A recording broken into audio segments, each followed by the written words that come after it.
Chapter 1 Rebirth. Jiang Huaining. They'll give you 30,000 a month. Will you be with me? As soon as these words were spoken, the students in the class burst into laughter, their malicious gazes landing on the girl in the middle, eager to see her humiliated, eager to see her angry. After all, Jiang Huaining always acted so high and mighty, as if she was something extraordinary. Now that her identity had been exposed as a fake heiress occupying a spot that didn't belong to her, surely she was no longer qualified to act so pretentious? Zhou Yin said gruffly, 30,000 is already a lot. Your parents, who scavenge for garbage, can't even earn 30,000 a year. Did I give you 30,000 a month? You should be grateful.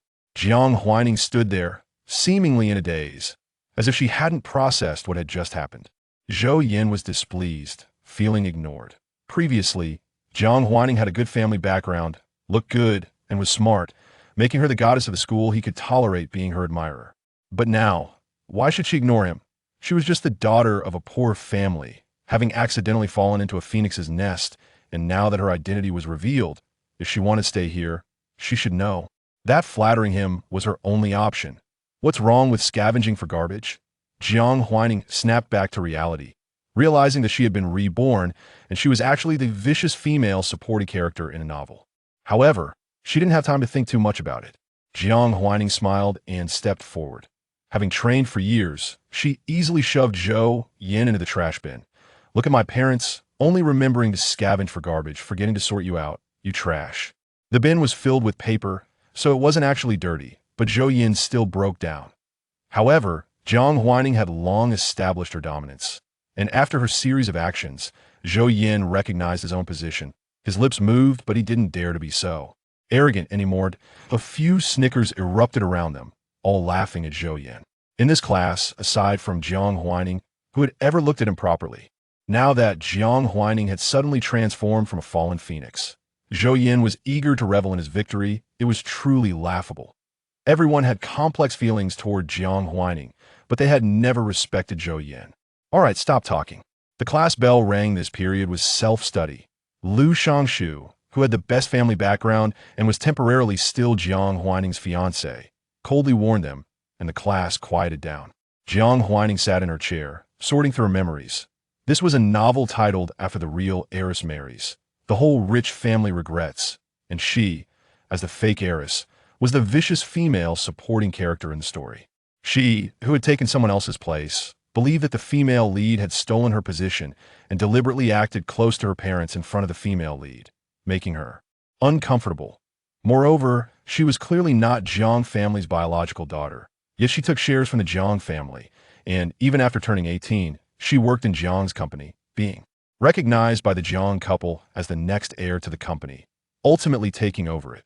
This naturally saddened the female lead and completely angered the male lead, who, in his fury, directly bankrupted Jiang's company and bribed company personnel to put toxic chemicals in Jiang family's cosmetics to expose negative news, leading to Jiang family's downfall. Meanwhile, the true heiress, who had long sweetly married the male lead, left Jiang's parents to bear the immense shock, aging 10 years in an instant. As Jiang Huaining recalled these events from her past life, her fists slowly clenched. So it was true that all of this was done by Lu Shangshu. Why did he do this? What had the Jiang family ever done to offend him? Even if Jiang Huailu disliked her, what did that have to do with her parents? If he liked Jiang Huailu, did that mean he would let her family go bankrupt? Although the company wasn't inherited by Jiang Huailu, didn't she also receive dividends? Without Jiang's company, would the male lead give his company's shares to Jiang Huailu? That was 50 billion. Could the male lead give the female lead that much pocket money? Jiang Huaining couldn't understand it no matter how hard she thought. Host, already know, right? You are the vicious female supporting character in the novel, and it's normal to have a bad ending, but don't be afraid. As long as you study hard, you will eventually own the strongest tech company. Jiang Huaining hadn't read the novel, but she had learned a bit about it. Was this a system? She tentatively asked in her mind, what system are you? I'm the Black Technology System. The host only needs to study hard and earn learning points to exchange for Black technology. By then, even without adoptive parents, you can start from scratch and become a billionaire, slapping the real heiress in the face. The system was full of ambition, seemingly, envisioning such a future with great satisfaction.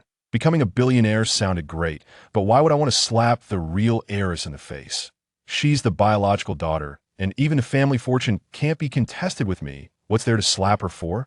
Jiang Huaining was puzzled.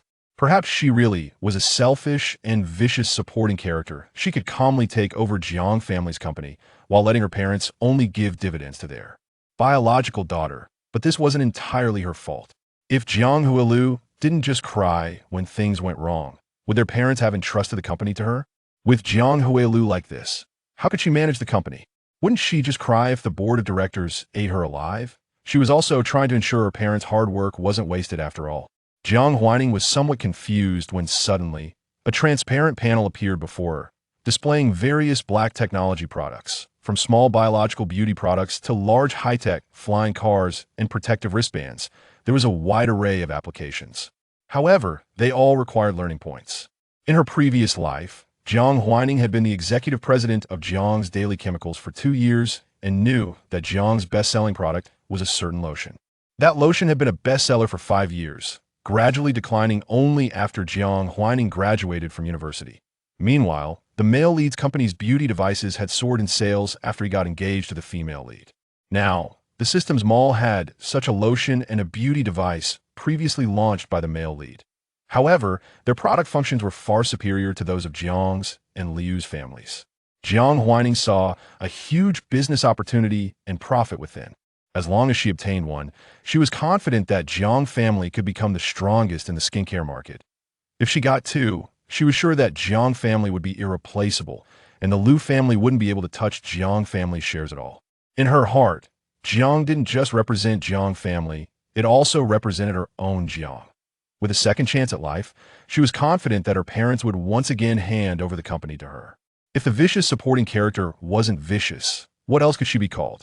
She was a born ambitious person, and nobody could change that. Jiang Huaining smiled, lowering her head to do her homework. The people in the class quietly observed her. Just now, Shangshu spoke up for her. Could it be that he still considers her his fiancée? How is that possible? Jiang Huaining is the daughter of garbage parents. Which wealthy family would dare to marry the daughter of a garbage collector? What is Jiang family thinking? Why haven't they sent Jiang Huaining back? Are they trying to irritate everyone in the class? Stop talking. Jiang family has always spoiled Jiang Huaining. Maybe they want to raise both daughters together. Don't offend her. What if Jiang family still prefers Jiang Huaining? That's impossible. After all, she's not a biological daughter. Chapter 2, I want to learn piano. Liu Shangshu was reading financial books. Listening to his classmates' discussions, he appeared calm on the surface, but inside he couldn't help but feel pleased.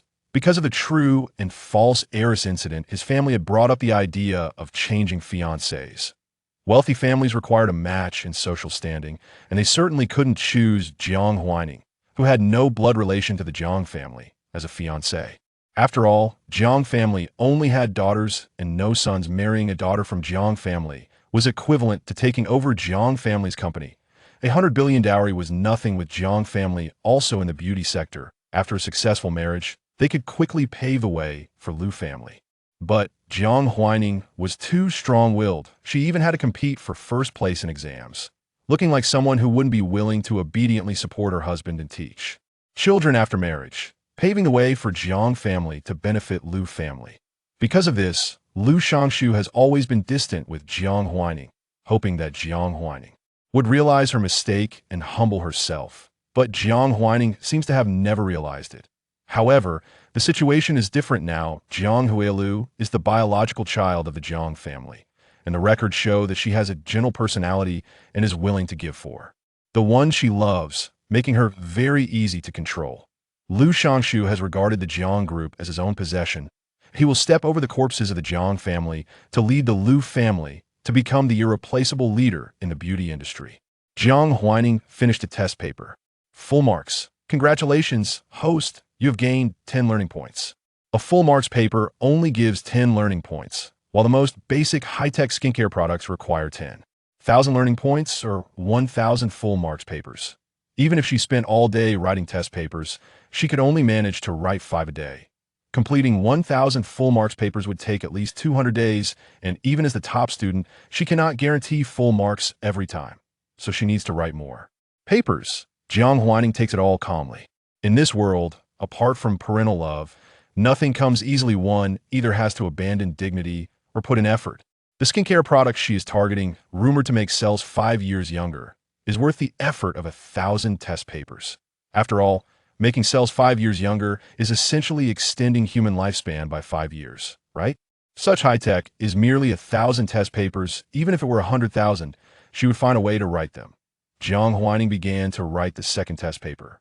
To complete this paper, she delayed leaving campus by an hour.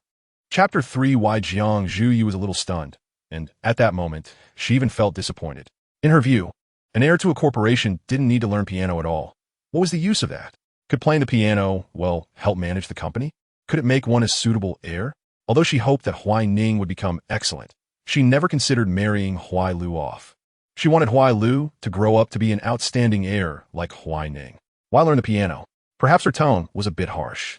And Jiang Huailu immediately showed a frightened expression, her doe-like eyes filled with confusion and fear, completely unaware of why her mother had changed her expression. Mom, there are only you and Huaining as daughters in our family. You just returned and chose to learn the piano. Jiang Zhuyu controlled her tone. Do you want to be like your mother in the future? Jiang Zhuyu felt powerless. She was an orphan with a weak personality, unable to change herself. Yet she hoped to become excellent.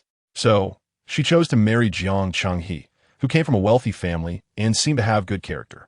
Her choice might not have been wrong. Even though later she couldn't bear children, Jiang Chenghe showed no intention of divorcing and remarrying. Although he was busy with work, he would return at least every 2 days to cultivate their daughter Huaining as the heir. In wealthy families, few are willing to make their daughters heirs. Most daughters in such families are used for marriage alliances. The Jiang family and the Liu family also had marriage ties. But her husband said this alliance might not work out in the future, and it was better if it didn't. She didn't like Liu Shangshu at all. He was not suitable for Huaining. Jiang Zhuyu knew that her daughter Huaining had been raised with a strong sense of competition, always striving to be first in everything. In the future, she would definitely compete for the family fortune. She had been instilled with the idea that the Jiang family's future belonged to her. How could she just watch the Jiang family slip away? How could she be willing to be one step below her husband? Of course, Jiang Zhuyu could expel Jiang Huaining from the family, completely stripping her of her inheritance rights. But how could she bear to do that? After all, she had raised her daughter herself. Blood ties are sometimes very important, and sometimes not so much. At least now, in her heart, Huaining held more weight than her biological daughter. Yet, blood ties were important enough that even if Jiang Huailu seemed useless, she still hoped Huailu could stand up and become a person like Huaining. Jiang Huailu didn't know why her mom was angry. Wasn't it good to be like her mother? Mom, I think you are great now. You are a very good and gentle mother.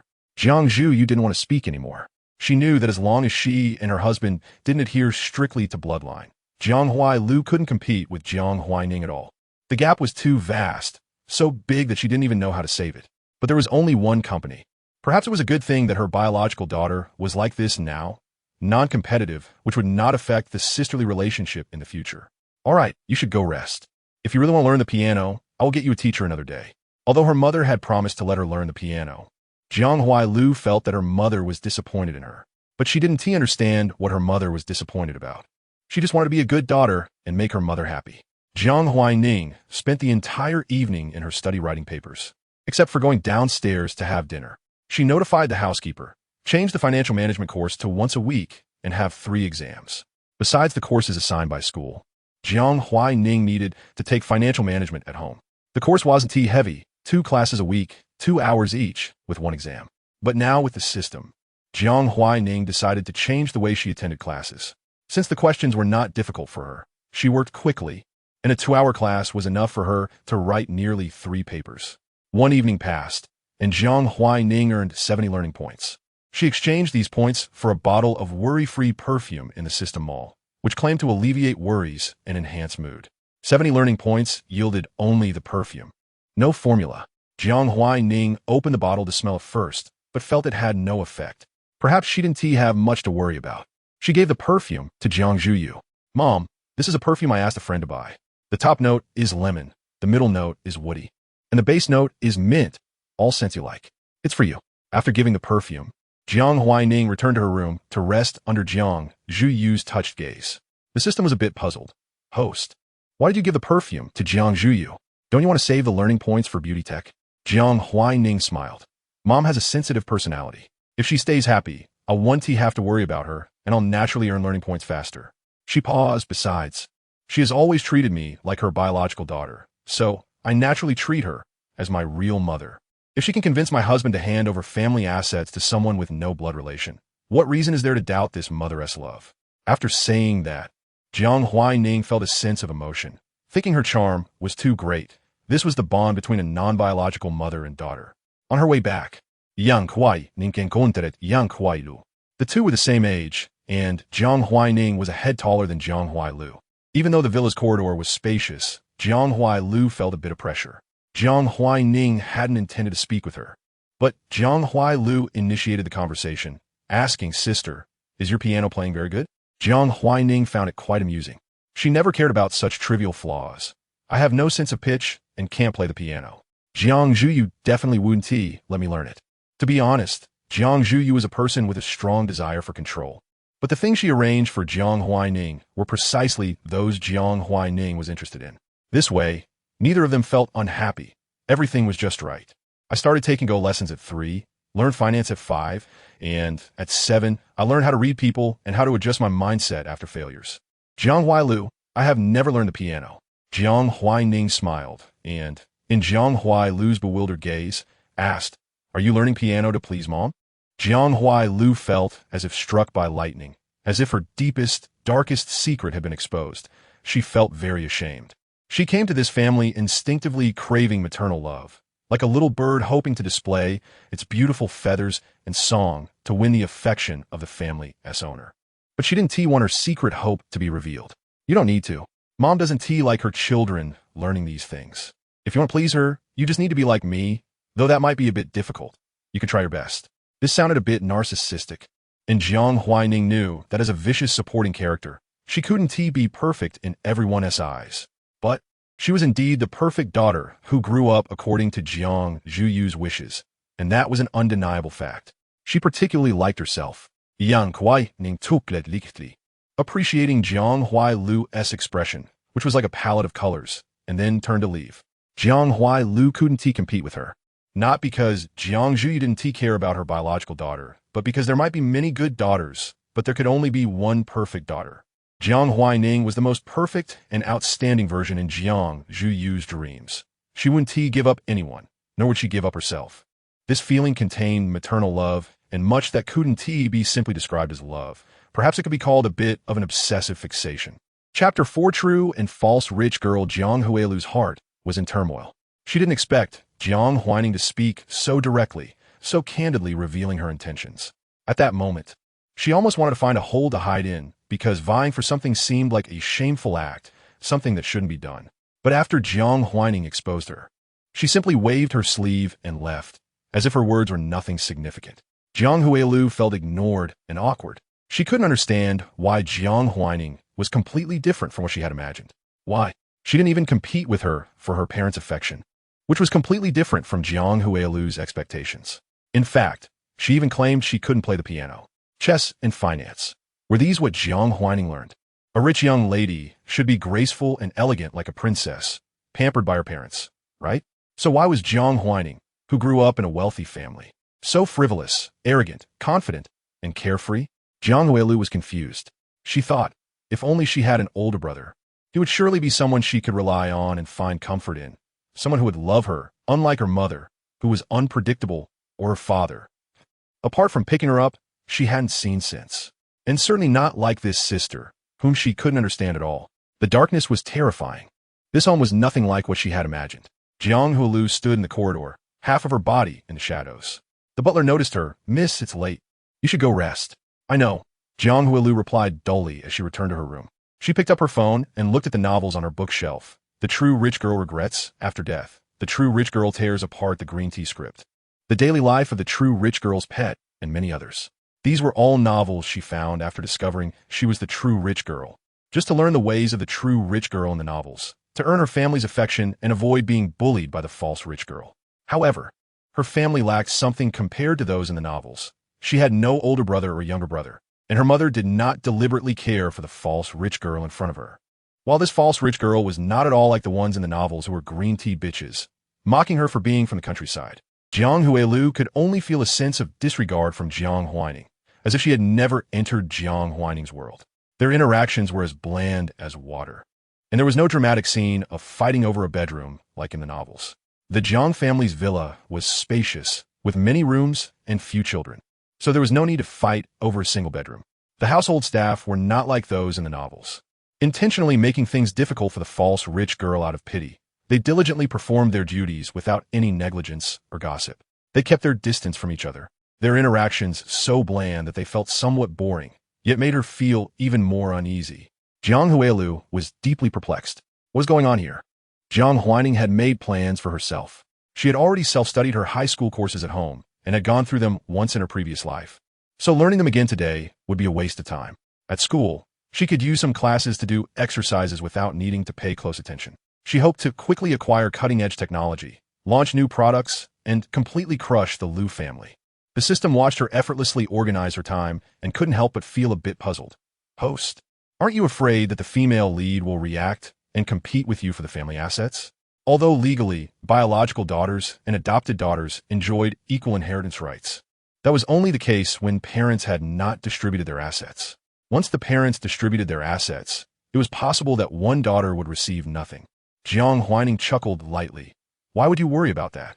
She couldn't compete with me in my previous life, so how could she possibly compete with me now? Jiang Huaining twirled a pen with her fingertips.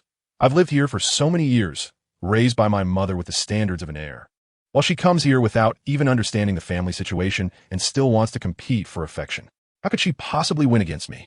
To put it coldly, my mother has meticulously trained me for over a decade. What could she use to catch up? Jiang Huaining smiled, her eyes showing a casual amusement. Not taking it to heart. Even if I leave here, I can start from scratch. But why would I want to leave? The system fell silent. Host, you truly are a vicious female antagonist. Thank you for the compliment. Jiang Huaining paused her pen. However, I'm at least willing to give Jiang Huailing a share of the dividends, unlike the male lead, who is stingy and used love to deceive her. For a businessman like her, love was nonsense. Only tangible benefits were real. Liu Shangshu pretended to be madly in love, claiming he would marry no one but Jiang Huailing. Yet he wouldn't even give her a share of the Liu family's dividends. Was this really love? Don't insult the word love. Jiang Huaining suddenly thought of a question. In her previous life, when Liu Shangshu replaced his fiancée, Yi, and pursued Jiang Huailing, was it to use her to take over Jiang's company? But in the end, her parents gave the company to her, and Jiang Huailing's dowry was only dividends, which completely excluded her from any decision-making in the company.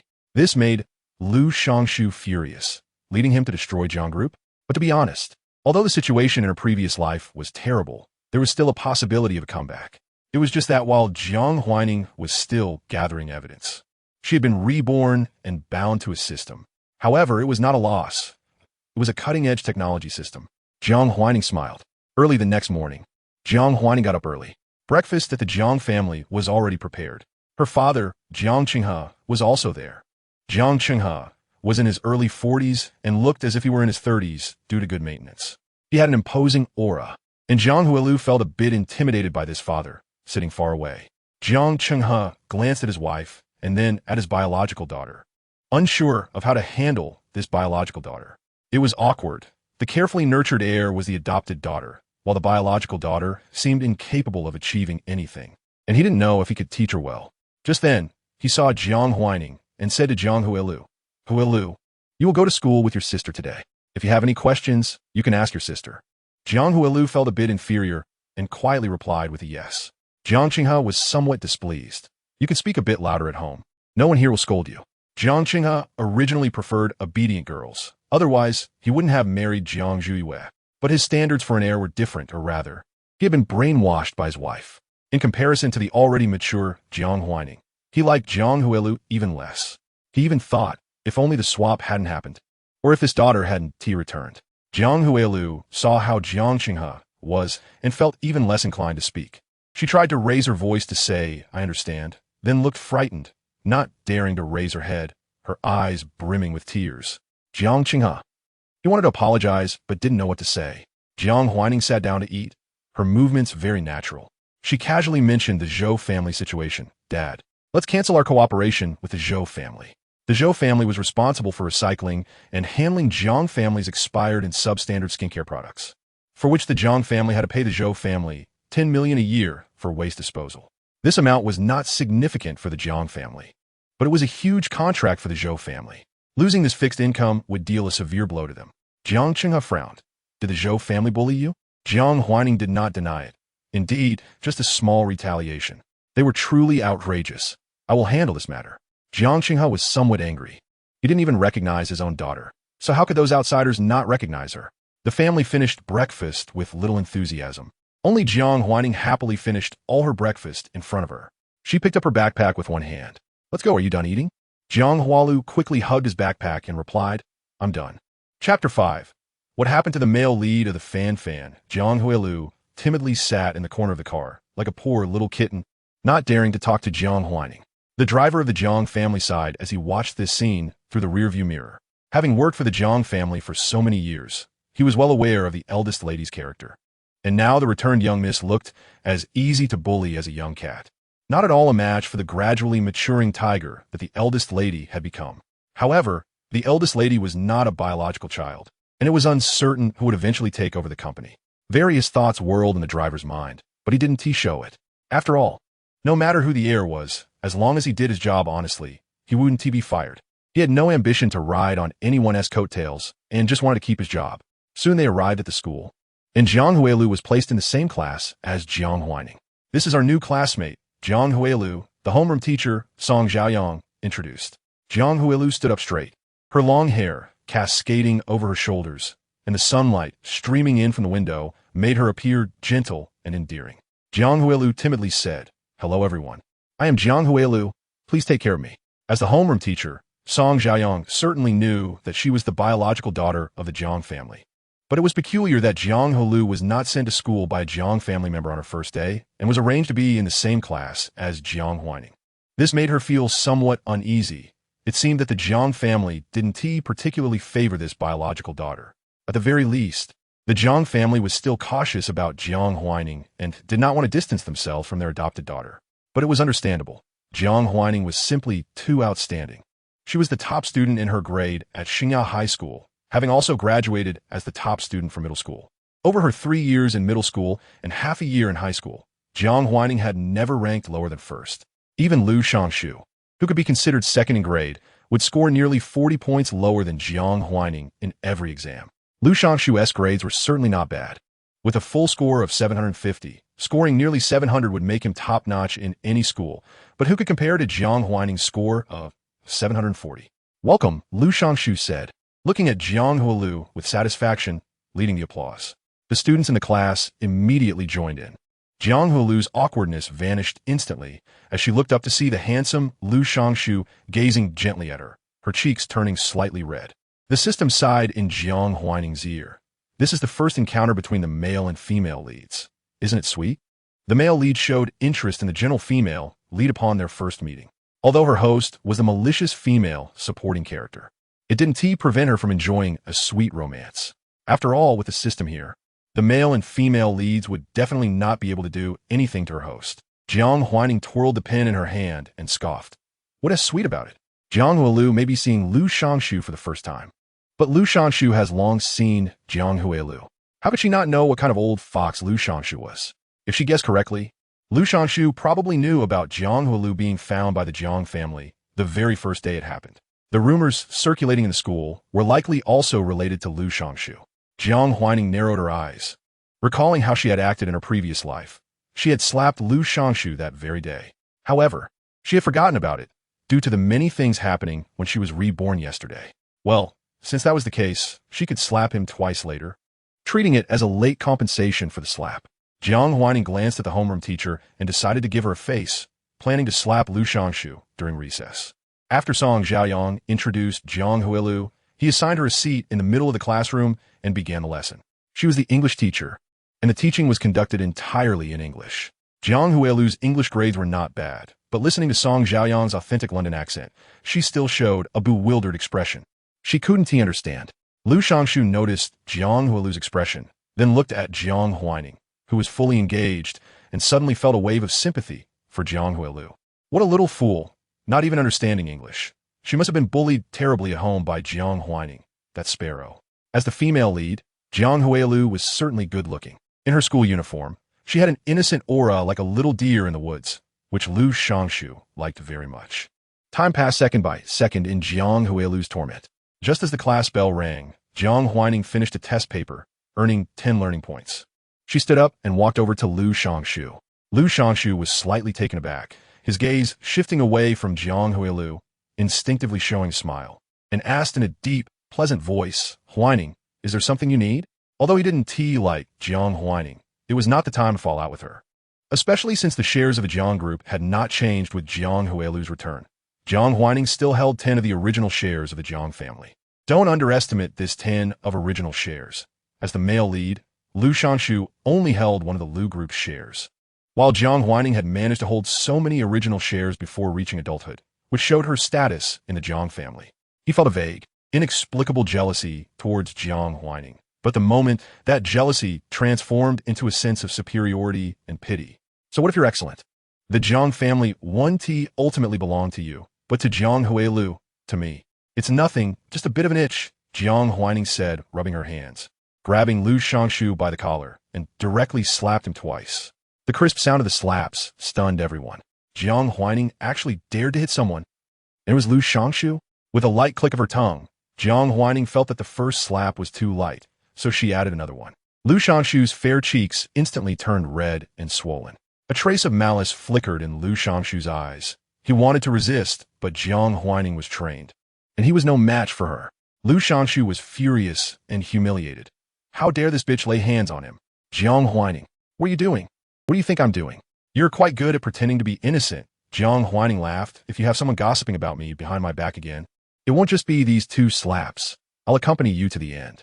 Don't think you're so impressive, pretending to be aloof all day, and secretly sending people to talk behind my back. Do you think that makes you charming? As long as my parents don't let me go out. I am their daughter, and you, this bitch, have no right to speak. If they're essaying next time, you 1T have a mouth left. She turned around, passing by the completely stunned female lead, and returned to her seat to do her homework. Her desk mate, Pu Jinji, curled up into a ball, not daring to speak, fearing that Jiang Huaining might take an interest in her and give her 2 slaps as well. The classmates in the class also dared not make a sound. They were well aware of the dynamics and could see that Jiang Huaining was still being so arrogant, which meant the Jiang family had no intention of abandoning her. They glanced at Jiang Huailing, who stood to the side, sighing inwardly. Jiang Huaining's level was too high. Could this true daughter of the Jiang family really snatch the family fortune from Jiang Huaining? The system was a bit shocked. Host, why did you slap the male lead 3 times? Although it was bound to the malicious female supporting character, it didn't expect its host to be this wicked. Although it had nothing to do with it, the system couldn't help but wonder if the male lead, having turned into such a pig head, could the female lead still sweetly date him? In the original plot, because the malicious female supporting character slapped the male lead, the female lead, Jiang Huailing, bravely stood up to criticize the malicious female supporting character's wrongdoing, and the 2 of them developed a bond through their common enemy, gradually warming up to each other and entering a sweet, ambiguous relationship in school. However, now, perhaps due to the overwhelming deterrent effect of the 3 slaps, the female lead didn't dare to say a word. The class teacher, Song Zhaoyang, had quietly slipped away, not daring to get involved in such matters. It's just 3 of them, not many, so what if she slapped them? Jiang Huaining couldn't care less. Even without the system, she would dare to slap them. Now that she has the system, the male lead is destined to be defeated. So what does it matter if she slaps them? She even feels like she hasn't slapped enough. Chapter 6, he became a big pig head. Jiang Huailing stood still, watching as the handsome boy who had just been smiling gently at her was turned into a big pig head by her sister in just a few seconds. She opened her mouth to say something, but seeing her sister calmly return to her seat to continue writing, she couldn't utter a word. Once again, she felt that things were a bit different from what she had imagined. So this is what her sister's personality is like. Huailing, you mustn't provoke Jiang Huaining. Her desk mate sighed, knowing from Jiang Huailing's expression that she wouldn't last a moment under Jiang Huaining's hand. Her desk mate looked at her with pity. Jiang Huailing was still a bit confused. Did he really talk badly about my sister behind her back? Because Jiang Huailing didn't stand up to speak for Lu Shangshu this time, her desk mate told her the truth. It seems so. Thinking about it carefully, Lu Shangshu indeed had the motive to say something bad. Although Jiang Huaining is his fiancée, He has never liked her. So it's normal for him to act this way. Lu Shangshu? That boy's name is Lu Shangshu? And he is her sister's fiancé? He doesn't like her sister? Jiang Huailu's mood was complicated, unsure which part to be more shocked about. He said her sister wasn't his biological sister? But that's a fact. Jiang Huailu felt a bit unwilling. Why do it seem like both their parents prefer her sister? Now, even when others speak a little truth, her sister has to hit people. Can't she just be openly their daughter? Her deskmate looked at Jiang Huailu in surprise. Do you also want to get slapped? Who doesn't know it's a fact? But there are many truths in a wealthy family. In their class alone, both illegitimate and legitimate children are in the same class. And no one dares to openly discuss these matters, unless they think you and your parents are easy to bully. Yesterday, Zhou Yan, who offended Jiang Huaining first, has already transferred schools. It's said that there's a problem with his family's funding, and it's uncertain whether he can continue studying. This made them realize that even if the real daughter returned, Jiang Huaining still stood at the top of the food chain, and the Jiang family still valued this daughter. Jiang Huailu fell silent, unsure what to say. She saw Jiang Huaining still writing her exam paper and asked, "Is my sister's academic performance poor?" She felt her own grades were pretty good. Although she couldn't understand English now, she had scored over 640 in previous exams. As long as she maintained this score in the college entrance examination, she had a good chance of getting into a university. By then, her parents should also see her excellence, right? If she didn't perform well, there would be no one in the class with good grades. Her deskmate quietly said, in the last midterm exam, the full score was 750 and she scored 742. Except for the subjective questions, she basically didn't lose any points. Such a terrifying genius. How could Jiang Huailu, this little flower, compete with her? She never thought the real daughter could contend with Jiang Huaining. So when rumors started circulating in class, she didn't get involved in any discussions. In this world, it's not scary if someone is a genius. What's scary is when someone compares you to a genius. And if both an ordinary person and a genius are their daughters, then as parents, it's the most normal thing to compare the two children. Jiang Huailu might be excellent, perhaps even biological, but her opponent is Jiang Huaining, which brings uncertainty to the inheritance rights of the Jiang group. Why did Huailu have to be born when there's already Ning? Her deskmate sighed inwardly. The current situation is truly unpredictable about who will win. Jiang Huaining wrote exam papers for the entire morning and successfully earned 50 study points. She felt that the way to earn study points was too monotonous. She began to raise questions. Many of these questions she had already answered. Is writing such papers really called studying? Do you have anything new for me to learn? She didn't dislike studying. She just felt that endlessly repeating what she had already learned was meaningless. Knowledge can be repeated, but there's no need to repeat knowledge that is already deeply ingrained. The system was silent for a moment. I didn't expect your grades to be this good, host. Writing papers is an effective learning method for most hosts. But Jiang Huaining's learning in this area has nearly reached its ceiling. No matter how hard she tries, significant progress is unlikely. After thinking for a moment, the system said, the learning module has been unlocked for the host. The host can use study points to purchase learning courses and materials in the store space. Jiang Huaining's eyes lit up. She opened the learning space and found that indeed a new module had been added. She used her mind to control it and scrolled through the module panel. There were numerous courses and materials that were almost dazzling. Jiang Huaining found the skincare module and saw a paper titled, on how to use a protein to create effective products that increase human cell vitality. This paper required 10 study points. Jiang Huaining clicked to unlock it directly. The paper was long and had been specially translated by the system into words Jiang Huaining could understand, but still contained many specialized terms. Relying solely on this one paper would not enable her to produce marketable skincare products. The host can click the test button at the bottom of the paper after reading it. There is only one test opportunity, with a total score of 100. A score of 70 or above is considered passing and rewards study points. A score of 70 or below is considered failing with no rewards. Jiang Huaining clicked to view the reward details and found that the rewards were based on scores. 75 points rewarded 5 study points, and 95 points rewarded 25 study points. This meant she needed to score at least 80 points to recoup the study points she spent on this paper. Compared to writing exam papers, this method seemed a bit less cost-effective, but Jiang Huaining was very satisfied. She loved exploring the unknown and particularly enjoyed the unknown that could help her accumulate strength. Jiang Huaining picked up an English literature on cosmetics as a cover and began to carefully read the paper. The paper was very profound, and due to the differences in knowledge systems, there were parts where Jiang Huaining had to think for a long time. In the end, She came up with a method to unlock other related papers with knowledge points, reading through this paper in the context of multiple papers. This method was indeed good, but it exhausted all of Jiang Huaining's study points. On the way home, Jiang Huaining held the English literature and pretended to read the paper. Jiang Huailu couldn't hold back any longer and finally asked, "Sister, you hit the heir of the Liu family. Won't they cause trouble for our family? What if they blame our parents and it affects the company?" She felt a bit resentful, thinking Jiang Huaining had brought trouble to the family.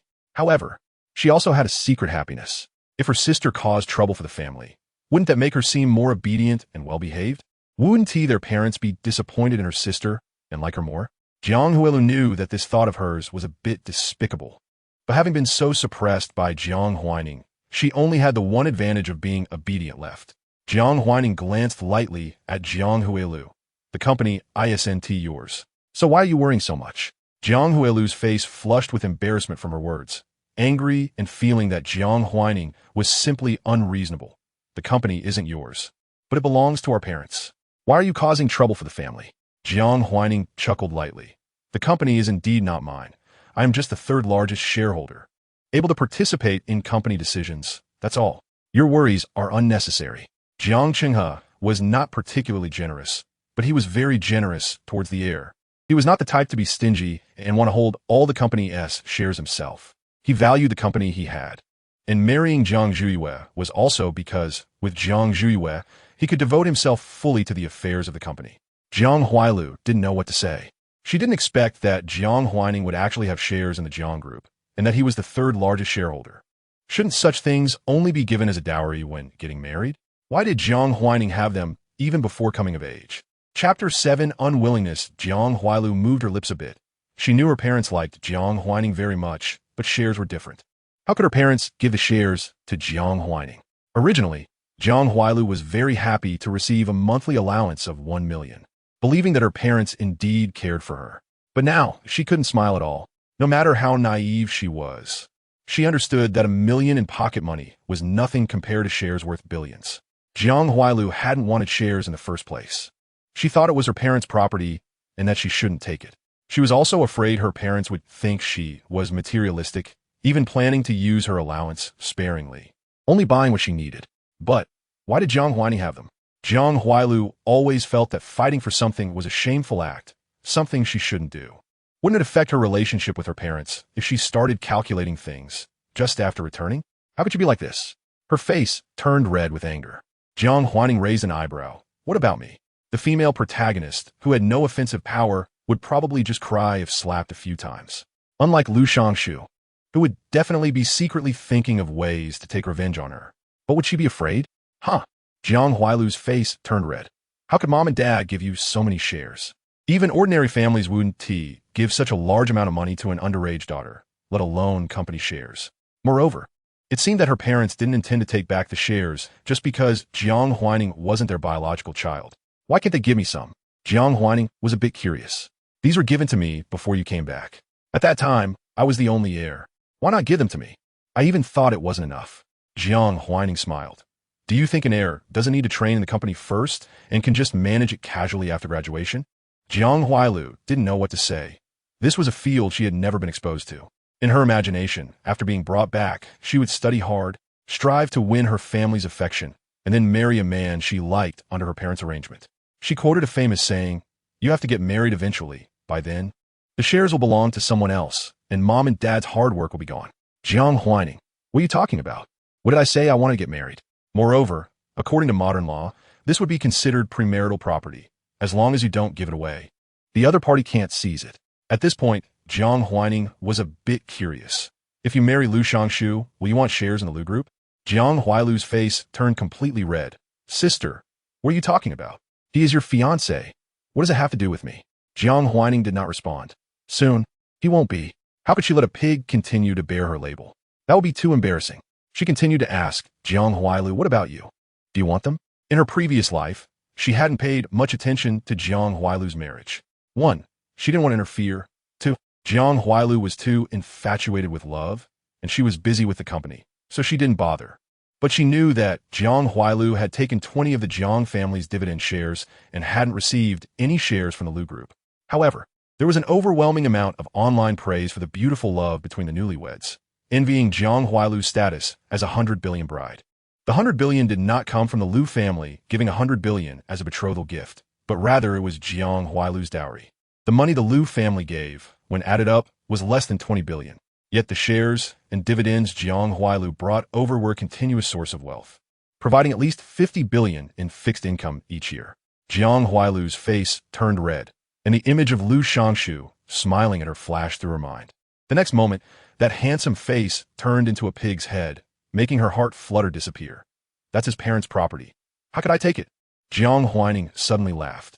Marrying you is truly a guaranteed profit. Unfortunately, Liu Shangshu was still too greedy. What he wanted was the entirety of the Jiang family. And he didn't care about Jiang Huailu's dowry at all. Jiang Huailu instinctively felt uncomfortable. Was marriage something that could be bought and sold? Even if it was her parents' arrangement. She wanted to marry someone she liked, someone who loved her. Why was it that not taking his parents' things made her marriage seem like a guaranteed profit? And why did Jiang Huaining assume she would marry Liu Shangshu? Jiang Huailu wanted to ask clearly, but at that moment, the car had already arrived home. Jiang Jue was in the living room discussing her course arrangements with Jiang Huaining's teacher. When she saw her two daughters return, she smiled.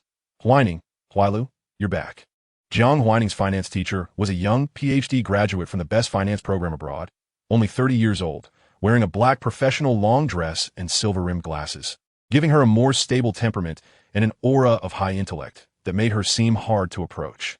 Jiang Jue said to Jiang Huailu, "This is Huaining's finance teacher. She usually comes to the house twice a week to teach Huaining finance. It's normal that you didn't see her yesterday, but you should see her often in the future. Just call her Teacher Yan." Jiang Huailu, Teacher Yan. Yan Jiao slightly nodded, not paying much attention to Jiang Huailu, her gaze falling on her student. "Did you finish the economic analysis assignment I gave you a few days ago?" Jiang Huaining, "I finished it. The teacher can check it any time." "Okay, then I'll take a look now." The two walked away, leaving Jiang Jue and Jiang Huailu standing in place. Looking at her daughter, who had no idea what was happening, Jiang Jue asked, "Do you still want to learn piano?" Jiang Huailu bit her lip and shook her head. Even though she didn't know what Jiang Jue was thinking, she had realized her mother didn't want her to learn piano, so she decided not to. "Mom, will sister inherit the company?" she asked. Jiang Jue's expression was complex. "She has always been raised according to the standards of an heir, and I have always cultivated her according to the standards of an heir. She is excellent and has never disappointed me." She knew she was selfishly planning her daughter Huaining's life direction, making Huaining constantly walk in the direction she wanted. As a result, now Huaining wasn't even her biological child. Jiang Jue felt guilty towards Jiang Huaining, having made her suffer so much, and now she had to face the possibility of a change in inheritance rights. "I don't know what your father thinks now, but until he speaks, I will continue to hire a finance teacher for Huaining. If you want to take finance classes, I can also help you hire a teacher." Jiang Huailu seemed to understand Jiang Jue's meaning. In her mother's heart, Jiang Huaining would always be the most excellent daughter, even one who could inherit the company. And she, Jiang Huailu, couldn't even prove that Jiang Huaining was not good enough or kind enough. Jiang Huaining was not the vicious female antagonist in novels. She didn't design traps for her or intentionally push her down the stairs to force her out of the house. Jiang Huaining also didn't like the fiancé arranged by the family. She wouldn't be a lapdog to her fiancé and even dare to slap him in front of the whole class. She wasn't the obedient daughter that traditional elders liked. But her mother wasn't a traditional elder either. No matter how unruly Jiang Huaining was, her mother would only show a look of satisfaction. For the first time, Jiang Huailu experienced the taste of unwillingness. She thought, why was it like this? If only Jiang Huaining were a little more despicable, then she could expose her and make her parents like her more. "I've learned. Can I catch up to her?" she asked. Chapter 8, as long as the result is what I want. Jiang Jue was slightly taken aback and hurried to catch up with Huaining. How could this be possible? She knew how excellent Huaining was and how much hardship she had endured to become who she was now. It was great that her daughter had this ambition. But some things couldn't be achieved just by hard work, because Huaining had already worked harder than her for over a decade. It was cruel, but it was the truth. Everyone has their own strengths, and you don't need to compare your weaknesses with other strengths. But if you're willing to attend classes, Mom will hire a teacher for you. Jiang Huailu found it meaningless. Why did her mom think she couldn't do it even before she had started? "Then please help me find a finance teacher." She didn't believe that she was really that incompetent. Did her mom think she would never be able to match Jiang Huaining? "I also want to study." Jiang Jue agreed. "It was something I should have arranged for you in the first place." Yin Jiao finished checking Jiang Huaining's homework and revealed a satisfied smile. Your analysis is good. It seems I can retire successfully soon. Jiang Huaining smiled back. The teacher is still young, and I'm still young as well. There will be many things in the future that I will need help with. So why use the term retire successfully? I really need the teacher's continued assistance. Yin Jiao chuckled. Besides being Jiang Huaining's finance teacher, she was also the executive CEO of a publicly listed company. However, the company's business was stable, and her daily work could be completed in about 2 hours, which was why she had the time to teach Jiang Huaining. I don't know how long it will take until you graduate. She was aware of what was happening with Jiang Huaining, but was unsure whether the Jiang group would be handed over to her in the future. She sympathized with her student's predicament, but felt that, as a teacher, she couldn't interfere in her student's family matters. Moreover, she believed her student was excellent enough. Even if she couldn't inherit the Jiang family business, her future accomplishments wouldn't be low. If you ever need me in the future, the teacher who can help will do her best. Then it's a deal. I won't be polite with the teacher. After seeing Yin Jiao off, Jiang Huaining sat in her chair and continued reading her thesis. When she read, she was always very focused and sometimes wouldn't even notice what was happening around her. That night, Jiang Qinghe learned about Lu Shangshu being beaten up. The Lu family had called. Zhuiwei, I heard that the two children had a little conflict at school, right? Lu Shangshu's mother spoke gently, but with an unarguable tone. They're just kids, also engaged to be married. What conflict can't be resolved through good communication? Why'd it have to come to blows? Isn't this too unladylike? I know you only had this one daughter before and have always pampered Huaining, which inevitably made her a bit spoiled, but I didn't expect her to directly hit Shangshu. Lu Shangshu's mother sighed. My child has his face swollen from being hit by Huaining. After all, he is also the future heir of the Lu group. How could he be slapped like this? Zhuiwei, it's not that I dislike Huaining. It's just that our Lu family can't afford such a daughter-in-law. Jiang Zhuiwei, my daughter doesn't hit people casually. Of course, I know Huaining doesn't hit people casually, but is it acceptable to hit someone if there's a reason? That's too barbaric. It's not something a good girl would do. Lu Shangshu's mother bluntly stated her true intentions. Our family now knows that Huaining is not your biological daughter. Initially, the marriage was supposed to be with your biological child, but now that Huaining has acted this way, we can't accept it. If you're still willing, then let's change the candidate to Jiang Hailu. Hailu has a gentle and lovely personality, and I really like her. If she becomes my daughter-in-law in the future, I will definitely treat her like half a daughter. Jiang Zhuiwei was so angry that she almost laughed coldly. Did the Lu family think they were emperors, wanting whichever daughter they pleased? Huaining is my daughter. I know how good she is, and you have no right to judge. Our daughter is not produce in a market for you to pick and choose. If you ask me, your son is the one unworthy of my Huaining. The call was on speakerphone, and Jiang Qinghe also heard this. His expression changed, but he did not intervene in his wife's call. Some things were not suitable to be said by the head of the family. These days, due to the issue of the heir, Jiang Qinghe was also very troubled. In his view, it didn't matter whether the heir was male or female, but it had to be his own child. If Jiang Huaining were slightly inferior, he wouldn't hesitate to hand the company over to his biological daughter, letting Jiang Huaining assist her. Jiang Hailu might not be able to manage the company, but Jiang Huaining could. However, his biological daughter was a docile little bunny, while Jiang Huaining was like a growing wolf. She wouldn't be content to work for someone far less capable than herself. After being the heir for over a decade, her mindset had already been cultivated. How could she be willing to work for someone inferior? Jiang Qinghe was also this kind of person. He understood Jiang Huaining very well and hoped that the heir would be an ambitious person. But handing the company over to Jiang Hailu and letting her handle it alone, Jiang Qinghe felt very uneasy. He wouldn't even choose a secretary of that personality for his biological daughter, let alone give her the inheritance. He feared that Jiang Hailu would ruin the company. Now, the call from a Lu family made him more aware of their predatory ambitions. They probably wanted to acquire the Jiang group through marrying Jiang Hailu. His biological daughter had been raised too obediently. If the company ended up in her hands, it seemed very likely that such a scenario could occur. Jiang Qinghe, being a man himself, knew how insidious men could be. Having mistresses, cheating, abandoning their wives, becoming phoenix men, fathering illegitimate children, and letting their lovers enter the family. These were things many wealthy men would do. Jiang Qinghe didn't do these things, not because his morals were superior to most men, but because he had a serious cleanliness obsession. He wouldn't even eat things with strong odors for fear they would cling to his clothes. Moreover, as the president of a beauty and skincare company, it wouldn't be good to do things that would tarnish the image of female customers, as this would affect the group's market value and profits. To Jiang Qinghe, nothing was more important than the company's interests. Jiang Qinghe said, "Zhu, you should keep Hailu away from the Liu family. I will contact the Liu family to cancel the marriage arrangement." Jiang Huaining walked downstairs and happened to hear this. She said nothing, just pushed her chair back, sat down, and waited for dinner, not caring at all about her engagement with Liu Shangshu. Reading the thesis consumed a lot of brain power, and soon she felt hungry from overthinking. She took her tablet to organize the content of her thesis. Jiang Qinghe glanced at his daughter, feeling very complicated. No one asked about the inheritance issue, but everyone knew where Jiang Qinghe's heart lay. It was just that Jiang Hailu seemed too incapable at the moment, which prevented him from making a decision that aligned with his true feelings. Chapter 9. He is still young, at least now. Host, your dad is really strange, so contradictory, wanting to give the company to the female lead, yet feeling she is not capable.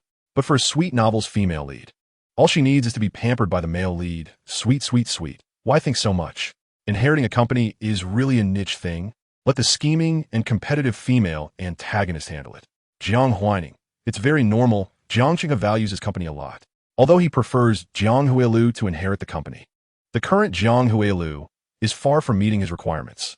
He wants to give it to Jiang Huailu, but fears she will ruin his hard work, which would hurt him more than death. Jiang Zhuye often feels useless, but at least she is a good mother and has a good eye for men. Jiang Qinghe's conditions may not be particularly good, and he is not a deeply affectionate husband, but in this wealthy family, he is unique. Jiang Zhuye married him. No need to please in-laws above, and no need to worry about her husband having illegitimate children below. Plus, Jiang Qinghe is generous with money, giving Jiang Zhuye 8 of the company's dividend stock at their wedding, transferred to her bank card on time every year, allowing her to live without having to extend her hand for money. The male lead of the novel. Jiang Huaining thought of these 4 words and couldn't help but laugh a little. This male lead is not as good as the over 40 Jiang Qinghe. So how did Jiang Huailu end up liking Liu Shangshu? The charm of the plot? Or is Jiang Huailu lacking in vision? Or perhaps both? The system originally thought the male lead had good looks, a good family background, and decent abilities, deserving of the male lead position, but after its host analysis, it really does seem that way. Liu Shangshu is even worse than Jiang Qinghe, the cannon fodder, in treating his own wife. Aside from being slightly better looking and younger, he really has nothing that compares to Jiang Qinghe. How did he become the male lead? The system said, "I'm also a bit puzzled." Jiang Huaining smiled in satisfaction. Jiang Helu also came downstairs, wearing a white dress, perhaps just having washed her hair, with her hair smoothly draped over her shoulders. Jiang Qinghe saw her. "Huailu, come here for a moment."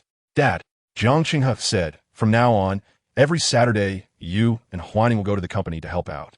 "Help with the company? What can she do?" Jiang Huailu nodded hesitantly, subconsciously looking at Jiang Huaining, but Jiang Huaining was just doodling on a tablet with a pen, seemingly not paying attention at all.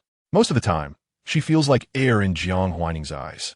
Jiang Huaining raised an eyebrow slightly, a bit surprised by Jiang Qinghe's decision. This was not the case in her previous life. Jiang Zhuye spoke up. "Huailu just came back. Is it too soon to send her to the company? Wouldn't it be better for her to familiarize herself with people first?" Jiang Huailu felt a bit lost. She also thought it was a bit too soon, afraid she wouldn't do well. Jiang Qinghe had already made his decision, just doing some simple tasks. No need to follow anyone. She is already 16. She can handle simple things. "Huailu, did you hear? If you don't understand anything, you can ask Huaining." Jiang Huailu, "I got it, Dad." The family finished dinner with each having their own thoughts. Jiang Zhuye was a bit worried about Jiang Huaining, fearing she might think this was because she was not Jiang's biological child, and the heir to the company had changed. But the older Jiang Huaining got, the more she concealed her feelings. Most of the time, it was difficult to analyze her daughter's emotions from her expressions. Jiang Qinghe also knew that his actions would make Huaining feel bad, but there was no way around it. He couldn't really let Huailu never get involved with the company. He glanced at his composed, unexpressive adopted daughter, a hint of satisfaction flashing in his eyes, quickly turning into regret. If only Jiang Huaining were his biological daughter. How wonderful that would be. He had always been very satisfied with Jiang Huaining as his daughter, believing she would lead the Jiang family to become stronger. Even stronger than the Liu family. What a pity. Why isn't Huaining his biological child? Paternity tests can't be faked. Jiang Qinghe was very frustrated. This company was inherited from his mother. At that time, the Jiang family was just a small skincare company, and their products were often labeled as low-end brands. He dreamed of making Jiang's products famous, and now he had done it. But with aging, even his well-maintained body was becoming weak. making him realize that he could only achieve this much. To take Jiang's further, there must be an excellent successor. He hoped Jiang's could go global, and their skincare products could become world-renowned. This ambition could only be realized by Jiang Huaining, not Jiang Huailu. No matter how hard Jiang Huailu tried, she couldn't do it. There is indeed a gap between people that cannot be bridged.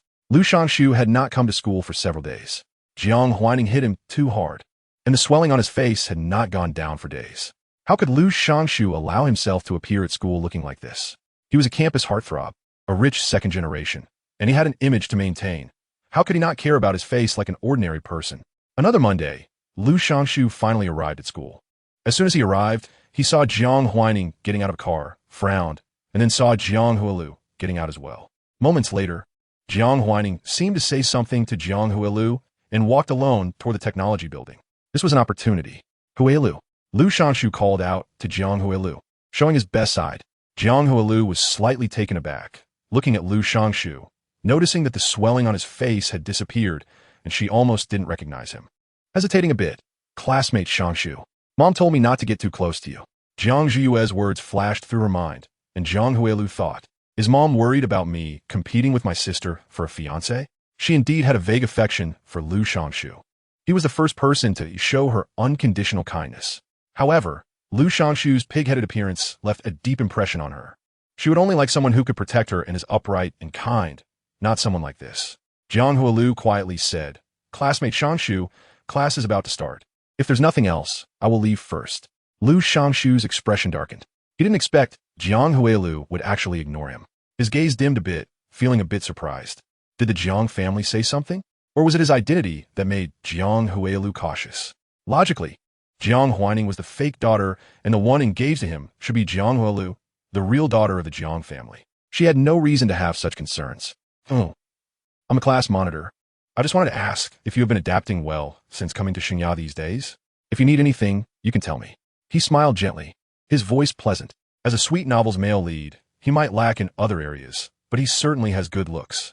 Even if one day he grows old, at least he is still young now. Chapter 10, he doesn't deserve it. Lu Shangshu was a bit worried. During the days I was away, did Huaining bully you? Her temper is too explosive, and she could be unreasonable at times. Many people in class listened to her. He was talking about Jiang Huaining again, and Jiang Hailu recalled what her desk mate had said. Jiang Hailu felt a bit disillusioned. Was Lu Shangshu suggesting that Jiang Huaining might isolate her? She had read the novel and thought Jiang Huaining would do something like that, even preparing herself to be isolated, vowing that she would never back down or be afraid. It would be easy for Jiang Huaining to isolate her, but Jiang Huaining hadn't done so. Jiang Huaining didn't care whether her classmates befriended her. Her deskmate often chatted with her, and Jiang Huaining didn't warn him. Jiang Huaining only flipped through a few English documents every day. She had been busy lately and hadn't had the time to bully me. That was the truth. Was it really? Lu Shangshu's smile faded a bit. I just saw you both get off the same car. The Jiang family had more than one driver, so there was certainly more than one car. It was easy to assign one car to each daughter, but perhaps Jiang Zhiyue wanted the two daughters to get familiar with each other, so she consistently arranged for them to take the same car to and from school. At first, Jiang Hailu felt awkward about this arrangement, always sitting far away in the corner of the car, not wanting to get close to Jiang Huaining. But later, she got used to it and occasionally sat a little further away from Jiang Huaining, although they still didn't talk much. Well, Mom wants us to go to school together. Go to school together? That was different from what he had imagined. In Lu Shangshu's view, the true and false Jiang daughters should be at odds with each other. How could they have a relationship that allowed them to go to school together? If you don't like it, you can tell your mom. After all, you are the real daughter, and you shouldn't have to feel wronged every time. Jiang Hailu smiled awkwardly. Was this called feeling wronged? She didn't feel wronged. She found this seemingly gentle male classmate a bit strange and whispered, "She is my sister." Lu Shangshu felt even more pity for her, thinking she was wronged but too afraid to speak up. What a kind and lovely girl. Jiang Hailu saw that they had arrived at the classroom and hurried to her seat. She was someone who easily felt embarrassed and ashamed. She both longed for others to like her and feared receiving bad evaluations from others. Therefore, she was cautious in everything she did, tried her best not to offend anyone, preferring to feel wronged herself rather than be disliked. Lu Shangshu noticed this and felt satisfied. The first class was chemistry, but the chemistry teacher didn't come. Jiang Huaining walked in with a stack of papers. She also held a few competition class registration forms. Teacher He's child was sick, and she had to take care of him today, so we'll have to do the test papers by ourselves for now. Although Saintya was an elite high school, it was too strict with teachers. Occasionally taking leave was allowed. She shook the competition class registration forms in her hand. The high school competition class is about to be formed. If you're interested in participating in the chemistry competition, you can come up and get a registration form from me. There are 5 forms in total. I'll take one first and the rest you can handle yourselves. After saying this, Jiang Huaining began distributing the test papers and then wrote her own paper at the podium. The questions on the paper were all past chemistry competition questions, which she was very familiar with, having been exposed to competitions in middle school, where she had solved many of the questions. Host, you have already participated in the chemistry Olympiad. Why do you want to participate again? The system was a bit confused. It was clear that its host didn't like to repeatedly chew on knowledge she had already mastered. So why didn't she refuse the competition? Oh, this is to create a solid foundation of trust in the products I will create for future customers, Jiang Huaining simply explained. She was laying the groundwork to become an impeccable group president in the future. After all, she planned to use the black technology system to create her own products. Although she could buy formulas from it, she couldn't be completely useless. A product couldn't just be made once and never improved. She had to understand her products better than anyone else and make potential customers believe that she could produce good products. This might be difficult for others, but it wasn't hard for her now. The chemistry competition wasn't a popular one. It was far less popular than math, yet Lu Shangshu had to participate. He had his desk mate and follower go up to get the registration form. Jiang Huaining saw this follower and immediately knew who he was getting it for. She raised an eyebrow and was quite willing to give Lu Shangshu a bit of discomfort. It must be picked up in person. Lu Shangshu heard this and clenched his fists, then slowly relaxed, pretending to be nonchalant as he walked up. I want the registration form. Jiang Huaining snorted, but didn't say anything, just gestured for him to take it himself. Lu Shangshu. He was stuck in the air, unable to move up or down. Although not many wanted to participate in the chemistry competition, 5 registration forms weren't many, and Lu Shangshu took the 4th one. Jiang Hailu's deskmate, Hua Yi, gently nudged Jiang Hailu's arm. There is only 1 registration form left. Aren't you going to go? The situation with the true and false Jiang daughters was puzzling, and everyone widened their eyes, wanting to see what was going on with these two. But the two acted like strangers at school, hardly talking, making it impossible for anyone to secretly enjoy the spectacle. Jiang Hailu's grades were decent. Although they couldn't compare to Jiang Huaining's, they were above average in the class. Your family is in the beauty business. You can't know nothing, right? This statement moved Jiang Hailu, and she gathered her courage to step forward. I want to register too. Take it yourself. Jiang Huaining continued writing calculations. A bit surprised that Jiang Hailu's choice had changed compared to her previous life. Was it the butterfly effect? But she felt she hadn't done anything. It seemed like she had just slapped Lu Shangshu a couple of times. Could 2 slaps have such power? They clearly landed on the male lead's face, but changed the female lead's choice. If she slapped the male lead a few more times, would something unexpected happen? Jiang Huaining was a bit curious, but suppressed her impulsive thoughts. If she got the chance next time, she would try slapping again. Recently, her family was going to discuss the annulment of the engagement with the Lu family. If she slapped him now, it would complicate things with the Lu family. And Lu Shangshu wasn't worth it at all. Jiang Huaining felt that even giving him $2 would be a loss. All right, all the registration forms have been distributed. After class, everyone submit your papers, and I'll deliver them to Teacher He's office later. Jiang Huaining finished her paper and continued reading papers, completing the test questions one by one. She currently had 300 learning points and could purchase some low-price courses in the system. She chose a 12-lesson course on organic synthesis in cosmetics, which could earn her 0 to 1,000 learning points upon completion. Jiang Huaining planned to see if she could start making some new products. She thought perhaps she could ask her mother for some investment. Her mother would likely be willing. Jiang Huaining, the scheming and malicious female supporting character who calculated the Jiang family's wealth, was very clear about how much money Jiang Zhuyue had. Excluding the millions spent on Jiang Huaining each year for her training, Jiang Zhuyue didn't spend much on herself, rarely buying luxury goods or socializing. She devoted herself entirely to her daughter's development, with annual expenses not exceeding 20 million. Under Jiang Cheng's management, Jiang Shi's annual dividend allowed Jiang Zhuyue to receive about 200 to 500 million in profit dividends. Now, after more than a decade, Jiang Zhuyue had at least 3 billion. Chapter 11. Mom, can you invest a little? My mom is wealthier than I am. Jiang Huaining shares were a reward for her full marks in entering Xinghua High School. And now, not even 5 months have passed. Even though she holds shares, it's still not time for dividends by the end of the year. Therefore, she really doesn't have much money, just a few million. A few million seems okay, but if she wants to set up a laboratory for her own research, it would be quite difficult. Jiang Huaining thought about how much money she would need to buy a laboratory. She could inherit the Jiang family business, but she does not want a Jiang family to claim her hard work. So it's better to invest in her own laboratory and then set up a studio. Jiang Huaining's pen sketched on the paper, and she had a plan in mind. In autumn, the weather gradually turned cooler. Xinghua High School began preparing for the autumn outing. This time, the school planned to arrange for students to go on a cruise for a global tour lasting 21 days. It seemed like the cost for one person was $1.8 million, which was reasonable and not too expensive. Oh, why is it a cruise again? Didn't we already go on a cruise for 12 days in junior high? Which ship did the school charter this time? The Statue of Liberty. I went there with friends before. It was quite nice, costing $50,000 per person, but this time the school chartered the entire ship for the safety of the students. So the price must be higher, almost 4 times more expensive. Although it's an elite high school, not everyone has that much pocket money. Most students only have $300,000, and $10,000 of that has to be spent in the school cafeteria.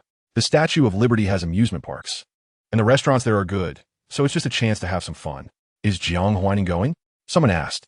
Yes, is Jiang Huaining going? These days, Jiang Huaining has been mysterious. Sometimes she hasn't even come to her usual classes, and no one knows what she has been up to.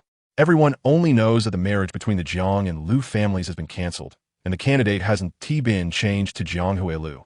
This left them a bit puzzled. The Jiang family still supports Jiang Huaining.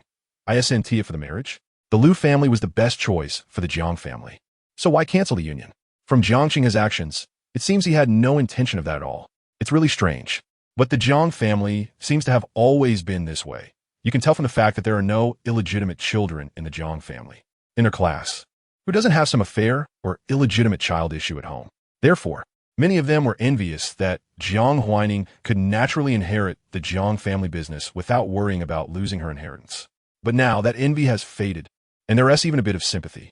She isn't even their biological child. The company can't possibly still belong to her, right? Even illegitimate children might feel a bit superior at this time, but they just didn't dare to show it. She even dares to slap Liu Shangshu. Moreover, she could slap him without any consequences. Who would dare to provoke her? Jiang Huailu was also a bit puzzled about what Jiang Huaining had been doing lately. She returned home and saw Jiang Huaining in the living room, with her mother there too. The two of them had their backs to her, seemingly discussing something.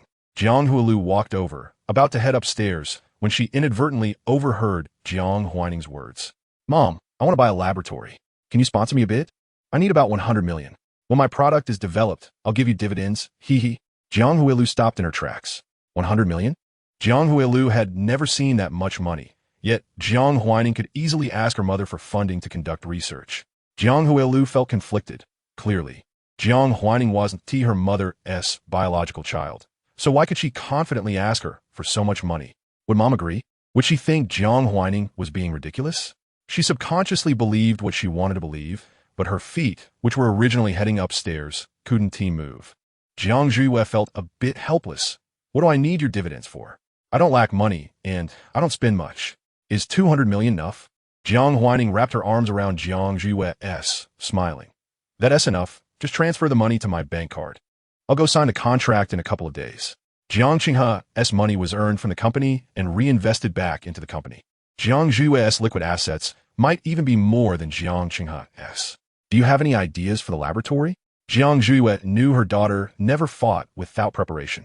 Since her daughter brought it up, her ideas must have matured. Jiang Huailu, hearing this, left with a downcast gaze. Jiang Huaining shared her thoughts with her mother. I want to develop a scar removal product. The effect should be good. If it works out, I want to establish my own studio. Good, that's great. If the money isn't enough, you can tell your mom.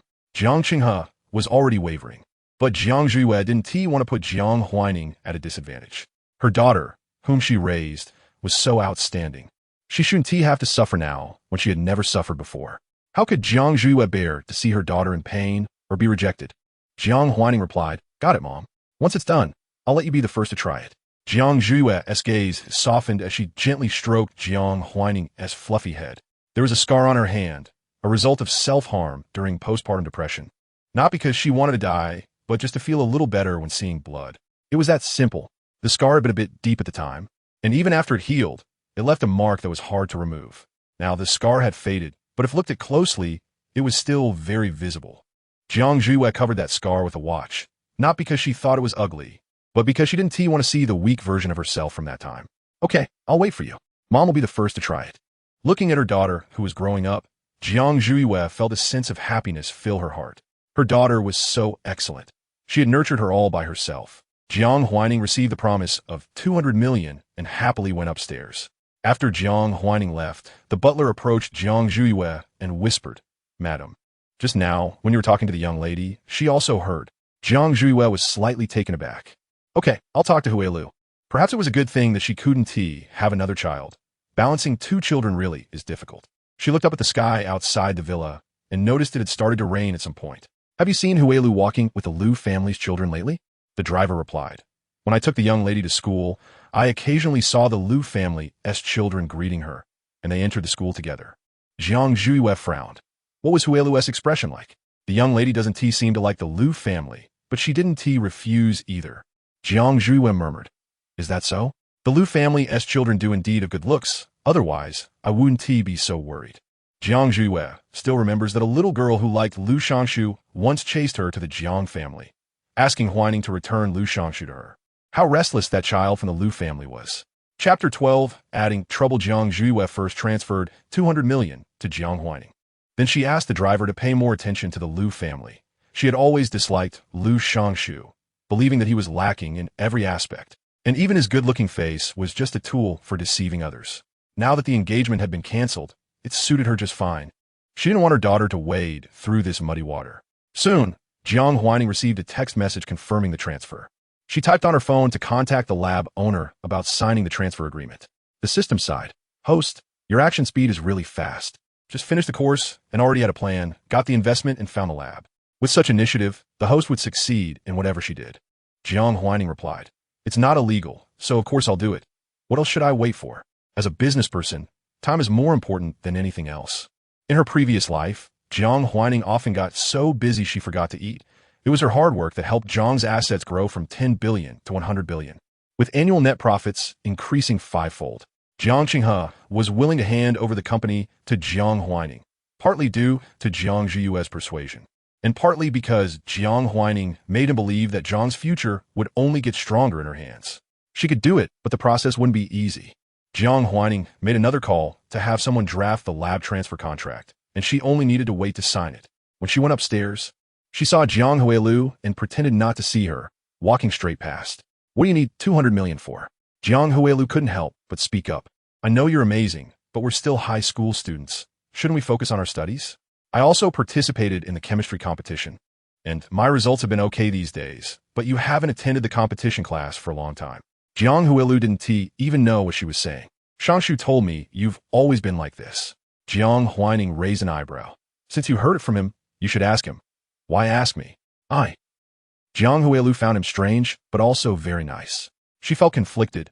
She thought Liu Shangshu was a good person, but sometimes she felt he was odd. The male protagonist in novels always domineeringly dotes on the female lead, forcing her to accept his love no matter how she resists. Jiang Huailing had once yearned for such love. Strange? What's strange about it? Don't you like him?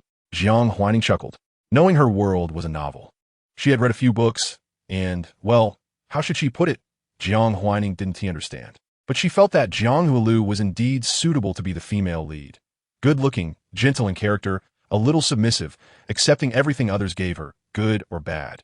And even her occasional resistance seemed harmless, like a kitten with its claws clipped.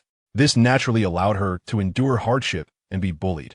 But she was powerless to form effective resistance on her own, thus qualifying for sympathy and waiting to be saved by the male protagonist. "How could I like him? Even if he canceled the engagement with you?" Jiang Huailing retorted, "I'm not that kind of person."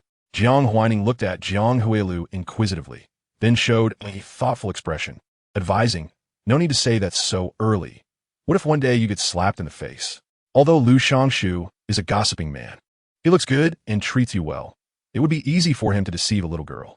Jiang Huaining certainly had no good intentions in saying this. The male protagonist targeted her company in her past life, and now that she knew this was a sweet novel, How could she let him enjoy the fruits of love? She would never allow Lu Shangshu to be happy again. Why should a pig live so well? Therefore, she was willing to add trouble to the love story of the male and female leads. Jiang Huailing was at a loss for words, not knowing how to refute. He's not that kind of person. Jiang Huaining gave her a meaningful look, as if saying, "Look, you've already been deceived." Jiang Huailing felt a little embarrassed and angrily blurted out, "I could never like him." Jiang Huaining shook her head as if she didn't believe her. "I hope so." She remembered what Jiang Huailing had just asked. "Weren't you asking me why I needed money? It's simple. I want to buy a lab. So I asked Mom for the money. If you want, you can ask her too. Mom won't refuse." But Lu Shangshu would definitely not want the female lead to have her own lab. "Jiang Huailing, what do I need a lab for?" "Oh, really? You don't want it?" Jiang Huaining felt a bit disappointed that she didn't see what she wanted to see. "If you really don't want it, why ask me?" The contract signing went very smoothly. Jiang Huaining spent 100 million and successfully added a lab under her name. After signing the contract, it was time for Jiang Huaining to return to school. "Huaining, are you going to the autumn outing?" Only the first-year students could be so leisurely for such a long autumn outing. By the second and third years, even for St. Asia, there was at most a week for the autumn outing. Jiang Huaining shook her head. "I've already been on the Statue of Liberty twice. I don't want to go again. You all enjoy yourselves." The homeroom teacher, Song Zhaoyang, came in with the registration form.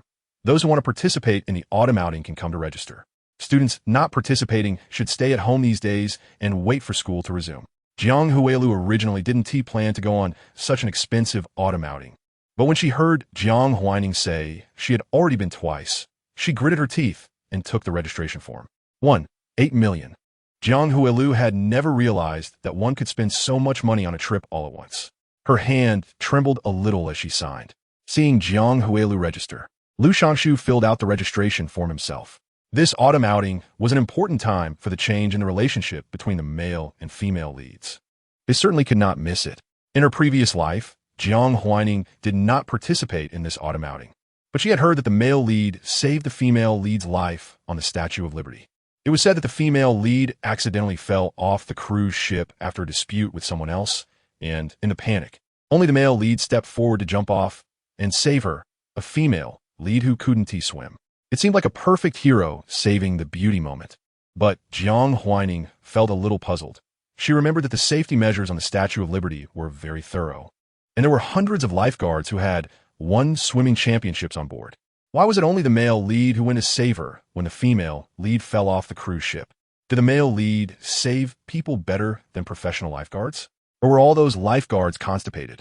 Or did they all fail to notice that the female lead fell off the cruise ship? How did the male lead discover it? Or did he know the female lead would fall off the cruise ship? It was a conspiracy.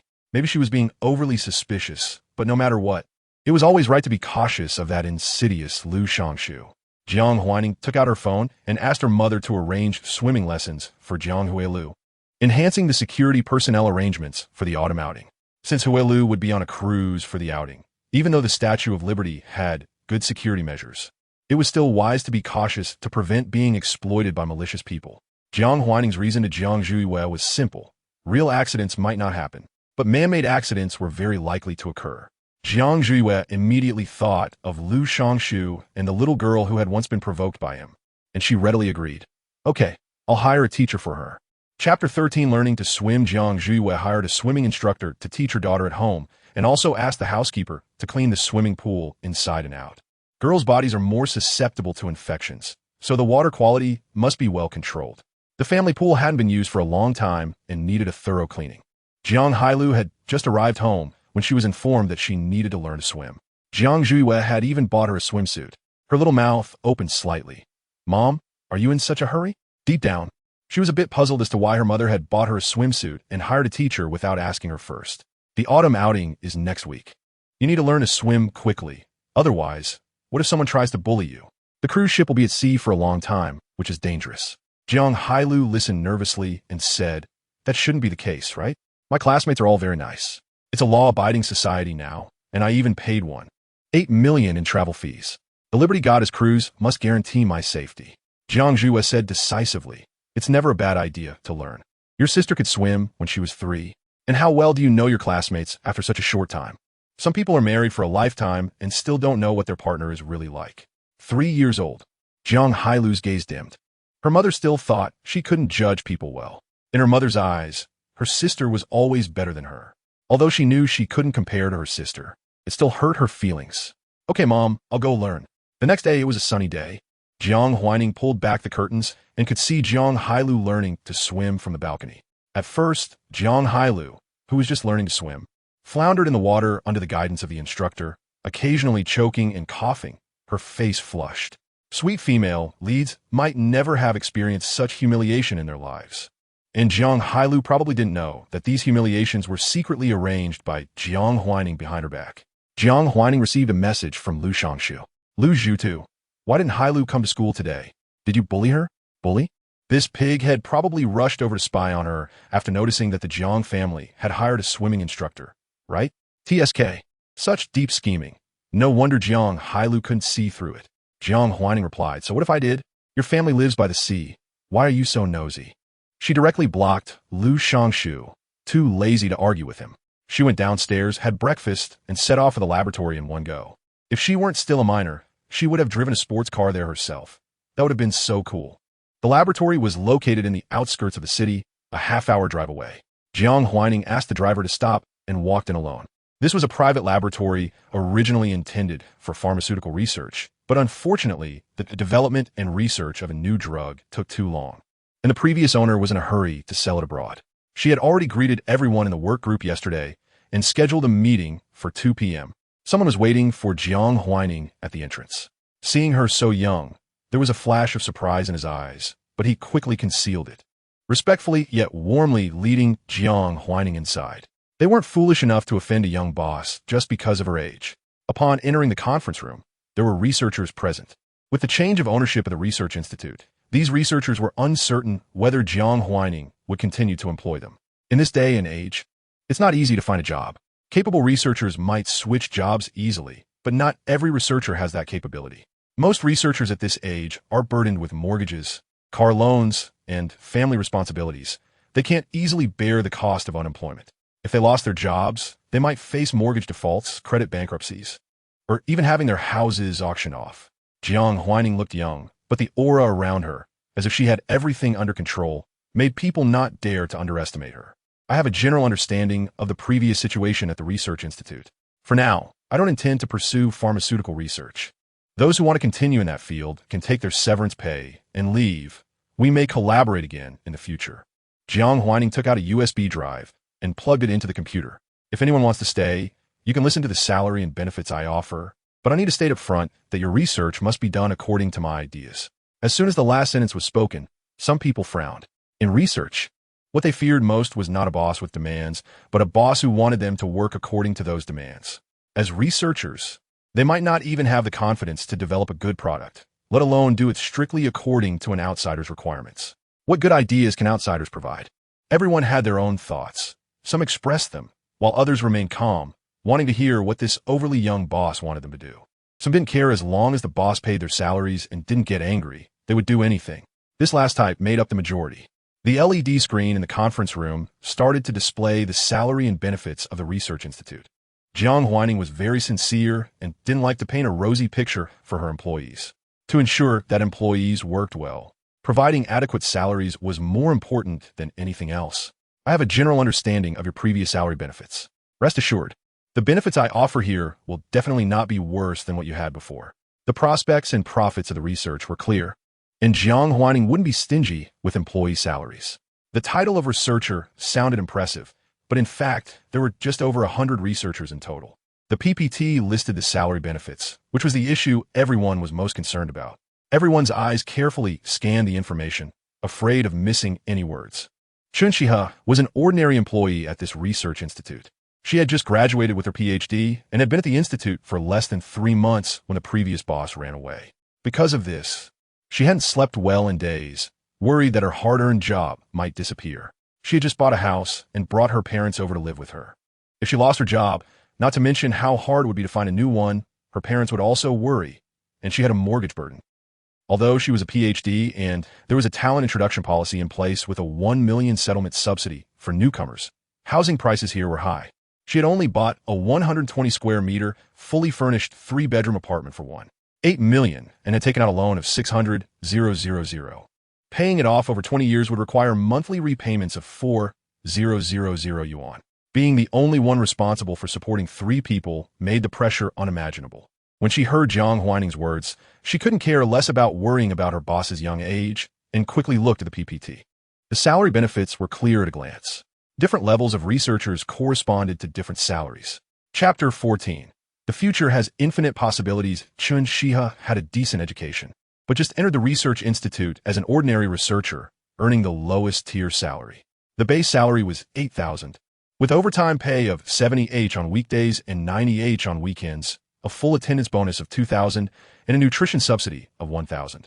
She quickly calculated in her mind that based on her usual workload, the researcher position would definitely require overtime, typically ranging from 1 to 4 hours on both weekdays and weekends, averaging it out to about 2 hours, plus the full attendance and nutrition subsidy.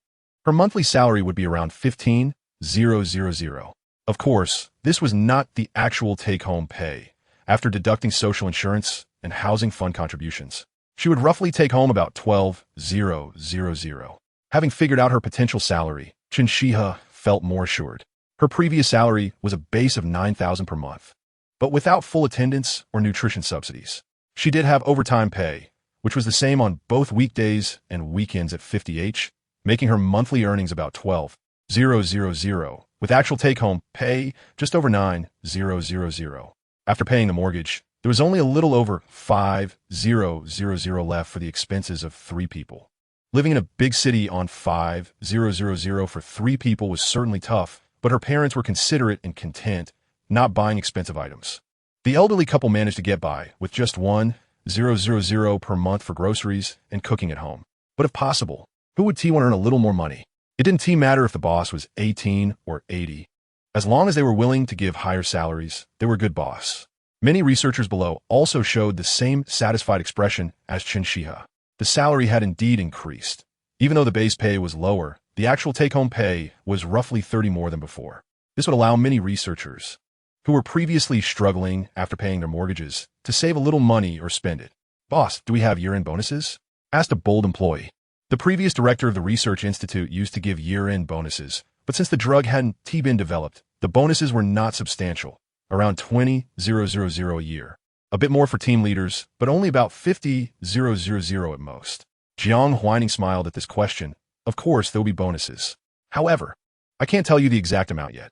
I can only say it won't be less than 25 of your total annual income. Chen Shihe immediately calculated. Based on her salary, the year-end bonus would be at least 45,000. That meant her average monthly take-home pay would increase by nearly 4,000. In other words, her year-end bonus could basically cover all her annual mortgage payments. Not to mention, she also had a housing fund. Of course, since she had just completed 3 months of employment, her housing fund hadn't started being paid yet, which was one reason her mortgage was quite burdensome. If you wish to stay on, you can sign the contract now. As for what you will research in the future, you can rest assured. You don't need to worry about not being able to manage it. Although the subjects are different, the knowledge used is quite similar, Jiang Huaining stated. This project may not last long, but the Research Institute won't close down because I have money. Even if the research doesn't yield results, I can still invest to keep the Research Institute going. With Jiang Huaining's assurance, those researchers worried about not being able to continue or not lasting long had no more concerns. Jiang Huaining instructed her assistant to distribute the employee contracts. Chen Shihe received her contract but didn't sign it immediately. Instead, she carefully read through it. The wording was not much, but everything that needed to be included was there, even specifying the minimum year-end bonus. It was clear and honest, with no traps, and it stated that the monthly housing fund contribution rate was 10, which was double what it was before. This meant that with the employee contributing 1,500 to the housing fund, the institute would contribute an additional 3,000. A total of 4,500 in housing fund contributions meant Chen Shihe's mortgage would vanish, leaving her somewhat stunned. Did she just get a house for free? Would she no longer have to repay her mortgage? Would all her housing fund contributions directly offset her mortgage? And she could even withdraw 6,000 from the housing fund at the end of the year? What kind of miraculous boss was this? Where else could she find such a good job outside of the system?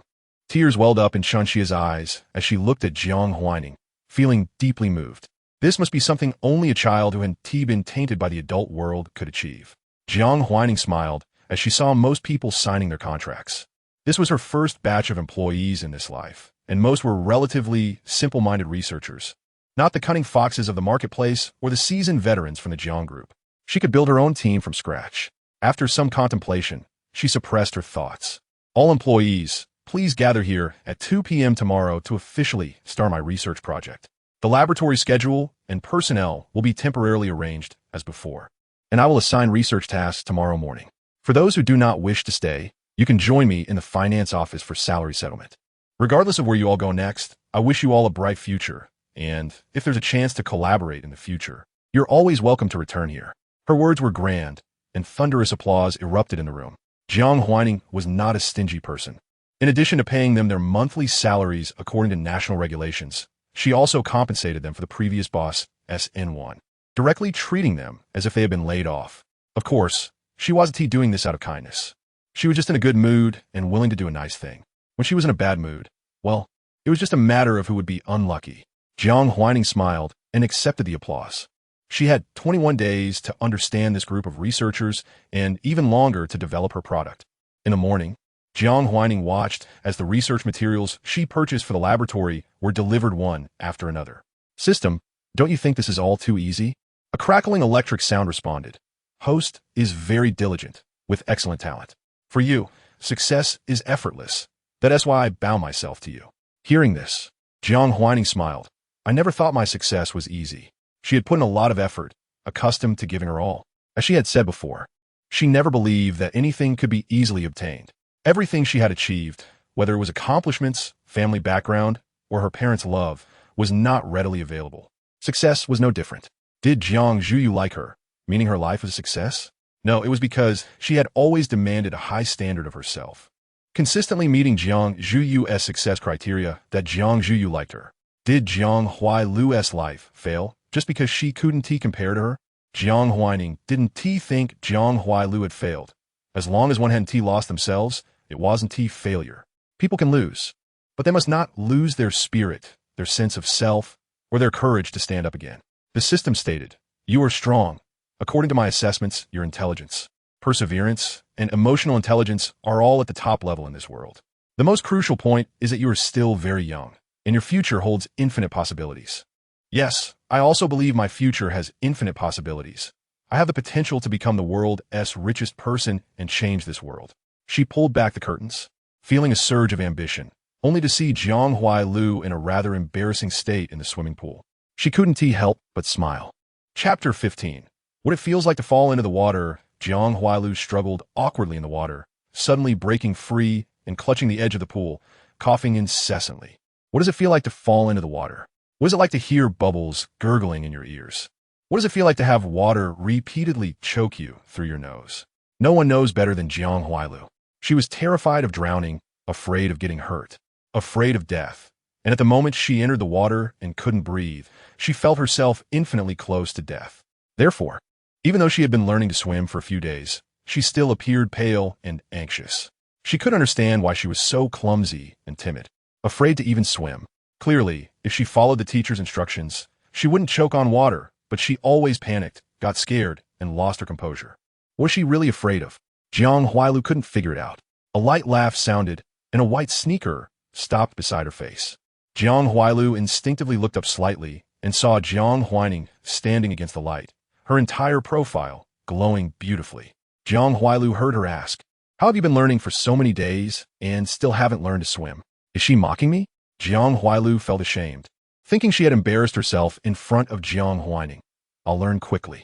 Stubborn as ever, Jiang Huaining turned her body, pulled out a pair of sunglasses from who knows where, put them on her face, and lay back on a nearby lounge chair, looking lazily amused. Come on, learn. I'll just watch you. Jiang Huailu felt both embarrassed and angry. I just didn't grasp the technique right away. I really will learn quickly. Okay, let me see. Jiang Huailu, angry and at a loss for words. She looked at Jiang Huaining in frustration, not wanting to be embarrassed in front of her. But with the pressure on her, she had to act. If she didn't learn, Jiang Huaining would definitely mock her even more. Jiang Huailu took a deep breath, followed the teacher's instructions, let go of the edge of the pool, and started to position herself. But swimming was really hard. She was always filled with fear, and even trying to comfort herself was futile. After just a few seconds, She was drowning again. Instinctively, she reached out to touch the edge. And just as she was about to reach it, a hand suddenly grabbed her wrist, pulling her forcefully deeper into the pool. Jiang Huailu stared in shock at Jiang Huaining, who was wearing sunglasses, her eyes widening slightly as a thought crossed her mind, but she quickly lost the ability to think. She was very scared, very panicked, because the Jiang family's pool was really deep, deep enough to drown someone. Losing the straw that was so close, Jiang Huailu's mind went blank. She desperately moved her body, trying to reach the safe shore, but swimming was really hard, and her limbs were uncoordinated. She was so far from the edge. Water surged in her throat and down her esophagus into her stomach. Jiang Huailu felt like she was going to die. Would she die? Would Jiang Huaining really let her drown? Would anyone notice she was drowning and come save her? Or would no one come? Relax, don't panic, control your breathing. Remember what the teacher taught you. Jiang Huaining's voice was low, yet it stood out clearly amidst the splashing water. At the brink of life and death.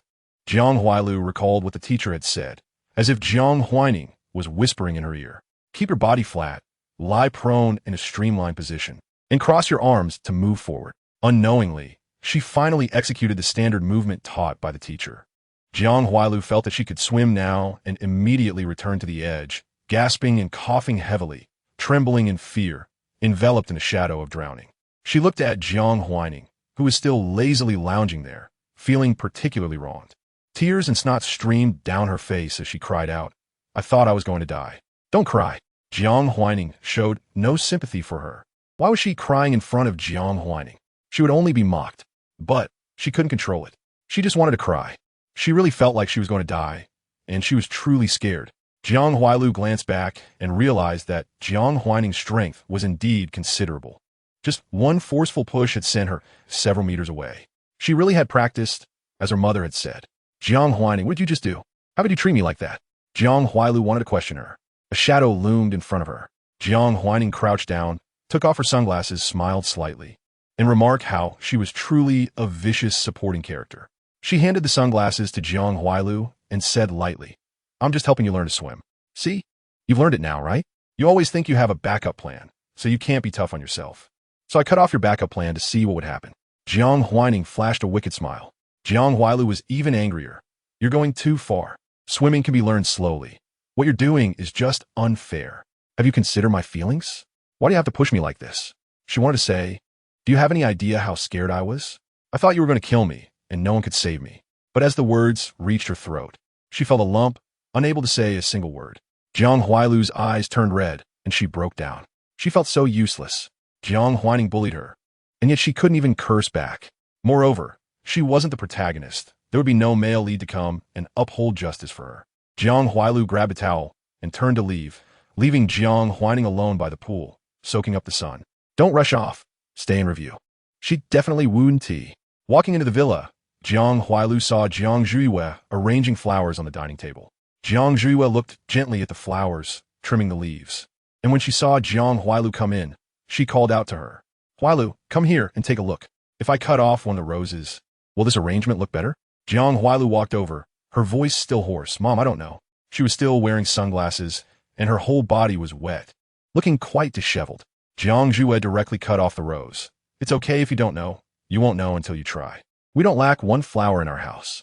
After trimming the rose, seeming satisfied, she asked Jiang Huailu again. I saw your sister at the pool earlier. Why didn't you spend more time with her? Huaining learned to swim when she was very young and even won swimming championships. If you still can't learn, you can ask Huaining to teach you. Jiang Huailu didn't know what to say. She just pushed me into the middle of the pool, and I learned to swim. I thought I was going to die, Mom. Jiang Huailu instinctively sought comfort. She didn't want her mother to punish Jiang Huaining, just hoped her mother could comfort her. Jiang Zhuiwe put down the scissors, a little surprised, then sighed. Were you scared? Very scared. Huaining learned to swim the same way, so she thought this method was good. Huailu, don't blame her. Jiang Zhuiwe looked at Jiang Huailu gently. Because this method is very effective, isn't it? You should have learned it right away, right? Nothing will happen at home, and your sister is watching, so you don't need to worry so much. After saying that, Jiang Zhuiwe picked up the scissors again. You can practice again. It's best to form muscle memory. Otherwise, forgetting it would be bad. Listening to these words that were exactly what Jiang Huaining had said, Jiang Huailu suddenly felt very cold, as if the moisture on her body was taking away her heat, making her feel slightly hypothermic. She wished her mother would hug her comfort her, but her mother didn't. Her mother, who was clearly very gentle, suddenly felt strange and cold, making her very scared. "Mom, I'm going to take a shower first." She left in a rush. Chapter 16. Salary. Jiang Huailu locked herself in the bathroom, continuously rinsing her body with hot water. There was a bathtub in the bathroom, but she preferred to shower, enjoying the sensation of hot water sliding over her skin. She felt she could draw strength from the hot water, but she couldn't understand why this home felt so cold to her, and why both Jiang Huaining and her mother seemed accustomed to this coldness. She once thought this home was warm, that her parents were loving, and that her mother cared for her children. She believed that as long as she earned her parents' affection, she would have a cozy family. But now, this home had unveiled a strange veil to her, and she dared not look closely at the face beneath it. There was a knock on the bathroom door. "Jiang Huailu, you've been in there for an hour. Mom asked me to call you down for dinner." Jiang Huailu stiffened, not wanting to respond, but finally said, "I know." Jiang Huaining leaned against the doorframe, waiting for her to change. When Jiang Huailu came out and saw her, she didn't say a word and walked past her, clearly sulking. Jiang Huaining found it somewhat amusing and followed her downstairs. Downstairs, Jiang Chenghe had also returned. He was the authoritative head of the family, seemingly in his 40s but resembling an old man. He hardly interacted warmly with his family or daughter. When he asked about Jiang Huailu's progress, it felt more like he was inquiring about a subordinate's work performance. "Have you learned how to swim?" Jiang Huailu muttered. "I learned." She didn't want to recall how she had learned, nor did she want to go back into the water. Jiang Chenghe nodded slightly. "After so many days of learning, you should have learned. Your sister learned in just a short time." Jiang Huailu felt a pang in her heart. Why did her parents always compare her to her sister? If Jiang Huaining was so good in their eyes, why did they bring her back? She waited for her father to express more concern for her. But after saying that one sentence, Jiang Chenghe began to eat, showing no intention of saying more. The system said, "The female lead was terrified by you today." According to the usual pattern, it was time for someone to stand up for the female lead. But the only one who knew what Jiang Huaining had done was Jiang Zhuye, who only spoke for Jiang Huaining, while Jiang Chenghe only cared about results and was indifferent to how Jiang Huailu had learned. What a pitiful girl, Jiang Huaining thought. After lunch, Jiang Huaining was about to go out when Jiang Huailu suddenly called out to her, "Sister, is it true that no matter what you do, no one in this family cares?" Jiang Huaining laughed and countered, "What have I done to deserve such a question from you?" After saying that, she left without looking back. Jiang Huailu stood there, slightly lowering her head, her expression unclear. Suddenly, her phone in her pocket rang. It was a call. "Huailu, the weather's nice today. Do you want to come out and play? We're planning to go to the amusement park." It was Lu Shangshu calling. Jiang Huailu initially didn't intend to respond, but her mood was low today, and she indeed needed to get out. "Wait for me, I'll be out soon." "Okay, I'll come pick you up." Jiang Zhuye stood on the balcony, watching Jiang Huailu get into Lu Shangshu's car and leave. The housekeeper stood beside her. "Madam, should we call the young lady back?" "No need." Jiang Zhuye was just a little puzzled as to why Huailu was being disobedient. She had said that Lu Shangshu had ill intentions. Why did her daughter still want to go out with him? Could it be that, as a mother, she would harm her own daughter? She felt a bit exhausted and didn't know how to discipline her biological daughter. She always felt wronged. If she had truly raised her, perhaps now it would be her, not Huailu, who would jump off a building. The housekeeper bowed his head deeply, not daring to say a word. Jiang Zhuye had been Mrs. Jiang for so many years. She was far from being genuinely gentle and harmless. The servants who had worked in the Jiang family for so long had seen another side of their lady. Jiang Huaining arrived at the laboratory. The researchers were already in place, and she directly pulled several team leaders for a meeting, handing them the research plan. "Follow this plan for research, testing one formula at a time. The one that yields the best results is what I want."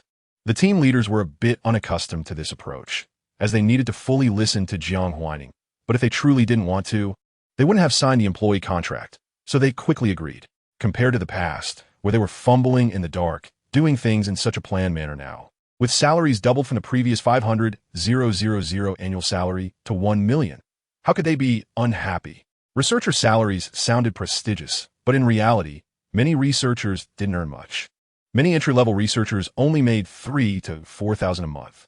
Now, they were genuinely satisfied.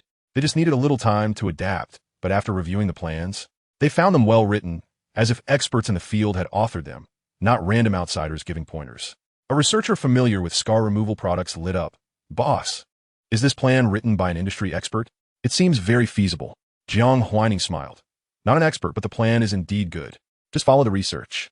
Of course, if you have good ideas, feel free to share them with me. We can give them a try. Given how good this plan was, they couldn't think of any better ideas. But they couldn't overpromise. Many inspirations arose during research. Thank you, boss. If we do, we will let you know. After the researchers left, Jiang Huaining calculated the expenses of the research institute in her mind. The monthly salary for employees was around 4 million, plus insurance contributions, which should be a bit more, around 5 million. Additionally, electricity costs and research losses had to be accounted for. This way, the laboratory, which cost 100 million to purchase, would need to spend about 10 million each month. This was not a small sum.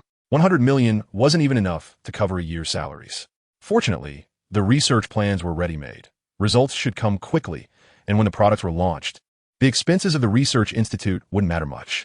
In a good mood, Jiang Huaining returned home and saw her mother sitting in the villa's yard reading. She found it strange. Since she hadn't caused any trouble today, why was her mother sitting outside reading? Mom, are you waiting for someone? Jiang wasn't the type to like waiting, unless it was to teach someone a lesson. Jiang Zhue raised her head from the book and said, Huailu and that boy from the Lu family went out. She frowned slightly. Really, such a big child, doesn't she know to avoid suspicion? That boy from the Lu family was once your fiancé. Going out with him like this, doesn't she fear others will talk? She had clearly advised Huailu to stay away from that person from the Lu family. Chapter 17 Obedience. Jiang Zhue rarely felt this worried. If it were Huaining being disobedient, she would have called her back long ago, but now, the disobedient one was her not-so-familiar biological daughter. Jiang Zhue had many reservations about how to handle things. She truly didn't understand Jiang Huailu and didn't know how to interact with her own daughter. Now if she called, she was also worried that her daughter would think she was being too controlling. However, she found it hard to hold back. Jiang Huaining was a bit surprised. She went out with Lu Shangshu? Lu Shangshu, yes, that was the name of the boy from the Lu family. Jiang Zhue nodded. He is still a high school student. Even if he is not helping at the company, he should at least find something to do or study well at home. Why did he come to find Huailu? Is he really that eager? Jiang Zhue felt quite annoyed with Lu Shangshu and considered whether to call the Lu family to warn them. I'm worried Huailu might be fooled by him. Jiang Zhue said. Jiang Huaining smiled. Mom, you don't need to worry so much. Even if Lu Shangshu wanted to deceive her, he wouldn't be able to do it in just one day. Besides, she continued, Huailu wouldn't be that easily deceived. Although the male and female leads might be a natural pair, with me as the vicious female supporting character, how could the male and female leads get together so easily? Even in sweet romance novels, the leads don't start off together. Otherwise, what is the point of the story? The male and female leads always have to go through some setbacks and opposing voices before they can finally be together, and that is still a long way off. Jiang Zhue glanced at the sky and noticed it was about to rain. She didn't respond directly to Jiang Huaining's words. Let us go inside. It's about to rain, and it wouldn't be good to get caught in it. Jiang Huaining nodded and entered the villa with Jiang Zhue. She sat on the sofa, appearing to look at materials on her tablet, while in reality, she was browsing through the next course she wanted to study in the system space. She wanted to create a little gadget that would allow her to know what the male lead was doing at any time. The clouds in the sky were growing darker, and Lu Shangshu was feeling a bit restless. He had clearly made an effort to show goodwill to Jiang Huailu, so why did she still seem completely unaware of his feelings? Clearly at school, if he smiled slightly, a bunch of girls would show him infatuated smiles. Lu Shangshu looked down on those girls but still felt a bit smug, thinking he was quite charming and popular with girls. Yet now, he couldn't even win over a little girl. He felt a bit frustrated, but didn't show it. He smiled and asked, Huailu, would you like some milk tea? I can go buy it for you. The surrounding boys smiled at this. Lu Xiao seems to be developing feelings. As the campus heartthrob, Lu Shangshu was not the type to be nice to everyone. In fact, his personality was rather indifferent. When an indifferent person suddenly shows tenderness towards someone, it's hard to refuse. They looked at Jiang Huailu, thinking that Lu Xiao liked this type. She looked obedient and pretty, but seemed to have nothing particularly special about her. The girls, however, were unhappy. How could the heartthrob, like Jiang Huailu? What was so special about her besides her family background? Jiang Huailu felt a bit awkward. It looks like it's going to rain, so I want to have milk tea. Let us go home first. It wouldn't be good if it really rains later. She slightly lowered her head, already sensing those ambiguous or unfriendly gazes. What are you afraid of rain for? Anyway, there's a car, so you want tea to drop on you. Morong Jing, a friend of Lu Shangshu, spoke up. If she wants to go home, then let her go. Why keep her here if she is such a buzzkill? A girl with dyed red hair immediately became displeased. Why were the two biggest heartthrobs in class surrounding Jiang Huailing to talk? It was really ridiculous. Jiang Huailing gently pursed her lips, and Huai's hand rested on her shoulder. Why don't I go back with Huailing? I'm a bit tired too. If you think it's a buzzkill, then you can continue to have fun. The last sentence was directed at the girl with red hair. Seeing that Jiang Huailing really didn't intend to stay, Lu Shangshu said, I'll go too. I'll drive you both back. He originally wanted to take Jiang Huailing home alone on a rainy day, but now Jiang Huailing insisted on leaving and Huai wanted to tag along. He felt a bit unhappy inside and had some opinions about Huai, but he didn't show it. Jiang Huailing quietly said, I'll just go back with Huai. Huai said, my family's driver can only fit 2 people in the back seat. Now, Lu Shangshu couldn't insist anymore. He couldn't appear too obvious or too eager. After all, he still had 3 years of high school left, so he had plenty of time. It's just that Huai really didn't know her place. Anyone could see that he liked Jiang Huailing, yet she still wanted to step in. Watching the two leave, Lu Shangshu's expression darkened. Rain began to fall halfway home. Jiang Huailing got out of Huai's car and returned home, where she saw her mother sitting on the sofa in the villa's living room. Back already? A clap of thunder echoed in the sky, and the booming sound added a sense of eeriness to the villa. Jiang Huailing quietly responded and planned to go upstairs to take a shower and change clothes, but was called back by Jiang Huailing. Huailing, didn't I tell you not to go out with the boy from the Lu family? He is not a simple person, and I'm worried you might be fooled by him. He is not a simple person, but he cares for me in a way that isn't annoying. While you don't. Jiang Huailing held back the impulse to say these words. Mom, today the amusement park was booked for our class, and many classmates went. I went because of that. I wasn't out alone with him. Jiang Huailing turned her back to Jiang Huailing, unsure whether she believed her or not.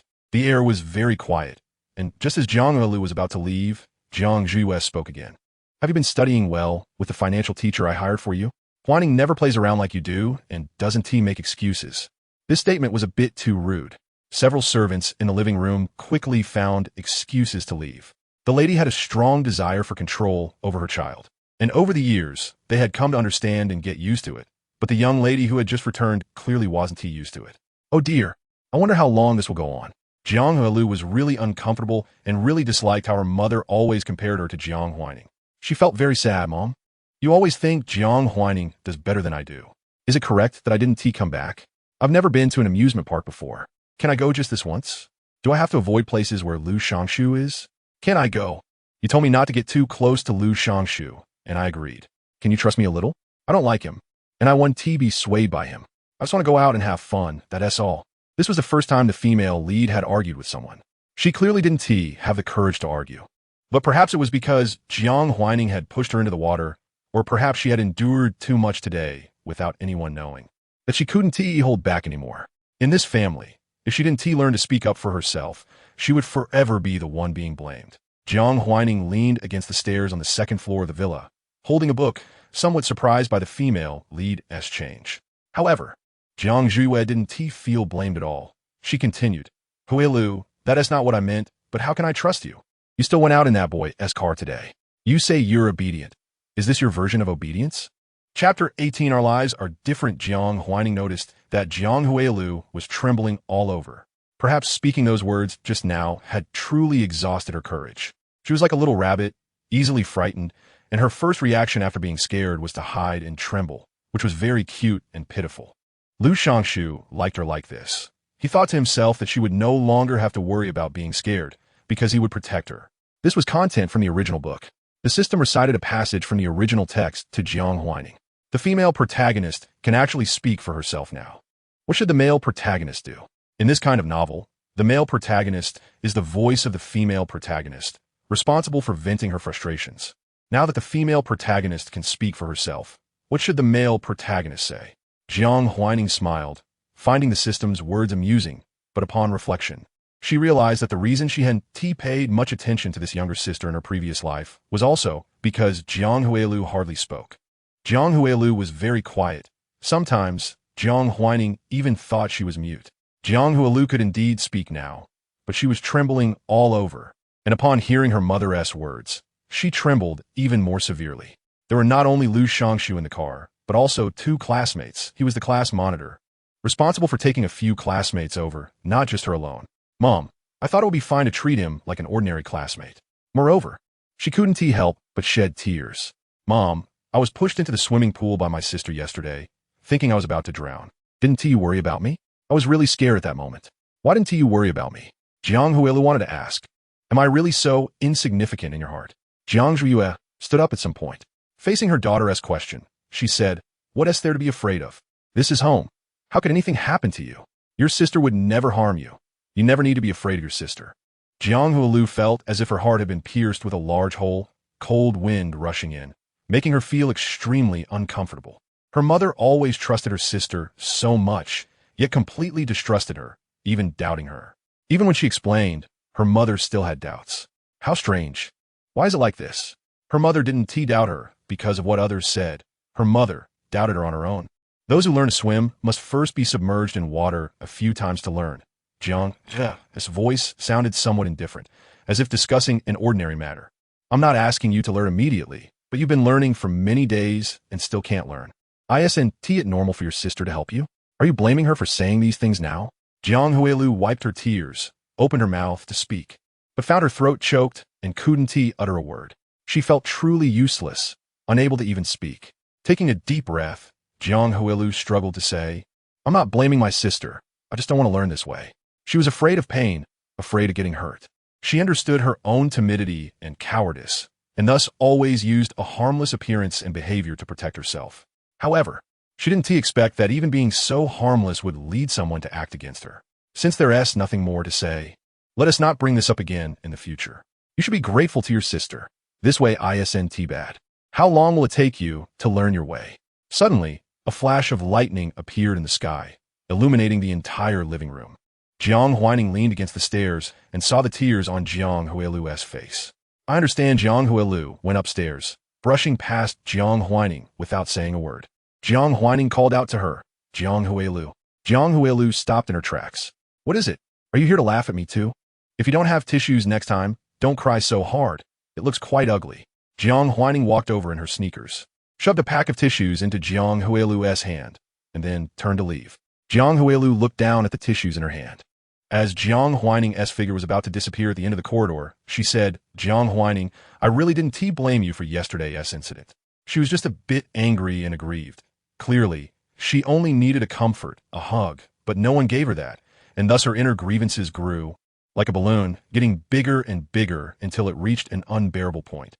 She felt that this home didn't feel like home at all, and no one cared about her. But now, she seemed to feel a little better. Jiang Huaining didn't respond and went directly downstairs, not knowing whether she heard her or not. Jiang Huailing clutched the tissues in her hand, taking one out and seeing a chemistry problem written in black ink on it. If she used this paper to wipe her tears, her face would immediately turn into a little black cat. For a moment, she didn't know whether to cry or to laugh. Did Jiang Huaining know there were words on the paper she gave her? While thinking about this, she opened her phone and looked at the few novels about fake rich girls on the bookshelf. Originally, she liked these novels very much, but now, she felt that her situation was completely different from those in the novels. She was not the female protagonist, nor was she a shining or villainous supporting character. If this world were truly a novel, then the protagonist would be her sister, the fake rich girl, while she would be the villain in this novel. Or perhaps she was just a cannon fodder, as she couldn't pose any resistance to her sister at all. She felt that she was really a failure at being a person. Clearly, she was her parents' biological daughter, but in their hearts, she had no place that could compare to her sister, who had no blood relation to them. Moreover, it seemed that she felt that way herself. So failed. A message popped up on her phone screen. Jiang Yuza, sis, how is it going at the Jiang family? Can you give me some pocket money? Jiang Huailing stared blankly at the message for a while. Jiang Huailing, Mom and Dad have already given you money. Why do you still want to ask me? Jiang Yuza, sis, I'm not asking for much. You're so rich now, what is wrong with giving me 500? Produce. Dad and Mom's money has all gone to buying a house. They don't have much left now. We're in a big city. Where doesn't it cost money? I just want to buy some breakfast. Jiang Huailing was silent for a while, then transferred 500 to Jiang Yuza. Jiang Huailing, if you ask me for money again next time, I'll block you. Jiang Yuza sent a sticker. Sis, you've really changed since becoming a rich girl. You never used to refuse me. Jiang Huailing didn't reply. She didn't refuse Jiang Yuza because she had become a rich girl, but because she suddenly found it strange that she couldn't refuse at all. Clearly, Jiang Huaining could do whatever she wanted, could get 200 million if she wished, while she only wanted to refuse others' requests. She just wanted to do something very small, but after growing up, it was her first time refusing Jiang Yuza, her first time expressing her thoughts to an elder. She was now a little scared, afraid that after saying those words, she wouldn't be seen as a good child in her mother's eyes, afraid her mother would dislike her because of those words, afraid that she wasn't a good sister. Her thoughts were in disarray, not knowing what to do. She flipped through her phone, entered her friend's circle, and saw Jiang Huaining had posted a message, saying she wanted to set up a studio. Our lives are truly completely different, even though we now live under the same roof. Chapter 19 Autumn Excursion. Jiang Huailu suddenly felt envious of Jiang Huaining, not because she had won her parents' favor, but because there were some sparkling qualities about Jiang Huaining. Sometimes, she felt that Jiang Huaining was so dazzling that she might burn herself. She scrolled through her phone and clicked on Jiang Huaining's profile picture to check her previous posts. Jiang Huaining rarely posted, but all her posts were visible. She saw that Jiang Huaining had won many competition championships, including swimming championships, competition championships, Olympiad math championships, modeling first places, and photos with some celebrities who only appeared on television, as well as pictures of ribbon-cutting events for Jiang group activities. In the photos, she seemed like a different species from herself. How could humans be so strong? So impressive, Jiang Huailu couldn't help but marvel. But if achieving such standards was the only way to earn her parents' affection, then she feared she would never have hope. A wave of inferiority and loss surged within her. And Jiang Huailu's eyes dimmed slightly. Just as she was about to put her phone away, she saw a message from Lu Shangshu. Lu Shangshu, are you doing well at home? Did your sister make things difficult for you? Why would Jiang Huaining make things difficult for her? She was insignificant to her. Jiang Huailu didn't reply. She simply turned off the screen. She lay on her bed, her mind wandering through a jumble of thoughts. Lu Shangshu seemed genuinely concerned about her, and with his good family background and being her sister's former fiancé, he seemed like a character from many novels. But she actually didn't like Lu Shangshu. Not at all. Seeing him reminded her of the day her sister had slapped him, leaving his face looking like a pig's head. How could she like someone who gossiped behind her back? But her mother didn't believe her. She should have felt very upset, but suddenly, she wondered, did her sister believe her? Jiang Huailu fell into a deep sleep. The rain had been falling for a long time, and by the time dawn broke the next day, it still hadn't stopped. Jiang Huaining pulled back the curtains and looked at the rain outside, suddenly remembering that today seemed to be the day for the autumn excursion. Shengya High School would organize students to go on a cruise in the afternoon. Although this place was not by the sea, chartering flights was not difficult for Shengya. A few planes could transport all the students to the seaside. Outside the door, a maid knocked. Miss, the housekeeper asked me to check if you're going to school today. Since she enrolled, Jiang Huaining didn't go to school every day. The aristocratic high school had no attendance requirements. She only needed to achieve excellent grades at the end of the term, allowing her to arrange her time freely. However, she rarely had such a long absence from school.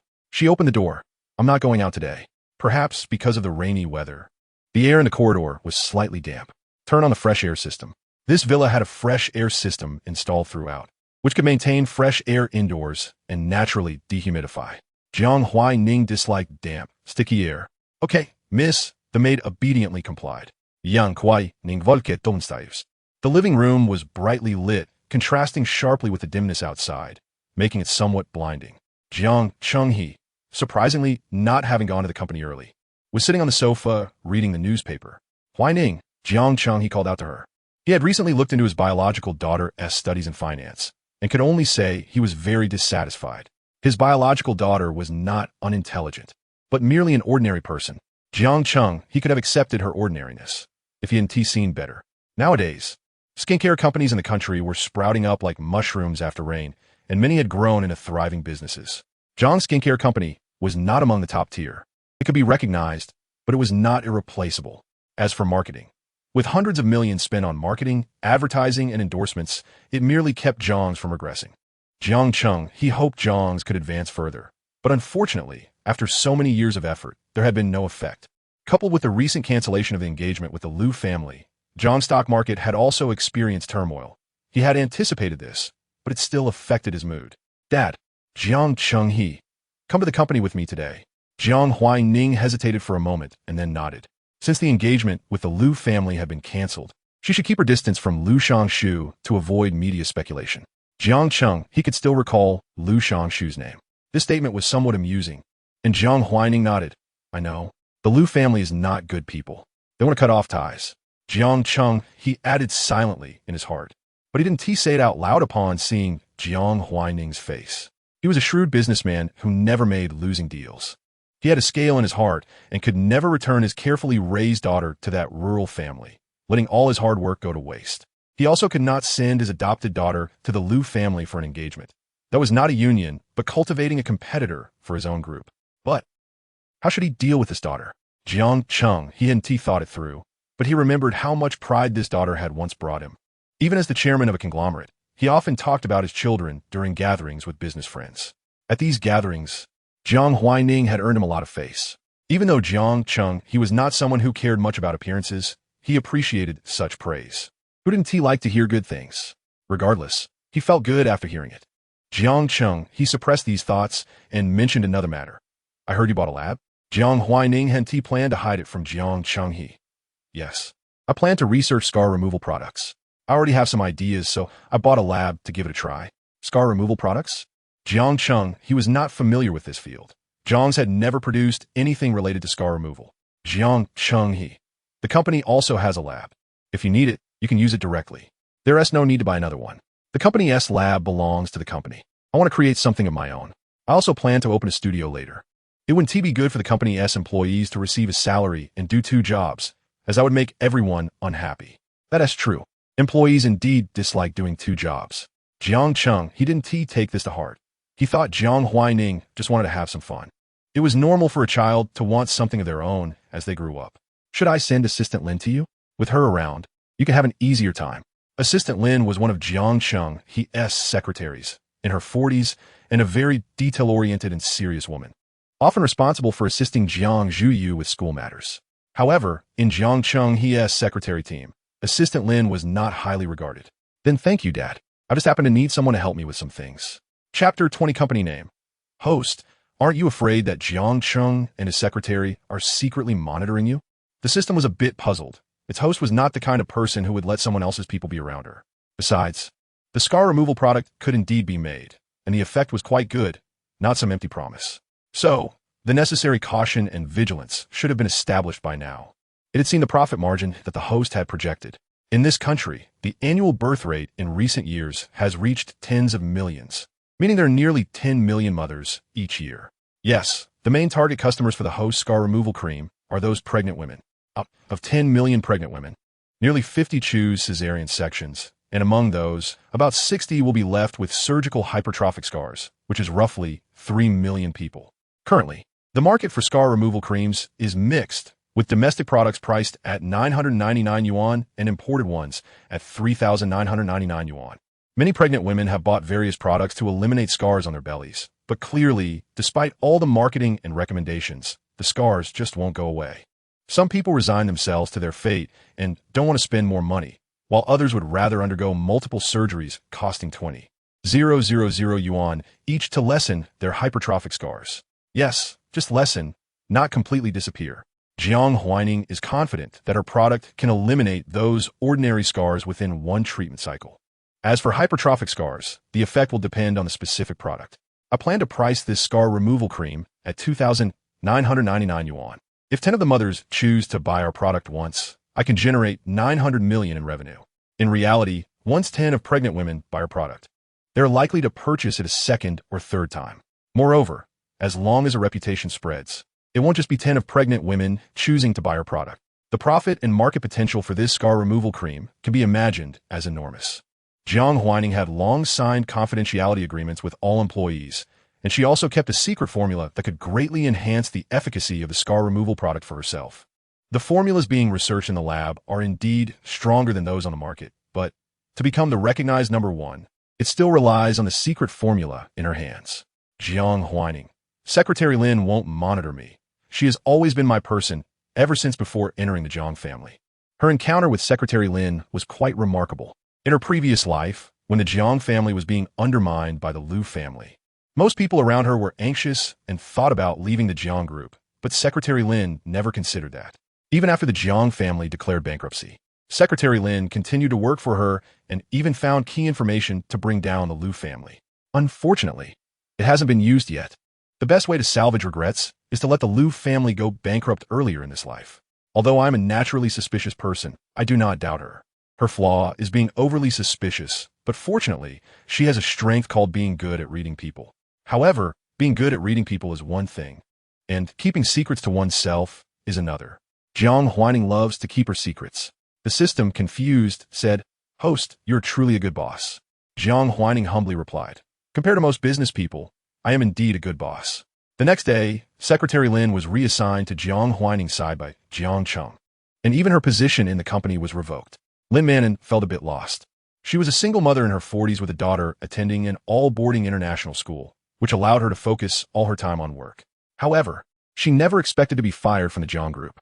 Is it because the chairman was dissatisfied with her frequent contact with the young lady? But those contacts were all initiated by him, weren't they? Looking at Jiang Huaining, Lin Manon instinctively smiled, not showing her confusion. "Young lady." Jiang Huaining simply nodded. "From now on, you will work with me. I will pay your salary. Rest assured, I will contribute to the 5 insurances and 1 fund at the highest level, and your actual take-home pay won't be lower than before." Lin Manon naturally believed her words. The young lady's monthly allowance was more than her 5-year salary. How could she possibly doubt that the young lady could not afford to pay her? Moreover, not everyone has the opportunity to work closely with the boss. Although she was a secretary before, she was just one among many. Even if Jiang Cheng wanted to promote a secretary, it wouldn't be her. A secretary's salary of at most 20,000 yuan could barely sustain her life and her daughter's international school fees. Jiang Huaining directly opened WeChat and transferred a sum of money to Lin Manon.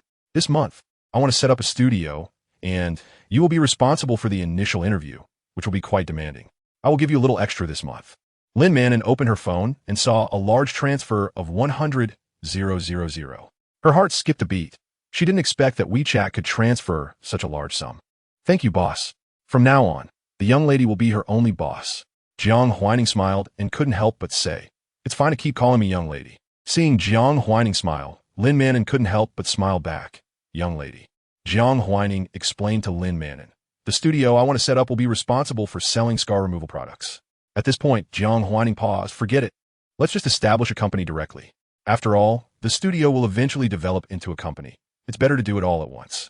Moreover, selling scar removal products through a company will also make it easier to gain the trust of customers, potentially increasing sales and profits." Good.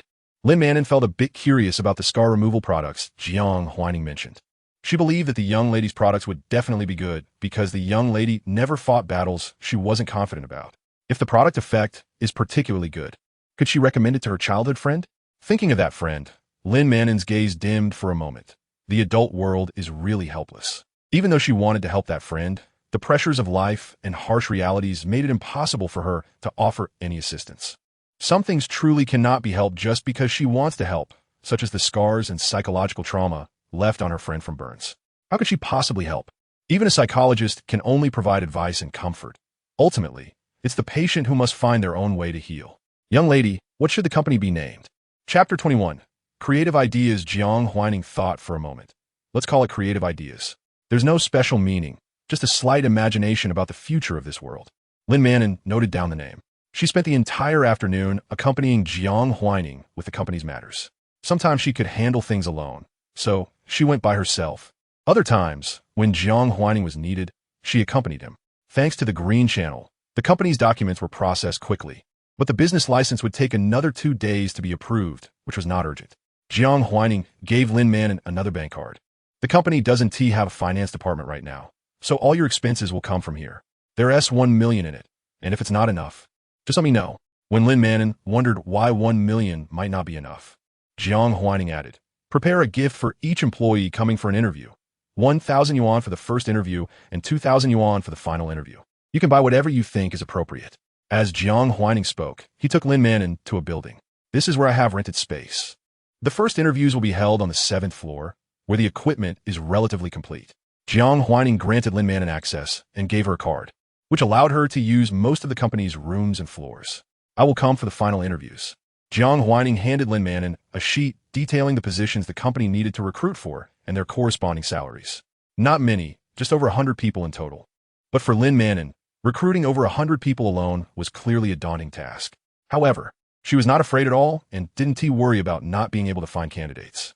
Although it was not graduation season, there is still a large number of graduates waiting to find jobs, not to mention many unemployed job seekers.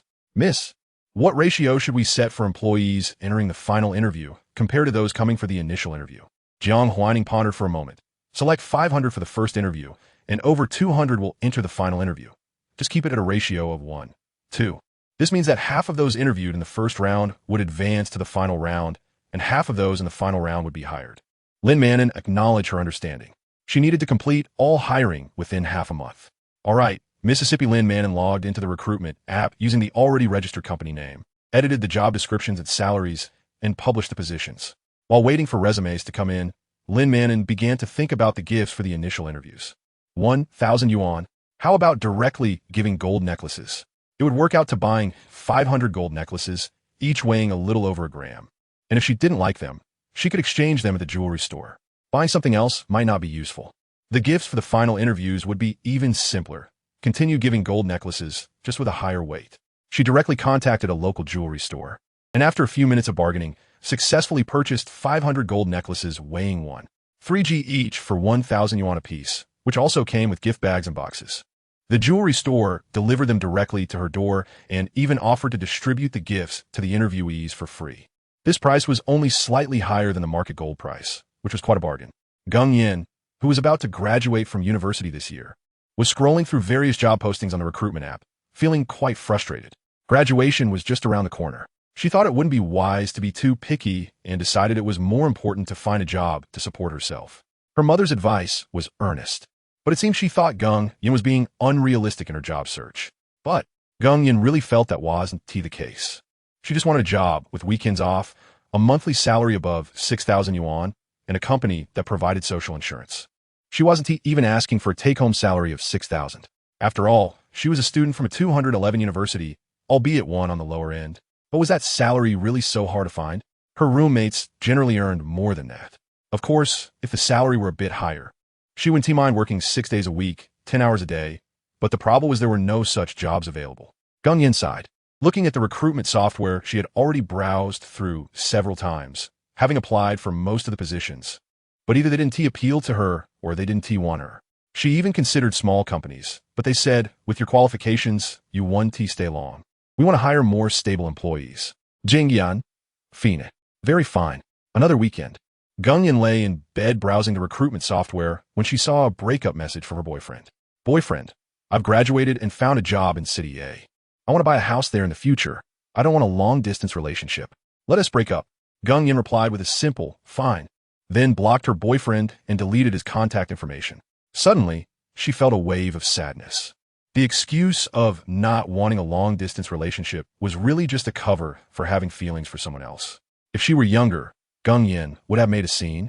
But now, she simply didn't have the energy. She just wanted to find a job quickly. Transforming her sadness into motivation, she refreshed the app again. And suddenly there were new job postings after a month of seeing none.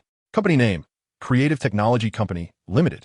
Position, Marketing Department. Employee number of positions, 15 requirements. Major in marketing, advertising planning, or related fields, or at least 1 year of relevant experience, with good communication skills. Able to accept overtime beyond the 8-hour workday. Full-time college diploma or above.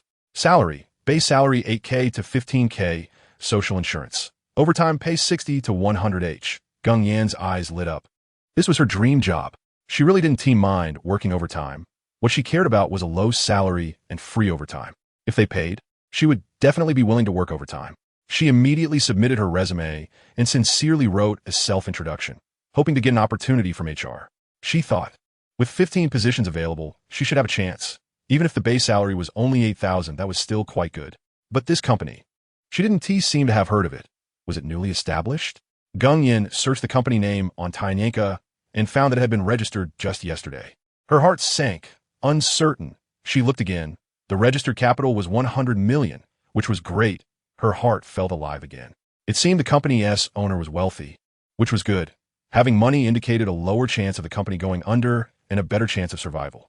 She clicked on HR's profile and found that HR had also posted many other positions. Seeing one that matched a friend as qualifications, she immediately forwarded the job to her friend, adding, I want to interview with this company. Let us go together. It's a new company, so it should be easier to get in, plus the salary is good. Her friend quickly replied with an okay. The two agreed that if they were invited for interviews, they would go together. Gung Yin, haven't you found a job you like yet? I found one, but I don't know if I can get an interview. I heard there are 2 rounds. 2 rounds? Her roommate was surprised. Did you apply to a big company? Her roommate muttered. Didn't the campus recruitment for big companies basically end recently? Gung Yin replied, no, it's just a newly established small company. Upon hearing this, her roommate looked at Gung Yin as if she were foolish. You're going to a small company? Aren't you afraid of being scammed? What small company does 2 rounds of interviews? They really know how to put on airs. This roommate had always been at odds with Gung Yin. They got along on the surface, but often made cutting remarks behind her back. She pulled out a gift. I interviewed at DQ today, and they gave gifts too. A set sells for 200 on Taobao. DQ is really generous. They give gifts to every interviewee. I wonder how much that costs. Gung Yin. Oh, did you get the job? Not yet notified. Her roommate also felt deflated. With so many people interviewing for one position, the chances of her getting the job were indeed slim. Chapter 22. Alluring Gung Yin waited for a day and received an interview notification. But it was not on the same day as her best friend. It was in City A. Thinking of her ex-boyfriend's words, Gung Yin's mood dropped a little. But City A was so big that she might not run into him. She put on her interview outfit and did her makeup, striving to look like a qualified professional. Then took the high-speed train there. The train was quite fast, and Gung Yin arrived at the company building. First finding the restroom to touch up her makeup before heading to the 7th floor to prepare for the interview. There were quite a few people waiting for the interview. Gung Yin counted around 20, both men and women, but most were women. She sat down and began to review some interview questions. Suddenly, the hall erupted with chatter. How strange, they were all adults. How could they make noise in an interview setting? Wouldn't that leave a bad impression on HR? Gung Yin looked up and saw several women in gold shop uniforms standing at the door. A woman in formal attire smiled elegantly. Candidates who have completed their interviews can come here to receive a gift with their interview invitation. It's a small token from the company. Some interviewees had already gone to collect their gifts, and under the urging of friends, opened them on the spot. This was also the cause of the commotion. Inside the gift box was a solid gold necklace. Although not very heavy, it was worth at least 1,000 yuan. A gold necklace with a certificate. My goodness, this company is so generous. Most people didn't lack 1,000 yuan. But few would spend that much on a gold necklace for themselves, even if they knew that gold necklaces held value and even had some potential for appreciation. Gung Yin found it strange. She suddenly realized she had never bought a gold necklace for herself. Next, the atmosphere among the waiting interviewees grew even tenser. A company that gives out gold necklaces for a preliminary interview clearly has great future benefits. Some seasoned candidates who had initially not taken the interview seriously were now unable to hide their nervousness. Others discreetly asked those who had already interviewed about the content of the interview. But how could those who had completed their interviews reveal information to competitors? Everyone wanted to enter this company. Even a fool would know not to bolster their rivals' chances. Soon, it was Gung Yan's turn. She walked into the interview room and was a bit surprised to find only 2 interviewers, both of whom were women. Lin Manon looked at Gung Yan's resume and smiled at her. Please take a seat. Gung Yan sat down. Let's start with a self-introduction. Tell us what you excel at and any achievements you've had, whether during your studies or in work.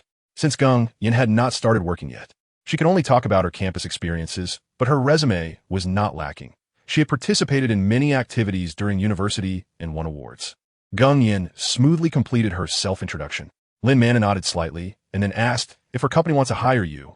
What is your expected salary, considering that overtime may be frequent in the early stages? Here it comes, the most brutal question. Gung Yin felt a bit of sweat. This question was indeed difficult to answer.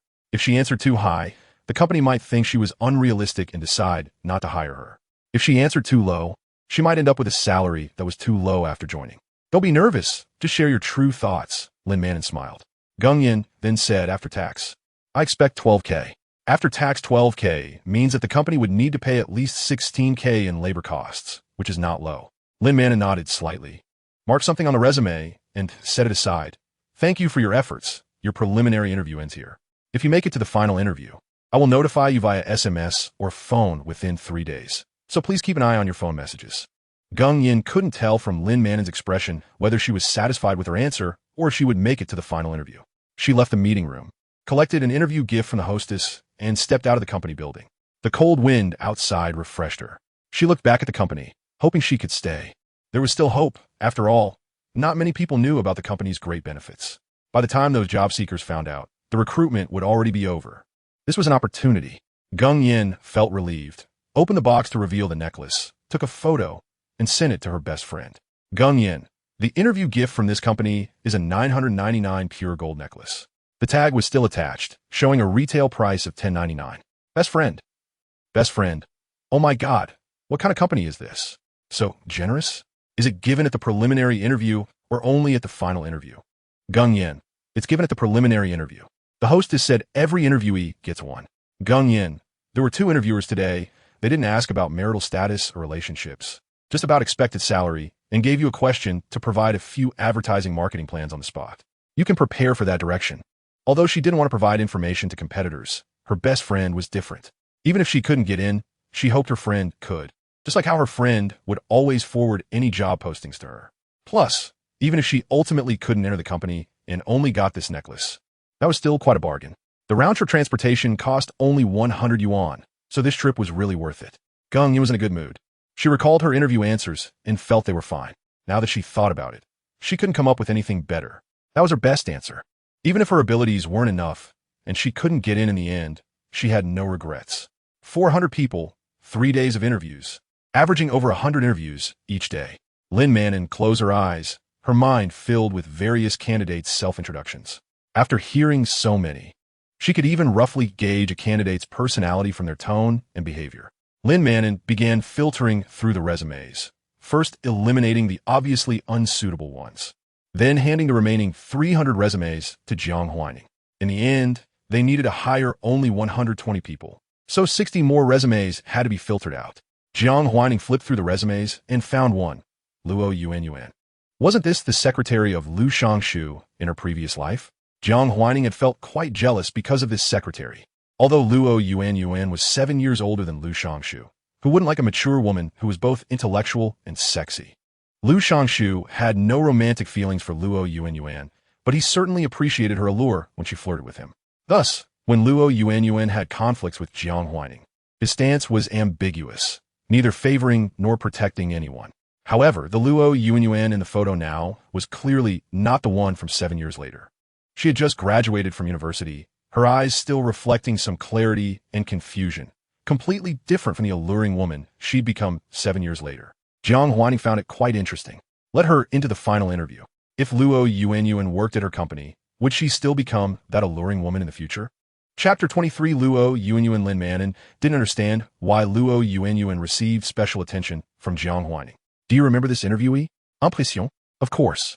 In fact, Luo Yuanyuan left a deep impression on Lin Manon, but it wasn't a good one. Most interviewees try to present their best selves, even if they don't wear makeup. Their clothes are clean and tidy. However, Luo Yuanyuan was different. She wore a pair of faded and cracked cloth shoes, and her clothes even had patches. In this day and age, patch clothing is truly rare. It could almost be put in a museum. Lin Manon couldn't understand why Luo Yuanyuan seemed so impoverished. She appeared rather reserved and shy, and looked a bit fatigued. Lin Manon carefully expressed her opinion. I originally thought she wasn't suitable for the marketing department, but her advertising proposal was well written and showed her own perspective. Because of this, she didn't immediately discard Luo Yuanyuan's resume as unqualified. Jiang Huaining raised an eyebrow, not believing that Lin Manon had misjudged her. It seemed that 7 years really changed a lot, because the Luo Yuanyuan 7 years later was not shy at all. She even came to provoke Jiang Huailu, making Jiang Huailu cry under the covers. Jiang Huaining was fortunate to have seen Luo Yuanyuan's fearless demeanor. What did she write? She believed that when a product's potential consumer base is large enough, adopting a low-margin, high-volume strategy would yield better results than making the product seem unattainable to most potential customers, thus generating more profit. Jiang Huaining found it interesting and asked Lin Manon, what do you think about our product pricing? At 2,999 yuan, it isn't particularly expensive, and it is lower than imported scar removal creams, but it can't be considered cheap either. However, if it can smooth out the scars left by childbirth, even at 10 times the price, many people would be willing to buy it. I think this price is not expensive. Many people would be willing to pay. Lin Manon was unsure about the effectiveness of the scar cream, so she could only say that. Jiang Huaining smiled, but it's not low-priced, right? Yet, her product wasn't designed to be low-priced in the first place. Moreover, the cost of raising a child is far more than 3,000 yuan. The The cost Jiang family has spent on her over the years must be at least several billion. So, Jiang China certainly wouldn't let her go. When a businessman invests, they will hope to recover their costs by any means necessary. Jiang Qinghe was willing to invest so much in her because he saw greater benefits. Raising a child is not a simple matter. Even for an ordinary family, in today's age, raising a child to graduate from college requires at least hundreds of thousands. Jiang Huaining flipped through resumes and filtered out 30. The rest you can sift through. Then Man nodded, okay. After reading the resumes, Jiang Huaining sat down to review her courses. These days, through her efforts, she had accumulated over 500 learning points. It looked like a lot, but in reality, it wasn't enough. Many courses in the system were not cheap, and often to learn one knowledge point, she needed to purchase many supplementary materials to fully understand the concepts. Knowledge that transcends time is not easy to learn, but Jiang Huaining felt challenged. She enjoyed challenges and hated monotony. Jiang Huailu leaned against the cruise ship, enjoying the sea breeze. She had never seen the ocean before, and it was so beautiful.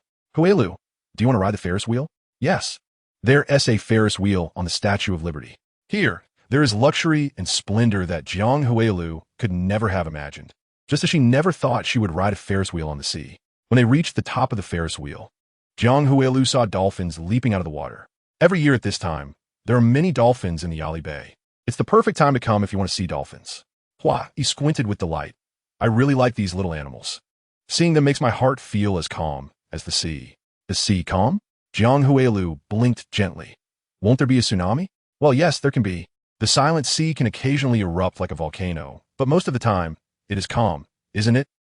He turned her head and looked at Jiang Huailu, saying, actually, I originally thought you would argue with Jiang Huaining. Many of us bet on whether you would have a fight with her. But for the first moment I saw you, I knew you wouldn't argue. He said, you are very quiet and timid, while Jiang Huaining is too proud. On the surface, she seems nice, but she actually looks down on most people, so she wouldn't attack you, and you wouldn't attack her either. This description made Jiang Huailu laugh, but after laughing, she felt a bit lost. I can't compare to her. She has never regarded me highly. He patted Jiang Huailu's shoulder. At least you are her biological child, aren't you?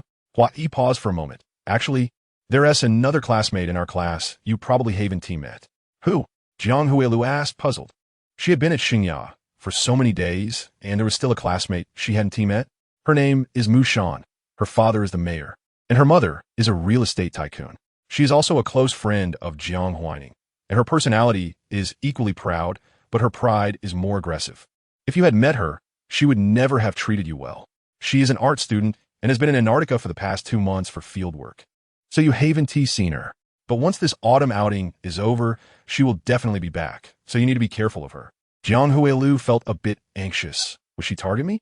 But I haven't offended Mushan. He shook her head. Maybe it's not targeting. She just likes to pick on people she doesn't like. In any case, it's always good to be cautious when facing her. Jiang Huailu nodded, feeling confused about how she could be picked on. She walked to the deck, ready to enjoy the sea breeze, when she suddenly saw Lu Shangshu walking over. It was very quiet here, and there weren't many people around. Jiang Huailu suddenly felt a bit uneasy.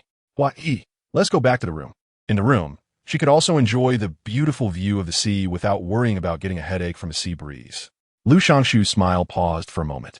He noticed that Jiang Huailu seemed to be avoiding him. Could it be that Jiang Huaining said something to her?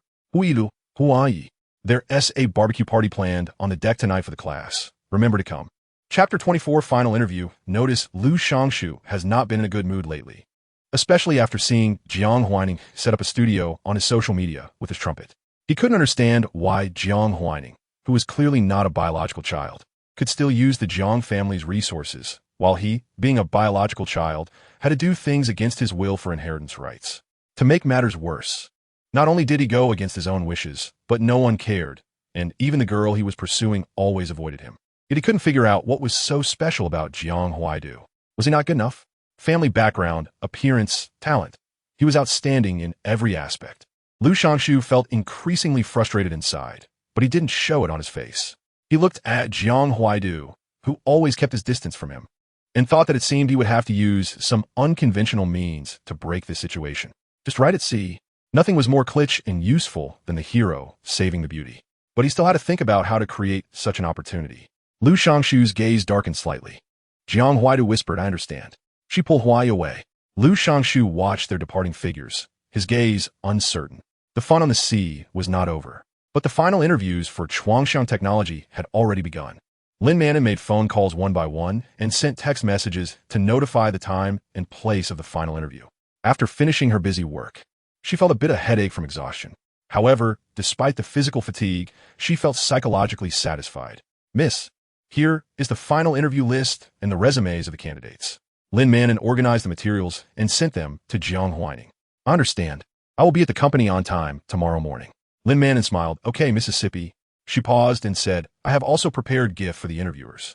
After the interviews, someone will distribute them. For the final interview gifts, she chose bracelets instead of necklaces too. 6G, very light, but still considered a small but meaningful gesture. Well, you've worked hard. Keep 2 for yourself as well. Thank you. Mississippi. Lin Manon did not stand on ceremony. Jiang Huaining flipped through the resumes and singled out Luo Yuanyuan's resume. Among these resumes, Luo Yuanyuan's was not particularly eye-catching, just ordinary. However, 7 years later, Luo Yuanyuan would become an important backbone of the Lu Group's secretarial department. It could be said that the secretarial department of the Lu Group could hardly do without Luo Yuanyuan. This is also why a female supporting character like Luo Yuanyuan could bounce around in front of the female lead for so long. Apart from a male lead's indulgence and indecisiveness, Luo Yuanyuan's personal workability was also an important part that could not be ignored. She took a serious look. Ordinary undergraduate.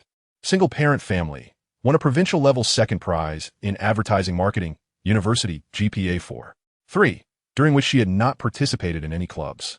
Compared to 7 years later, this resume could be said to be extremely ordinary. But what Jiang Huaining cared about was not these. Very few people could see a person's arrogance and then witness her previous anonymity 7 years ago. The system was a bit confused. Host, do you know her? In the book, Jiang Huaining and Luo Yuanyuan did not have a direct intersection. I know her. It's because I know her that I find it strange. She used to be such a person. The difference is too great. It's like 2 different people. She stood up and walked to the floor-to-ceiling window.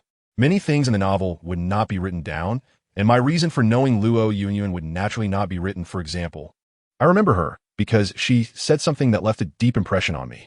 What? As long as I can make money, I can do anything. I can even give up my conscience. A product that costs $99, I can sell for $19.99, $39.99. That's why I will never be dismissed by the Lu family. Jiang Huaining. This vicious female supporting character happens to need such an employee. Maybe she can't do that now. Then it's even more interesting. I like to study how humans change under different influencing factors. After a day of busyness, Luo Yuanyuan returned to the hospital building, exhausted, to wash her mother and feed her. After her mother finished eating, she hastily took a few bites herself and then lay on the hospital's companion bed with her eyes open. She was very sleepy and tired, but she couldn't sleep at all, staring blankly at the ceiling, not daring to think about how to get through tomorrow. She feared that if she thought about it, she would find life too bitter and exhausting and wouldn't be able to hold on. She barely looked at her phone either. Now in her 4th year, most of her classmates were going their separate ways or focusing on finding jobs, while she had to take care of her seriously ill mother. In addition to doing 3 part-time jobs a day, she also had to find time to look for a formal job. But to give up on her mother? She couldn't do it. She grew up relying on her mother. How could she harden her heart to abandon her? However, the medical expenses of over $6,000 a month were really weighing her down. There were no savings at home, and all the medical expenses had to be paid by her working. But working 3 jobs a day, over 15 hours of work, almost left her with no time to breathe. She moved her hand, and her fingers accidentally touched the gold necklace in her pocket. The necklace was cold, but Luo Yuanyuan felt a hint of warmth from it. She thought she could sell this necklace for money, which would be enough to cover her mother's medical expenses for about 5 days. But she hoped even more to enter Chuangxiang, with a monthly base salary of at least 8,000 plus overtime pay, enough for her to pay her mother's medical expenses and still have her own life. If she could enter Chuangxiang, her life would see the light. If not, she would keep struggling in the dark. Occasionally, she also thought about whether to go into the entertainment industry, but she didn't dare. She knew she had a good figure, but she felt very ashamed to expose her body. Even when life was tough, she buttoned every button on her clothes neatly. She comforted herself countless times that it wasn't at that point yet. She shouldn't give up her dignity. Yuan. Her mother's hoarse voice sounded. Mom, rest well. Don't think too much. Luo Yuan gently responded, knowing her mother actually didn't want to live anymore, because she didn't want to burden her. But she didn't dare say anything, nor mention it, fearing that once they talked about it, both of them would collapse. You too and me. But she didn't know how long she could hold on. The phone screen lit up with a final interview text message. Dear Luo Yuan, hello. Thank you very much for participating in our company's initial interview for marketing planning. After our careful evaluation and discussion, we are pleased to inform you that you have successfully passed this initial interview. Next, we will contact you to arrange the final interview and related details. Please keep your phone accessible so we can reach you in a timely manner. Thank you again for your interest and support for our company. And we look forward to the opportunity to create a bright future together. Chapter 25, She cheers for herself in the darkness. Luo Yuan tightened her grip on her phone. She never expected to make it through the first interview. She knew her appearance and state at the time were not good, but there was nothing she could do. She had no resources to change into nicer clothes, as she had been living like this for 2 years. Since her second year of college, she had stepped into darkness and had not seen the light since. Why had her life become so difficult? Luo Yuan couldn't understand, nor did she know why fate had chosen to bring illness upon her kind and honest mother. But now, it seemed she could see a glimmer of hope. As long as she could enter the company, she would be able to free herself from the mud of daily life. Come on, she cheered herself on. After several days of rain, City finally saw clear skies and sunshine. Jiang Huaining had the driver stop the car at the entrance of the company building and walked up to the 7th floor. She would personally conduct interviews again this time. Although the interview time hadn't started yet, there were already many people on the 7th floor. Oh my God, more hostesses. Are those boxes interview gifts? The hostesses were clearly positioned, and the boxes were placed in plain sight, with several security guards around. The candidates couldn't help but feel excited at the sight of the gift boxes. Who doesn't like gifts? They really loved this company. And even if they couldn't enter in the future, they would only feel regret and would definitely come back if given another chance. The gifts from this company were all things girls liked, and they were so valuable. The company must have spent hundreds of thousands on these interviews. One girl whispered, I went for an interview at another company before, and they gave me 2 5-yuan bills. 5 yuan? No chance. It felt a bit humorous, and the people around couldn't help but laugh.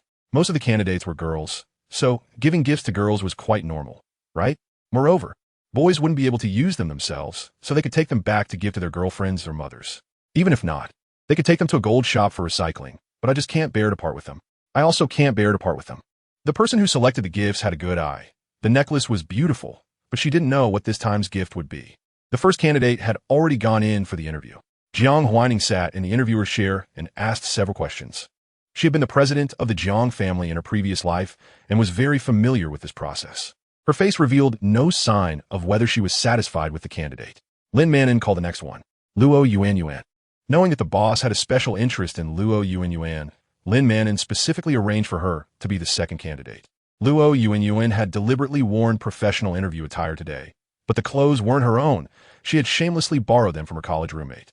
Fortunately, although her roommate was surprised, she lent them to her and even helped Luo Yuan with her makeup for free. Luo Yuan originally thought her roommate looked down on her and was prepared to be rejected, but she didn't expect her roommate to be willing to help her enthusiastically. Jiang Huaining's gaze fell on Luo Yuan. Hello. She smiled.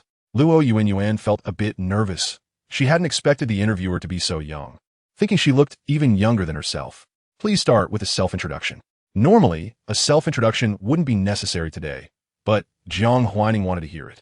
Luo Yuan calmed her nerves and began her introduction. She felt insecure since she hadn't had the energy to participate in competitions after her second year and hadn't won any awards. The only thing she could present was her grades. Jiang Huaining noticed Luo Yuan's nervousness and shyness.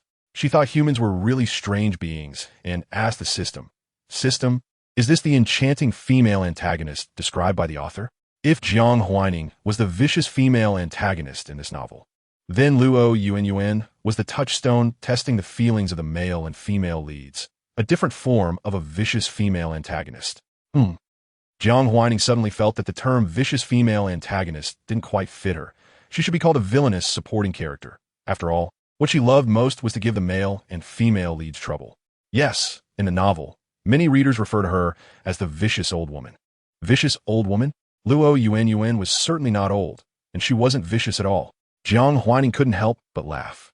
And how could such a face be associated with such words? Luo Yuan's looks were strikingly beautiful, and her makeup today highlighted that trait. Luo Yuan had already misspoken, but after thinking for a moment, she wasn't sure where she had gone wrong, so she continued with her advertising planning proposal.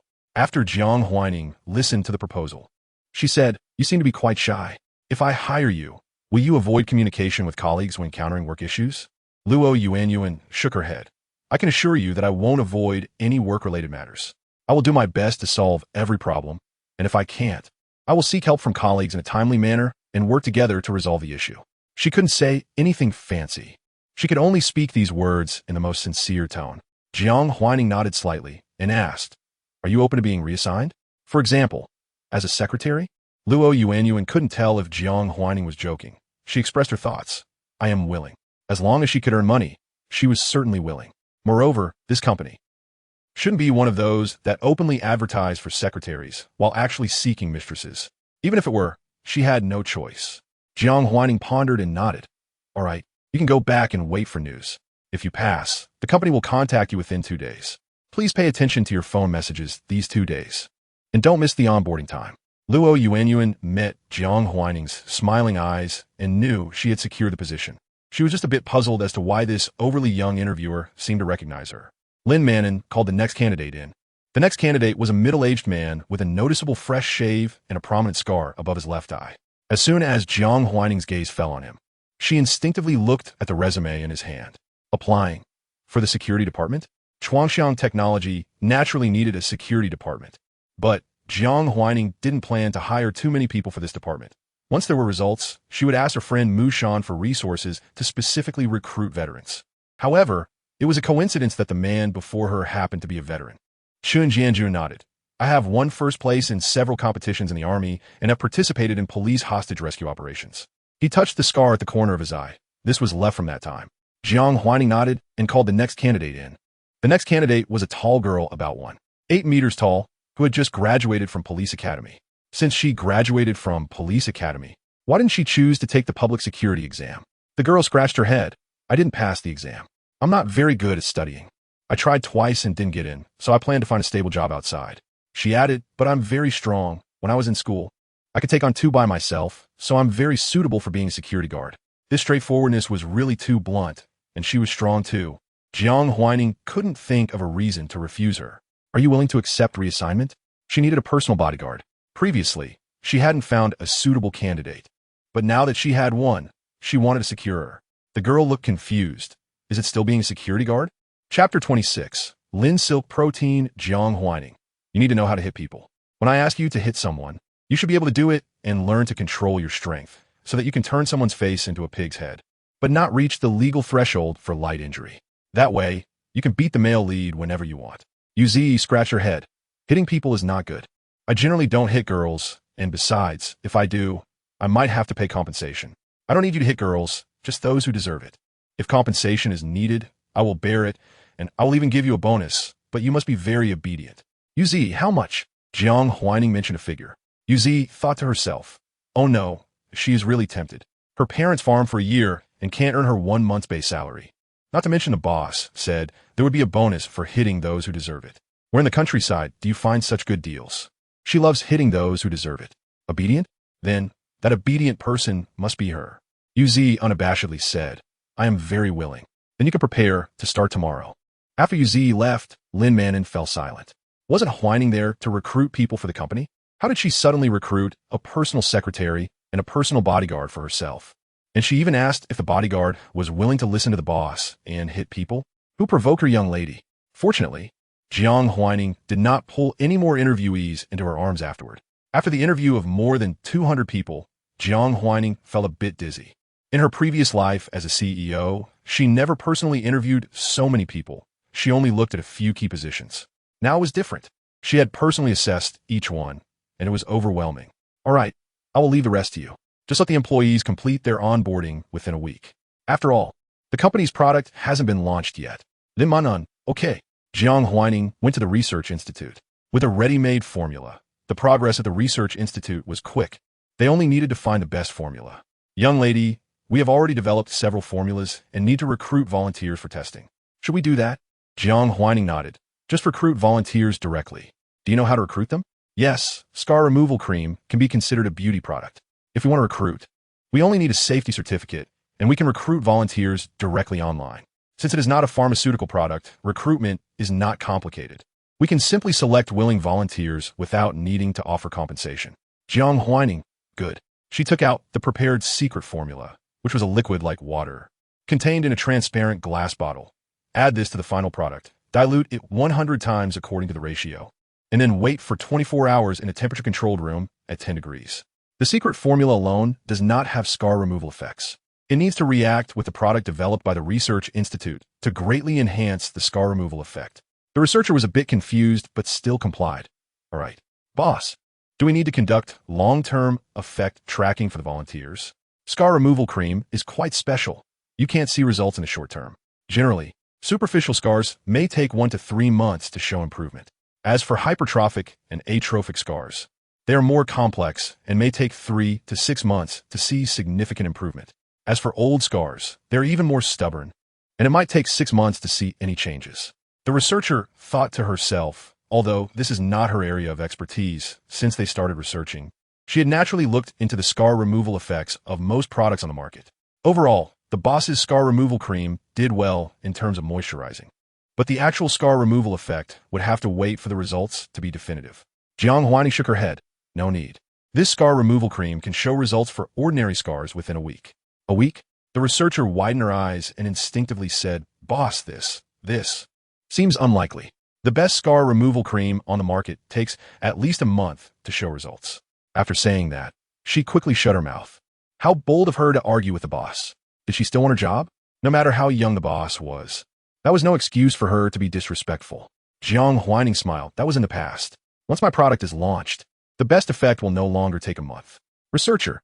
She wanted to say she didn't believe it, but the boss was so confident that it made her not only a bit convinced, but also curious. Who wrote those plans? Why are they so impressive? Could it be some hidden big shot? Really? If you want to know, you can try it yourself, Jiang Huaining said. Scar removal cream?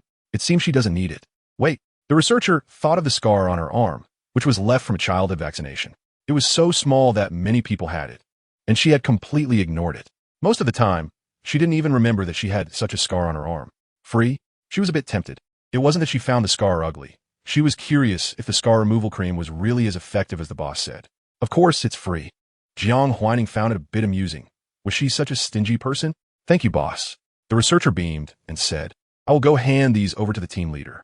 The researchers at the institute acted quickly and did not procrastinate. Jiang Huaining soon received the well-reacted scar removal cream. The light green scar removal cream was stored in a transparent cold cabinet. Jiang Huaining reached out to take a bottle, touched a bit of it, and felt a faint coolness and fragrance on her fingertips. It had a special herbal scent that was not unpleasant. In addition to the bottle in her hand, there were dozens of identical test tubes in the cold cabinet, all containing the same cream. Jiang Huaining took these creams to the microscope for testing and was pleased to see a certain active substance she had been looking forward to. In the interstellar era, this active substance was called linseed protein, which could greatly promote the metabolism of human skin and remove scars through skin metabolism. Additionally, linseed protein had another function, to activate cells. However, this macromolecular linseed protein could not directly activate cells. Jiang Huaining still needed to turn it into a small molecule that could maintain the properties of a macromolecule, be absorbed by the human body, but not be completely digested by the digestive tract. But it would take time. The course for producing linseed protein only required a few hundred learning points, but transforming linseed protein into small molecules required over 5,000 learning points. But there was no rush, whether in research or business. Everything had to be done step by step. Jiang Huaining thought for a moment and decided it was time to contact a designer for the product packaging. Chapter 27 Intelligent Retrieval Function Chuangxiang did not have a design department, partly because there was no need for so many designers, and partly because each designer had different styles. It was unrealistic to recruit all the suitable designers. If it were to be done, the design department alone would likely equal all the employees of Chuangxiang today. Therefore, she planned to hire some well-known freelance designers to create the designs. Jiang Huaining looked at the packaging of scar creams on the market, which were mostly in the form of squeeze tubes. This design allows buyers to use as much of the cream as possible. For example, most toothpaste is also in a squeeze tube form. She directly posted a job on a domestic freelance designer website, and because the pay was good, many designers quickly signed up for the job.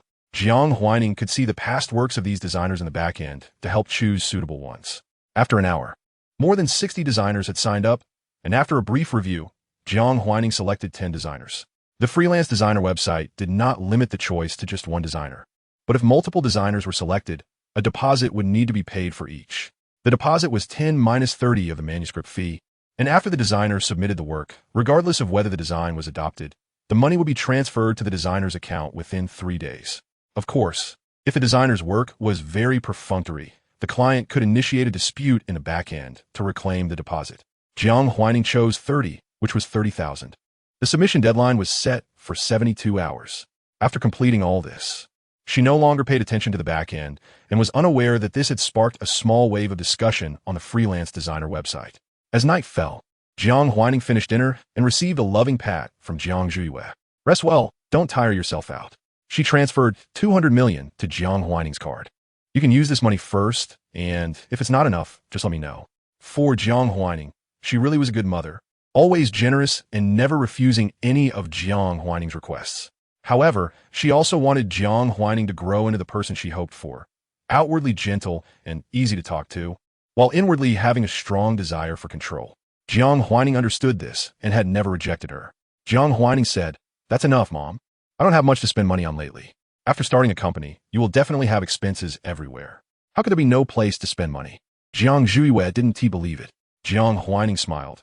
"I can afford those expenses myself, but I'll accept your love, Mom." She took out a jade box from her pocket, which contained a light green cream. "Mom, I also have something I want to give you. The scar cream from the lab has been developed. Do you want to try it?" Scar cream? Upon hearing this, Jiang Huaining instinctively touched her wrist. She had always felt that those scars were a symbol of her past weakness, thus unwilling to look at or remember them, covering them with her watch as if that could pretend they didn't exist. But now that her daughter had grown up and was so open about it, what reason did she have to care so much? Okay. After a slight hesitation, Jiang Huaining removed her watch, revealing her wrist. Her wrist was slender and soft. As an orphan who could marry into a wealthy family, Jiang Huai's appearance was certainly not ordinary. She was very beautiful, and even though she was over 40, time had never diminished her beauty, but rather made it more charming. Jiang Huaining opened the box. "Let me apply it for you." The white jade box paired with the light green cream made the scar cream appear very high-end. Jiang Huaining looked at her 16-year-old daughter and gently replied, "Okay." Jiang Huaining placed the scar cream on a nearby table, held Jiang Huai's wrist with one hand, and used the other hand to take some green cream, gently applying it to the scar on Jiang Huai's wrist. The scar was not deep, just long and thin, but had been there for some time, making it difficult to eliminate. Therefore, this scar cream was specially formulated by Jiang Huaining herself, not the ordinary version prepared by the Research Institute for the public. This version worked faster, and even for old scars, theoretically, effects could be seen within a week.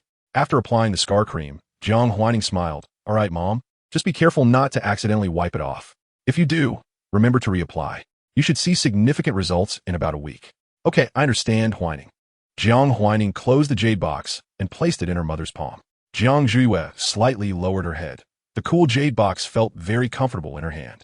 She originally wanted to hand the jade box to the housekeeper to keep, but after thinking it over, she decided to take it upstairs herself. She opened her makeup cabinet, which also contained a jade box of scar cream. That was given to her by Jiang Qinghe a few years ago from a private traditional Chinese medicine doctor, costing over 300,000 for a box. Jiang Huaining applied it once and never used it again, asking Jiang Qinghe not to buy it anymore. Jiang Qinghe obeyed and indeed did not buy it again afterward. Jiang Huaining threw away the scar cream that might have been expired for many years and hesitated for a moment, choosing not to put the one her daughter gave her in the makeup cabinet, but instead placing it on her bedside where it was easily accessible. She sat on the edge of the bed, thinking about her 2 daughters now, her eyes slightly downcast. The night grew deeper. Jiang Huaining said at her desk, feeling what it was like to study until her head ached. She had never experienced this feeling before, but now she did. The current era, with its thousands of years of knowledge gap compared to the interstellar era, made it not easy to catch up. Thousands of years were enough for even a small branch of a discipline or a small knowledge system to become a behemoth. And even if she just wanted to learn one knowledge point, it felt like a 3-year-old child having to learn simple counting before moving on to calculus. It was not an easy task. Sighing, Jiang Huaining continued to review the course material, and when she encountered points she didn't understand, she had to unlock relevant courses in the system space to find answers. This process was complex and time-consuming, and it would be great if it could be streamlined. System. Is there a way to help me quickly find the foundational course on linseed protein? Jiang Huaining thought for a moment and decided that she should start from the beginning. Her current understanding of linseed protein was like a castle in the air, but she lacked the foundation. And in research, a solid foundation is the most indispensable existence. The host can activate the intelligent retrieval function, which requires 100 learning points to be activated. 100 learning points were precisely at the upper limit that Jiang Huaining could currently accept. Activated. The intelligent retrieval function has been activated for the host. Jiang Huaining tried using this function and felt her furrowed brows relax. It was indeed very useful, capable of sorting by relevance and price, but the first recommended course was 1,000 learning points, which was not cheap. Once bought, Jiang Huaining's hard-earned learning points would be depleted. However, after looking at the course description, Jiang Huaining clicked to purchase without hesitation. This course included knowledge points on the synthesis, purification, and small molecule formulation of linseed protein, and it was much cheaper than the specialized course she had previously found on small molecule formulation. With this, perhaps the development of skincare products that make cells younger could be put on the agenda. Chapter 28. Her scar is like a bone-deep ulcer. Jiang Huaining was immersed in her studies until she suddenly remembered that her scar removal cream was not yet packaged when the Free Art Network sent a text notification that the submission deadline had passed. She logged in the back end, looked at all the designers' designs, and selected a few with an ancient charm. Yes, she planned to package this scar cream in both jade boxes and glass jars, and change the previous pricing scheme. The same cream would be 30G in the jade box priced at $69.99 and 20G in the glass jar priced at $19.99. Jiang Huaining purchased 2 designs, paying an $800,000 design fee. With the design drawings in hand, she could now contact a company that specializes in producing outer packaging. Jiang Huaining had the packaging company used by the Jiang family and contacted them directly by phone. "Miss, is this a new product from the Jiang family?" "No, it's my own." "Oh, so the young lady from a wealthy family is starting her own business." After communication, they settled on a contract to deliver 2,000 jade boxes and 10,000 glass jars this month. The jade box would cost 200 yuan each, and the glass jar would cost 25 yuan each, with a deposit of 150,000 yuan and the remaining 500,000 yuan to be paid after production. Jiang Huaining first took a batch of 200 glass jars, just enough to send to users. She directly used her power to take a production line from the Jiang family to package her scar removal cream. Jiang Huaining said to the system, "You see, I wanted to take over the Jiang family's company because of this. There are so many good things readily available that can all be taken for myself. I can use them however I want without having to repay favors or offer discounts, just directly taking them for my own." A glass jar priced at 15 yuan is of course beautiful. It was originally designed for cosmetics, so it has to be attractive. Jiang Huaining held it in her palm and turned it under the light. Since the cream is not much, the glass jar is made thicker, but the design is very beautiful, with a transparent jar and a starry purple lid that makes the cream look even more expensive. Meanwhile, the Research Institute also began recruiting testers online. The trial was free, only recruiting 100 people, and there was a trial bonus of 3,000 yuan, but testers needed to post daily logs on a certain platform, recording their experience of using the scar removal cream for 15 days. The effect of this scar cream is really good. The scars on my arm have already become less prominent. "Boss, what price do you plan to set for this product?" "I want to buy it for my mom." The researcher was a bit curious about the price of this scar cream because its effect was truly remarkable. So much so that it was a bit scary. No other scar cream on the market could achieve this effect. Jiang Huaining glanced at the female researcher. Generally, people from the Research Institute do not dare to initiate a conversation with Jiang Huaining, but this researcher was different. Perhaps it was because she was young and liked to talk to Jiang Huaining. However, Jiang Huaining did not mind. Chen Shihe felt a bit nervous. Could her current salary afford box? Her mortgage was fully offset by her provident fund, so her take-home salary could be spent entirely. It should be affordable, right? One box contains 20G of cream, and since it's mass-produced, the price shouldn't exceed 10,000, right? Jiang Huaining replied. The glass jar is priced at 1,999 yuan. Chen Shihe breathed a sigh of relief. With 2,000, her monthly salary could buy 6 boxes. Feeling relaxed, she was a bit curious. "Are there any other options?" Jiang Huaining. "Yes, there is also a jade box, 30G, priced at 6,999 yuan, but there are fewer of those." Chen Shihe clicked her tongue. She would still buy the glass jar. Let the wealthy buy the jade box. Wealthy people might need that kind of style, but she would pass. However, If there was no glass jar for comparison, she would still be willing to purchase the jade box and felt that the price was acceptable. Because the effect of this scar cream is really good, she wondered where the boss had gotten it from, as it was so powerful.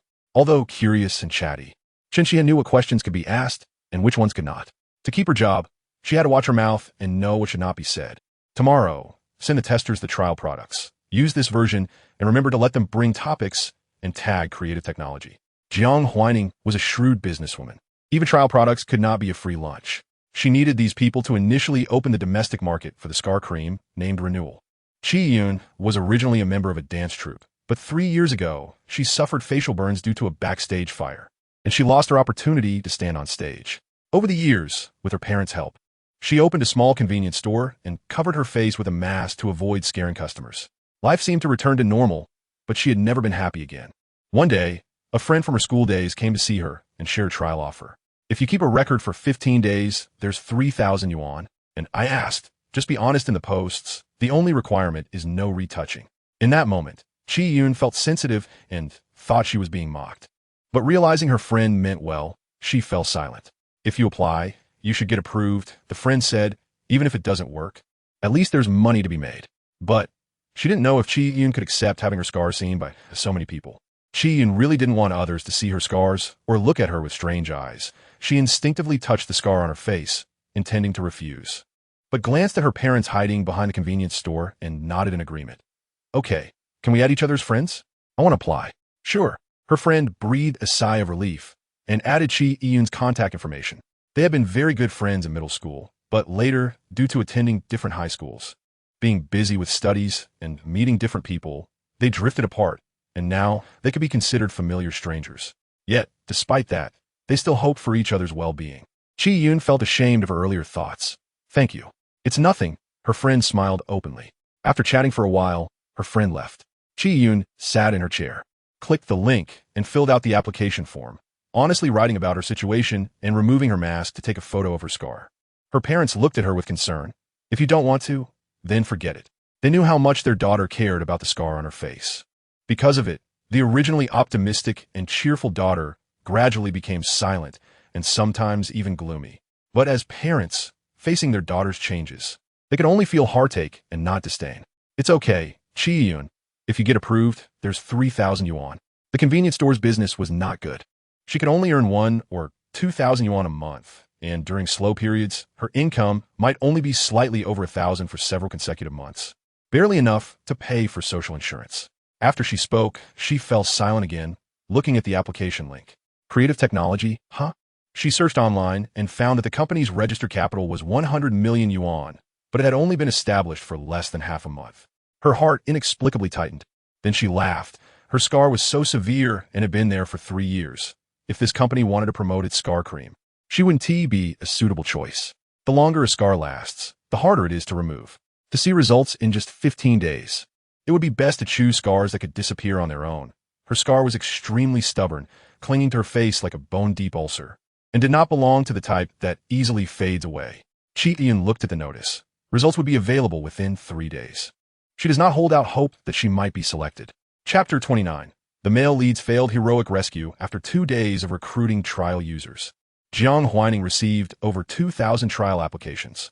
The number of applicants was much higher than she had anticipated. She directly asked the system to help filter them. The main criteria were women who had undergone surgery and those with scars due to accidents, burns, and similar reasons. A total of 100 people were selected, and Jiang Huaining chose a courier service known for its fast domestic logistics to promptly deliver the trial products to the users. From the moment they received the products, users were required to record the status of their scars. Since some were from the same city, discussions about the scar removal cream began on the first day it was sent out. Big data allowed Jiang Huaining to come across a post about it. Currently, the post had little traction and no buzz, with even some commenters questioning the quality of the product. However, the next second, that comment was deleted by the original poster. Jiang Huaining smiled and didn't look further. It was just the beginning. She wasn't in a hurry. Speaking of which, Jiang Huaining recalled that today was the day the male lead heroically rescued the beauty in the original story. She was a bit curious. Would Jiang Huailu, who had learned to swim, still need to be rescued by the male lead? As night fell, Jiang Huailu stood on the cruise ship, feeling the sea breeze. She looked at the stars in the sky, her eyes seemingly reflecting the same starlight. She wondered how her family was doing. Hua-yi, hearing this, asked curiously, "Are you worried about your mother?" Jiang Huailing shook her head. "No, I just feel like I've been away for so long. Will my mom have forgotten about me? Impossible. After all, you are her biological daughter." Hua-yi didn't understand her concern and said, "The class monitor said it's going to rain soon. Let's head into the cabin. Most of the lifeguards were practicing their skills today, and if something happened, they might not be able to respond in time. It's okay, I can swim now. There's a pool on the Statue of Liberty." Jiang Huailing had a psychological shadow regarding swimming, but she still went to practice. She learned to swim because she thought she was about to die. No matter how scared she was, she didn't want to be unable to learn. Lu Shangshu heard this and felt a heaviness in his heart. Jiang Huailing had only been back at the Jiang family for a few days and had already learned to swim. He distinctly remembered the information indicating that Jiang Huailing was very afraid of water, so it was unreasonable for her to learn so quickly. To learn to swim, one must first overcome the fear of water, and he didn't think Jiang Huailing's character could easily achieve that. Over the past few days, he had been training hard to ensure he could heroically rescue Jiang Huailing. Now, she could swim, so what did his efforts amount to? Lu Shangshu's expression inevitably darkened. He didn't seek out Jiang Huailing again, but instead returned to his room and made a phone call. The plan was canceled. The person on the other end said something, and Lu Shangshu showed an impatient expression. "Stop talking, I'll give you the deposit, and half of the balance too. You don't need to do anything. Just keep this matter to yourself, understood?" If he saved Jiang Huailing, the Jiang family wouldn't suspect him of being involved in her falling into the water. But if Jiang Huailing had come up by herself, then it would be serious. This could lead to accusations of attempting to harm the Jiang family's heir. Lu Shangshu understood the gravity of the situation. His expression worsened. He felt that things shouldn't be like this. He couldn't encounter good fortune with Jiang Huaining, and now he couldn't with Jiang Huailing either. Lu Shangshu believed his life should be smooth sailing, not like now, where he couldn't accomplish anything he wanted. The person on the other end didn't want to give up the remaining balance and continued to persuade him. "Lu Xiao, the Statue of Liberty is already on its way back. If you cancel now, there won't be enough time to plan something new. Are you really going to give up?" Of course, he was serious, but it wasn't a voluntary abandonment. The risks were too great. There would be more opportunities later, and there was no need to rush. The male lead's plan has failed. The system detected the situation on the Statue of Liberty and reported. The system, which could choose to bind a malicious female antagonist, wasn't exactly a morally upright system either. Its morals were as fleeting as mist, evaporating under the sun. Moreover, it wasn't human and had no moral constraints. In the interstellar world, all humans lived under the surveillance of artificial intelligence. Now, it was just watching what was happening with the male lead. Jiang Huaining raised an eyebrow, not surprised. He just gave up like that? She had wanted to see the drama from the Lu family because if Lu Shangshu acted, she would definitely pin the intent of harming the Jiang family's biological daughter on him and conveniently gather evidence to send him to the police for a few days of tea. Now, what a pity. Lu Shangshu actually didn't dare to take action. Was the male lead so timid? Was had said that the male lead in romance novels could overcome all obstacles for love? Was he really just persuaded by the police? Host, he is the male lead, not an outlaw. I see no difference between him and an outlaw. Jiang Huaining regretted. He wasn't afraid of breaking the law, just of paying the price. But where in the world is there a free lunch? Even if there was a free lunch, she would definitely kick Lu Shangshu's bowl away. Having provoked her, Lu Shangshu's good days were over. Package these recordings and send them to my dad. Let him handle it. Jiang Huaining had been busy lately and didn't have much time to deal with Lu Shangshu. It was better left to Jiang Chenghe. As the head of the Jiang family, Jiang Chenghe would know what to do. After all, whether as a father or as a leader of a conglomerate, he was quite competent. Although Jiang Huaining had received much care from Jiang Zhuiyue while growing up, she still remembered that when she was little, Jiang Chenghe had taken her to the company to work, and when Jiang Huaining entered middle school, he had even handed over his stock account for her practice with. Already sent to Jiang Chenghe's private email. She stood up and looked out at the night sky. Time flew by quickly. Another day had passed. She hoped the scar removal cream would yield results soon. She couldn't wait to see what kind of waves this product could stir up in the market. Jiang Huaining enjoyed the feeling of money turning into numbers flowing towards her. Chapter 30. New launch Chi Ian never expected her application to be approved. But the scar on her face was so stubborn. Didn't Shuangxiang fear that people would say their product was ineffective? Still, she went to pick up the package. Upon opening the box, Chi-Yun saw a scar cream wrapped in sponge, in a smoky purple color, exuding a kind of hazy beauty that was very attractive. Holding it in her hand felt like holding a high-end skincare product rather than a scar cream. Chi-Yun had used many scar creams, from dozens to thousands of yuan. She had tried almost all of them. However, after using them for so long, she only noticed a slight effect at the beginning. After that, no matter how expensive the scar cream, it couldn't make a dent in those scars. The packaging of this scar cream looked very upscale. Unscrewing the lid, she caught a faint herbal scent that she couldn't quite identify, but it smelled pleasant. Just as Chi-Yun was about to apply it to her face, she suddenly remembered something and took a photo of her face with her phone. She hadn't closely examined her face in a long time, but this time, while editing the post, she stared for a long time. Accompanying the topic New Scar Cream 15-Day Challenge, she tagged Chuangxiang Technology as required and then began to apply the cream. As soon as the cream touched her skin, the first sensation was a cool, comfortable, and hydrating feeling, as if her skin had just undergone a spa treatment. She paused slightly, applying the cream to all her scars, then texted her mother to help watch the store. With the cream on her face, she couldn't wear a mask. But if she didn't wear one and scared the customers, it would affect the business. So Chi-Yun had to ask her mother for help. She returned to her bedroom, looking at herself in the mirror, her hand hovering over the scars. Would it work? Chi-Yun didn't know, but she followed the requirements to check in every day, take photos, and upload them. For the next 3 days, she didn't pay attention to the scars on her face because she felt like they hadn't changed much. Until the 4th day, when she received a private message. MOMO? Sister, is your picture real? Did you edit it?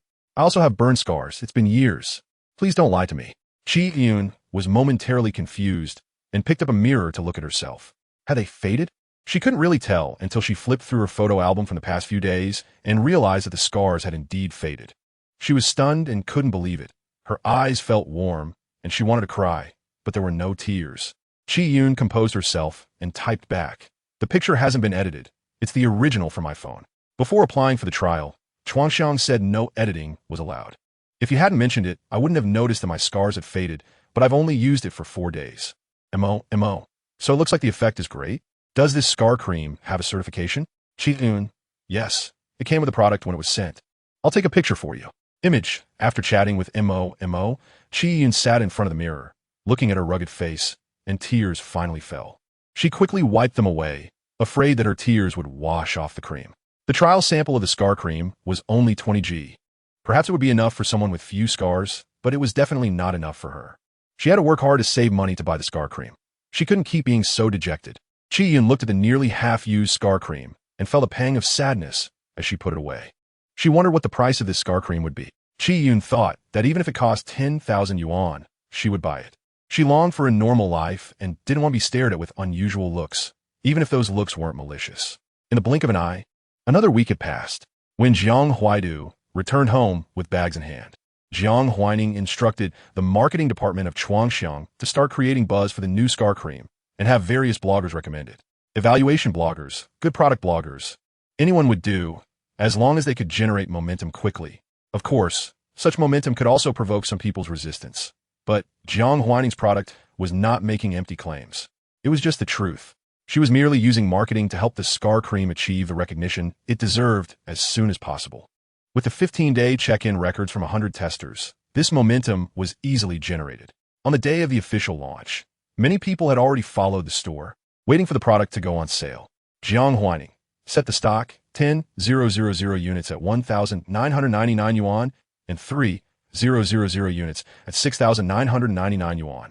If these products could all be sold out, Jiang Huaining's company would instantly earn 60 million in revenue. After deducting various costs, it would still generate a profit of over 40 million. Good. After setting the stock for the products, everyone held their breath, waiting for the moment when the new product officially went on sale. Many employees were more nervous than Jiang Huaining herself. They hoped that the launch would be successful.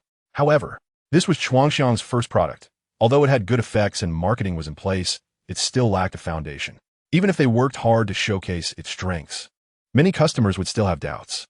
As a result, it was uncertain how many customers would be willing to buy. The outcome was revealed quickly. At 10 o'clock sharp, the store backend released the stock. At the same time, the stock in the backend began to disappear at a visible speed. Whether it was 1999 or 6,999, the price of this scar cream was not cheap for most people. But the cases of over 100 testers gave hope to many troubled by old scars. This momentum was the first to be stirred up by them. Therefore, when the product went on sale, these people were the first to come.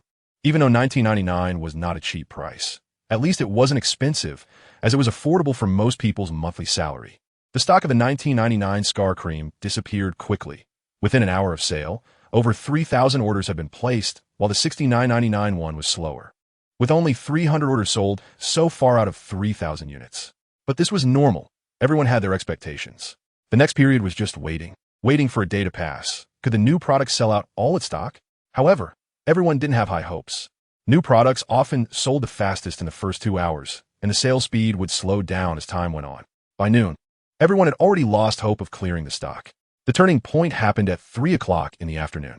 A heroic rescuer who had been burned all over while saving someone stood up to speak for the scar cream. At the same time, a tester also stood up to apologize, saying that she hadn't followed the rules of using the scar cream continuously for 15 days. After discovering its remarkable effect, she had given the cream to the benefactor who saved her daughter. Chapter 31.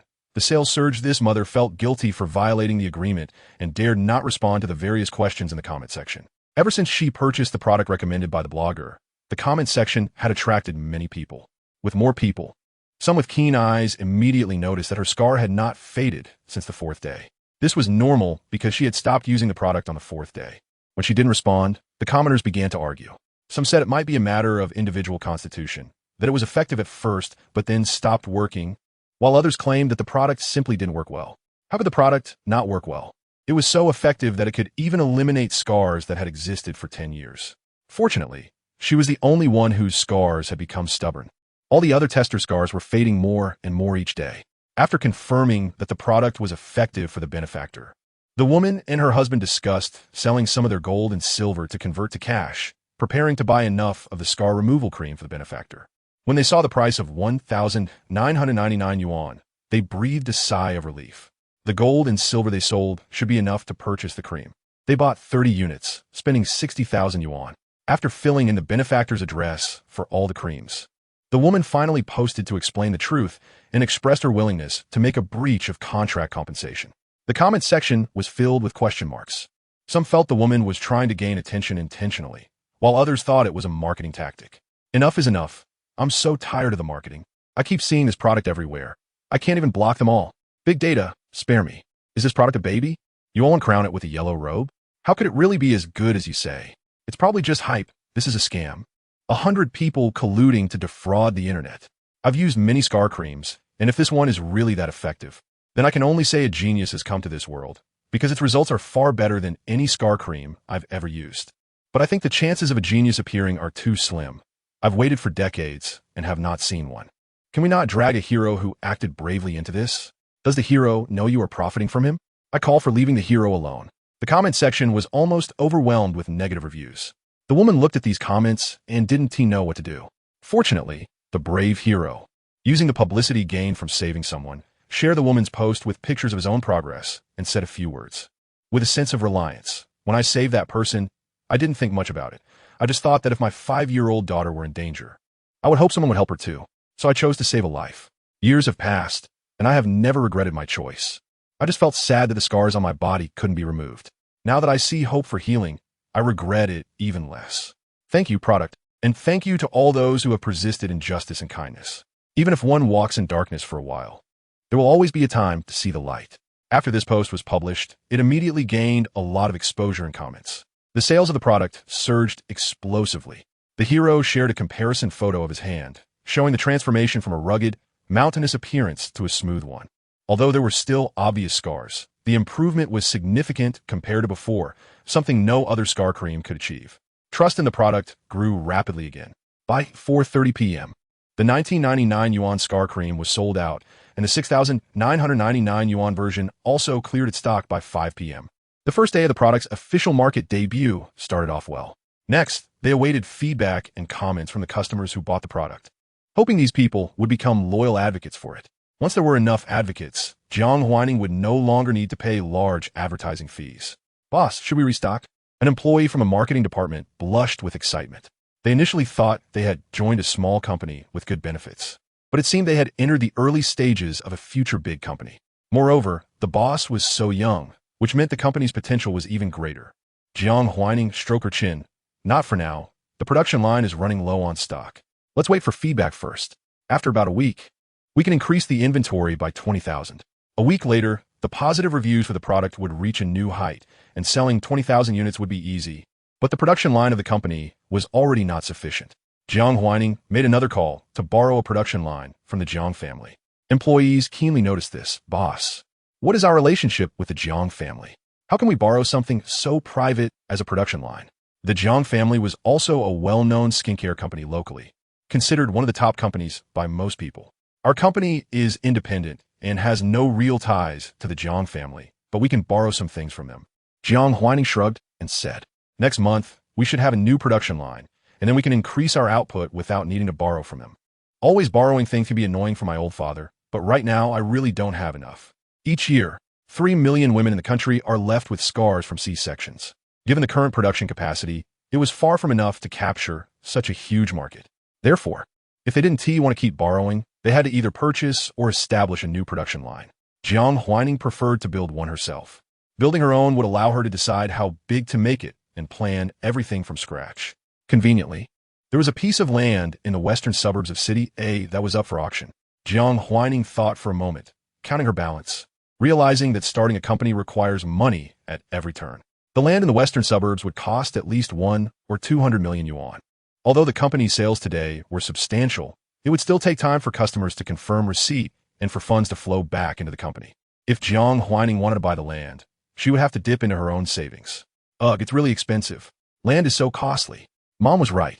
Running a company requires money everywhere. The money I've just earned hasn't even arrived yet, and I'm already facing more expenses. Chapter 32. You still call the enemy sister in her past life. When inheriting the Jiang Group, the company's development had already stabilized, and expanding the company's scale was not something that could be initiated immediately.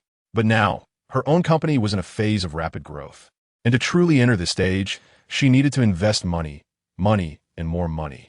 Fortunately, although she only had a little money, her mother was willing to invest. Jiang Huaining checked her bank card balance and found that the card, which should have had 200 million, had received another 200 million from her mother at some point. Now, the funds were sufficient. Jiang Huaining thought to herself that she was still too young. If she were a little older, she would have to worry so much about money. But who doesn't like being a bit younger? Youth represented that she still had many things to do in the future. She happily accepted the fact that being young meant she didn't have much money and needed support.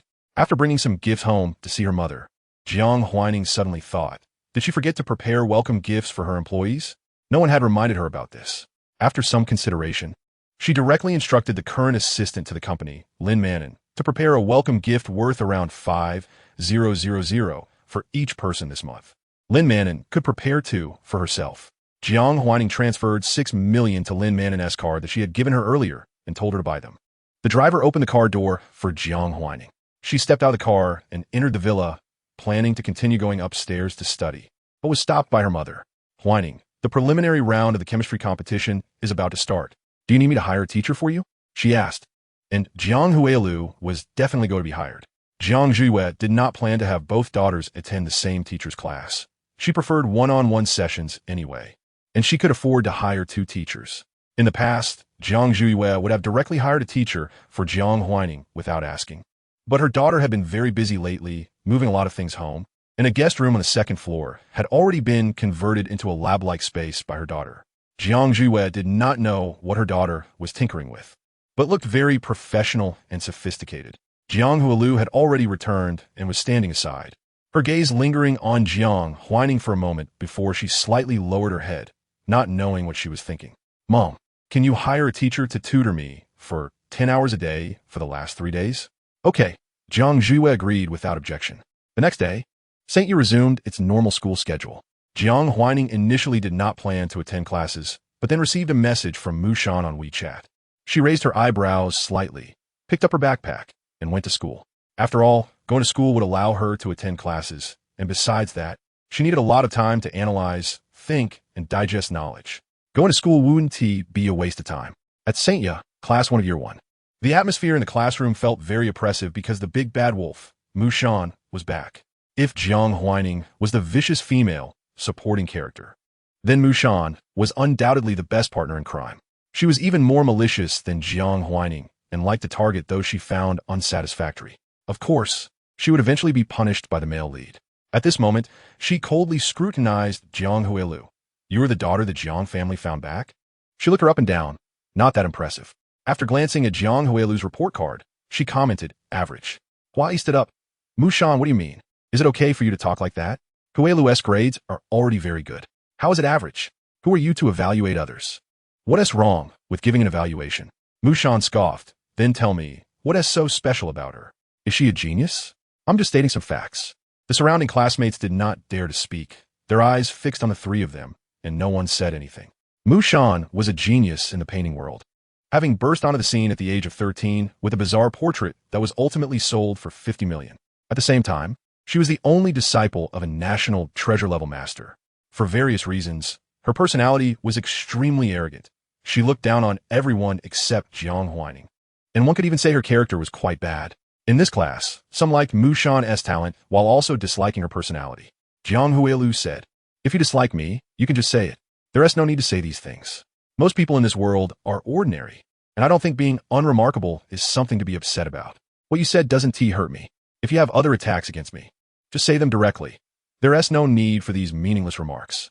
Realizing that being unremarkable was really not something to be upset about, she was saddened by the fact that no matter how hard she tried, she could never catch up to Jiang Huaining.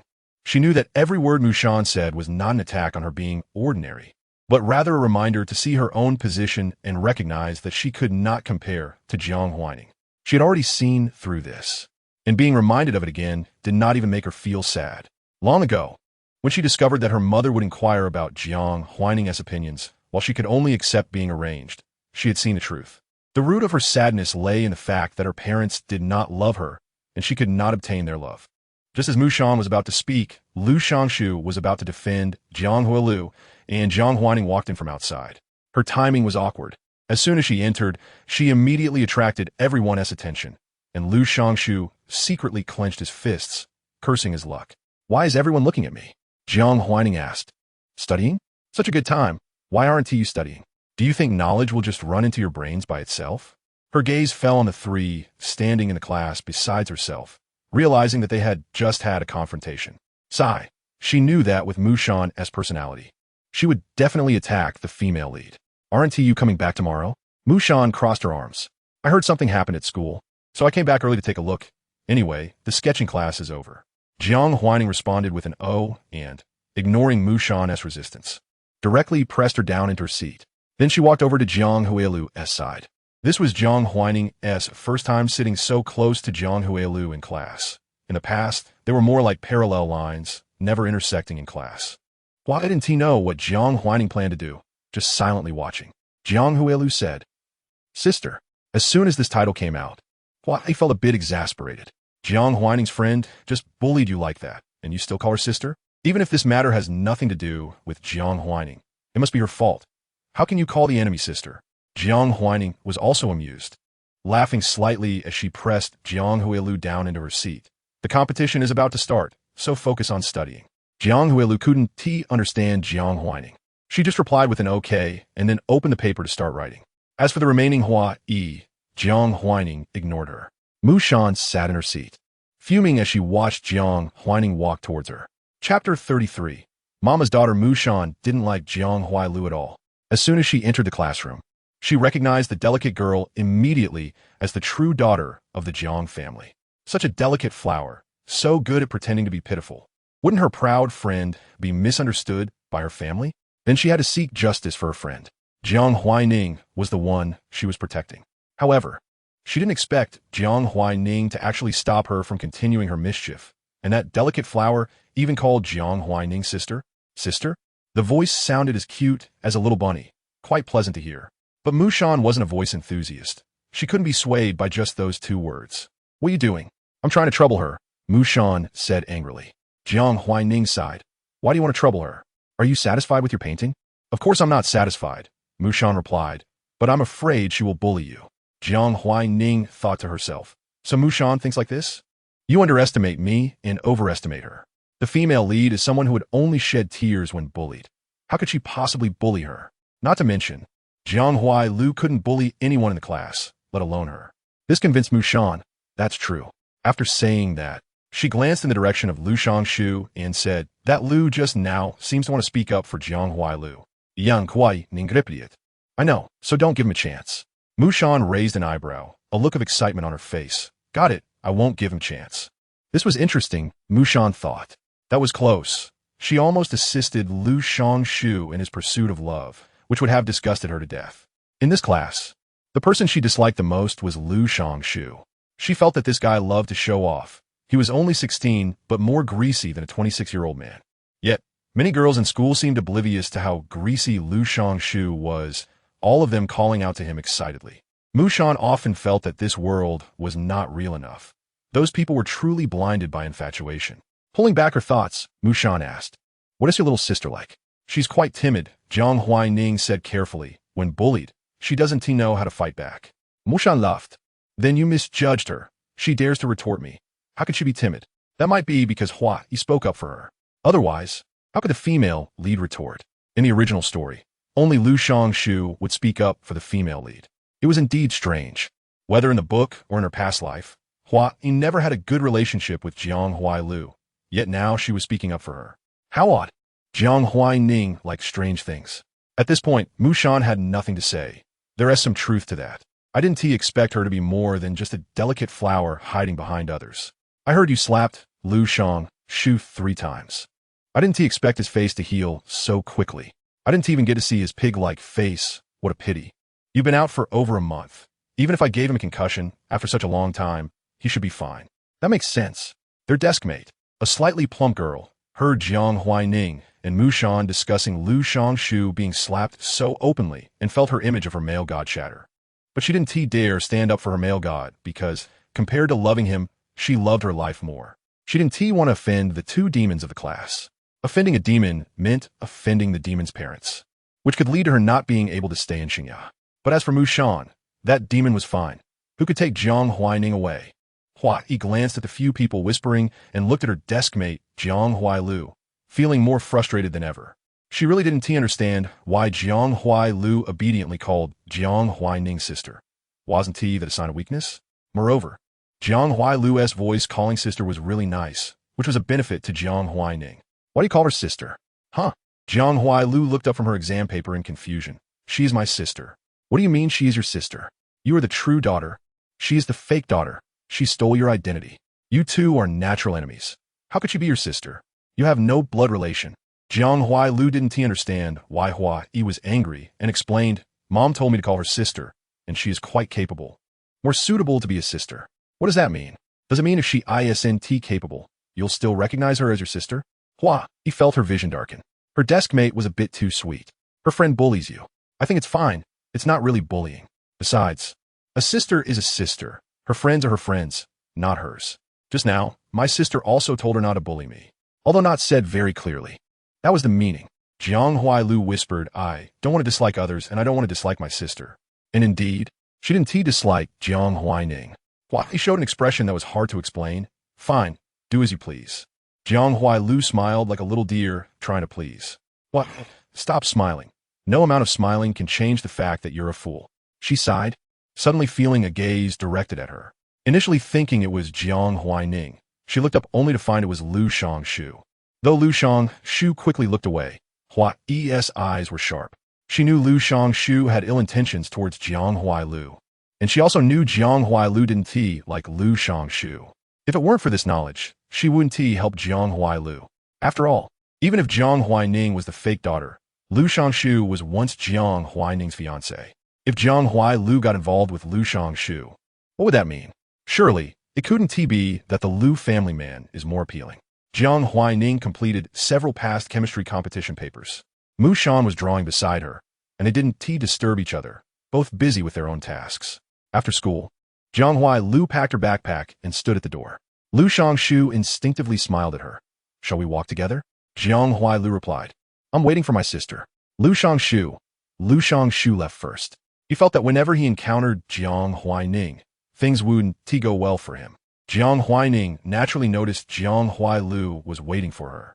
She put the papers in her backpack and walked up to her naturally. Are you waiting for me? Jiang Huailu quietly responded, and then followed Jiang Huaining closely. Jiang Huaining's mood was a bit complicated. Mama's daughter really was a foolishly sweet girl. Aren't you angry? Chapter 34. From sweet to bitter? Jiang Huaining's feelings towards Jiang Hailu are quite complex. Jiang Hailu is not just a symbol of the female lead. She is also her mother's biological daughter. To be honest, she doesn't dislike Jiang Hailu, but most of the time, she isn't very willing to engage with her either. After all, their relationship isn't that good. Only when she finds it amusing and is in the mood will she toy with Jiang Hailu's life and feelings. Yes, she's that mean. Why is she thinking about waiting for me today? Jiang Hailu used to never do such things. Jiang Hailu, since we're going home together anyway, even if I leave first, I will wait for you in the car. Jiang Huaining scoffed and said nothing. Mu Shan glanced at the two of them, and upon seeing Jiang Hailu's timid face, suddenly let out a laugh before leaving. Jiang Hailu breathed a sigh of relief. Mu Shan really seemed hard to get along with, like the proud young lady portrayed in a drama, with her nose in the air. Moreover, Mu Shan wasn't wearing a school uniform. She was in a long red dress, making her seem even less approachable. The red figure walked away. Jiang Hailu tightened her grip on her backpack, watching Jiang Huaining walk ahead, trying hard to catch up before putting her backpack behind her. Sister, are we going to the preliminary competition together? Jiang Huaining didn't understand why Jiang Hailu suddenly started calling her sister, especially since Jiang Hailu had always avoided her in both this life and the previous one. Why ask this? Do you want to walk with me? Jiang Hailu. Not many people in the class signed up for the chemistry competition. I don't know who else to find. Lu Shangshu signed up too, but Jiang Hailu wouldn't consider asking him. Jiang Huaining looked at Jiang Hailu curiously. Why do you have to find someone to go with? We have a driver at home who can take you. And if you want, your mom can take you too. Aren't you going with me? Jiang Hailu asked. She actually wanted to ask, don't you want to go with me? But she didn't dare. I might not go from home. Jiang Huaining declined. Her company is very busy, and she might not be able to leave from home. Jiang Hailu replied softly and didn't say anything more. The two of them got into the car, and the system spoke in Jiang Huaining's mind. The female lead has become strange since she didn't end up with the male lead, and it seems she wants to get closer to you, the vicious female supporting character. As a female lead like a little rabbit, shouldn't she stay far away from Jiang Huaining, who might hurt her? Jiang Huaining also found it strange. She couldn't quite understand Jiang Hailu. When they were at home, their relationship wasn't very close, and now, after not seeing each other for more than half a month, she suddenly wasn't afraid of her anymore. The car came to a smooth stop, just in time to get home for dinner. Jiang Qinghe was also at the table. Come on, let's eat first. The two of them washed their hands and sat down. Jiang Qinghe seemed a bit strange today. He looked at Jiang Huaining, then at Jiang Hailu, and asked, Hailu, did you have fun on the Statue of Liberty? Jiang Hailu nodded. Jiang Qinghe's expression didn't change, continuing to ask, did you not notice anything unusual? Unusual? Jiang Hailu looked at her father in confusion. Shouldn't she have felt something was off? Putting down her chopsticks, she nervously asked, Dad, is something wrong? Jiang Zhua also found it a bit strange. Jiang Qinghe said to his wife, our Huaining's former fiancé plans to pull off a hero-saving beauty stunt on the Statue of Liberty. He only gave up on his plan because Hailu can swim. The Lu family's reach is truly long. After the marriage alliance was called off, the Jiang family has been trying to distance themselves from the Lu family. But the previous cooperation between the two families cannot be canceled overnight. Jiang Qinghe hasn't completely torn ties with the Lu family either. However, now he feels that even if he did tear ties, he probably wouldn't be able to break through the Lu family's thick skin. Jiang Hailu couldn't believe what she just heard for a moment. Even though she knew Lu Shangshu's character wasn't great, how could he do something like this? What benefit would it bring him? Lu Shangshu is a classmate, a high school student. Even if he has some flaws, his nature should not be bad. Why would he scheme against her like this? And wanted to be a hero? Wouldn't that put her in danger? Jiang Hailu is most afraid of being hurt. Jiang Huaining maintained a calm demeanor, appearing as if she knew nothing. Jiang Zhuwe said, Hailu, be careful at school from now on. And don't get too close to Lu Shangshu. Jiang Zhuwe frowned. She never liked Lu Shangshu because she thought he wasn't suitable for her daughter, not because she thought he was a bad person. Now that it's revealed that Lu Shangshu's character is indeed lacking, Jiang Zhuwe's feelings towards him have turned from dislike to disgust. Jiang Hailu nodded in confusion. Dad, what does he want to do? Jiang Qinghe. He coated the deck with tar and loosened the cruise ship's railing. If you get too close, someone will make you fall into the sea. He glanced at Jiang Hailu. Because you can swim, he gave up on this plan. Fall into the sea? Jiang Hailu couldn't bear to imagine how desperate it would be if she couldn't swim. And even if she could swim, Suddenly falling into the sea would definitely cause panic. Jiang Huaining faced danger to overcome her fears and learn to swim. What about Lu Shangshu?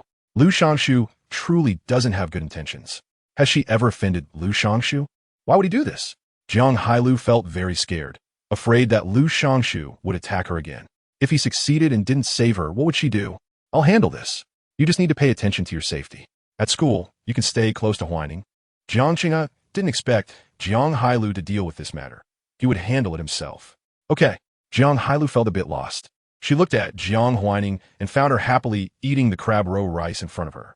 Her parents also began to eat seriously, and the dining table fell silent. But Jiang Hailu couldn't calm her heart.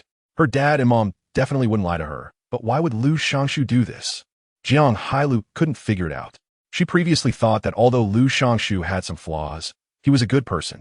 The system whispered in Jiang Huaining's ear. The female lead is really disappointed in the male lead now. The tone of this novel is shifting from sweet to bitter. Jiang Huaining clicked her tongue lightly, catching Jiang Qinghe's attention. He remembered that his daughter had started a company, which seemed to be doing quite well. As the chairman of a skincare company, he had heard about the new scar removal cream recently. He knew Jiang Huaining urgently needed to increase production lines, and given her personality, she would definitely prefer to establish them herself. The achievements of her company made Jiang Qinghe feel complicated, but as a father, he didn't feel any jealousy. If her company developed well, it could boost the Jiang family. If it didn't do well, it would still be a good opportunity for her to gain experience. He wasn't unhappy about it. After all, the money earned wouldn't go to someone else's family. The land in the western suburbs is going up for auction next week. If you want it, remember to prepare in advance. Chapter 35, he doesn't believe they're the second Jiang Huaining. Jiang Huaining indicated that he understood. Jiang Qinghe glanced at his biological daughter again. Jiang Huailu noticed his gaze, lowered her head, and took a few bites of rice. Her mood was complicated. Normally, she would envy Jiang Huaining for being able to run a company, but now, she was more worried about her safety. Clearly, this is a society governed by law. So why is personal safety still at risk? Will he go to jail? Jiang Qinghe. The Lu family won't allow their heir to have a jail record. Jiang Zhuiwei said, he hasn't taken action yet. At most, he will give a warning and educate him. Jiang Huailu felt disappointed at this truth. She finished her meal in a daze and suddenly became curious about Jiang Huaining's company. What is the name of her sister's company? Jiang Zhuiwei, Chuangxiang Technology. Chuangxiang Technology? Jiang Huailu returned to her room and searched for the 4 characters Chuangxiang Technology and immediately found the company's introduction. Wanshan Scar Removal Cream? She searched online, intending to buy some quietly to show her support, only to find that this scar removal cream was already sold out. Is it selling that well? She lay on her bed, thinking that Jiang Huaining really excels at everything. After lying there for a while and sorting out her emotions, Jiang Huailu sat down at her desk and opened the chemistry competition questions to start writing. She bit the pen tip and completely detached herself from her feelings of sadness and worry. Lin Manon handed over the information about the land in the western suburbs to Jiang Huaining. The piece of wasteland in the western suburbs has an area of more than 500 acres, approximately 340,000 square meters. This land was purchased by a real estate company 5 years ago. However, last year, this company went bankrupt and could not repay its loans, resulting in the land flowing into the foreclosure market. Even so, the final transaction price of this land would certainly not be low. The western suburbs are a good place. Even if it's not in the city center, it's very close to it. Plus, City A is still a highly developed city, making it even more difficult to acquire this land. The Lu family also wants to participate in the auction. Lin Manon added this information. I understand. Jiang Huaining put away the documents, stood in front of the floor-to-ceiling window, looking at the distant skyscrapers, and prepared to go with me to the auction next week. She would definitely acquire this land, even if her opponent was the Lu family. The Lu group has been warned by the Jiang group. Lu Jianrong was in a bad mood. Anyone who had their weaknesses grasped would not be happy. If the Jiang family exposed their son's intention to design their daughter, one could imagine the public relations crisis the Lu family would face. But he knew Jiang Qinghe wouldn't do that, because Jiang Qinghe wasn't confident that he could ensure the Jiang family wouldn't be implicated in the storm. The stock price of Jiang's daily chemicals had just fluctuated due to the matter of the fake and real daughter, and before this issue settled down, Jiang Qinghe wouldn't let the Jiang family fall into another public relations crisis. However, Lu Jianrong's mood did not improve because of this. Jiang Qinghe would definitely use this matter to make the Lu family bleed. For the first time, Lu Jinrong felt that the son he had always been proud of was also so incompetent at times. I let you pursue the Jiang family's daughter, not to use these tricks. Now you've caused such trouble for the company. Have you thought about how to solve it? Using tricks is fine, but if discovered, that's just foolish. The business world has always been like this. The higher the skill, the higher the risk. The victor takes all, and the loser is a bandit. Lu Shangshu had already lost once in this battle called love. Lu Shangshu was at a loss for words. He really couldn't understand why. Even though he had destroyed all the evidence and hadn't done anything yet, he was still discovered. I was very careful and even had a hacker erase all call logs and transfer records. Logically, Jiang Qinghe shouldn't have been able to find out. Jiang's is just a skincare company, not a tech company. How could they recover things that have been destroyed? Unless they knew from the moment he started preparing. But is that possible? Could there be an inside man around him? After suspecting everyone he could think of, Lu Shangshu couldn't find the most suspicious one. But now he has discovered it. Not only that, but he also packaged all your chat records with those people and sent them to my email. Lu Jinrong didn't want to hear any explanations. You better pray that Jiang Qinghe hasn't told Jiang Huailing anything. Jiang Huailing is naive and sweet. But she's not just a love-struck fool. She's not really stupid. If Lu Shangshu's image isn't impressive enough, just and caring, how could she be willing to hand over the Jiang family to him in the future? Lu Shangshu couldn't find words to think. He felt very unlucky lately. Ever since the matter of the fake and real daughter of the Jiang family happened, he had been very unlucky, and nothing he did was successful. Clearly, it should have been Jiang Huaining who was unlucky. Why was it him? Why did his once smooth-sailing life turn into this? I understand. Lu Jinrong looked at his son. Although he was dissatisfied, he didn't say anything more. After all, Lu Shangshu was already his most outstanding son, bringing him much glory in the past. He could still tolerate it for now. The land in the western suburbs is going up for auction next week. You're responsible for buying it back. In front of women, men want to show their charm, which boils down to three things: money, looks, and power. Letting Lu Shangshu handle the land auction and then promote, it would soon give him the high-end feel of an elite from a prestigious family. This high-end feel is very attractive, especially for girls like Jiang Huailing, who haven't seen much of the world, easily making them admire and worship him. Okay, Lu Shangshu agreed. Dad, don't worry, I will definitely buy the land in the western suburbs. The Lu family seeks development and needs to establish new production lines. Therefore, new land is essential. At the same time, if the news of purchasing the western suburbs land spreads, it would also elevate the Lu family's stock price. This is a good thing that kills three birds with one stone. Lu Shangshu began to collect information about the western suburbs land and secretly investigate the competitors for this land, preparing to acquire it at the lowest price. He had already disappointed his father once and couldn't let him down a second time. Those illegitimate children have always been watching him closely, wanting to take a piece of him. Lu Shangshu saw information about a company, Chuangxiang. This is a recently popular scar removal cream company. But Lu Shangshu didn't expect this company to have such big ambitions, thinking about acquiring new land right after being established. Aren't they afraid of overextending themselves? He looked up information about this company. Initially, he just wanted to see if their funds were sufficient, only to find that the registrant of this company was Jiang Huaining. The three black characters combined stung Lu Shangshu's eyes. He couldn't believe there was a second Jiang Huaining in city capable of registering a company. But he also didn't want to believe that Jiang Huaining had registered a company. Chapter 36. Wishing the readers prosperity, why did you get to start a company and become the boss first when we're all still heirs? Lu Shangshu felt a bit displeased. If Chuangxiang didn't develop well, Jiang Huaining would just become a lost dog who lost his inheritance rights, forced to find a new path. But now that Chuangxiang is developing well, looking at the registered capital and the current situation, it's clear that it can't be without financial support. Who could provide her with funds? It could only be the Jiang couple. Now Chuangxiang wants to buy land and has the money to do so. Lu Shangshu really couldn't understand why Jiang Qinghe and Jiang Zhuiyue would give so much money to a non-biological daughter.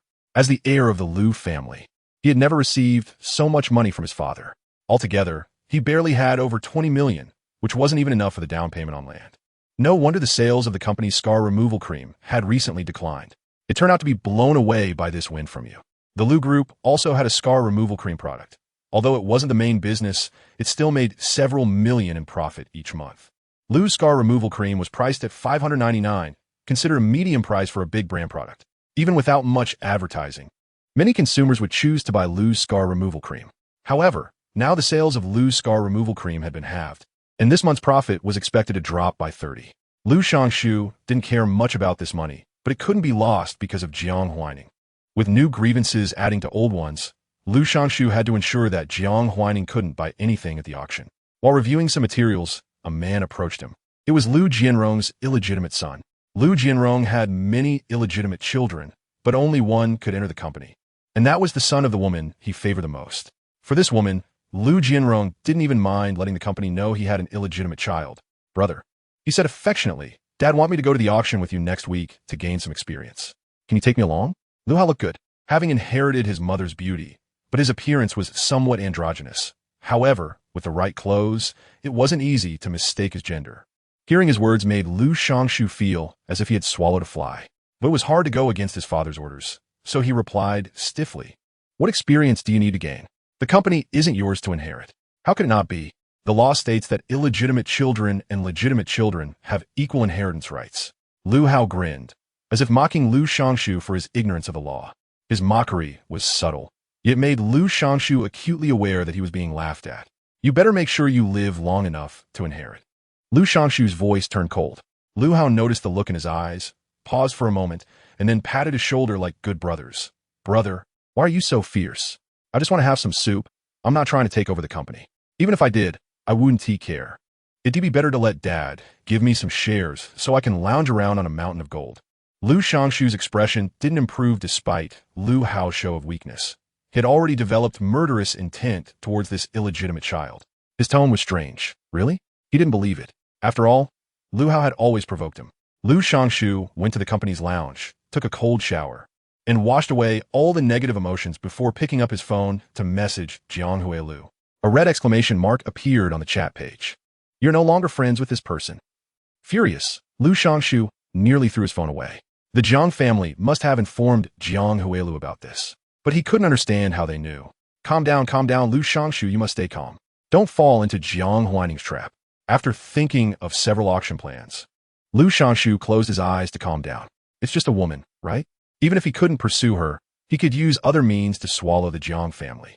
By then, whether Jiang Huailing married or not wouldn't matter. She would have no choice in the matter. Now, the most important thing was to buy the land in the western suburbs and smoothly carry out the expansion plan for the Lu family. When he arrived at school, as soon as Lu Shangshu entered the classroom, he noticed that Jiang Huailing's seat had changed. Originally, her seat was very close to him, just one seat apart, but now it was halfway across the class, closer to Jiang Huaining. He was almost laughing in anger. Did Jiang Huailing really think Jiang Huaining wouldn't make a move on her? The Jiang family only had 2 daughters and no illegitimate children. Once Jiang Huailing was dealt with, even if Jiang Qinghe didn't want to, he would have to hand the company over to Jiang Huaining. With such temptation, did Jiang Huailing really think Jiang Huaining wouldn't act against her? In wealthy families, there was never any real family affection. His heart grew cold. During the last physical education class, Jiang Huailing avoided Lu Shangshu, and even Hua Yi cast strange glances at her. What is going on between you and Lu Shangshu? She didn't like Lu Shangshu, but she wouldn't show it. After all, in the business world, you never knew when collaboration might be needed. If things got too awkward, it would only make her embarrassed. It was better to maintain some goodwill from the start. Not much.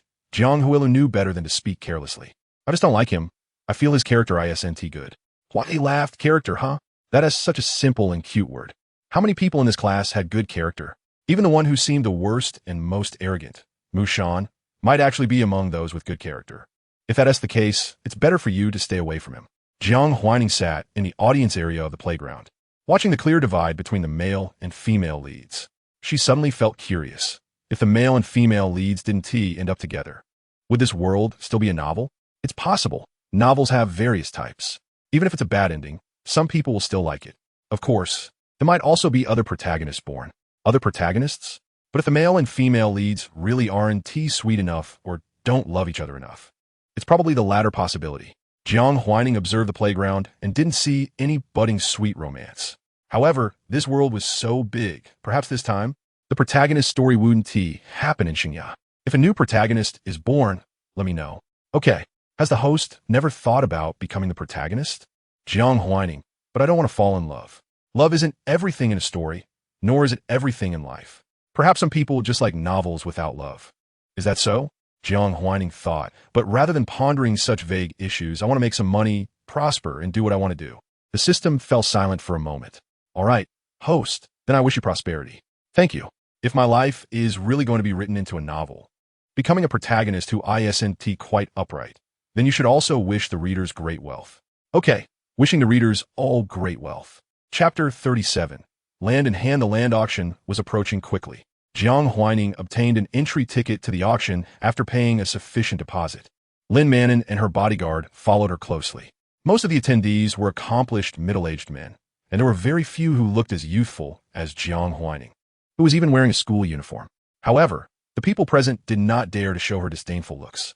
The auction was taking place in City A, where Jiang Huaining had attended numerous business galas as the heir of the Jiang family alongside Jiang Qinghe, and most of the attendees had seen her before. They were certainly aware of the rumors regarding the true and false heirs of the Jiang family. Some silently lamented that Jiang Huaining was a girl. If she were a boy, Jiang Qinghe probably wouldn't mind having a son as a son-in-law. Jiang Huaining ignored those gazes and walked into the auction room's private box. Lin Manon placed a file on Jiang Huaining's desk. The Lu Group is our biggest competitor. They're planning to launch a new skincare product and urgently need this land to establish a production line. They probably won't give up easily. Therefore, even if the price is slightly higher, the person in charge of Lu Group should still secure this land. Moreover, Lu Group and Jiang Group just recently called off their marriage alliance, so they definitely won't let it go easily. This was not good news, as it meant that even if Jiang Huaining could win the bid for the land, she would have to pay a higher price. But Jiang Huaining remained calm. It's fine. Lu Shangshu wouldn't dare to compete with me. Dade? Why wouldn't he, the heir of Lu Group, dare to compete with the boss? If she remembered correctly, Lu Shangshu's relationship with the boss was not very good. Lu Shangshu could certainly dare to compete with Jiang Huaining now, but she had evidence. She had a system. What evidence couldn't she obtain? With evidence in hand, was she afraid she couldn't handle a Lu Shangshu? Jiang Huaining directly instructed the system to investigate Lu Shangshu's secrets. Why spend a lot of money when she could acquire it for a small sum? After all, it was Lu Shangshu's secret being sold, not hers. Since it was a court auction, most of the items being auctioned were relatively valuable fixed assets. The first auction item was a villa, whose owner had fled abroad after failing to repay his debts. The second item was also a piece of land, but it was smaller, only over 50 acres. However, it would be enough to build a crowded community if that was the intention. Jiang Huaining was not interested in this piece of land. It wasn't until the fifth item that the piece of land of over 500 acres appeared. The starting price was 20 million. It was very low. Gradually, people began to raise the price by millions. Neither Lu Shangshu nor Jiang Huaining had placed a bid yet. Both hoped to acquire the land at the lowest price, but when they both showed up here, that wish was nearly impossible to achieve. A few minutes later, the price reached 100 million. Last year, a 230-acre plot in the eastern suburbs sold for 90 million. Given the strength of the current bidders, this piece of land would likely go for at least 180 million, and if it continued to be contested, it might even approach 300 million. Jiang Huaining had prepared 400 million, but her psychological price was to acquire it for under 250 million. After waiting a while longer, the price reached 150 million. Lu Shangshu placed a bid, 180 million.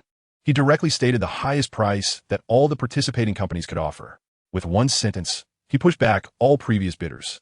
Of course, if they gritted their teeth, those people could also afford to bid higher, but would Lu Group not continue to raise the price? Rather than lose the land and offend Lu Group, it was better to retreat now and give Lu Group a good deal. After all, they were in City A, where they would see each other often, and there was no need to make it so ugly. Jiang Huaining smiled slightly and had the system send Lu Shangshu a text message, setting a strong reminder. The brightly lit and vibrating screen caught Lu Shangshu's attention. What was it? He frowned slightly, suddenly having a bad premonition, and picked up his phone to see a chat log between himself and a doctor from a private hospital. Are we going to lie to her that the child has problems? Yes, just say the child has an intellectual disability. Transfer 300,000 JPG. Lu Shangshu's heart skipped a beat. This was the obstetrician of his father's former mistress. To get rid of this annoying, illegitimate child, he bribed the doctor to have the woman abort the baby. And of course, he had done more than just this.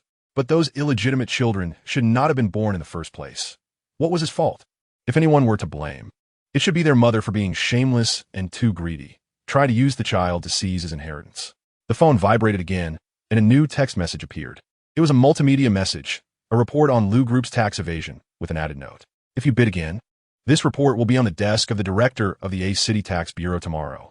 By then, even if Lu Group secure the land, they would be too busy dealing with the Tax Bureau's investigation and fines to focus on establishing a new production line. Lu Shangshu found it laughable. Well, this was quite amusing. Who was behind this? Lu Shangshu's first suspicion fell on Jiang Huaining. Since no one else bid during the auction, the entire auction became very quiet. The auctioneer asked, "Is there anyone else who wants to bid?" Once, twice, 3 times. Jiang Huaining slightly curled her lips and bid 190 million.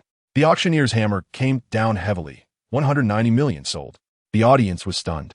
They hadn't expected the ownership of this land to be decided so easily. Was the heir of the Lu family not going to contest it? This was not like the Lu family style at all. They had thought they would see a good show, but unexpectedly, they saw nothing. What was going on? Had these two families reached an understanding? The marriage had been called off, and many collaborations had been canceled. How could they possibly have made peace? Some familiar faces exchanged a few words and then reached a conclusion. Perhaps the Lu family had some concerns or leverage in the Jiang family's hands. Yes, indeed, there was leverage. "Let us go and pay, sign the contract," Jiang Huaining said casually, walking out of the private box with light steps. The system asked in Jiang Huaining's mind, "Host, what about that evidence? Is it just going to be overlooked?" "Of course not. Am I that kind-hearted? After Lu Group finishes paying taxes next month, I'll report them." She didn't believe that Lu Group would be able to resist continuing their tax evasion next month. Tax evasion was addictive. Moreover, if they only paid a small amount last month and suddenly a lot more this month, it would be very suspicious. Therefore, Lu Group really had no choice. Once they went down this path, unless they were discovered, it would be very difficult to turn back. Chapter 38, it was you, wasn't it? After Jiang Huaining signed the contract, she successfully obtained the 70-year land use rights, saving 60 million. That is not a small amount of money. The auction also sold some gold jewelry afterward, but Jiang Huaining wasn't interested in those. She took the contract and prepared to go home, only to be blocked by Lu Shangshu in the underground parking lot. The other party's eyes were gloomy. "It was you, wasn't it, Jiang Huaining?" Lu Shangshu couldn't understand where he had offended the person in front of him. In business, shouldn't there be fair competition? How could there be such underhanded tactics? What was even more infuriating was that the evidence against him truly grasped the lifeblood of the Lu Corporation, leaving him too afraid to act. Lu Corporation couldn't withstand an investigation from the Tax Bureau at this point. Jiang Huaining signaled her bodyguard to go start the car while she stayed behind. The 16-year-old Lu Shangshu was much more naive compared to the 24-year-old version, with emotions that were all too evident, even chasing her down to the underground parking lot to ask such questions. He was not like 8 years later, when his acting skills had reached a level where even his parents believed he truly loved Jiang Huailu. "What did I do? How would I know?" Jiang Huaining smiled lightly. "I thought it was because Lu Corporation was short on funds, only able to bid 180 million, that you didn't continue bidding. So it turns out you were threatened," she said in a teasing tone, as if she had discovered some good drama. She leaned closer to Lu Shangshu and patted his shoulder, as if to comfort him. But Lu Shangshu's expression grew even darker. "Don't be angry. After doing all this," Jiang Huaining immediately took the wet tissue handed to her by Lin Manon and meticulously wiped each finger. "I have a bit of a cleanliness obsession. It's not that I dislike you. Don't take it personally." Cleanliness obsession? How could he not know when Jiang Huaining developed such an obsession? Lu Shangshu sneered. "Just you wait." He would believe Jiang Huaining's nonsense. Those who texted him must be related to her. The Jiang family better hide all their connections to Chuangxiang well. If he found any dirt on them, he would make sure they paid. Let Jiang Huaining keep laughing for now. You want to see how long this woman could keep it up. The bodyguard drove the car over, then got out and respectfully opened the door for Jiang Huaining. In a good mood, Jiang Huaining didn't bother with Lu Shangshu anymore and gave a perfunctory smile. "I'll be watching." She turned and got into the car, with Lin Manon following closely behind. Lu Shangshu stood still, slightly lowering his head, the stray hairs in front casting a shadow over his eyes. His subordinates came over as well. "Shangshu, we didn't win that land. How are we going to explain this to the chairman?"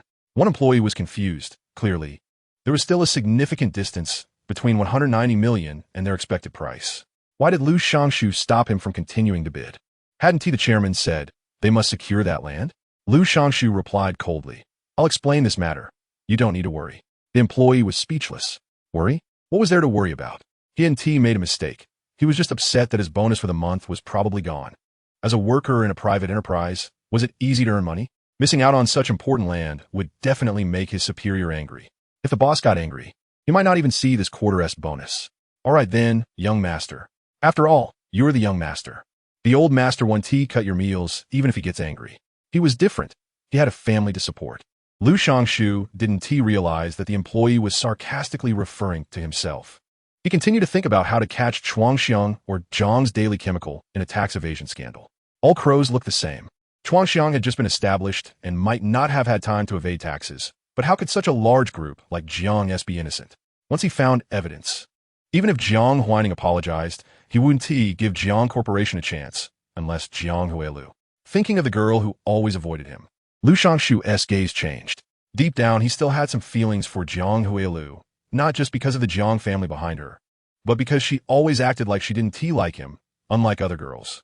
Even though he wanted to take over Jiang Corporation, he genuinely wanted to marry her. But Jiang Huailu was always being instigated to avoid him. Clearly, he would never truly harm her, whether Jiang Corporation belonged to the Jiang family or to him. He could provide her with a life of wealth.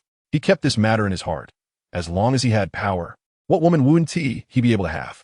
But for now, the most important thing was to inform his father that Lu Corporation's tax evasion had already been discovered. Although he had stepped back at the auction, as long as the secret was known, it would be unsafe every day. Jiang Huaining returned home with the contract. After reviewing the contract, she entrusted Lin Manon with the task of establishing the production line. The land would be used for producing Huanxin in the future, and it was her responsibility to find a professional designer for the design. Her only requirement was that the production workshop be safe, fast, convenient, and aesthetically pleasing. Money was not an issue. Once the design was completed, she wanted to see the drawings before construction began. Okay, young lady, Lin Manon replied. After hearing the response, Jiang Huaining hung up the phone. As she was still a student, there were many things that were inconvenient for her to do personally. Even after graduating, when she could wholeheartedly devote herself to the company, it would still be impossible for her to do everything herself. As a person in charge of a company, the most important thing was not to do everything personally, but to learn to choose the right people to work for her while keeping a good grasp of the overall direction. If she were to do everything herself, what would be the point of having employees? A few days passed. During these days, whenever Jiang Huaining went to school, Jiang Huailu would wait for her in the classroom and accompany her home. He found it very puzzling, feeling that Jiang Huailu was being too humble. It was clear that Jiang Huailu was the real young lady. Why was she always the one waiting? In response to this question, Jiang Huailu softly said, "But last time a Mushan spoke about me, my sister spoke up for me. She just hoped someone could protect her. In the past, she had never been protected. Since childhood, whenever she was bullied by classmates at school, no one would stand up for her. Her previous parents would only blame her for not getting along with classmates or think that it was just a trivial matter like hair pulling. So why get angry? They thought she was being overly sensitive and troublesome. Even after returning to the Jiang family, she still hadn't felt the warmth of home. Her father was cold and always dissatisfied with her, and although her mother was gentle most of the time, she showed a cold side when Jiang Huailu fell into the water. This made her realize that even if she hadn't been switched at birth, she wouldn't receive the warmth of a family. Only Jiang Huaining, this nominal sister, whom she never expected to get along with, not only spoke up for her, but also taught her how to swim, helping her avoid a conspiracy of falling into the sea. So, she thought, maybe she could really take Jiang Huaining as her sister, even if this sister didn't like her. But before that, she still had a question to ask. When she got the answer, she would know how to get along with Jiang Huaining. She just wanted a real family. He was speechless. Is that really speaking up for you? She didn't even reprimand Mushan. Clearly, she was quite good-looking. But how could she act like a child lacking love, eagerly following a bad person with just a little sweetness? Jiang Huailu was confused. Mushan is my sister's friend. They have known each other for many years, but my sister and I aren't familiar yet. We've only known each other for less than 2 months, and haven't even spoken much. What my sister did is normal. Being able to speak up for herself is already surprising enough. In the past, no one had ever stood up for her at such times. Back at the Jiang family, although she did not get the family she most desired, she met some wonderful people and also discovered that her sister seemed to be quite nice.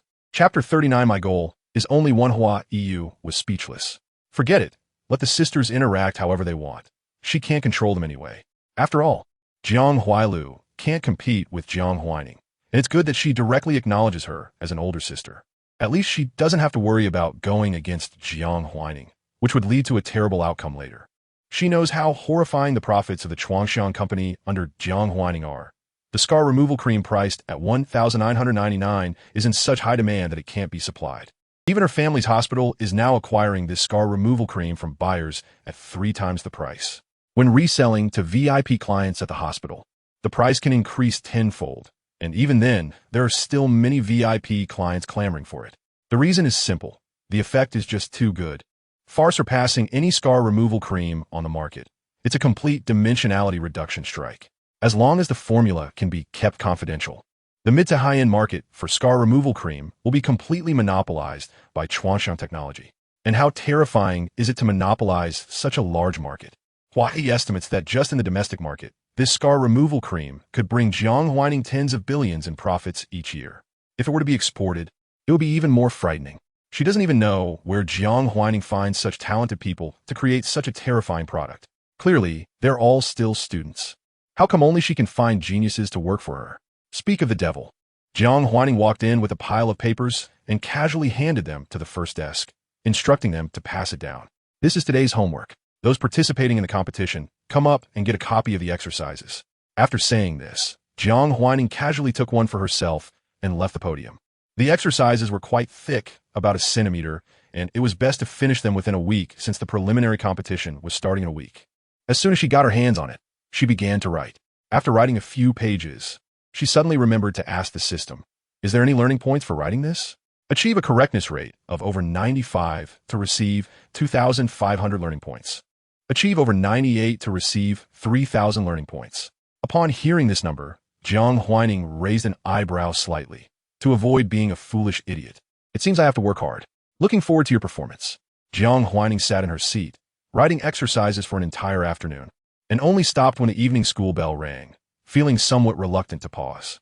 Compared to interstellar chemistry, this chemistry was indeed much simpler.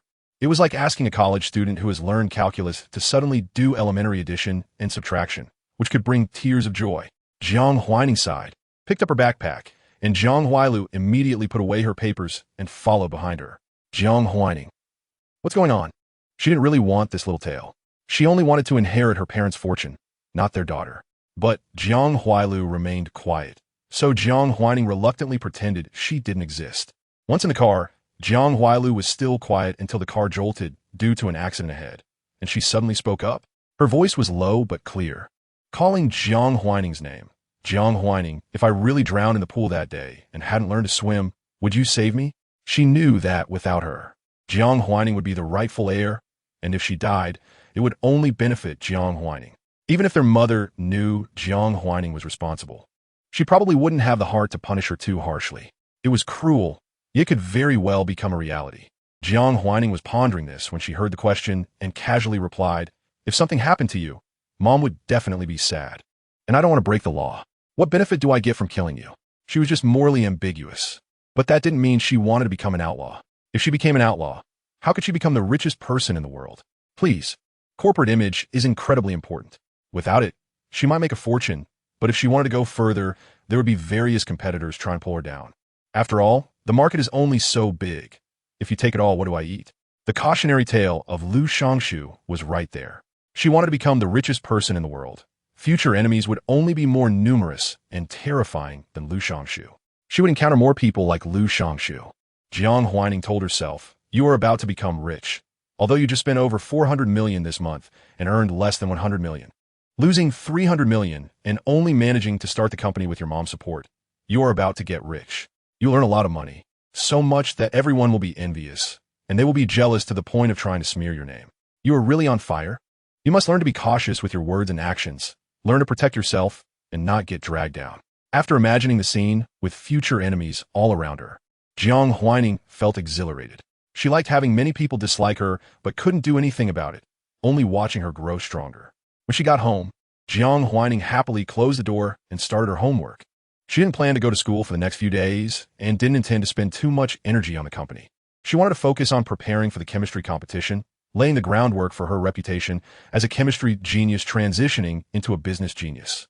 The competition teacher, Zhang Zhuo hired for her, was also about to arrive, a former leader of the exam setting group for the chemistry competition in Province A, now retired due to age. Jiang Zhuiwe had put in a lot of effort to invite her over. Early the next morning, Jiang Huaining met this teacher. Jiang Xiao, as the former leader of the chemistry exam setting group in Province C, was already in her 50s but still in good health, looking much younger, only in her 40s. She appeared very serious, rarely smiling, and looked a bit fierce, easily intimidating students. But Jiang Huaining was not one of them. First, do a few papers to test your chemistry level so I can arrange the course content for you. While Jiang Huaining was writing, she asked, "What is your goal? First prize? Or just getting an award is enough?" First prize? Getting an award? None of these were her goals. Jiang Huaining smiled and said, "Teacher, I have only one goal, and that is to be first." Her goal had always been singular, just as her mother's expectations of her had always been. Chapter 40. The depth of the Jiang family's water Jiang Xiao is characterized by her strict and determined nature. As a teacher, she has encountered countless students throughout her life, each with their own traits, some frivolous, some humble, some confident, and some insecure. However, she has never seen anyone as self-assured as Jiang Huaining. In an instant, she couldn't help but laugh. You're only in your first year of high school, but your competitors are not just first-year students. They have been competing for many years already. I may be a renowned teacher, but true geniuses have equally esteemed mentors on this path, just as many as you have, if not more. Suddenly, she felt a sense of nostalgia. Although chemistry competitions are not as highly regarded as mathematics competitions, the clash of the best is by no means inferior. And competing at the peak is not an easy task. Achieving first prize might not be difficult, but sometimes it requires a bit of luck. The difference between first and second place is often just a fraction of a point. With that slight margin, can you be certain that the first place is definitively stronger than the second? Most of the time, you cannot. Jiang Huaining raised her eyebrows, finding it hard to imagine that the word luck would come from a teacher who sets the exam questions for a competition. However, there is some truth to it. But in academics, she does not need luck. If I have the ability to score full marks, I won't need the elusive luck. Jiang Huaining pushed her exam paper forward. "Teacher, I have finished the paper.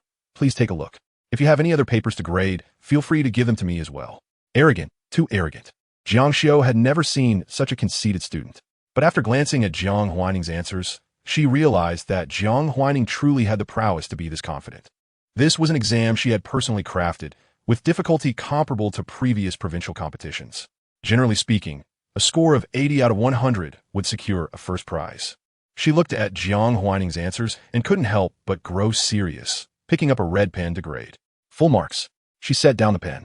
Looking at the bright red markings, Jiang Huaining smiled. "Teacher, what I want is to achieve full marks on any exam, not just this one." Her reputation as a genius cannot afford any slip-ups. There will always be first prizes in chemistry competitions each year, especially at the provincial level. And what she aims for is a consistent first place, whether in the preliminary or final rounds. Only then can she market her identity as a genius entrepreneur to the vast online community, allowing them to buy her products without hesitation, helping her become the wealthiest person in the world. At this moment, Jiang Xiao no longer felt that Jiang Huaining was arrogant, because she indeed had the capability. It's a good goal, but humility is a virtue. In academics, there's an ancient saying, humility leads to progress, while pride leads to setbacks. She wanted to see if Jiang Huaining would change because of others' evaluations. Jiang Huaining replied, "I already have many strengths. If humility is truly a virtue, then I should leave some room for others, right? If pride is a virtue, then I am already perfect. Being a bit more perfect doesn't hurt." Jiang Xiao became aware of two more of Jiang Huaining's strengths, her humor and her steadfastness. These qualities are rare. She suddenly laughed. "In that case, I won't give you an exam paper. Let's directly teach according to the ICHO syllabus, shall we? This way we can cover all the knowledge points." After a pause, she added, "However, if you can't quickly grasp all the knowledge points, it might be very exhausting, and the results may not be as good as doing practice questions. Wanting to get first place is not without effort. Jiang Huaining, please arrange it. I have no problem studying for 20 hours a day. I'm not afraid of not being able to learn." Jiang Xiao said, "Since you're not afraid of hard work, then we can proceed." With a sigh, Jiang Xiao began class by retrieving materials from her USB drive. Familiarizing herself with the syllabus is what she is best at, as the exam setter. How could she not review the syllabus thousands of times? Perhaps this was indeed the right path. Jiang Huaining's learning speed and foundation astonished her. As soon as a problem was presented, Jiang Huaining could calculate most of the answers within 2 minutes. This was rather frightening. Jiang Xiao even suspected that the person sitting in front of her was a robot. For competition students, who doesn't rack their brains for several minutes or even tens of minutes over a problem. Your foundation is excellent, Jiang Xiu couldn't help but exclaim after today's class. She had seen many geniuses and many students who ranked first in competitions, but she had never encountered such a genius before. This was no longer a simple matter of being a competition prodigy. If Jiang Huaining could continue on the path of chemistry, Jiang Huaining smiled and said, "Teacher, I've been studying for competitions for over a decade. You mentioned those geniuses who have been competing for many years, but I'm not inferior. I started competing at the age of 5. I think, in terms of time, few can surpass me." Jiang Huaining's tone was as if she were discussing something completely ordinary. Jiang Xiu then realized that this student was not only smart, but also more perseverant than most, able to endure hardships. Perhaps, dedicating herself fully to something and holding herself to strict standards was just a natural part of her life, like eating, drinking, and breathing. Jiang Xiu had seen many geniuses who, because they found success too easy, often fell into despair and were severely impacted after just one failure. But Jiang Huaining was different. She knew she had talent and would develop that talent to its fullest through hard work. Night had fallen. Jiang Xiu looked into Jiang Huaining's eyes and saw for the first time a maturity that belonged to an adult in a child. "You." Jiang Xiu smiled but still didn't say it out loud, only thinking to herself, just a peculiar child. She possessed the spirit of youth while also demonstrating the composure of adulthood. She went downstairs and saw Jiang Huaining reading on the sofa. Jiang Huaining stood up. "Teacher, I've asked the kitchen to prepare a late-night snack. Let the driver help you take it back." After speaking, a servant brought over the late-night snack in a thermal box. Jiang Huaining had arranged for the Jiang family's driver to pick up and drop off Jiang Xiu, and at that moment, the driver was already waiting at the door. Jiang Xiu's gaze fell on Jiang Huaining, and she responded kindly, "Okay." She asked, "Aren't you going to ask about the child's academic performance?" When she came over, Jiang Huaining was very concerned about her daughter's grades and quite anxious. Jiang Huaining smiled and said, "I'll wait for the results to come out. Huaining won't disappoint me." Jiang Huaining knew her daughter well. She would never let her down. Jiang Xiu took a deep look at this gentle woman before getting into the car and leaving. She couldn't believe that a seemingly gentle woman could raise such a fiercely competitive daughter. The Jiang family appeared peaceful, but the waters run deep. Not only is the gentle mother not truly gentle, but there are also layers of complexity involved. However, she is just a teacher. In the end, what does all this have to do with her? Chapter 41, it turns out to be Yin Xiao. In the following days, Jiang Huaining spent her time in intense tutoring. Classes ended at 10 o'clock in the evening, and she officially rested at 11, waking up at 5 in the morning for classes and practice problems. This lifestyle was exhausting, but the rewards were substantial. Jiang Huaining gained insights into the preliminary exam outline for the ICHO and became well-versed in various question formats used by the examiners. During her lessons, Jiang Xiu often did not ask her how to solve problems, but rather how many different ways a particular knowledge point could be assessed. It felt more like she was training a competition teacher instead of nurturing a student. Jiang Huaining was almost obsessed during these days. When she closed her eyes to sleep at night, various chemistry concepts surged towards her. Elements, organic chemistry, synthesis. For her, the challenge was no longer the problems themselves, but the transformation of various chemistry difficulties into different questions. It was easy to score in the 90s, but to achieve a perfect score required not only sufficient ability, but also extreme caution. After all, this world did not have only her as a genius. There were plenty of others who had been passionate about chemistry since childhood. Her opponents were precisely these individuals. To surpass them, Jiang Huaining had to stand taller and look deeper. However, her head was starting to hurt. Lying in bed, she rubbed her temples and suddenly felt curious. "System, with so much knowledge in your interstellar realm, how do your students study? Surely it can't just be 9 years of compulsory education?" "Our students," the system pondered, "that generally start learning to read at 6 years old, then study some basic knowledge, and begin to specialize in subjects from the age of 8. We have over 200 subjects in total, and students only need to choose one subject to continue studying." Over 200 subjects. No wonder the courses in the system space were so complicated, Jiang Huaining thought vaguely.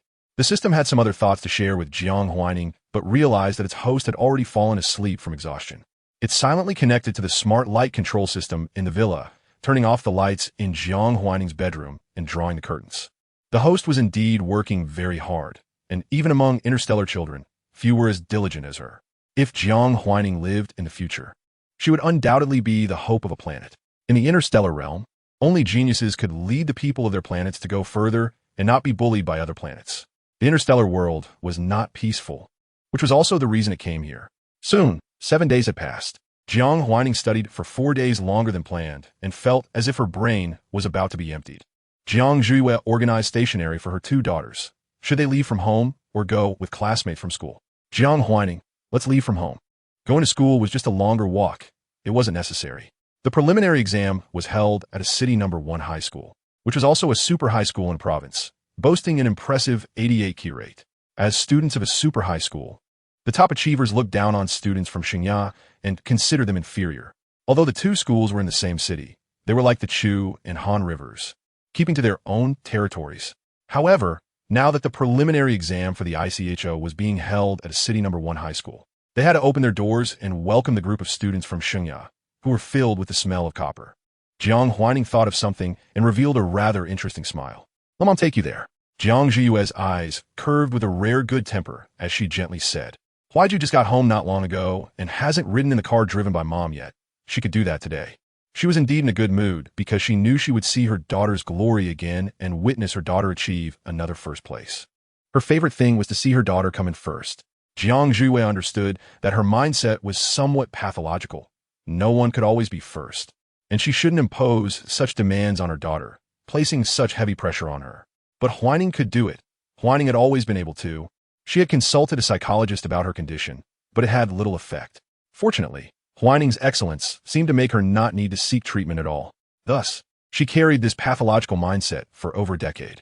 Because Jiang Huaining had never disappointed her, she had not had a breakdown either. So she appeared to be a normal person for many years. Okay, Mom, I'm looking forward to it. Jiang Huaiju was a bit surprised. She didn't know her mother could drive, as she had thought her mother didn't have a license. Jiang Zhiyue changed into comfortable clothing and took the keys, leading her 2 daughters to the garage. Jiang Zhiyue's car was an elegant white Bugatti, a wedding anniversary gift from Jiang Cheng, marking their 10th anniversary. The name sounded ordinary, but it was a limited edition with only 3 sold worldwide, priced at 90 million RMB. This car was given by your dad. Although it's a few years old, it's still easy to drive and won't be bumpy. This was mainly directed at Jiang Huaiju, as Jiang Huaining already knew. Jiang Huaiju realized another side of her indifferent father. It turned out he also gave her mother anniversary gifts. She couldn't tell it all. She found it hard to imagine her father's romantic side. After thinking for a moment, Jiang Huaiju's gaze fell on the paper in Jiang Huaining's hand, and her heart began to race again. She had never been involved in competitions before, and all her knowledge about competitions had been acquired in the past month. Even though her family had hired excellent teachers for her, there were still many areas she couldn't grasp, which made her feel somewhat defeated. But the teacher told her this was normal. She remembered the teacher's comforting words. Most students could only score in the 20s when they first received the competition paper. Scoring in the 30s was already quite good. 30-something is already quite good. She tilted her head to look at Jiang Huaining, but she felt it wasn't enough, far from enough, because her sister was too strong. Jiang Huaining was reading the exam outline. Is the outline so extensive that it's useful to look at? Jiang Huaiju couldn't help but ask. Jiang Huaining replied, it's just to organize the exam content using the outline. But one shouldn't rely too heavily on the outline, as it's not uncommon for the preliminary exam in the ICHO to include out-of-syllabus questions. Jiang Huaiju said, I'm a bit nervous. A city no. 1 high school was not far from the Jiang family's villa. Jiang Zhiyue drove for only 20 minutes before they arrived. The 2 got out of the car. The Xinghua uniforms were quite eye-catching, and they instantly attracted a lot of attention. However, since they were students coming to take an exam, those gazes quickly shifted away. Jiang Huaining walked into the crowd alone, found a corner, and was about to continue studying last year's finals questions when suddenly a shadow fell over her. A figure fell down, almost hitting Jiang Huaining. The person wore the A City number 1 high school uniform, though it was faded, and on their feet were a pair of cloth shoes with exposed toes. It was hard to imagine that in a world dominated by synthetic fabrics and rubber, such poverty still existed. But Jiang Huaining recognized her. In her previous life, when Jiang Huaining attended the winter camp for the Math Olympiad, she had met her. The other person abruptly said, I'm sorry, and hurried away. Until they parted, Jiang Huaining had never seen her face clearly. But Jiang Huaining knew that this was Yin Xiao, a perfect scorer in the provincial IMO, International Mathematical Olympiad. If it weren't for her extra point from the bonus questions, she would have almost lost the first place. She had once been Jiang Huaining's teammate in the national competition. Unfortunately, Yin Xiao was exposed for using banned substances during the finals. resulting in her disqualification from competitions for life and cancellation of her college entrance examination eligibility for 3 years. This punishment completely drove Yin Xiao to the bottom. In her previous life, after the national competition, Jiang Huaining saw Yin Xiao again, this time in prison. Yin Xiao was arrested and imprisoned for stealing significant assets from a bank, sentenced to life imprisonment. She used the knowledge she had learned, taking advantage of her position as a cleaner in the bank to obtain an employee's account, and used that account to implant a virus into the bank system. This virus helped Yin Xiao steal a large amount of wealth from the bank system, ensuring her a lifetime of free meals in prison. However, the problem was, Yin Xiao was not someone who craved wealth. Not a single cent of that money was spent on herself. When Yin Xiao was arrested and imprisoned, she was photographed by reporters wearing a tattered cleaning uniform. From being a perfect score contestant in the provincial IMO to being arrested and imprisoned, Yin Xiao took only 2 years. Jiang Huaining did not expect to see Yin Xiao again at this time. Chapter 42 Preliminary Round. The sunlight fell on Jiang Huaining's face as she slightly tilted her head, looking at the rising sun through the treetops in the distance. She recalled that Yin Xiao seemed to be in her 2nd year of high school this year, and when she was taken to prison, she had just turned 19. A withered yellow leaf spiraled down from the sky, swaying gently in the breeze. Jiang Huaining reached out and caught it in her palm, suddenly smiling before turning and walking into the shadow. System, you say this world is a novel, but why does it feel so real? The pain, struggles, and unavoidable hardships of every person are so genuine, and I do not know all the truths beneath the darkness. Just like she never understood why Yin Xiao needed to take medication. Clearly, with Yin Xiao's abilities, she could enter the top university without needing to take any medication. Why would she ruin her future? Jiang Huaining felt a bit confused, but now she had already embarked on a different path from her previous life, parting ways with those she was once destined to meet, and she might not encounter them again in the future. The system also fell silent, for the first time not responding to Jiang Huaining's words. Because it too could not understand, it was just a system. Jiang Huaining glanced at her exam room position and walked toward that classroom. In her previous life, when she participated in the IMO, the exam venue was also a city high school, and coincidentally, her seat was just 1 classroom away. At the entrance of the exam, many students in uniforms were waiting. Although these students came from different schools, their uniforms were quite similar, mostly in black and white or blue and white, with only a few schools in black and red or other colors. Jiang Huaining's uniform consisted of a white shirt and black suit pants. Although it was also a school uniform, it was well tailored, making her stand out in the crowd. It was from Xinhua. Students from Xinhua are also participating in the competition. Can they pass? Strictly speaking, there is no concept of passing in competitions, so this statement was purely sarcastic. Jiang Huaining glanced at the buzzcut boy with a faint familiarity. He seemed to be on the honor roll on the wall downstairs. Unexpectedly, the person made it to the red list but ended up on the wanted list for their qualities. With such short hair and such limited insight, how dare he speak? To his surprise, Jiang Huaining dared to retort, leaving the boy momentarily speechless. Just as he was about to argue back, the teacher with the metal detector spoke up. All right, let us see who has the real skills in the exam room. We've all come this far. You shouldn't think that saying a few extra words will increase your score. Hurry up, it's almost time. Those who are entering the exam room, come over and line up. Jiang Huaining glanced at the clock on the wall. The preliminary round of the ICHO usually starts at 9 a.m., with an exam duration of 3 hours, and it was almost 9 o'clock. She decided to stand first in line, letting the teacher check her documents before finding her seat and sitting down. What a proud attitude, the buzzcut boy grumbled unhappily. The surrounding students exchanged glances. Aren't you the one being proud? That girl didn't look down on you, and you were the one who started it. But the most important thing now was the exam. The students grumbled in their hearts, but said nothing out loud. Some didn't even notice this small dispute. Soon, it was the buzzcut boy's turn to enter the exam room. His seat was right in front of Jiang Huaining. Jiang Huaining thought to herself that she was a bit unlucky. Whatever, she would finish writing quickly, confirm everything was correct, and then go out. After waiting for another 2 minutes, the exam papers were handed out. Jiang Huaining received her paper and instinctively skimmed through it to gauge the difficulty. She raised her eyebrows slightly. It seemed the difficulty had increased. This was not the level of the provincial competition. But it didn't matter. The higher difficulty would work to her advantage. Jiang Huaining picked up her pen and began to write. The quiet classroom was filled with the sound of writing and various noises of students fidgeting due to difficult questions. Jiang Mingyu stood on the podium, also looking at a test paper. She was the chemistry teacher at a city high school and it was the one who had just interrupted the boys' talk. She had a straightforward personality. She flipped to the last page of the test paper. By examining the last question, one could often discern the difficulty of the entire exam. Jiang Mingyu realized that the situation was not good. As a chemistry teacher, deeply involved in competitions, she recognized that this major question was a variation of a problem from the national competition a decade ago.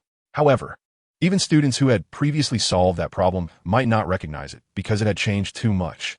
The only thing that remained unchanged was that this question dug 3 big pits and was filled with small pitfalls, testing knowledge of organic synthesis, which is very easy to misremember. She flipped through the answer sheet and found that the test creator had only left 1 page of blank paper for this question. This meant that once a student started writing, they had only 1 chance to answer. If they wrote half a page of chemical reaction formulas and made a mistake, there would be no second chance to answer. Students who liked to write large characters would be even worse off, even if they didn't make mistakes. They might not have enough space to write. Through this test paper, Jiang Mingyu saw the malicious intentions of the question setter. She flipped back to the front and took a general look at the entire test paper. After reviewing it, she discovered that it wasn't just the malicious intent of the question setter, but that most students would struggle with the last 3 questions. This test paper was designed to match the difficulty of the national competition.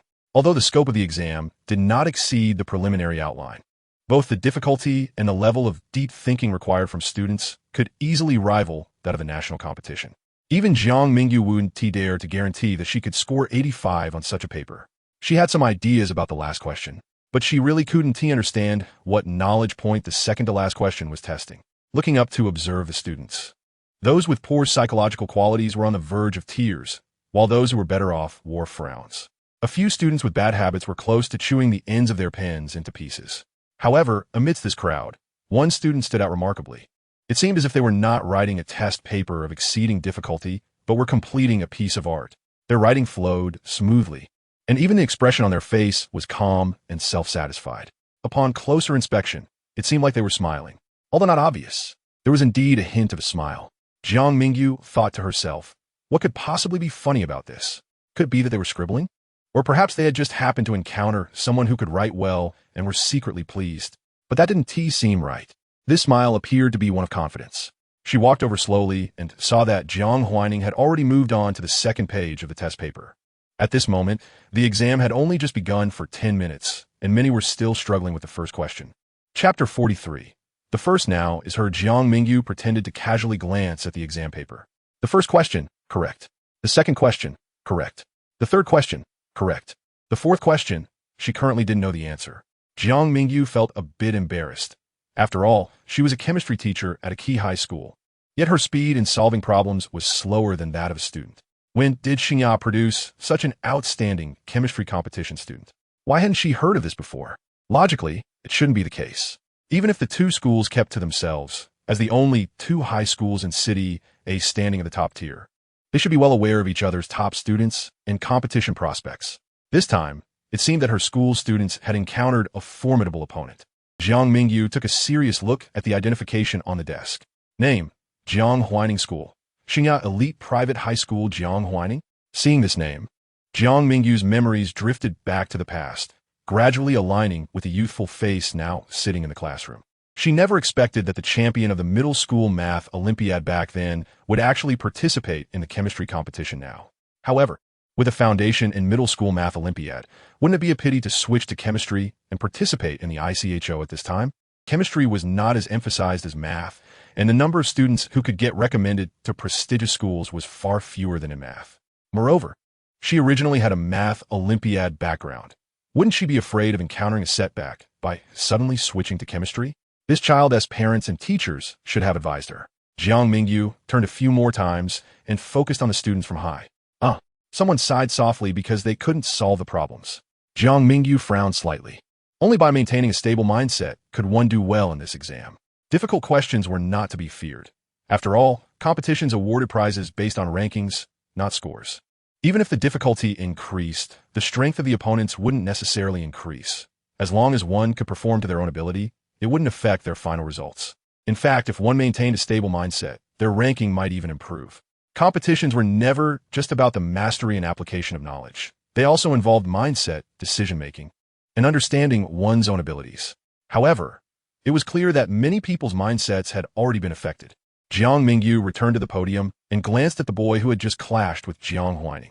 The boy's seat was behind Jiang Huaining, and he could see her speed in writing the exam paper. He could no longer sit still. Cold sweat was pouring down his forehead, forming a dense patch. The more nervous he became, the more dizzy he felt while looking at the paper. In the end, although his eyes were on the questions, his brain couldn't comprehend their meanings. He pinched his pen, trying hard to adjust his mindset and read the question. Finally, he understood. A certain metallic element R has only one valence in its compounds. The relative molecular mass of its chloride is M, and the corresponding relative molecular mass of its hydroxide is N. What is the valence of R? Now his mindset truly broke. He hated such arithmetic problems filled with letters. Jiang Huaining had written to the last page and was completely unaware that someone was paying attention to her. After briefly browsing the last question, her brows slightly raised. She didn't know who the question setter was this time, but they were indeed harsh. They were treating the competition students like ghosts, throwing such questions at them. After secretly cursing in her heart, the corners of her lips curled up slightly. She jotted down a rough draft on the paper and began to write. Jiang Huaining's handwriting was practiced, flowing smoothly and reading like a pleasure. Because of the answer, she deliberately controlled her handwriting to be slightly smaller. After spending 15 minutes finishing this difficult question, Jiang Huaining stretched her wrist. This question was too harsh. It was not only difficult, but also required a lot of writing. Writing so many reaction equations in one breath made her hand quite sore. Jiang Huaining looked up at the time. Over an hour had already passed. She slowly checked her answers a few times and chose to submit her paper with half an hour left. Actually, she could have dragged it out until the end, but she wanted to find someone. As soon as she went downstairs, she saw the leading teachers from various schools. Jiang Huaining, being the first to exit the examination room, received a lot of attention. She walked calmly into the crowd. Song Xiaoyang, the homeroom teacher of Class 1 at Xingyao High School, spotted Jiang Huaining, and his eyes lit up as he immediately walked towards her. Huaining, how was the exam? Was it difficult? Song Xiaoyang was not a chemistry teacher. Logically, she shouldn't be in charge of leading the team, but their chemistry teacher happened to be on leave, so Song Xiaoyang had to fill in. Jiang Huaining pondered her words. It was okay. The difficulty is about the same as the national competition, but not many people should be able to solve the last big question. This big question was a variation of one from the national competition 5 years ago. In that year, only the ICHO champion had been able to write out. Now, 5 years later, even if more people could solve it, the number wouldn't increase significantly. After all, this question was genuinely too difficult. The leader of the question-setting team for the national competition had been scolded terribly by netizens and parents. If the champion hadn't solved it in the end, the question setter might have even lost their position. Thus, most competition question setters were reluctant to touch such sensitive issues again. Hearing this, a smile instantly froze on Song Xiaoyang's face. About the same difficulty as the national competition? That's not right. The provincial competition was supposed to be easier than the national competition, but Huaining wouldn't lie or feel mistaken. However, if Xingyao didn't achieve the expected results in this provincial competition, parents would definitely put pressure on the school, and as the homeroom teacher, she would certainly face pressure too. But the homeroom teacher at Xingyao earned over 100,000 just in base salary each month. If the students performed well, she could also earn several tens of thousands in bonuses. She had just graduated. Where else could she find such a good job? What's wrong with a little pressure? Moreover, Song Xiaoyang genuinely liked this group of students. Perhaps it was because she was leading Class 1. The students might have a few quirks, but overall they were lovely and didn't intentionally make things difficult for their teachers or disrupt classes like in TV dramas. Song Xiaoyang, is that so? Jiang Huaining, having nothing else to do for now, stood aside. At that moment, Lu Shangshu walked out. The male lead's strength is not bad either. The system, being an electronic life form, could see the answers written by the male lead through the camera. Jiang Huaining knew this. Do you know how many points he scored? This time in the ICHO competition, Lu Shangshu was determined to surpass her. The Lu family had hired no less than 10 tutors for him. In her previous life, Lu Shangshu indeed achieved the first place in a province's ICHO with an absolute high score. This matter was widely publicized by the Lu family, marketing Lu Shangshu as a wealthy heir who could rely on his family background but chose to rely on his strength, attracting a large number of fans for the Lu family. After the results were out, Lu Shangshu walked with an air of confidence. You are first. He is just 1 point short. This exam was indeed very difficult. The system searched past data and knew that such a score was enough to advance to the finals for the championship. In the entire examination room, there were no more than 5 people who could score above 90 points. However, who knew he would run into the host? Just 1 point short. Jiang Huaining chuckled lightly. That was truly a pity, almost letting him take first place. Though it was said to be almost. Jiang Huaining thought to herself that with her around, Lu Shangshu would never catch up with that little gap. In the examination room, she had flipped through the paper several times, memorizing the questions. If she wasn't 100% sure she could get a perfect score, she wouldn't have come out. Since she decided to participate in the chemistry competition, she wouldn't let the first position be taken by anyone else, especially not by Lu Shangshu. Jiang Huaining thought. In his previous life, Lu Shangshu inherited the Lu family and led the team to develop many new beauty products, which received widespread acclaim. Now, without the halo of being the first in ICHO, can he still receive so much praise? After all, the current first place is her. Chapter 44, Big Screen Advertising. Jiang Huaining smiled. It's good to have me. He should thank me for letting him taste the bitterness of setbacks, so he doesn't get inflated. A man shouldn't be overly cocky at a young age, or else he will become greasy. How could such a good position be given to Lu Shangshu? That would be too cheap for him. Such good things should naturally belong to her. As for the male lead, he can just experience the feeling of being defeated. System. The host is really a dog, but it likes it. Jiang Huaining was in a good mood. Lu Shangshu also rarely had a smile on his face. Sweeping away the despair from the previous auction, his gaze inadvertently fell on Jiang Huaining. He was very confident about this exam. Those questions were similar to what the Lu family's tutor had taught him. According to past years' practices, with such difficult questions, as long as he scored 95, he would definitely be the top in the province. And on that exam paper, Lu Shangshu was only uncertain about one question. But he had already completed the last big question. Could Jiang Huaining do it? If it were math, Lu Shangshu wouldn't necessarily be confident he could beat Jiang Huaining. But who let Jiang Huaining study chemistry? This was his domain. Lu Shangshu was in a good mood. The Lu family was already preparing to buy him a marketing course, crafting an image of a wealthy, elite young master for him. Even if he didn't buy the land, so what? He was still the most favored heir in his father's eyes. In this regard, Jiang Huaining couldn't compare at all. Another student from Xingya came out. It was a girl wearing glasses. As soon as she came out, she nervously rubbed her hands while muttering. When she saw Lu Shangshu and Jiang Huaining, her gaze flickered between the two, and she chose to ask Jiang Huaining, Huaining, what is the hybridization method of the Peng atom in question 7? Lu Shangshu wasn't very certain about the answer either. Jiang Huaining, Szkoła podstawowej hybridization. Oh, I wrote SP, the girl said, frustrated. Lu Shangshu felt displeased because he also wrote SP. He was confident about this question. Why listen to others? When doing competition questions, one should trust oneself. Haha, class monitor, you're joking. Trusting yourself is enough while doing the questions. Now that it's already done, I choose to trust others, Lu Shangshu said with a serious face. But the girl was hurriedly writing down the answer and then compared answers with Jiang Huaining. You're really nice, Huaining.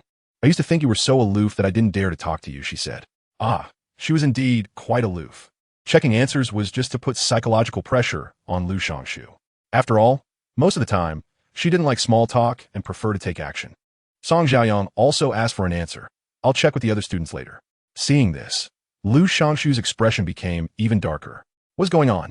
Even the class teacher trusts Jiang Huaining more? Don't forget he was the chemistry competition champion in middle school. A few minutes passed, and more candidates came down from the teaching building.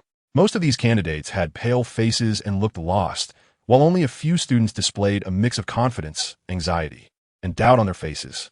The bell signaling the end of the exam rang a few minutes later. Jiang Hailu also came down.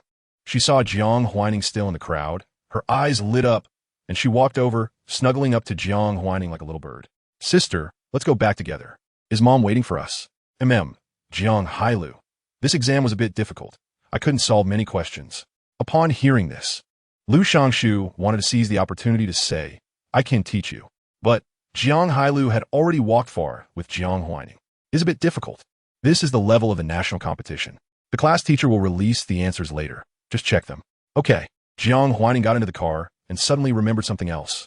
She sent a message to her secretary, Luo Yuanyuan, who had been a male lead's right-hand person in his previous life, asking her to investigate Yin Xiao and provide appropriate assistance. The system suddenly said, Host, you're not this kind-hearted. Why are you doing this?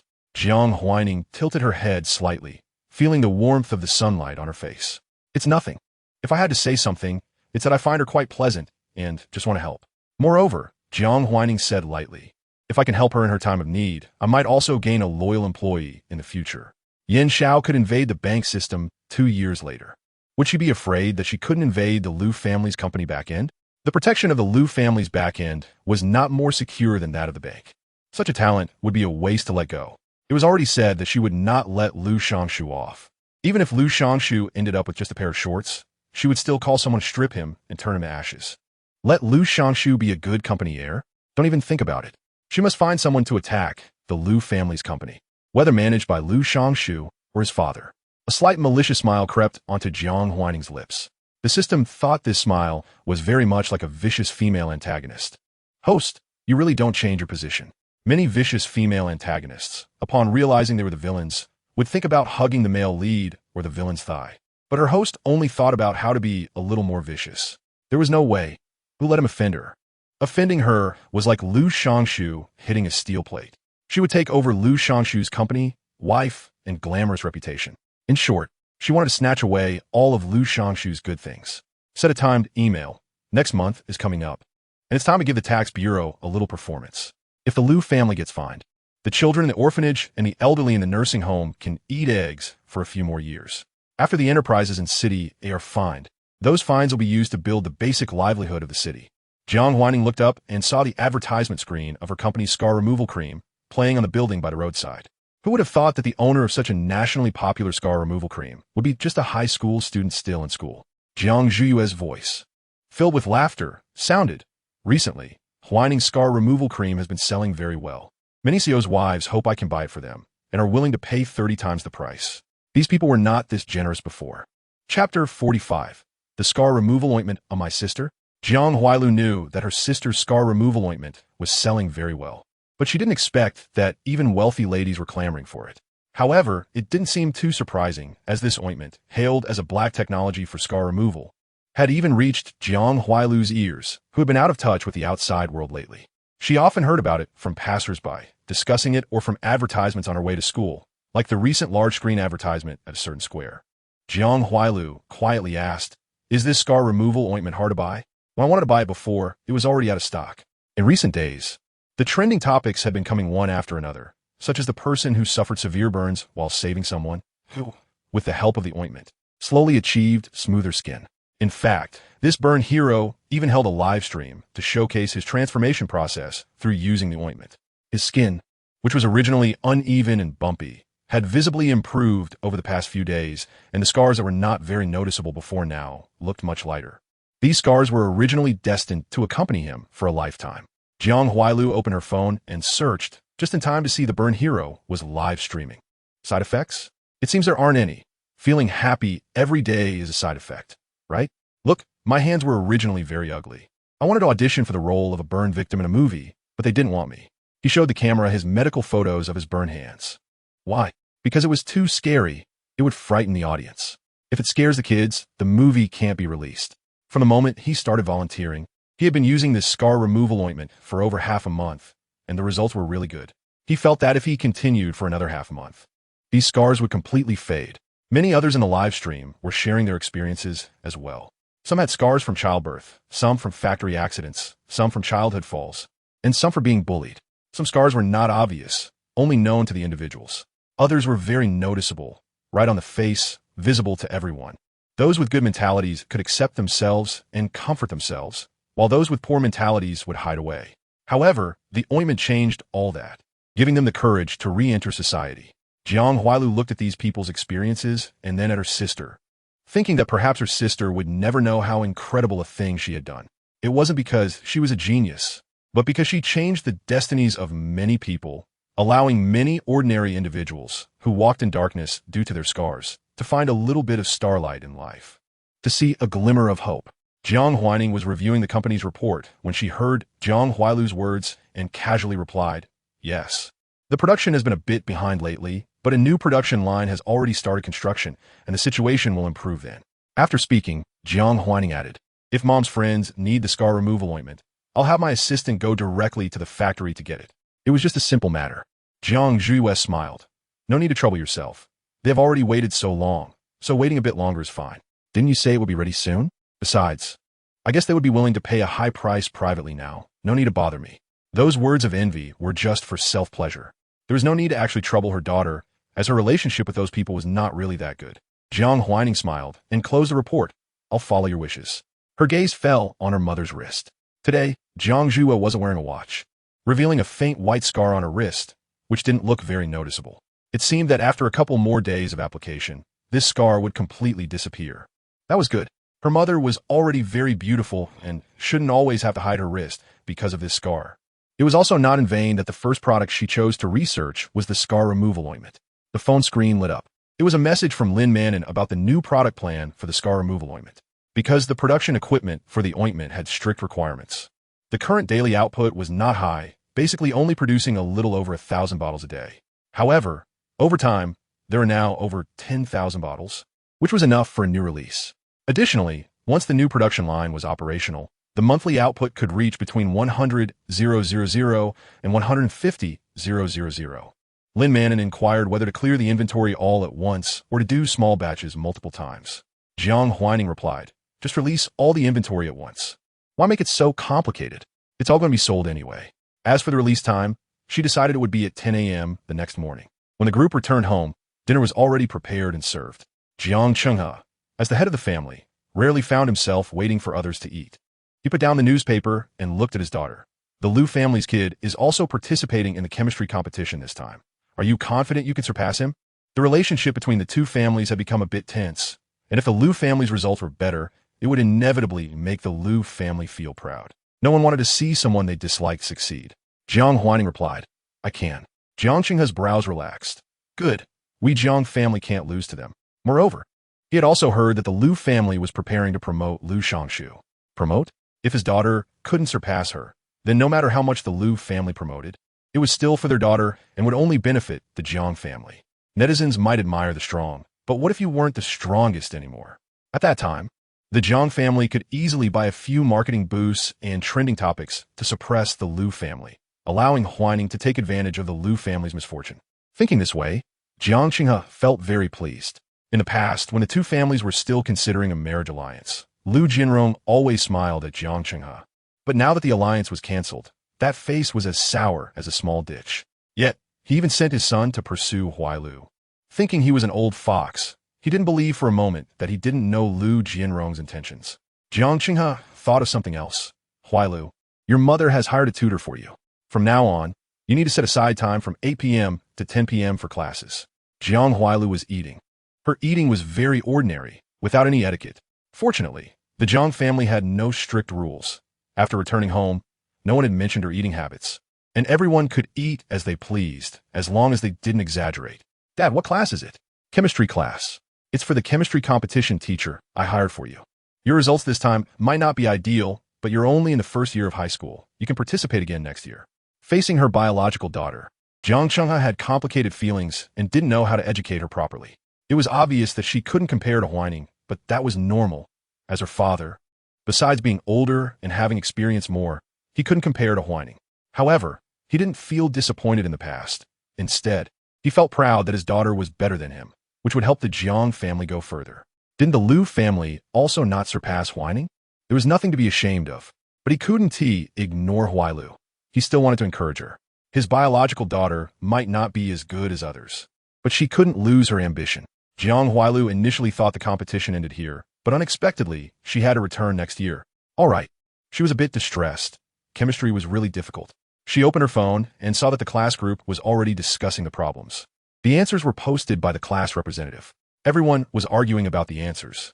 Some said this was wrong, that should be calculated this way. Of course, there were also those who believed in and defended the posted answers. In the face of these controversies, the class committee member only said one thing. The answer belongs to Jiang Huaining. Whether it is correct or not is for you to discern. They kindly provided us with the right answer, and it's already generous of them to show it to you. So don't be too greedy. Even someone as gentle as the class committee member can speak so forcefully at times, which instantly silenced the group. They all had various screens. Their feelings were complicated. More than a month has passed now, and the storm over the authenticity of the gold seems to have calmed down, but among them, who doesn't have their own calculations in mind?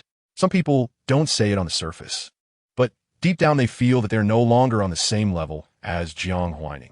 Who would have thought? The first place is still the first place. He doesn't that just put them under pressure again. It even made the class committee members speak on her side. This Jiang Huaining clearly has a proud personality, yet for some reason, there are still so many girls in school who like her and are willing to speak for her. Of course, some people don't like Jiang Huaining, and Lu Shangshu's sycophant immediately sent a message in the class group. Guliang, don't forget, Lu Xiao is the champion of the youth chemistry competition. Jiang Huaining has good strength, but she was participating in the Olympiad before. To suddenly switch to chemistry and still manage to win first prize is already impressive, but compared to Lu Xiao, she falls far short. Lu Shangshu also saw this message, and his brows slightly relaxed, feeling satisfied for the first time with this brainless follower. Chapter 46. Host, do you like clips? This statement made sense, and the atmosphere in the class shifted. They began to ask Lu Shangshu for the answers. How could Lu Shangshu possibly do something as demeaning as personally providing answers? Just because others asked, he would give them? That would be too degrading. So he copied his answers for Guliang. Lu Shangshu just jotted it down for you to share with your cousin. Guliang had a cousin who also participated in the chemistry competition. Guliang didn't know that Lu Shangshu was also paying attention to the class group. He thought the boss was genuinely concerned about him, remembering his casual mention of his cousin participating in the competition. Guliang grinned, sent the answer to his cousin, and immediately shared it in the class group. Guliang, here, that's the real standard answer. Image. JPG. Jiang Huailu watched this dramatic scene and couldn't help but chuckle a bit. Someone immediately pointed out the difference between the two answers. It just so happened to be Mushan. Mushan, isn't it just one question off? My aunt said the correct answer is SP orbital hybridization. Lu Shangshu got it wrong. Mushan, side-eye smile. JPG gotcha. JPG, Mushan. Which correct answer can be written wrong? For a long time, no one replied in the class group, but Mushan knew that this group of people was definitely peeking silently. As for that answer, anyone with a discerning eye could tell it was Lu Shangshu's. Mushan finally sent a sarcastic smile emoji and then turned off her phone, happily admiring her freshly done nails. Jiang Huailu also felt a bit amused. She glanced at Jiang Huaining, who was still enjoying her lunch, and started comparing answers. She was checking against Jiang Huaining's version. After checking, she silently calculated in her mind that she would probably score over 60. It wasn't an impressive score, but she was already satisfied. Normally, she should be able to get a third prize, so she wouldn't end up with nothing. This result was already much better than Jiang Huailu had anticipated. She felt she wasn't that useless after all. When Jiang Huaining finished her lunch and was about to head upstairs, Jiang Huailu called out to her and asked, "Sister, can I take a look at your competition paper and study notes? I want to start preparing for next year's competition. If I have your notes, it should make things a bit easier." Jiang Huailu's face turned red as it was really hard for her to ask others for help. She always felt awkward and feared rejection. Asking Jiang Huaining for help took a lot of courage. Even Jiang Cheng and the others were a bit surprised. Jiang Huaining smiled, finding it interesting. She thought, my biological parents are not good people. Jiang Huailu's requests are always rejected by them, which has shaped her character of finding it difficult to ask others for help. Jiang Huaining had done some minor research on child psychology, mostly to understand herself, but this inadvertently allowed her to understand Jiang Huailu a bit better. Children who are often rejected by their parents tend to become independent as they grow up, but this independence is not voluntary, it's forced. They are compelled to make themselves an island to protect themselves from further harm. The negative emotions left over from childhood can often affect a person's entire life. Although Jiang Zhuiyue was strict with Jiang Huaining, even to the point of being very harsh, she almost never rejected any of Jiang Huaining's requests. You are my baby, and you're probably the only one in this world who can show me a smile after I've been strict with you. So how can I always demand that you meet my expectations while ignoring your requests? After study sessions, she would gently hold Jiang Huaining in her arms and would massage her sore muscles after Jiang Huaining practiced Taekwondo, comforting her. A mother's gentle gaze always followed closely behind. The system asked, "So, host, will you reject her?" Jiang Huailu saw that Jiang Huaining hadn't answered and felt a bit shy, that feeling of fear and panic resurfacing. She felt uneasy and wanted to take back what she had just said. Her heart felt strangely uncomfortable. Jiang Huaining, sure, let's go to my study. All my things are there. Why should I refuse? She had already given Jiang Huailu such a good mother. The system thought about Jiang Zhuiyue's expectations and mused that Jiang Zhuiyue was a good mother to a top student like the host, but for others, it might be a bit terrifying.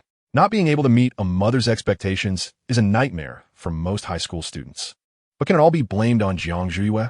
She had also seen a psychologist. Jiang Huaining had given Jiang Huaining too much hope because she had never been disappointed.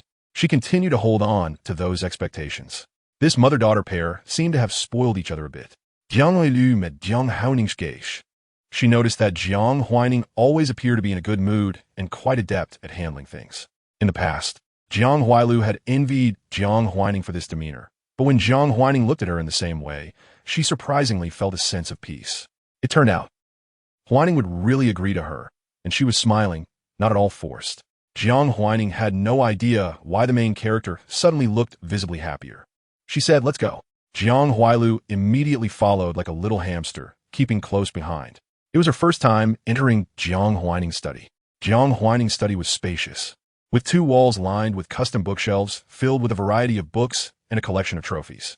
The desk was by the window, and opening the curtains revealed a welcoming pine tree outside. Jiang Huailing's eyes sparkled with curiosity and shock, but as soon as Jiang Huaining turned around, she quickly averted her gaze and looked straight ahead.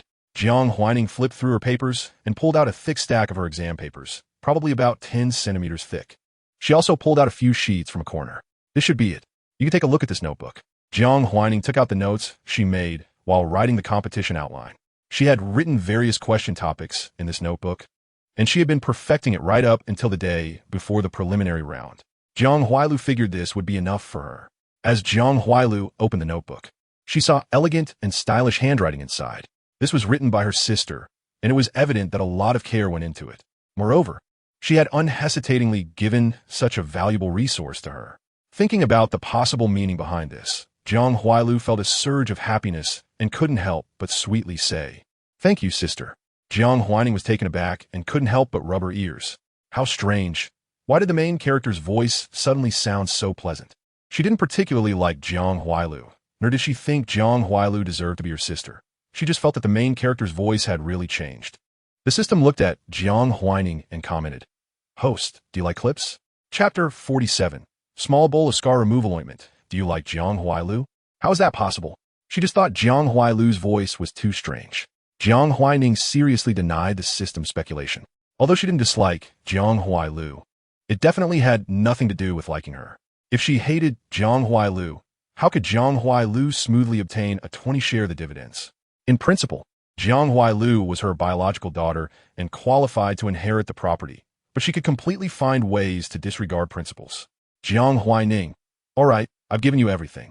You can go out now. I need to handle some company documents." "All right, sister, I'll go study first." Jiang Huailing nodded obediently while holding her notebook and then left after closing the door. Jiang Huaining looked at the closed door and sighed in relief. How annoying. Jiang Huaining had always been the daughter who occasionally acted spoiled towards her mother. When had she ever been spoiled by someone else? This was truly absurd. "I'm not a good person." She was about to deal with Lu Shangshu. "System, is the email reporting Lu's family's tax evasion scheduled?" "It's scheduled. It will be sent to the Tax Bureau Director's inbox at 10 a.m. on Monday. Today is Saturday, and there are less than 2 days until Monday." Jiang Huaining sat down at her desk, calmed herself, and then picked up the documents to review. She wasn't just putting on a show for Jiang Huailing. There were indeed many documents that needed processing. Now that Chuanxiang was just starting, many things depended on her decisions, and there was quite a backlog after so many days. By the time she finished processing, it was already 10 p.m. Except for the time spent on dinner, she had almost been sitting at her desk the entire time. She picked up the last document. It was the payroll approval form for this month's employees, and Lin Manon had placed it at the end. Chuanxiang currently had a total of 120 employees, requiring a payroll of 5 million, plus some production line workers, each needing around 10,000 in wages. Altogether, that totaled 4 million. Including the laboratory researchers, Jiang Huaining needed to spend 10 million on employee salaries each month. Even with the addition of regular production line workers, her total number of employees was still less than 400. Fortunately, Huanxin would bring her stable and substantial profits. Once the production line was officially expanded, just the Huanxin scar removal ointment alone could bring in at least 2 billion in sales each month for Chuanxiang. Even after deducting various costs and taxes, it could still generate around 1 billion in profit. She sighed, "System, look, this is the power of monopoly." If what she had launched before was just an ordinary scar removal ointment, she might have struggled to even pay the employees' salaries. But this is black technology, a dimensional strike from the interstellar era. It was worth every bit of knowledge she had absorbed, her head heavy with weighty knowledge points. The system was speechless. Originally, it had hoped the host would use learning points to exchange for black technology, but unexpectedly, the host directly exchanged learning points for the production methods of black technology. This way, not only could she save more learning points, but she could also master the production methods and various principles of black technology. It glanced at the time on the wall. Host, it's almost 10:30 p.m. You should rest. Jiang Huaining, it's still early. Let me see one more lesson. The system was silent. Its host was indeed the king of being driven. She had just participated in a competition in the morning, returned in the afternoon to handle company matters, and now after finishing, she was still thinking about the courses she hadn't completed. This level of diligence was truly one in a million. At 11:30 p.m., Jiang Huaining went to bed peacefully with unresolved mysteries on her mind. The system skillfully connected to the room's smart system, helping Jiang Huaining turn off the lights and pull the curtains. Good night, the system silently said. Not making a sound, Chuangxiang released a new preview for the scar removal ointment. After more than a week of build-up, the response to Huanxin's scar removal ointment reached new heights. The comments on Huanxin's official Weibo were filled with users eagerly awaiting the new release. Some planned to buy it for themselves, while others intended to gift it to friends. It must be said that although Huanxin's scar removal ointment was relatively expensive, its appearance was indeed beautiful, making it a perfect gift. Moreover, just thinking about its effectiveness made it seem no longer overpriced. Once the preview was released, many netizens began eagerly anticipating and waiting to place their orders. Those who struggled with scars were puzzled. Why the rush? The scar removal ointment is just sitting there and won't run away. How many people in this world really need scar removal? I walk down the street and don't see anyone with scars. The one saying this was a man who usually liked to voice his opinions. Even when others bought some fruit, he would make sarcastic remarks about how rich they were and then sneak away with some. His co-workers had been annoyed with him for a long time, but everyone was an adult, and even if they were unhappy, they pretended to get along. However, today, a female colleague who had been provoked couldn't help but speak up. Scars don't necessarily grow on the face. You've been alive for so long and care so much about others. Have you ever thought about whether your mother has scars on her belly from giving birth to you? Giving birth doesn't necessarily leave scars. The female colleague had a good constitution and was one of the lucky ones. But she had her own troubles. Her stretch marks were a bit too obvious. Strictly speaking, stretch marks couldn't be classified as scars. They were merely marks left by stretched skin. Pregnant women and those who lost weight might have such marks on their bellies. And the scar removal ointment could only lighten them, not completely eliminate them. But Huanxin could. Not only could it, but it could also completely repair those stretch marks, restoring the belly to its pre-pregnancy smoothness. This was also the reason she was eager to grab it.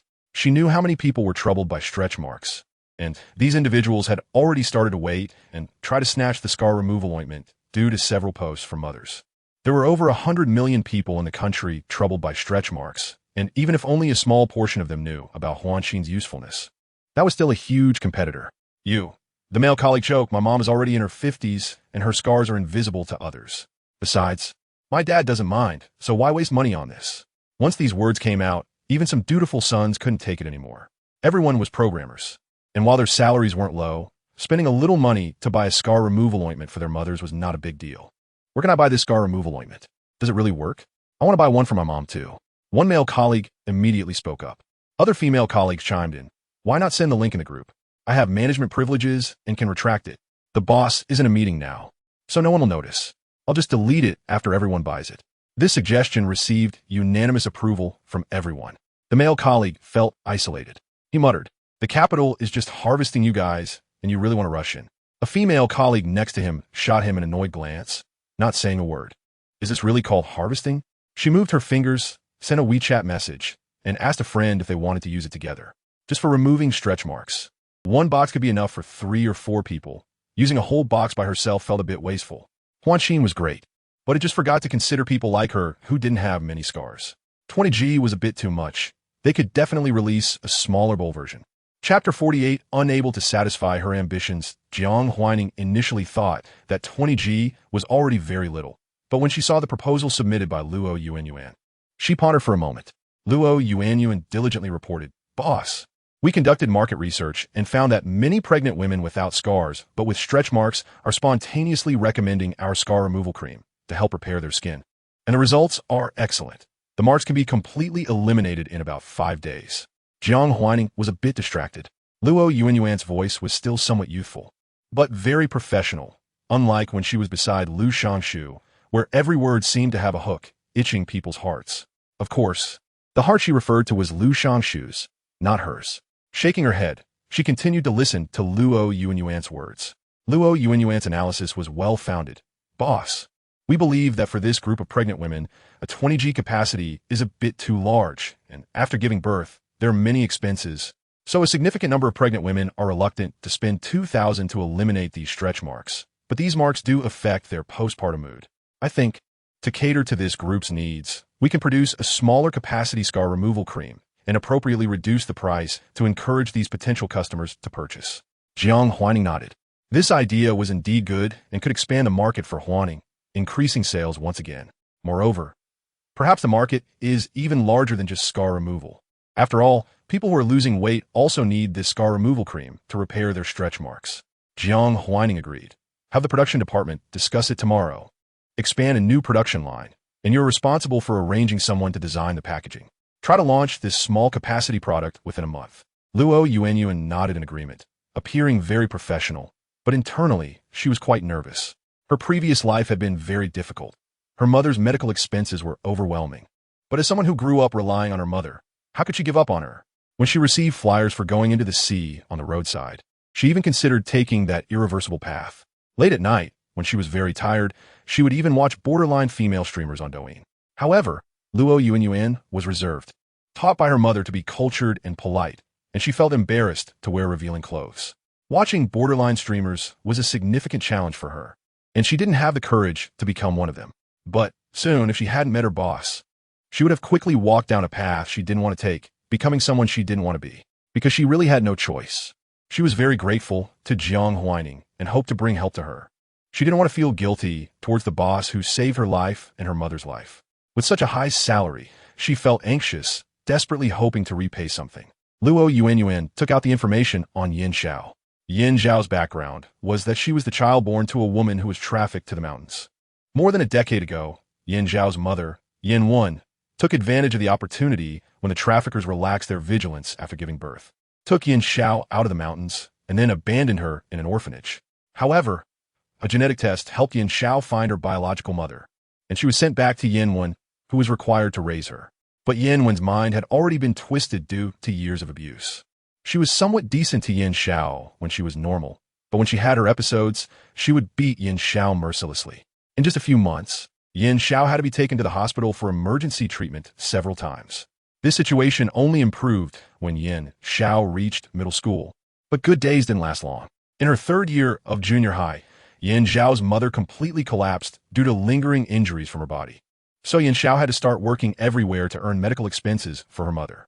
As Luo Yuanyuan spoke about Yin Xiao's situation, her mood was a bit complicated, as she hadn't expected that there were people in this world who were worse off than herself. She was probably very good at studying. Even so, she still managed to get into a high school and was appreciated by the Olympiad coach He Guangzhou in her first year of high school, who pushed against the odds to let her enter the competition class and personally trained her. Although the prize money for the Olympiad at a high school wasn't as much as at Xingya, it was still several tens of thousands for the first prize. And He Guangzhou promised that as long as Yin Xiao could get into the national team, he would apply for hundreds of thousands in prize money for her. This amount could completely cure Yin Wen's illness. Thus, He Guangzhou's promise became Yin Xiao's lifeline. Jiang Huaining flipped through Yin Xiao's information.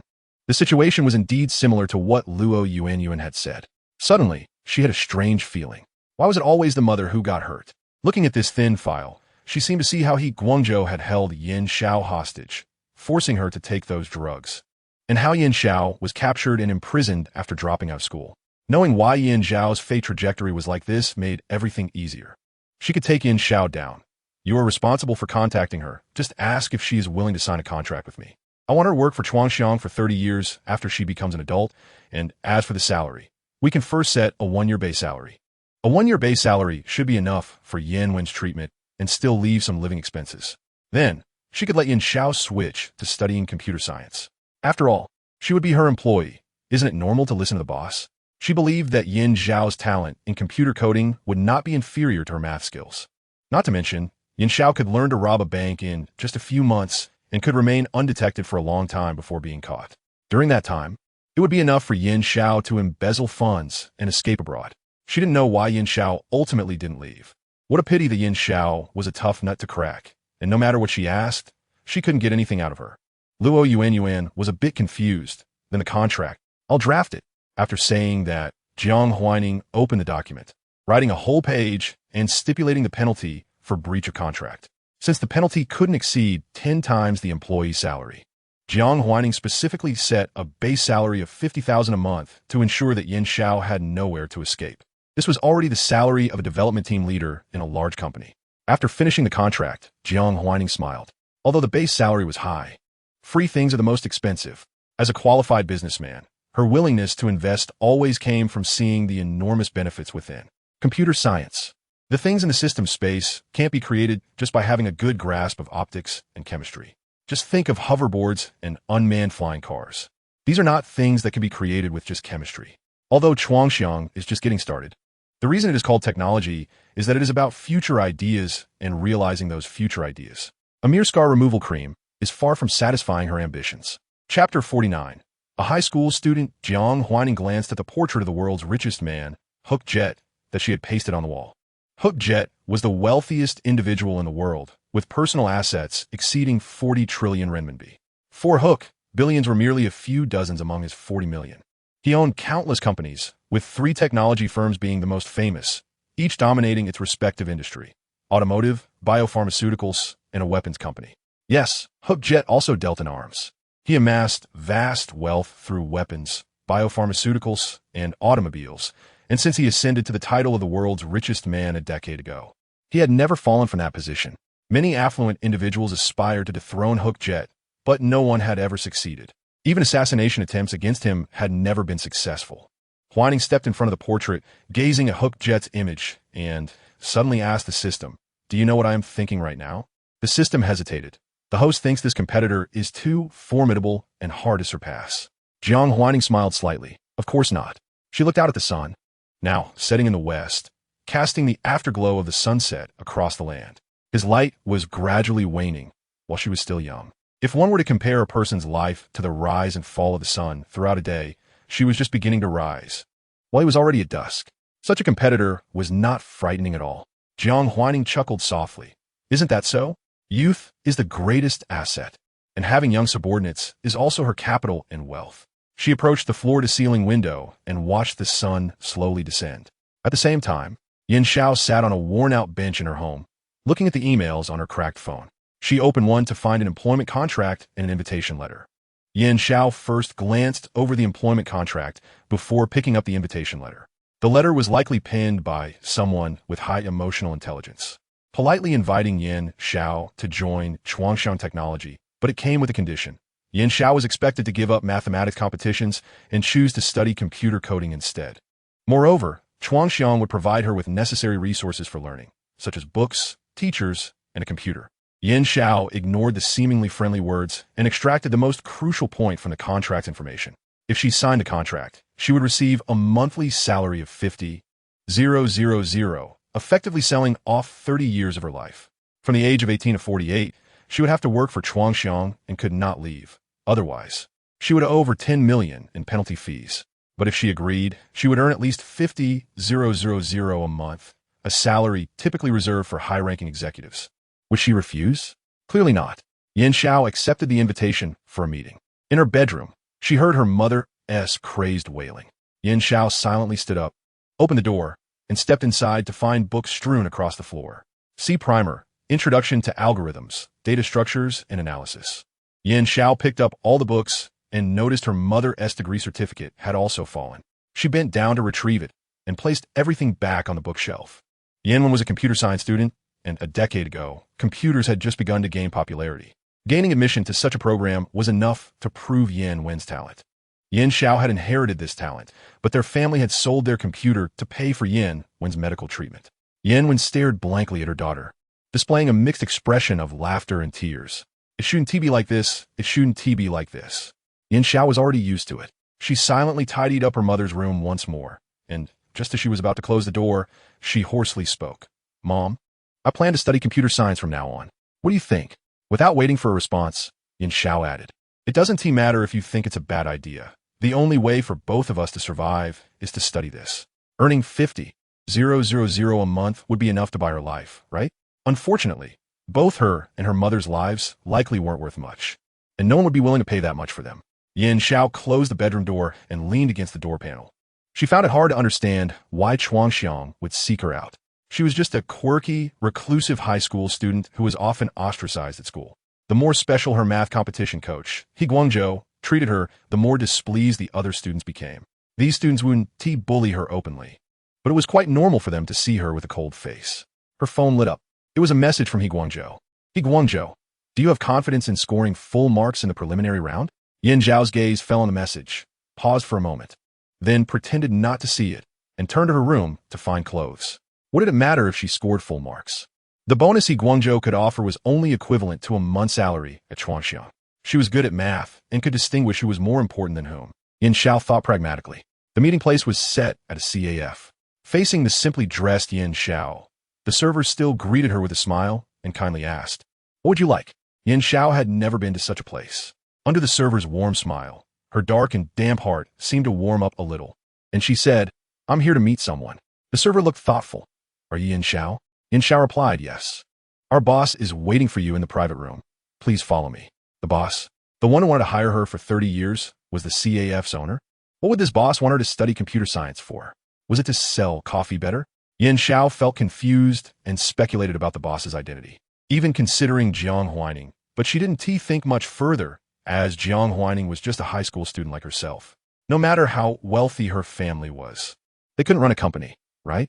However, when Yin Xiao entered the private room, she saw Jiang Huaining. Jiang Huaining was dressed casually, leaning back in her chair while looking at the menu. Upon seeing Yin Xiao enter, she smiled and said one word, "Sit." Yin Xiao took a seat. Jiang Huaining handed her the contract on the table. "This is the employment contract. You can take a look. If you have no objections, you can sign it now." Yin Xiao flipped through it and found the content identical to the email she had received before. But she hesitated.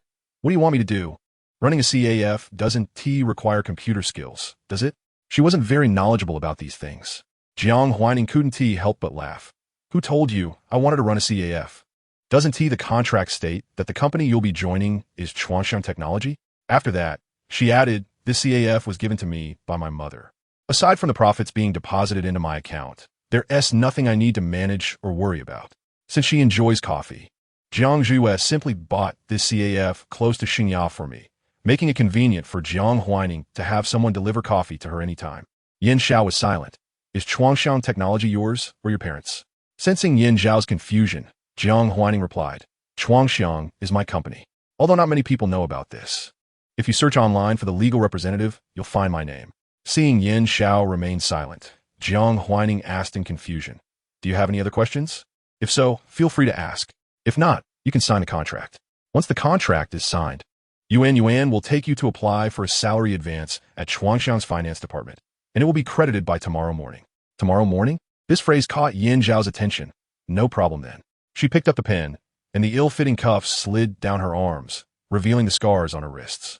Luo Yuan's gaze lingered on the scars for a moment before shifting away. After signing, Yin Xiao said, "I'll do whatever you want me to do, and I'll listen to you on what to learn." She was just a high school student, at an age full of youthful vigor and a sense of superiority. But Yin Zhao's youthful spirit had long been worn away. She felt like a weary middle-aged person, willing to unconditionally obey the arrangements of management for the sake of life and family. Chapter 50. Just eat some mouse food in response to Yin Zhao's words. Jiang Huaining just smiled and then produced a ticket. She needed employees who had more hope for life, because those who could participate in changing the world must have hope, right? However, she wasn't in a hurry. Time would make Yin Xiao understand that agreeing to be employed by her was the right decision of her life. The sci-fi ticket came into Yin Zhao's view. Jiang Huaining said, "The International Science and Technology Exhibition will be held in 3 days. You can go for me. Touch the cutting-edge technologies, feel the power of those intelligent technologies, and then tell me whether these advanced technologies can become even more perfect and powerful. What I want you to do is just this. The Science and Technology Exhibition." Yin Xiao didn't expect that the first thing Jiang Huaining wanted her to do was this. Moreover, attending the tech exhibition and being able to touch the most cutting-edge tech products. What kind of job was this? Even though she lived at the bottom of society, She knew this was an opportunity many people longed for, but could not attain. She looked up and saw Jiang Huaining continuing to speak with a smile. Although Chuangxiang currently only has a scar removal cream, it still has the word technology in its name. It's cooler to think about the future with this world. I hope the technology of this world isn't just written by the tech presented at the exhibition, but is also written by Chuangxiang, which can bring these things to the public. After all, her vision was to be the world's richest person. What could open people's wallets more than these cutting-edge technologies? Of course, the last sentence somewhat broke the atmosphere and affected her image as a world-minded entrepreneur, so Jiang Huaining didn't say it out loud. Jiang Huaining then handed Yin Xiao another card. There's 10,000 in here, which is your travel fund, covered by the company. Also, I have something else to give you. Luo Yuanyuan timely presented 3 black boxes, stacked from small to large. Jiang Huaining pushed the boxes in front of Yin Xiao. This is your onboarding gift, a mobile phone, a tablet, and a computer. Since you'll be working for me, you need to have all the equipment. Otherwise, can you expect employees to dig a city wall for you with a hoe? Even if an employee is willing. Jiang Huaining couldn't accept such a slow pace. She feared that 100 years later, the city wall would still not be finished, and she would still be relying on Yin Xiao to dig other people's firewalls. Yin Xiao looked at these items and suddenly asked, "Aren't you afraid I'll run away with the money? I think your future is far more valuable than these things.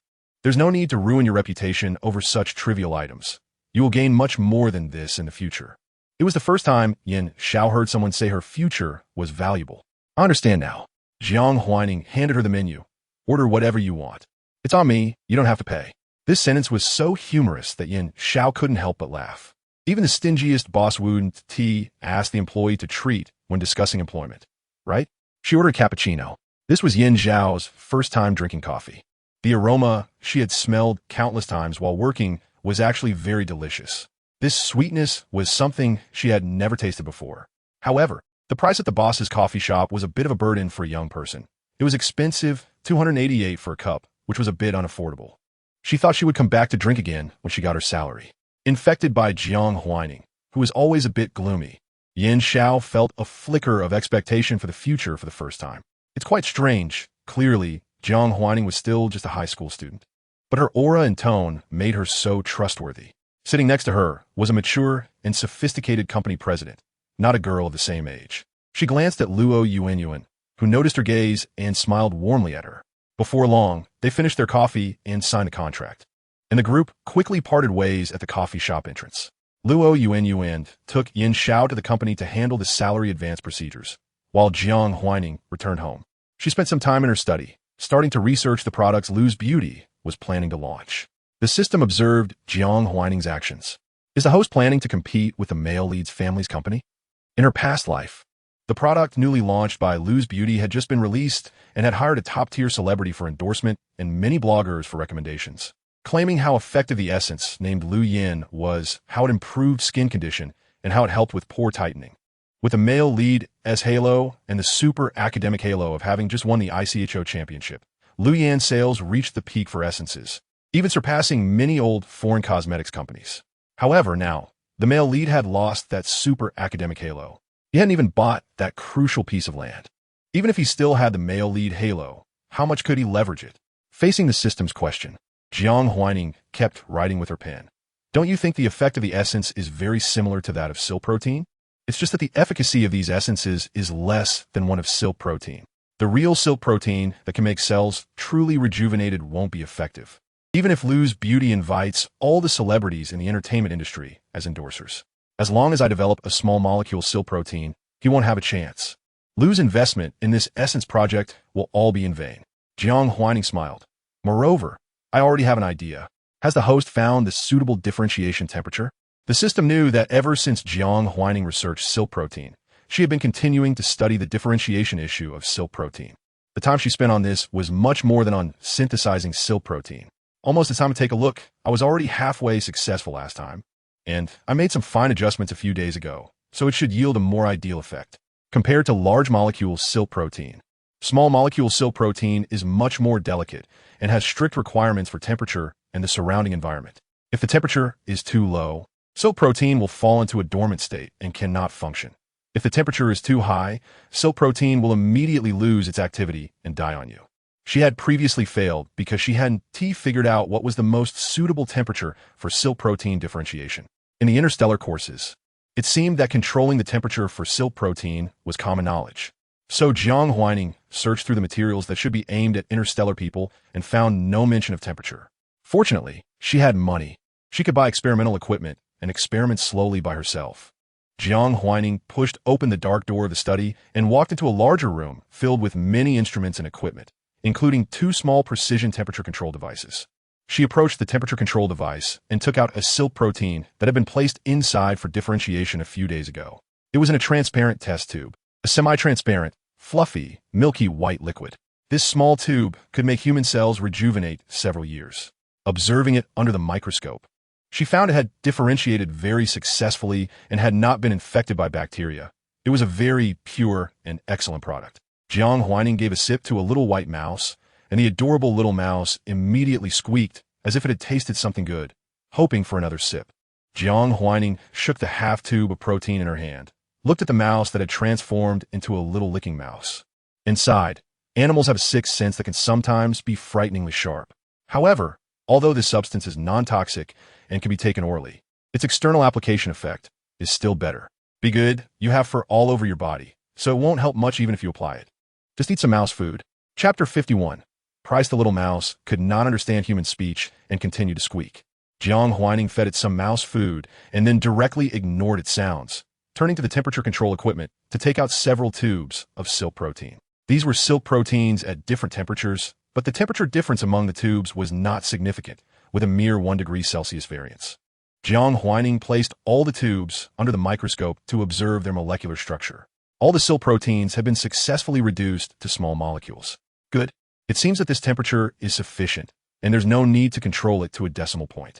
Jiang Huaining's brows relaxed slightly. This was great news, indicating that while the temperature requirement for silk protein small molecule transformation was strict, it was not excessively harsh.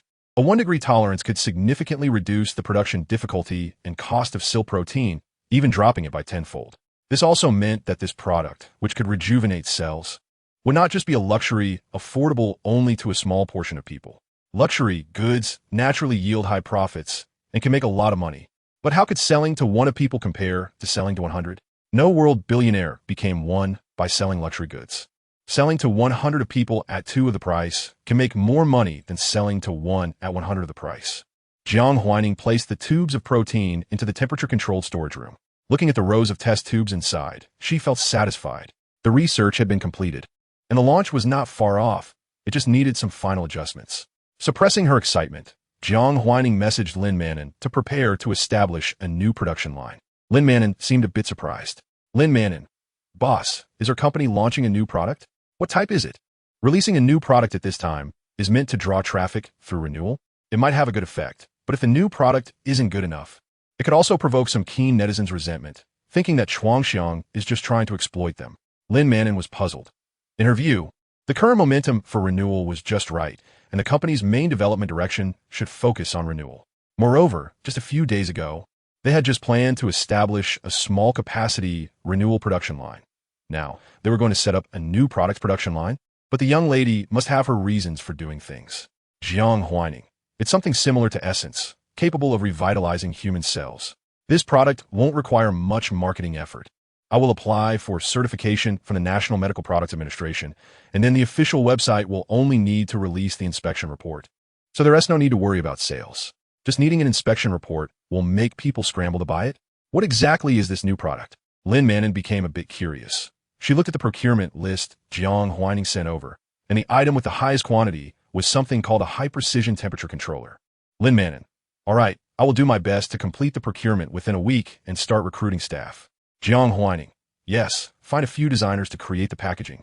Following the previous style. Lin Manon. Okay. After delegating the trivial matters, Jiang Huaining sat at her desk and began studying the essence that Lu's would soon release. In her previous life, Lu Yan's essence had excellent sales from the moment it was released, and this essence, priced at $19.99, was the beginning of Lu Group's rise to prominence. With this essence and the marketing of the deeply affectionate genius heir image, Lu Group's stock price continued to rise until it became an undeniable giant in the domestic beauty and skincare industry. Jiang Huaining circled a date in her planner. May 15th, the day Lu Yan was officially released in her previous life. However, with the production line gone, Lu Yan's launch date would surely be pushed back. But how long could Lu's wait? Lu Yan was developed by Lu Jianrong under pressure with a significant investment of funds. If too much time was dragged out, the board of Lu Group would surely have opinions. The beginning of June would be the latest launch date for Lu Yan. Host, do you want to stop Lu Yan from being launched? Should we let Silk Protein come out before Lu Yan's release? Jiang Huaining, no. Why would I want to stop it? A product destined to fail, even if successfully launched, will only bring greater losses to Lu's. What reason do I have to stop this product from being released? Jiang Huaining smiled with a hint of malice. As I said, I have never been a good person. He has nothing now. What can he use to turn the tables? I want to see him think he is about to succeed, only to fall hard into the abyss. Isn't it amusing to watch Lu's and Lu Shangshu exhaust their efforts and finances, only to end up with nothing? The sunk cost will be the greatest pain. And if Silk Protein is released early, it would not hit Lu's pain point so precisely. The system hesitated a bit, but the male lead is still second. He might still have a chance. The system thought being second is also excellent, right? Moreover, there is only one in a province, and the gap with third place is still considerable.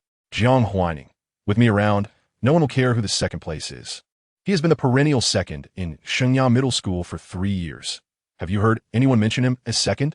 Even the members of his fan club are reluctant to mention Lu Shangshu's achievements. After speaking, Jiang Huaining scoffed again. Moreover, I don't think he has that much charisma to make complete strangers fall in love with a nobody who is second. System. He still has his looks. Can looks make netizens by his 1999 essence?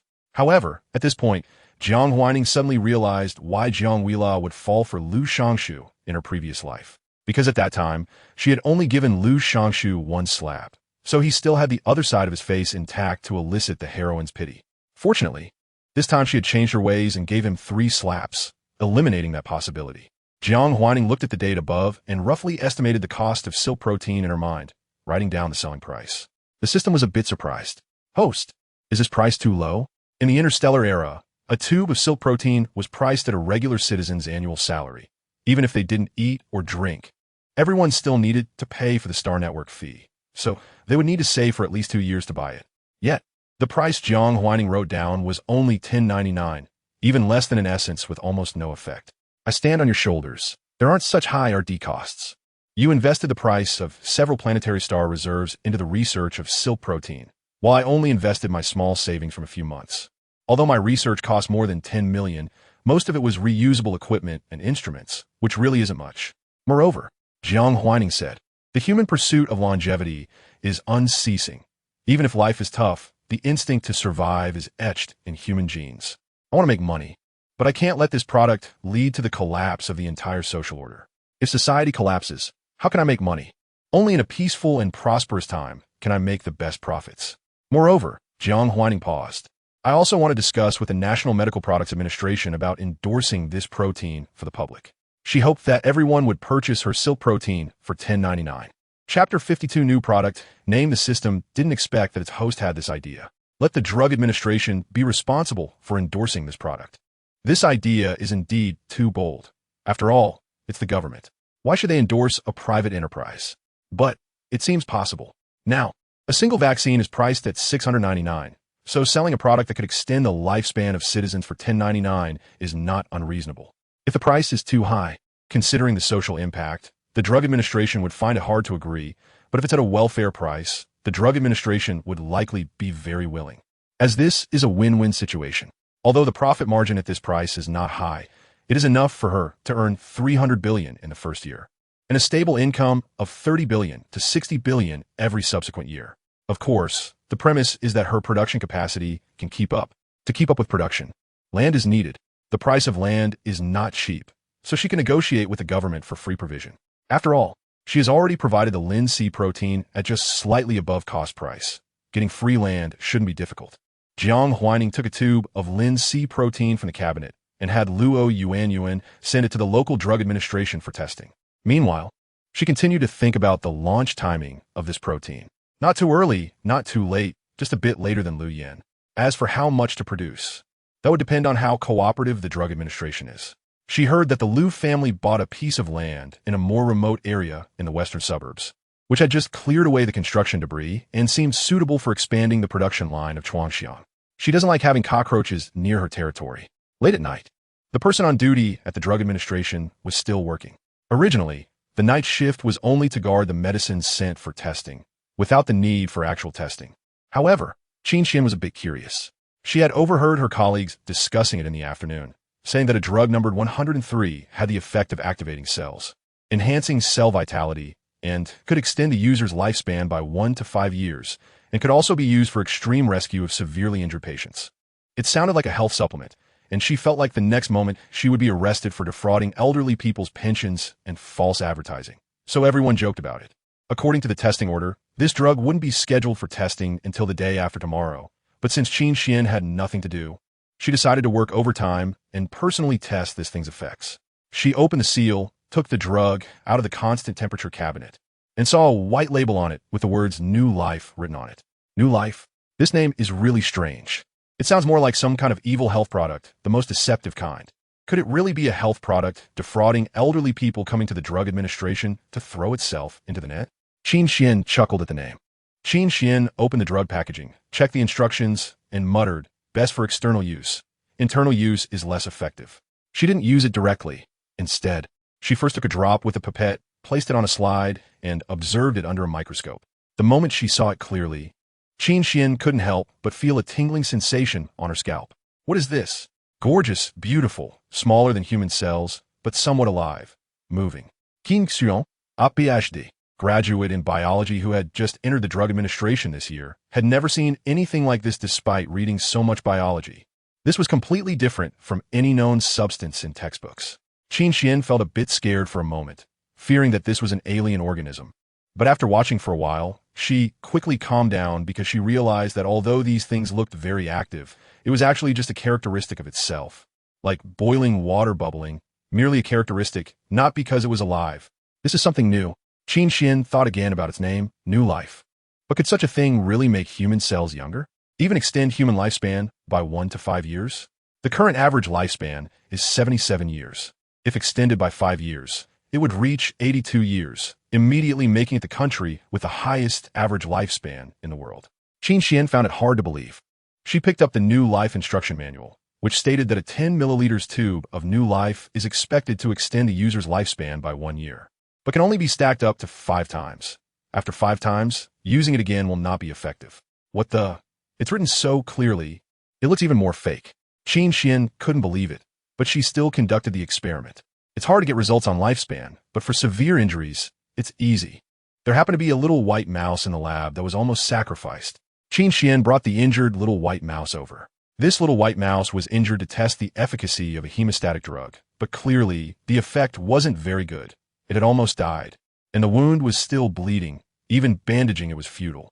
The little white mouse lay weakly in the cage, its tail curled up, eyes closed, looking listless. Even after being carried such a long distance, it hadn't made a sound. Qin Xian carefully drew a little New Life from the test tube, using a syringe, without a needle, and fed it to the mouse. Although the effect was poor, the little mouse wasn't human. It had thick skin, so it might as well try internal administration. The little mouse ate actively. Qin Xian set it down and planned to observe after a few minutes. But unexpectedly, the little mouse struggled and removed its bandage the next second. The bleeding had stopped, and a thin scab had formed. Qin Xian was shocked. Oh my God! What kind of magical drug has come to reality, with such good healing effects? The little mouse ran away in Qin Xian's astonished gaze. No way. Qin Xian picked up the medicine bottle, looked at the introduction on it, and murmured, "If this is true, the biological world is going to change." She tore off the cover company name and saw the words Chuangxiang Technology. This company name sounded very familiar. Who hasn't heard of Huaining? Seeing this name, Qin Xian immediately associated it with the similarities between two products. Huaining uses enhanced cell vitality and metabolic speed for scar removal. And now, this New Life also enhances cell vitality. But if the previous effect was 5, now it's 100. If the effects above are all true. Qin Xian called the director of the Drug Administration. This is a matter that could affect the entire country. It must be known to the higher-ups. And it's not something she can decide alone. Chapter 53. 1 yuan purchase. After finishing the call, Qin Xian calmed down. However, the calmer she became, the more she realized how deep the waters were. Who doesn't want to live longer? Ordinary people hope to live to be 100, let alone those wealthy individuals who have enjoyed all the resources. The emergence of this new product will undoubtedly stir the greed of these people. Greed and the fear of death will drive more people to take risks. Should this product be called New Life, or is it a fuse for social unrest? Qin Xian dared not think further. The director of the Drug Administration soon arrived. She was 52 years old this year and mostly lived in the employee dormitory of the Drug Administration, rarely going home. Therefore, within just 5 minutes of receiving the call, she arrived at the laboratory where Qin Xian was. The things Qin Xian said were outrageous, talking about a new substance that could extend human life. The director suspected she had taken the wrong medication, but seeing Qin Xian's unusual calmness made her hesitate. Could it really be true? Was there really going to be a breakthrough in human lifespan?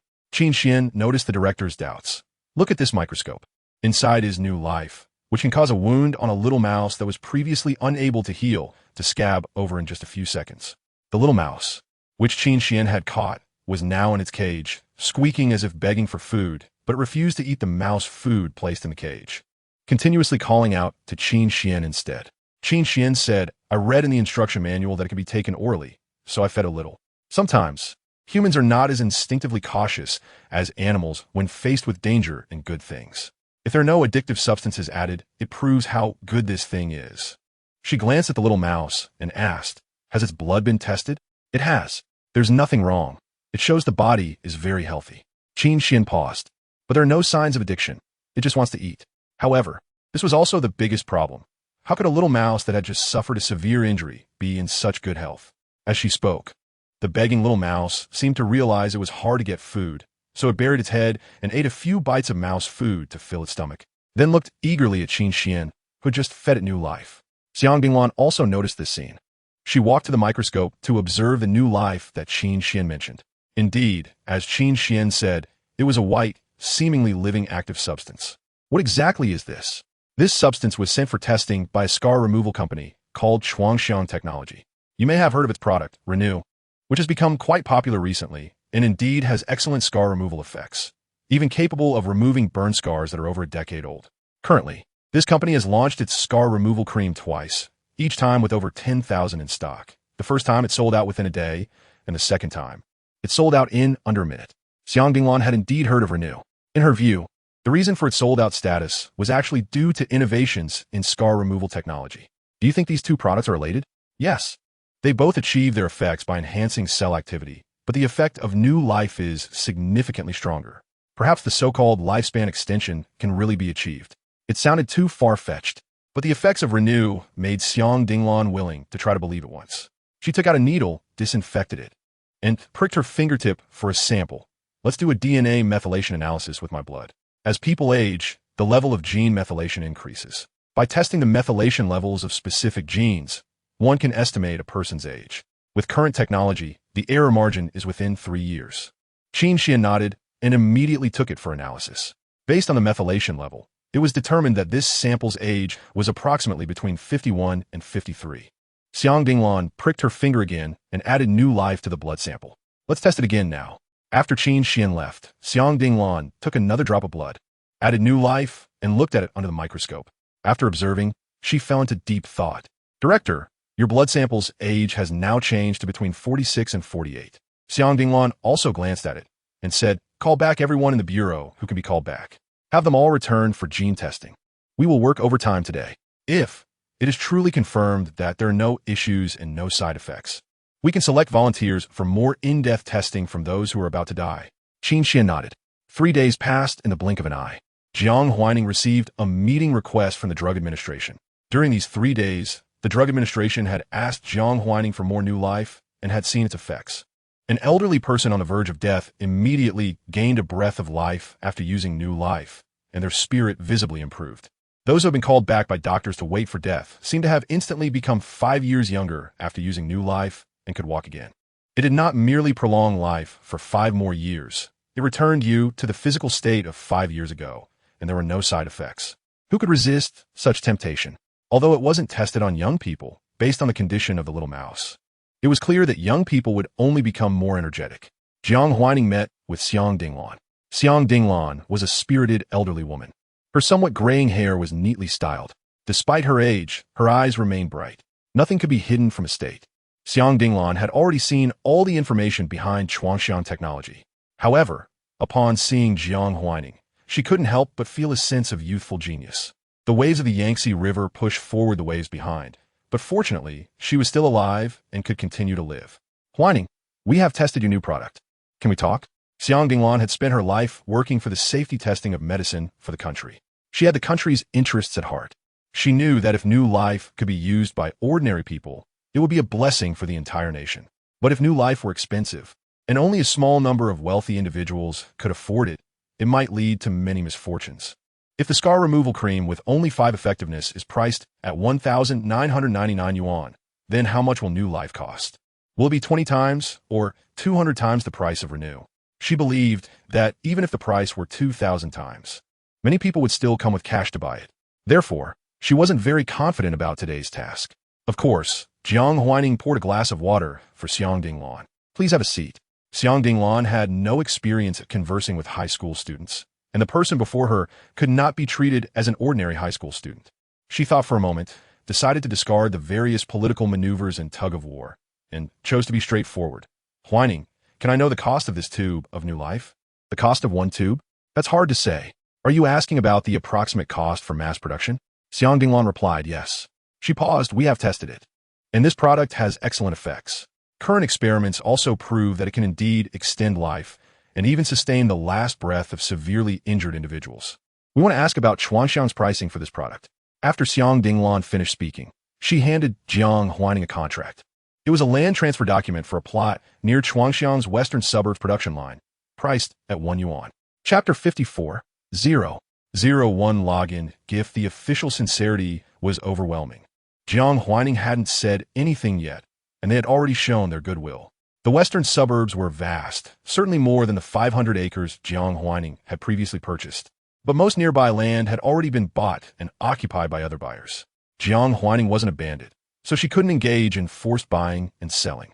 Moreover, those scattered lands were in different hands, making it quite troublesome to acquire them. However, now this 1,000 acres of land was right in front of her, and she only needed to spend 1 yuan to acquire land worth 5 billion. 5 billion. Although Huanxin was selling very well, it had only generated over 1 billion in revenue so far. Seeing Dinglan not speaking, Jiang Huaining thought she was dissatisfied and continued. If Chuangxiang is willing to make some concessions on the pricing, we can also offer various subsidies and tax exemptions for Chuangxiang. If Chuangxiang has any other needs, we can discuss them.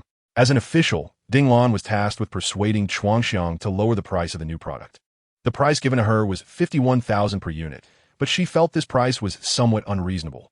After all, the value of this product far exceeded 50,000. She couldn't bully a child just because she was an adult representing the government. Furthermore, offending a homegrown genius wouldn't benefit the country. Thus, it was better to fail at the negotiation than to offend the person. Such a young genius would create more value in the future. Dinglan said, regarding the land, we have someone responsible for the acquisition, and what we provide you with won't be just this 1,000 acres. Jiang Huaining raised her eyebrows slightly, gently put down the documents, and said in an official manner, for the factory area, the larger the better. 1,000 acres is not enough. I remember there is a large flat piece of land near Qishan Park, very close to Chuangxiang's current production line. She paused. If we can acquire that piece of land, it would be just right. The land near Qishan Park? Dinglan naturally knew who owned that land now. It was the Liu family. However, more land meant a greater production capacity. With increased output, prices would naturally fall. If Jiang Huaining wanted the land, she would be glad to provide it. Although the land had already been bought by the Liu family, its ownership was unclear, making it not difficult to acquire. Dinglan promised. That piece of land will be transferred to Chuangxiang within a week at most. Jiang Huaining immediately smiled. She was still just a teenage girl, and her smile naturally had a youthful spirit. Thank you, Aunt Xiang. With her smile, Dinglan felt more confident about the situation. She could not use an adult's cunning to judge a child who was only in her teens. Jiang Huaining candidly said, excluding her land, and decoration costs. The cost of producing 1 unit of the new product is about 650 yuan. I originally planned to set the price at 1,099 yuan per unit. Given Chuangxiang's scale and company type, selling each unit at 1,099 yuan would incur about 200 yuan in taxes, leaving only 200 yuan in profit after taxes. Although Dinglan was not from the tax bureau, she knew how much tax would be paid at this price and how much profit could be made. She even suspected she had misheard. 1,099 yuan per unit? Even if it were 1,099 yuan per milliliter, it would still be far below the price given to me. Earning only 200 yuan per unit. When would they recover their RD costs? Ding Lan had initially prepared to persuade Jiang Huaining to lower the price. But now she thought she might need to advise her to raise it. Yes, Jiang Huaining stated succinctly. Ding Lan wanted to say that this might be too cheap, but her position prevented her from voicing it.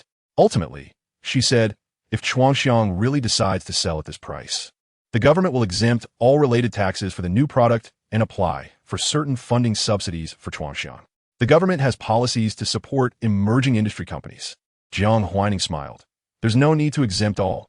If possible, just a 50 exemption would be fine.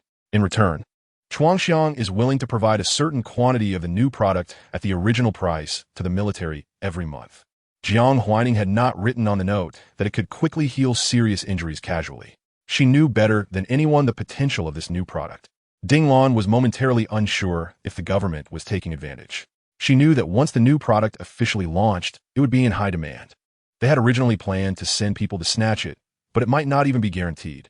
Those on the military front lines desperately needed this product. As for your production capacity, Jiang Huaining replied, rest assured, although the initial output is low, once everything is in place, even if everyone needs to buy 5 units, Chuangxiang will be able to supply it.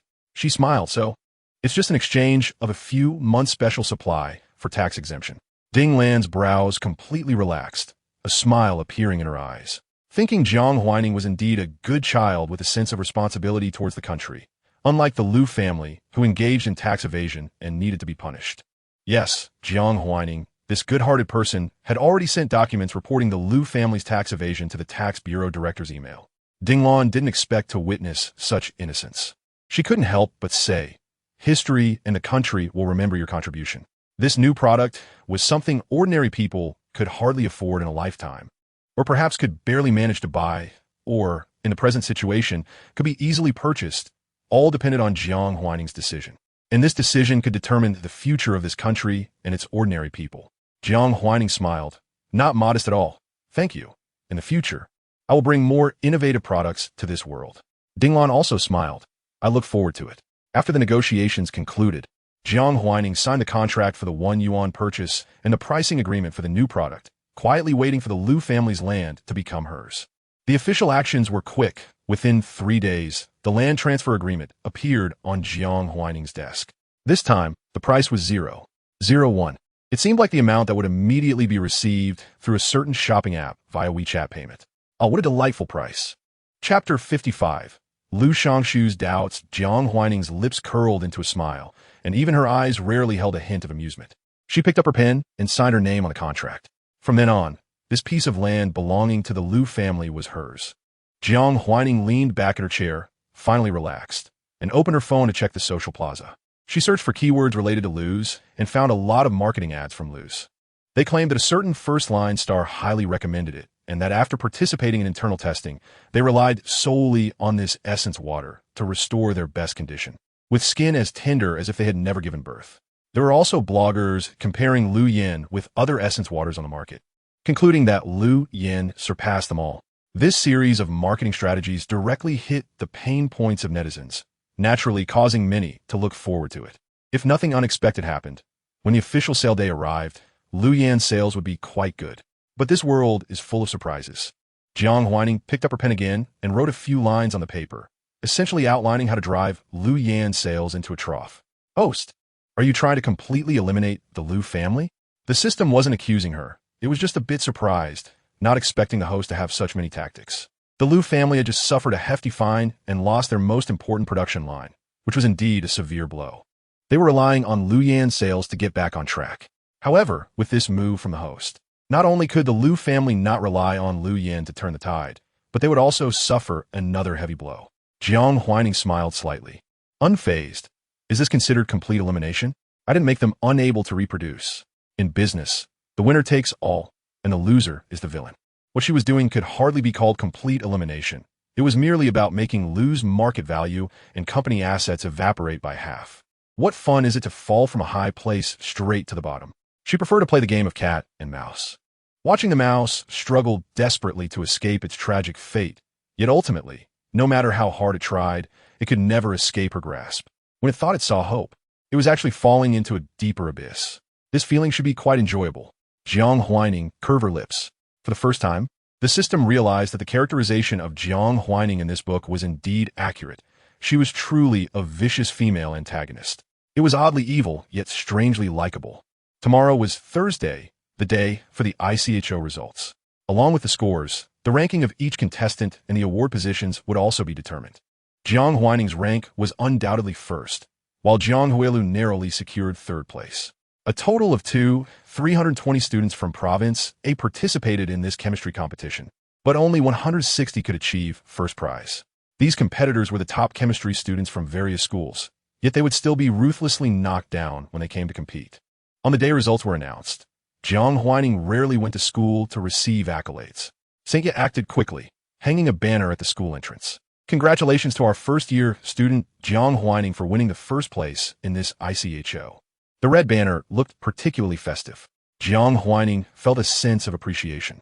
She really liked Saintya's high-profile style. Everyone had to know that she ranked first. Upon seeing Lu Shangshu, Jiang Huaining's lips curled into a smile. Hi, second place. Lu Shangshu's face immediately turned very ugly. Who wanted to hear about second place? Hearing it from Jiang Huaining was an enormous irony. Lu Shangshu had never encountered someone as ostentatious as Jiang Huaining. He considered himself proud, but he had never seen someone as arrogantly proud as her. If it were anyone else, Lu Shangshu might have given them a lesson on how to behave.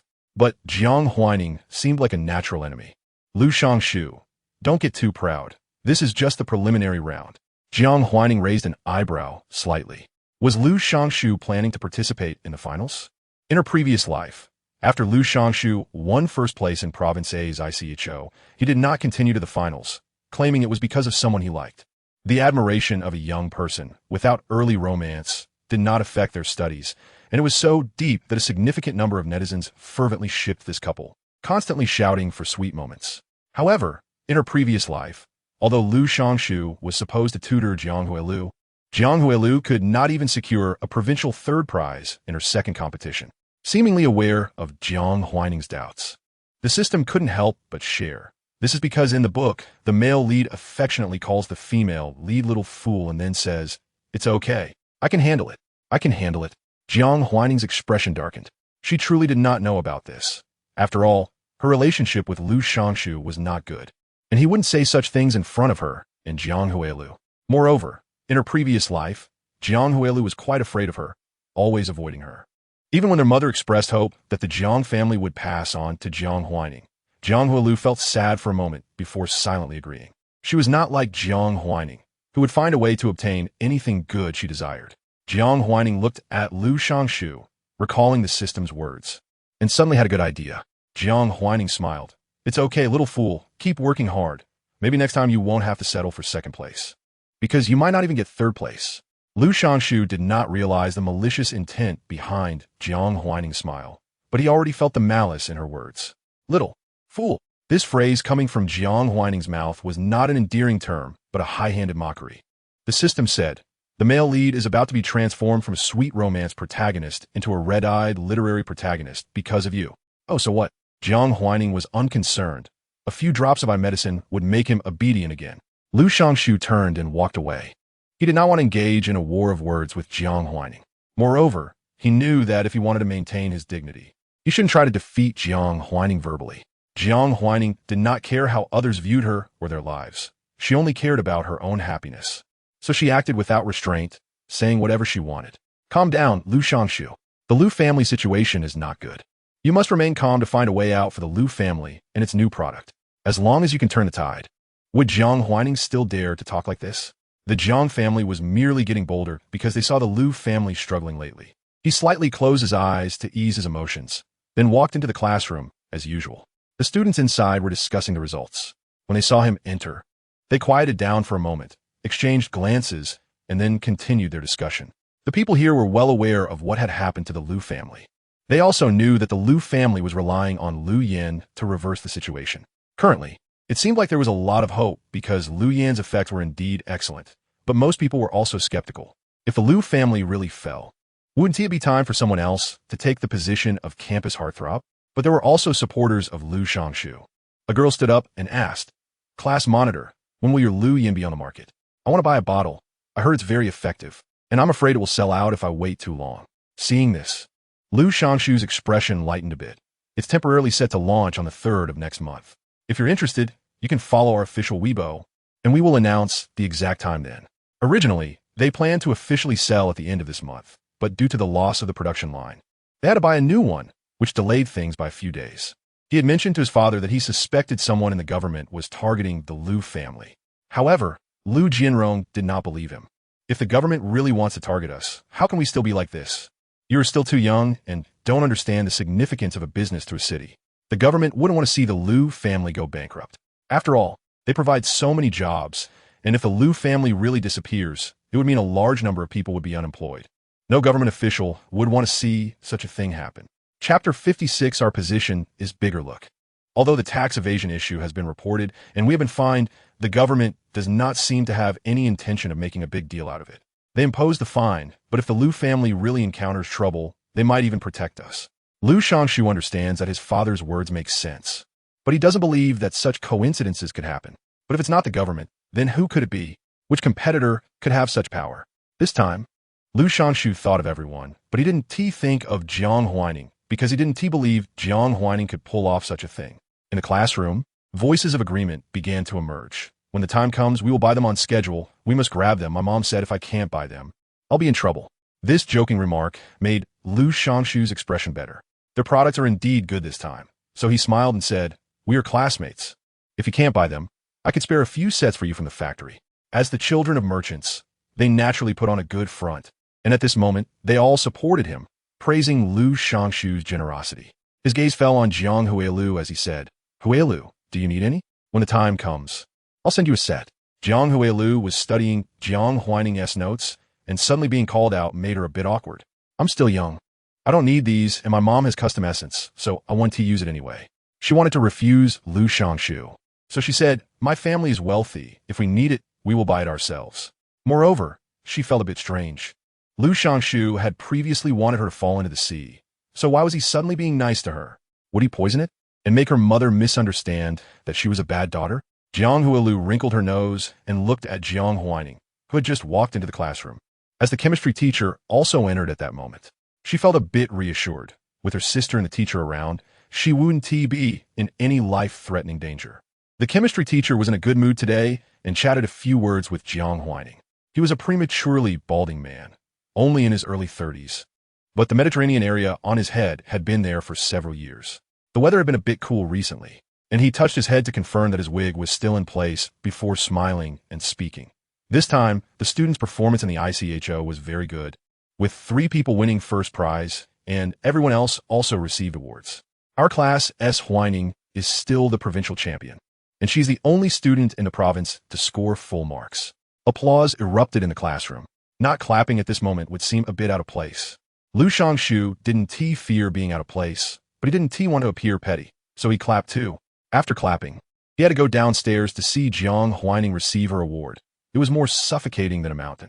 Firecrackers exaggeratedly went off around them. The principal on stage spoke passionately. "Why do I like Huaining as a student the most? Because she is outstanding. She's the most excellent student I have ever seen in my life.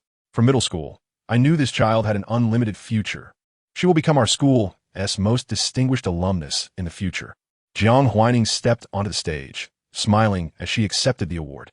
She really liked the principal because he knew how to flatter. Every time he encountered such moments, he could talk for an hour, and she, at this moment, could stand on stage and enjoy watching the students below either envying or being jealous, or having expressions of not wanting to continue standing and listening to the flattery, but having to listen. System evaluation. Host, you have a bad taste. Just occasionally. After all, such competitions are not common. By the time she comfortably received her award and walked off the stage, it was already an hour later. Jiang Huaining received a message from Qin Xian. The government has funded the purchase of equipment needed for the new product. Qin Xian said, "This money was bought with the Lu family's fine. The fine of several billion is indeed too much. The funds needed for the orphanage don't even cover a fraction. So after discussion, the government decided to allocate part of it to buy equipment for the new product. This is also a stance. It represents that the government will stand behind the new product, as long as it doesn't break the law. the government can always protect it. This is also her goal. The corners of Jiang Huaining's lips slightly curled up as she sent a message to Lin Manon. Jiang Huaining, there's no need to continue purchasing equipment. We already have it. Also, pay attention to the movements of the Liu family. We need to release our product one day before them. Jiang Huaining. At that time, we'll directly stock 100,000 units. The people from the Drug Administration will cooperate with the promotion. Lin Manon, okay. The end of the month is coming soon. Liu Shanshu had the Liu family's official account announce the release time of Liu Yan. June 3rd at 12:30 p.m. At this time, office workers would just be getting off work, giving them time to grab Liu Yan. Lin Manon reported to Jiang Huaining. They have also arranged for splash screen advertisements on major apps and have scheduled several top celebrities to post about looking forward to Liu Yan's arrival today before and 1 hour before the official sale. Jiang Huaining, what about the pricing? Lin Manon, the price is set at $13.88. It's 600 lower than the price in the previous life. It seems this time, the Liu family is really anxious. Jiang Huaining sat in her office chair, casually opened an app, and saw an advertisement for Liu Yan. Buy Liu Yan, rejuvenate your appearance. Love yourself, that is the best. I have to say, the slogan is better than in the previous life, and even the lineup of celebrities they invited is more impressive than before. They even say buying Liu Yan is loving yourself, capturing the essence of advertising marketing. Lin Manon saw her boss leisurely scrolling through her phone and felt a bit anxious. Huaining, Liu Yan is coming on strong. Are we really not going to advertise our new product? Good wine fears deep alleys. If customers don't even know about the new product, how can they come to buy it? How can we directly crush Liu Yan's sales? Just relying on the traffic from the Drug Administration is not enough. If we want to compete, it's better to strike hard from the start. Jiang Huaining, who said we're not advertising? Don't worry. The people who will advertise for us are definitely more prominent than Liu Yan. Lin Manon was puzzled. But most of the top celebrities in the entertainment industry have been drawn away by Liu Yan. Wouldn't he advertising for both companies at the same time risk a breach of contract? Chapter 57. Wanting to hang the boss on a streetlight, Lin Manon expressed her doubts. But there aren't many celebrities in the entertainment industry who have a higher profile than the spokesperson Liu Yan has hired. The Liu family has really invested a lot for Liu Yan this time. They even managed to invite an actress who had retired for years due to pregnancy and childbirth. This actress was previously exposed by paparazzi, and gossip reporters said her life after marrying into a wealthy family has not been easy, looking haggard. However, after accepting this advertisement, she appeared very youthful in the video, with smooth skin and a gentle smile on her face. Netizens praised her, hoping for her return. I have to say, despite this grand setup, Lin Manon felt uneasy inside. Although the new product is great, as the saying goes, netizens don't know. They are currently blinded by Liu Yan's advertisement, and Liu Yan is not completely useless either. The Liu family wouldn't dare to promote their products so boldly without confidence in them. What they need to do is to completely shatter the Liu family's confidence in a very short time. Jiang Huaining said, what are you worried about? Our product. Even the employees on the production line are soldiers sent by the state. Why worry about competing with an average skincare product? This society appears harmonious on the surface, but there are still many dark and dangerous things happening behind the scenes. Jiang Huaining provided special products to the military region, specifically taking additional courses to enhance the hemostatic and cell activation effects. Even if a major artery is injured, it can reduce the flow rate within 5 seconds and form a preliminary scab within 30 seconds. If non-injured individuals use this enhanced version of the product, it can greatly improve human quality and surpass human limits. With such a product, soldiers or police officers engaging in dangerous jobs in society can be much safer, gaining a bit more hope of survival when facing danger. The employees responsible for the production of this new product are also soldiers sent by the government, all of whom have signed confidentiality agreements. Therefore, if anyone tries to imitate this product, the state will act immediately. This is another of Jiang Huaining's goals. He has gone to great lengths to prevent others from stealing the formula, and having the country help eliminate it is even better. The development of a business is actually inseparable from the country. To become the richest person in the world, one certainly also needs the country as a backing. However, Lin Manon was still worried.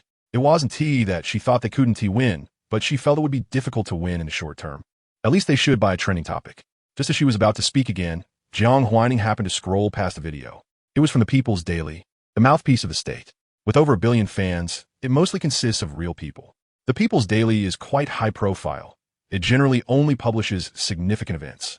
Although it is called a weekly publication, sometimes it doesn't even publish for several weeks. Those who can be featured in the People's Daily are generally remembered by history. Every year, as high school entrance exam essay topics are often selected from it. It will also publish matters related to businesses, but generally only large patriotic enterprises that can enhance the country's influence. With Chuangxiang's current valuation of less than $3 billion, being featured in the People's Daily would be a first. In the past, businesses that appeared in the People's Daily had a minimum valuation of over $300 billion. The People's Daily will promote us when the time comes. Jiang Huaining glanced at the anxious Lin Manon and smiled. Your daughter is taking the high school entrance exam this year, right? Maybe she will choose a topic about us. At that time, she could write, "My mom is the executive president of Chuangxiang." The natural humor made Lin Manon unable to help but smile. Currently, it is not allowed for students to reveal their identities in essays, and she has a strong sense of boundaries, not liking to discuss family matters with others. She loves her daughter and knows her well. Jiang Huaining said, the National Academy of Sciences will also retweet Chuangxiang's new product on Weibo. This level of attention is completely enough. Hearing that two major authoritative official agencies would stand up for them, Lin Manon's heart was completely settled, even feeling a bit sorry for the Lu Group. So many official media outlets stood up to support the new product, and it would soon become a national product. Everyone would start discussing the new product and what humanity could do if they gained an additional 5 years of life. As for Lu Yan, who would care under the temptation of a longer lifespan? No matter how grand the initial momentum of the Lu family was, it was destined to end in tragedy. June 1st, the time until Lu Yan's product launch was getting closer. The marketing department of the Lu family was extremely busy. They not only had to buy trending topics, but also hire internet trolls, and they needed to monitor online public opinion in real time. Once they discovered any negative comments, they would immediately have the trolls report them. Only when they received notifications of successful negative comment reports could they finally breathe a sigh of relief. However, most of the time, they hadn't even finished breathing out when the next comment popped up. It was from a certain forum. The Lu family has started marketing again. I've never seen a company that loves marketing so much. It's truly disgusting. The scar removal cream from a while ago was acceptable since it was genuinely useful for many women. But what are you? You can't even make a good makeup remover. What face do you have to come out as a cosmetics company? Is the bar for starting a company this low now? The malicious post immediately garnered several comments expressing similar disdain for marketing. Of course, there were also people defending Lu Yan. What's wrong with marketing a good product? The Lu family is willing to invest. Otherwise, wouldn't you be happier if they made money without spending a dime on advertising? The marketing department staff felt a wave of darkness before their eyes upon seeing this comment. They didn't need anyone to speak up for them. They just needed to eliminate this post as quickly as possible to reduce its visibility. Fortunately, due to the post's aggressive nature and the strong numbers of the trolls, it was quickly deleted. The marketing department manager looked around at the dark circles on everyone's faces and said, "Everyone has worked hard. Once next month ends, I will find a way to apply for a bonus for everyone." The Lu family did not have an overtime culture. They implemented an 8-hour workday, and everyone voluntarily worked overtime for free. At the end of the month, performance was evaluated based on overtime hours, and those with the lowest hours for 2 consecutive months would be dismissed for insufficient performance. The president is so stingy, giving $500 would be considered good. I heard that a new company in the same city can pay $500 for just 2 days of overtime. An employee with a lot of grievances couldn't help but speak up, and their work isn't as tiring as ours. The most ordinary employees get 60 to 90 an hour. We have to at least work 3 to 4 hours of free overtime every day to avoid being dismissed. If their overtime frequency was the same as ours, just their overtime pay would equal our entire salary for the month. Comparing people makes one furious. Comparing bosses makes one want to hang their own boss on a streetlight. Once this was said, many people's expressions turned quite grim.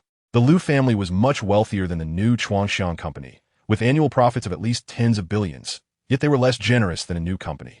Working here, apart from receiving the external praise of working for a big company, the other hardships were only understood by themselves. All right, enough of this. Although Chuangxiang offers good treatment for employees, it needs stability to be valid. Our company has been around for decades. It's a long-established enterprise. A female colleague muttered. Then why is Chuangxiang not stable? Their scar removal cream has no substitutes in the market. As long as there are no superior products, Chuangxiang can never go under. As for surpassing, that is too difficult, even less likely than her suddenly becoming rich. Chapter 58 Hope brings new life to everyone. The manager looked at his employees, unsure of what to do. When emotions run high, it's hard for outsiders to persuade, and the more you try, the more rebellious they might become. Everyone had been working overtime for 5 to 6 hours a day for several consecutive days, so it's normal for them to feel frustrated. Once the stock market is up, things will ease up a bit. Don't be too emotional. Our marketing department hires new people every month. Why hire new people? Of course, it's because we regularly let go of old employees. Last month, someone even slept in the office to avoid being at the bottom of the performance chart, but ended up getting fired after catching a cold and being hospitalized. As he left, he cried like a child, saying he hadn't finished paying his mortgage and didn't have much savings. What would happen if he couldn't pay on time? The mood was heavy. At this moment, some people's eyes fell on a new employee. This employee had already stood up. I'm off work now. I'll head out first. You all keep it up. Let me know if there's anything tomorrow. The manager couldn't stop him. This employee had no mortgage, wasn't married, wasn't in a relationship, and even dared to confront the boss. The manager awkwardly laughed and tried to divert the attention of the other employees. Keep working, keep working. Yes. This new employee was also one of the reasons why the grievances among the workers in the department were growing. Suddenly, someone who was slacking off noticed that Chuangxiang had announced a new product. Unable to resist, she clicked in. A new product so soon? Is it a scar removal cream? The first thing she noticed was the name. New Life. Her first reaction was confusion, and as she continued to read, she found it amusing. Extending human lifespan. Enhancing cellular vitality. What is this? How is that possible? Is today April Fool's Day? She clicked into the comments section, originally wanting to find like-minded people, but instead saw a bunch of surprised emojis, all lined up as if they were brushed on, with over 20,000 likes. This Weibo post had just been published for an hour, and upon seeing the name and avatar, she realized the person posting emojis was actually the usually aloof and serious People's Daily. No wonder it had so many likes.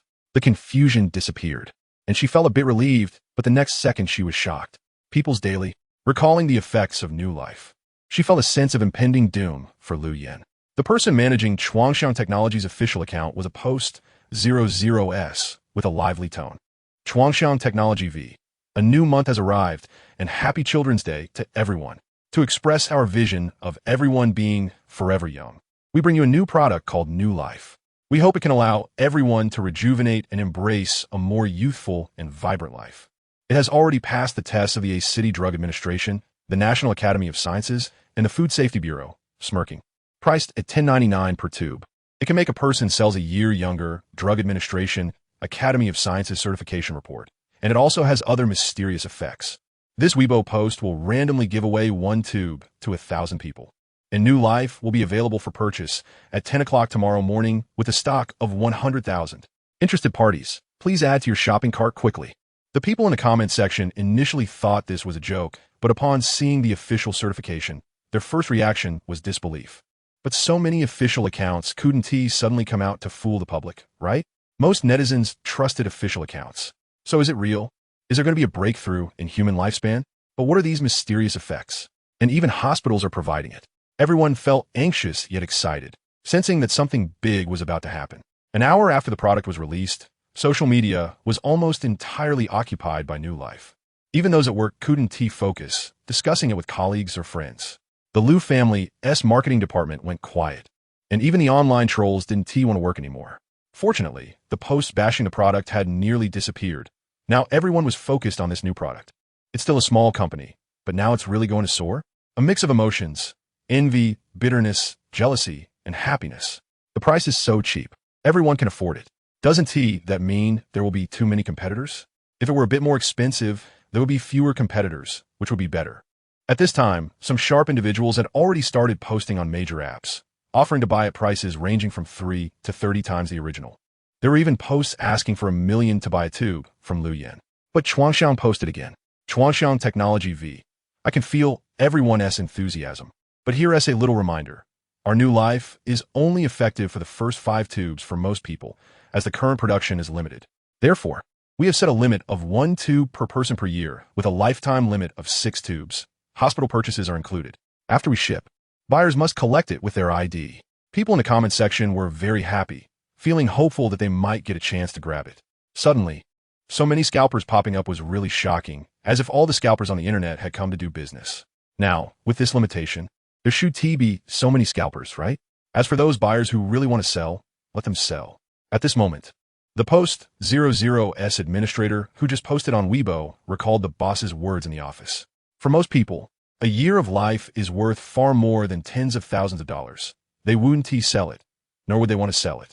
They would only use it for themselves or for their parents. But what if someone really needed that money to save their precarious life? The key to surviving is whether that person can truly live on. I hope that new life can truly bring new life to everyone, and not just let people see the hope in their hands, but be unable to use it. Chapter 59, A Reasonable Explanation, seeing the Weibo post from Chuangxiang. The comments section still had people excited about the large stock for tomorrow. However, a kind-hearted person immediately reminded them, even if there are a million units of something that everyone can use, it will be gone in an instant. Not to mention, there are only 100,000 now. I just hope not too many people find out, but it seems impossible. Everyone around me is discussing this.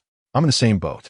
This is the only company that released a new product and was named by 2 major state media at the same time. How could it not be popular? Dazed. I felt like the world had suddenly transformed into something I didn't recognize. Such a sci-fi product had come out. My daughter saw the news this morning and asked me if she had traveled to a parallel universe. I gave her a hammer and told her to hurry to school, or she'd be left behind by the times. 100,000 seems like a lot, but this comment section already has millions of comments. How long has it been? There are still many people who haven't arrived on site yet. Someone asked about the stock of the new product, and just as the Chuangxiang official Weibo admin was about to reply, the comments got stuck in a loop and wouldn't go through. Is the internet bad? No way. Their company's internet is a dedicated line. Stop looking, Weibo has crashed. Those still on it see the loading circle, while those who haven't entered Weibo can't get in at all. They'll have to wait for a fix. The admin was momentarily stunned. No way. It crashed in just a few minutes? It couldn't even last half an hour? A colleague laughed immediately. It lasted a few minutes already shows it some respect. My WeChat is flooded with messages. All sorts of people asking me if I can get them an internal purchase. Hey, I'm the one about to break down. I still don't know how to respond. Yeah, me too. We only get one chance for internal purchases each month, and arranging for ourselves and our families takes months. How can we be so kind as to buy for others first? Perhaps the netizens still didn't know, but as employees, they were acutely aware of the product's effects. The Drug Regulatory Agency had long sent them the research report. Even those on the brink of death could gain back a year of health with this product. Cancer patients also had hope of living an extra year with it. Of course, this isn't very reliable in the end, as the risks are significant. Generally speaking, if someone isn't about to die immediately, it's not recommended to use the new product for life extension. But if there are only a few hours left, taking the gamble is quite worthwhile. Getting one chance is already good, and it can be bought for someone else. If we had to scramble for it ourselves, even the fastest fingers might not secure it. Even if there are a few fast-fingered individuals, our country has 100,000 people. We simply can't compete. Chuangxiang's employees were thrilled, while Luyan's employees were in despair. The atmosphere in the Lu group was extremely tense. All the senior executives were called in for an emergency meeting. Even the most composed director had a grim expression at this moment. Jinrong, we invested in Lu's shares because we trusted you, believing you could make this company stronger. Even when the company fell into crisis, we were willing to support your decision to invest all remaining funds in marketing the new product. And now, this is how you repay our trust? Lu Shanshu was also present. He looked at the paper in front of him, completely unable to understand why Jiang Huaining, a high school student, could obtain such a terrifying product. Yes, terrifying. For the first time, Lu Shanshu found Jiang Huaining frightening. Could it be that Jiang Huaining had someone behind him? Jiang Qinghe? Or that Jiang Zhuiwei, who always looked at him with disdain?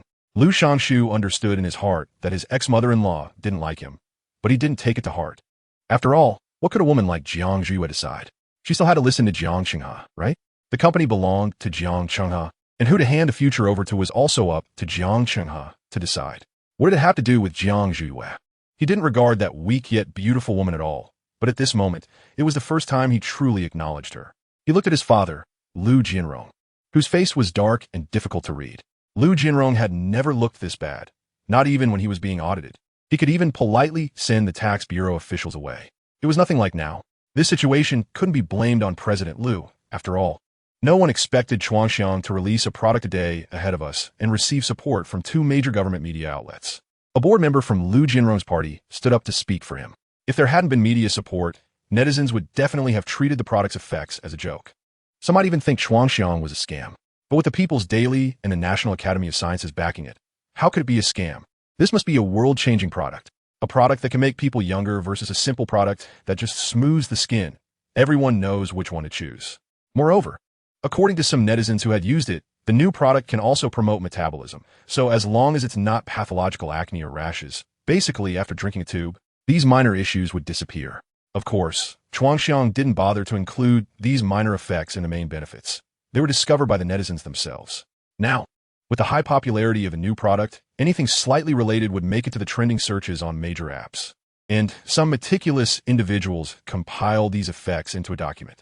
At this moment, the senior meeting of the Lu group was showing the PPT compiled by netizens. Make cells younger. Emergency hemostasis in dangerous situations. Remove certain diseases. Fade scars. Treat acne. Skincare. There were many confirmed effects written in red font, while the rest were in black. Didn't I say that releasing on June 1st would be great, but you insisted on accumulating a bit more stock and waiting until June 3rd to launch? Now look, the stock is here, but who are you going to sell it to? Who will buy it? Lu Yin priced it at $13.99, while their new product is only $10.99. Don't underestimate the difference. Spending $1,000 a month versus spending $2,000 a month makes a significant difference for most people. 1,000 yuan is something workers earning over 3,000 a month can manage, but asking them to spend 2,500 a month? Isn't that asking them not to live? They lowered Lu Yan's pricing from $19.99 to $13.99 precisely to target the wallets of all workers. However, now, even that hope has completely vanished. Even if they change the price to $599 now, I fear very few would be willing to buy it. Moreover, they were originally aiming to produce high-end essence water. How could high-end essence water be without a matching price? The atmosphere in the senior meeting grew increasingly tense. We still have a chance. Lu Shangshu slowly raised his head and said, the production of a new product is only 100,000. At most, we will lose 100,000 customers. My father and I will definitely give all board members an explanation. Chapter 60. Seal up the windows. This statement was quite powerful. But the director, who had always been at odds with Lu Jianrong, was not impressed. The plump director sneered. What do you mean by not letting us down? Haven't you already let us down once? The marketing department was ready to promote your first place in the chemistry competition, but you only got second place? If you weren't so confident, would the company have wasted its efforts? Faced with public humiliation, Lu Shangshu's expression immediately turned sour. Is second place such a poor result? I remember your son, chairman, seems to have never even placed second. My son studies at A. How could he be like you? This remark seemed to look down on Lu Shangshu, implying that he was just a spoiled rich kid. All right, everyone stop arguing. Lao Chun, you too at your age. Still bickering like a child. The second largest shareholder of Lu's opened his mouth. What Shangshu said is correct. The good news now is that the inventory of the new product is insufficient, and this is our biggest opportunity. Chuanshan can't handle such a large market, and there are still many gaps in the market. As long as we seize this opportunity, we can still achieve good results. Everyone, don't lose your composure. This statement convinced everyone, and the directors expressed their anticipation for Lu Jianrong's upcoming performance. However, Lu Jianrong couldn't feel happy at all. He felt that this group of directors was really getting carried away, daring to shout at him as if they were important figures themselves. Did they really think they could do better if they were in his position? Meeting adjourned. With that, the marketing department manager followed the directors out of the conference room. Looking dejected, he felt like he was doomed. Having witnessed the president and the next president being publicly humiliated, could he really hold onto his position for long? Back in the department, Lu's employees looked at him with dark circles under their eyes. Manager, what did they say? The manager sighed. Keep working hard. They said Chuangshan's inventory is not enough, and there's still a big opportunity for us. Don't lose your composure. Really? Some employees murmured. But if she only had $1,000, she'd rather wait for the new product than buy Lu Yan's. Everyone hold on for a few more days. I'll try to apply for a bonus of 2,000 for each of you. Come on, manager, you know how stingy our company is. Let's not even hope they 1T deduct our bonuses because of poor sales this time. Everyone continued to work listlessly, but many had already set their sights on the neighboring product. They were still relatively young, but their parents were already in their 60s. Considering the average lifespan of 77, they had to buy something for them soon. The official sale time for the new product was set for June 2nd at 10 a.m. However, starting from midnight, many netizens began to refresh the inventory in hopes that pressing the refresh button a few more times would somehow make the items appear. Night owls were discussing how to improve their clicking speed. Finally, dawn broke, and as the time approached 10 o'clock, netizens anxiously refreshed the inventory. Employees in Chuangshan's marketing department had already begun their preparations. The backend saw a massive increase in traffic, reaching hundreds of millions. And the number of online users surged to over 10 million. Surely, it would grow even more by the time the sale started, which was quite frightening. Looking at this traffic, I don't think I can get one. 100,000? It felt like a lot before, but now that the official media is involved, it's really a case of too many monks and not enough porridge. Someone asked, "Minister, when does the company plan to restock next?" The marketing minister smiled. "Recently. Production has been a bit low, so we'll be adding 100,000 units every other day for now. By the end of the month, we should be able to add 100,000 units daily." She paused. "Those of you managing the back end, prepare well. We can't afford any system crashes.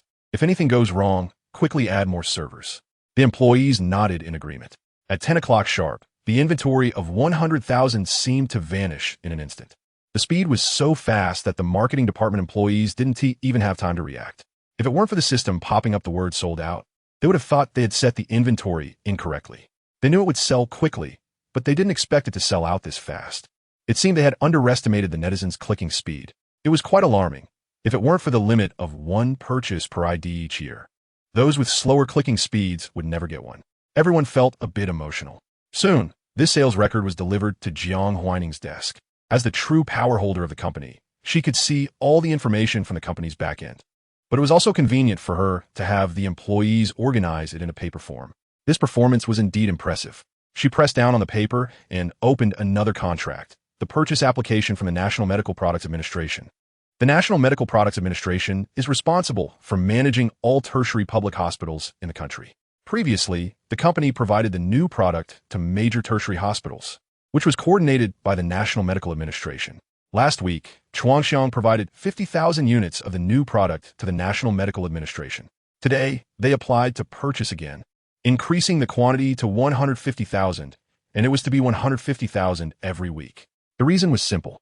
There are over 1,500 tertiary hospitals in the country. With 50,000 units, if evenly distributed, each hospital would only receive 30 units, which is far from enough compared to the number of patients in major tertiary hospitals, which can range from a few to dozens, even hundreds, of critically ill patients each day who must use the new product. Furthermore, some patients who were originally in critical condition, especially the elderly, were now flocking to hospitals for help because of the new product's emergence. But the hospital's inventory was really limited. It's simply not enough. This application was written very earnestly, and perhaps knowing that providing so many would be a bit difficult for Chuangxiang, the language was very polite, even offering to raise the price. "Host, should we agree?" "Why not agree? It's convenient for me to provide everything to the National Medical Administration and let them arrange it. The employees responsible for shipping can also have an easier time.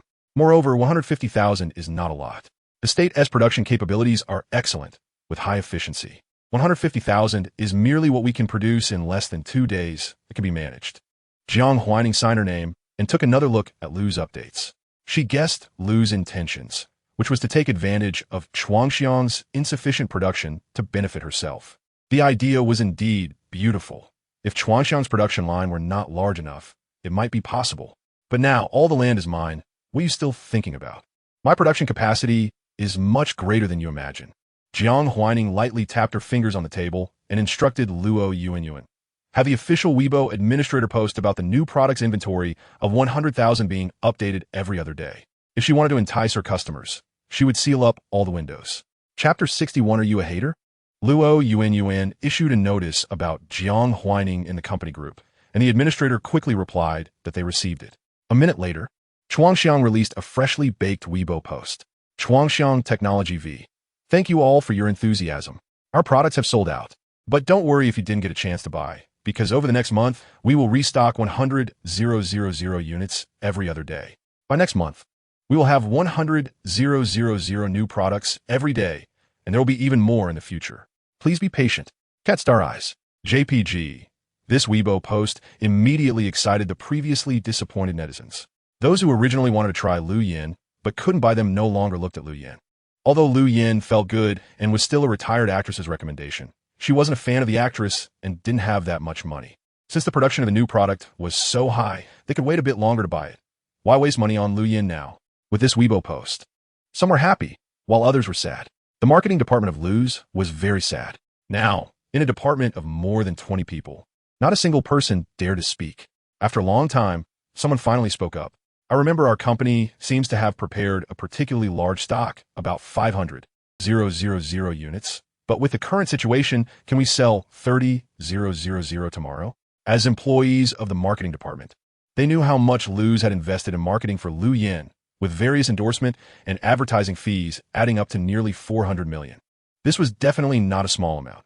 Even the largest companies in the country spend at most 100 million on marketing, while Lu spent a full 4 times that. But if only 30,000 products were sold, it would mean they could only recover 30 million of the costs on the first day. Selling only 30,000 on the first day, and then facing the new product again the next day, they might not even reach a sales volume of 10,000. The first 2 days after a product launch are often the peak of sales. The marketing manager was so distressed he wanted to smoke. He fished around in his pocket, but gave up. I'll talk to the president about this. You all keep working, and I'll let you know what the president says when I get back. The employees fell silent. They didn't need to hear what the president had to say. They already knew how much scolding they could expect. But was this their fault? It was clearly the company's product that was underperforming, the launch timing was poor, and the effects of the product were not as strong as others, plus the price was higher. Half an hour later, the manager returned. He said, ask the agents of the collaborating stars if they have any channels. It would be best to let them contact the major fans to drive sales. Right now, rational individuals wanted to wait for the new product. But if the Stars fans truly love their idols, they would still support their idols by boosting sales. A few years ago, fans frequently poured milk into rivers to buy their idols' endorsements, right? Not to mention, they now had a comeback actress.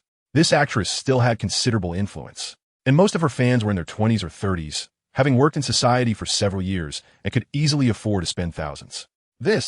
Some hesitated, will this be effective? And isn't it a bit unethical? Just contact them. It will definitely be useful. After all, they are first-line stars, and there are quite a few passionate fans willing to contribute something to support their idols. The employees had no choice, since it was an order from above.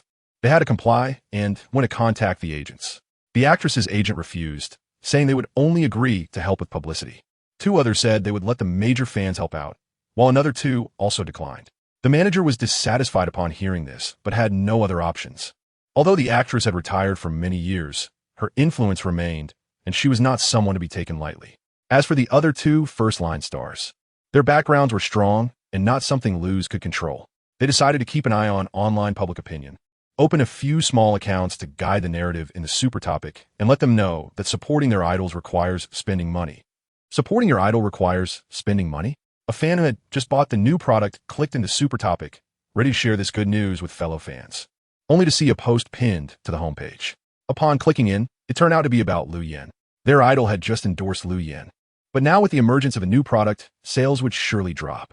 At this time, as fans, they should support their idol even more to show the commercial potential of their idol. This way, their idol could go further. The rhetoric was well structured. After years of chasing stars, she had seen this countless times. Looking further down, many had already begun to echo the sentiment, even saying they would take out all their savings to support their idol. Some even suggested, actually, we don't necessarily have to use what we buy. After buying, we can resell it at a lower price to others. We can take a loss of 300, selling it for $10.99 to corporate workers. Someone will want it. Many agreed with this idea, but some expressed doubts. Isn't the price of $10.99 too subtle? Now, when you mention $10.99, you immediately think of the new product. The new product sells for $10.99, and we sell for $10.99, the same price, but the effect is so different. Is there really someone who would choose to buy ours over the new product? This Essence water is actually quite good. The testing report shows it's better than the Essence waters on the market. It's just that the timing of its launch is wrong. I can only support 1 bottle. I'll save the rest of my money to buy the new product. I don't care about that. I can't let my brother down. True fans must support their brother. Now that my brother's endorsement is facing difficulties, if we don't support now, when will we? If we can't even do this, what qualification do we have to be as fans? What? Do you have to get a doctorate to be a fan? The threshold is so high. Looking at these comments, the fan immediately spoke up. Sisters, be rational and don't be led astray. Although the idol is important, your own life is even more important. Supporting the idol can be done in other ways. There's no need to buy so many unnecessary things. As soon as the comment was posted, this fan was expelled from the fandom. You don't really love brother. Are you a hater? Saying this now is to make brother's commercial value drop, right? The fan?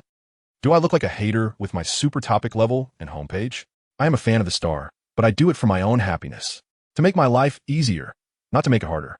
Just as she was about to argue and defend her point, a message popped up in the background, saying that her purchase package had been shipped. She immediately lost the desire to argue and hurried to check the logistics. There was a logistics route shown, along with an icon for her package, indicating it was still over 40 kilometers away. With such a close distance and shipped via Dongfeng speed, she would receive it in 2 hours. She happily clenched her fist and quietly left the room. Tomorrow is her mother's 50th birthday, and she wants to give the new product to her mother. Chapter 62, Thanking Oneself. On June 3rd, even though it wasn't yet mid-month, the moon in the sky was shining brightly. The ground was covered with a layer of pure, white moonlight, and even the shadows of the small stones by the roadside were clearly visible. She took out her ID card and went out to collect a package, encountering an elderly man who was basking in the moonlight downstairs in the community. The old man, over 70 years old, was suffering from an incurable illness and had just returned from the hospital last month, thinking about spending his final days at home. However, his children were very filial and couldn't bear to watch him die, so they somehow managed to get an opportunity to try a new medication. With a prescription from the hospital, they took the old man out, and just a couple of days later, he regained his vitality. Just a few days ago, he could barely walk steadily, but now he could stroll around the community and even come out to enjoy the moonlight at night. She had to put in quite a bit of effort to find out from the old man's grandchildren that he had gotten better thanks to something called new life. Xiaoyan, going out to get a package? The old man asked cheerfully. Nowadays, office workers finish work late, and packages are usually picked up after dinner. Jiang also enjoyed online shopping, often going to collect packages after dinner to help with digestion. Yes, I ordered a package, and I'm in a hurry to get it, she replied with a smile, waiting at the community gate. In fact, Dongfeng Express could deliver to the door, but Jiang was anxious and couldn't wait. So she decided to go downstairs herself. She stood there playing on her phone, enjoying the cool breeze for a while. Out of boredom, she opened the super topic to take a look. The discussion board had already been taken over by Lu Yan. At that moment, she suddenly thought, is this really her idol's super topic, or is it Lu Yan's super topic? Jiang Huaining poured half a glass of cola into a goblet, and then picked it up, leaning back on the chaise longue. This month, Yin Xiao was both studying and walking outside, and she also sent Jiang Huaining a gift. It was a small program for monitoring online activity. As long as certain keywords were entered, it could retrieve all related content from current social platforms and categorize various statistics, such as positive reviews, negative reviews, and sources of comments. It could even identify fake accounts to some extent. Yin Xiao, the accuracy isn't very high. Some accounts can't be identified, but if an account is flagged as fake, there's a 99% chance it's genuine. Yin Xiao designed it to be simple and user-friendly. Suspicious accounts would be automatically highlighted in red by the software. At this moment, among these celebrity super topics, more than half were marked in red, all revolving around Lu Yan. Jiang Huaining clicked her tongue lightly. Why is it like a cockroach, so resilient? By this point, she could sense Lu Shangshu's unwillingness to lose. Looking at the chaotic scene of fake accounts and real people arguing, Jiang Huaining couldn't help but sigh. Lu Shangshu's heart was indeed darker than hers. She couldn't compare. Jiang Huaining thought for a moment and asked Yin Xiao, can you display the real IP addresses of these fake accounts? Nowadays, real name registration is the norm, but fake accounts have their ways of bypassing these restrictions. Yin Xiao, yes, just a moment. I'll need about an hour. An hour to get it done? Yin Xiao's talent was truly beyond her imagination. Jiang Huaining, you're amazing. I knew I didn't misjudge you. She wasn't stingy with her compliments. An hour later, Yin Xiao saw this message and first sent the new plugin before replying. My mother was one of the first computer students recruited by a university in the country, and when I was very young, she taught me some things related to computers. Perhaps that knowledge is now outdated, but she still remembers it. The relationship between her and her mother wasn't something that could be easily explained by simple love or hate. It was like two intertwining vines, occasionally suffocating, but sometimes recalling the warmth of the past. Yin Xiao had no literary talent. This was the best sentence she could come up with to describe her relationship with her mother. Jiang Huaining replied with an emoji and then used the plugin to display the hidden IP addresses of those fake accounts. They all came from the same place. Still a city. Now the super topic exploded. Even the slowest person could tell something was wrong. What the heck, after arguing for so long? It turns out the other side is fake accounts? Are their tactics this dirty now? Disgusting. Gabaga de Zevis 2D. Avoid the Lu family. These people must be connected to Lu's company. The IP is still from a city, and the headquarters of Lu's is in a city. No way. Although our brother endorses this product, does your company really have to be this disgraceful? If the product is good, We will naturally buy it if it's bad. We might still buy it for our brother's sake, but now that you've done this, I don't want to spend a dime. Anyway, our brother endorses more than just your product. This is too funny. I was wondering why there were so many hidden IPs tonight. Thought everyone was focusing on privacy. Fearing being exposed offline. Turns out, laughing and crying. You guys are going to such extremes just to scam money. Can we unite to report this? As the heir, Lu Shangshu was certainly paying attention to this situation. Using fake accounts was a common, unspoken rule among major companies. Which cosmetics company doesn't buy fake accounts? However, everyone used them secretly. Nothing like now where the skin of the fake accounts had been completely ripped off. This was truly a dire situation, if not handled well. In the future, whenever people mention Lu's products, they would say, oh, it's the company that buys fake accounts. They would completely lose public trust. Lu's family would no longer be able to pursue a high-end route in the future. The employees nearby were in a panic. Young Master Lu, what should we do now? Lu Shangshu. Let the fake account step forward and say that Lu's gave them free samples and they found them good. That's why they said so. It has nothing to do with us. Although not many would believe it, they couldn't just say nothing. But what about Lu Yan sales tomorrow? An employee hesitated to continue. Lu Shangshu's head throbbed.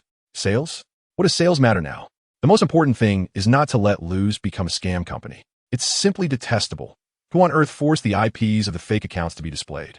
These fake accounts had never flipped before in all these years. The fake accounts followed Lu Shangshu's instructions and, to gain trust, even posted pictures, claiming they and a few other fake accounts were family. And they were just very grateful to Lu's, hoping everyone would buy. They hoped people wouldn't misunderstand such a good company. Netizens felt their intelligence had been insulted. If you really are family and have nothing to hide, why would you hide your IP? Besides, what family has dozens of members nowadays? The next day, Lu Yan officially launched her sales, but in just 1 hour, less than 100 orders were sold. After all the hustle, even the true fans of various celebrities were unwilling to buy. Moreover, Lu's company logo had been edited into memes by some netizens. A quick search online yielded a bunch of popular images related to Lu's. We sincerely thank Lu's company. JPG, thanking oneself. JPG, Chapter 63. What not to buy. Lu's company logo is a willow tree by the riverbank. The black and white color scheme highlights its understated corporate image. However, it has clearly been ridiculed by netizens. Angry netizens are not easy to deal with. They not only refuse to buy it themselves, but also discourage others from buying it. Why buy Lu Yan? At this price, you could get a new life and take the whole family out for hot pot. Lu Yan can only solve surface problems. But a new life addresses fundamental issues. Whose product is better? Don't I know? My salary is hard-earned. Lu Yan isn't worth my spending so much.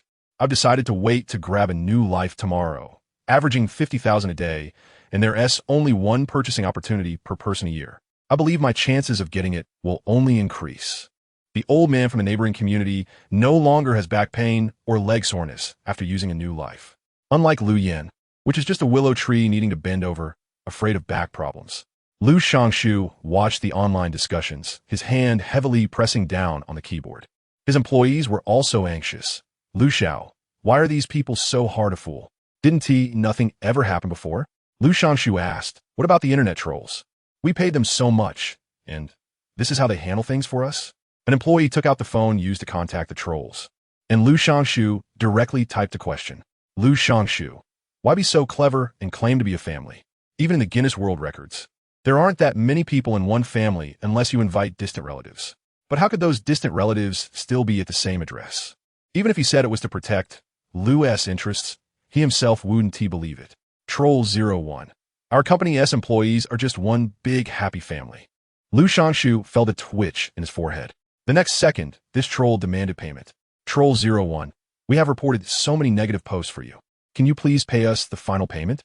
The people in the studio still need to eat. Lu Shangshu didn't want to pay. But the trolls were not easy to bully. The chat records were right there, and refusing would only worsen the situation. Moreover, the trolls' reports had screenshots as evidence. Lu's reputation couldn't get any worse. Reluctantly, he paid the money and then asked the employee beside him, where are the sales figures now? 730. The employee said nervously, it's up a bit. A celebrity we worked with helped us promote it. Since the trolls hadn't yet invaded that celebrity's fan club, many of the fans were still willing to buy. However, Lu's previous products, with a few million in advertising costs, could achieve over 1,000 sales within an hour and tens of thousands in a day. At this current rate, it was likely sales wouldn't even reach 3,000 by evening. What did this mean? It was almost a complete loss of all marketing investment. Then there were those lands, the hired employees, the machinery purchased for production, and the contract signed with raw material companies. Either the money spent would go down the drain, or they would have to pay penalties for not needing those materials anymore. For the old Lu S company, this wouldn't have mattered much. But don't forget, they had just paid a fine of several billion. Lu Jianrong was also paying attention to Lu Yan's sales, watching the dismal back-end data and the ridicule from netizens online. The breath he had been holding in for so long finally escaped. Shangshu, he called his son over. What are you going to do about this?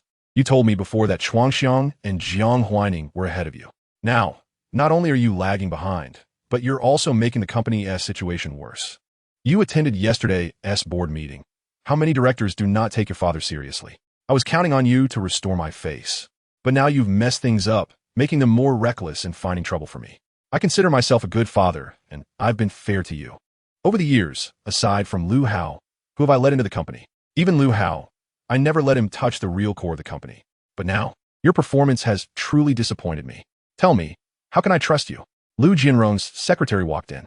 Seeing Lu Jianrong angry, she came over to massage his shoulders. President, the young master is still young. Why get angry with him? This secretary was Lu Jianrong's favorite mistress.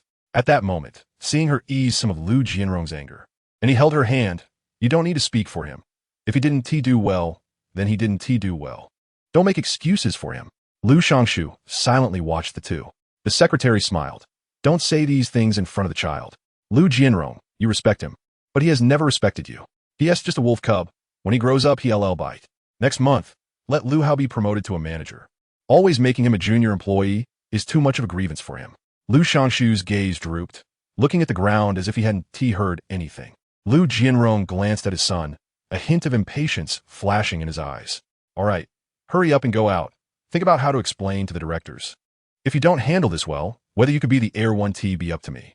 Lu S company is not like Jiang S. Lu S company is constantly financing for expansion, and shares are continually diluted. Although Lu S still carries the Lu name, the rights in the shareholders' hands are growing larger. Lu Jianrong deeply felt that canceling the marriage alliance with the Jiang family was a terrible move. He couldn't understand why his son, who was quite capable, couldn't win over either of the two daughters of the Jiang family. It started to rain in the sky, and Jiang Huaining had no idea what Lu Jianrong was thinking. She closed her notebook and skimmed through the financial reports sent by Lin Manon. Employee salaries were good this month due to decent sales, and each employee would receive an extra $20,000 in bonuses. She clicked to approve. The next item was about Chuangxiang's employee recruitment plan. Given Chuangxiang's current scale, over 100 employees were already overwhelmed, and new positions needed to be established promptly. According to future workload, at least 300 new employees needed to be recruited to maintain an 8-hour workday for existing employees. But she was worried that too many new employees would make it hard for the old employees to train them. Lin Manon hesitated for a moment and then added, "We've also received some invitations in the past few days. Several universities in the province have inquired whether we could come to their schools for recruitment." Originally, Lin Manon intended to only conduct social recruitment, as the company had just been established and logically shouldn't have been contacted by local universities so soon.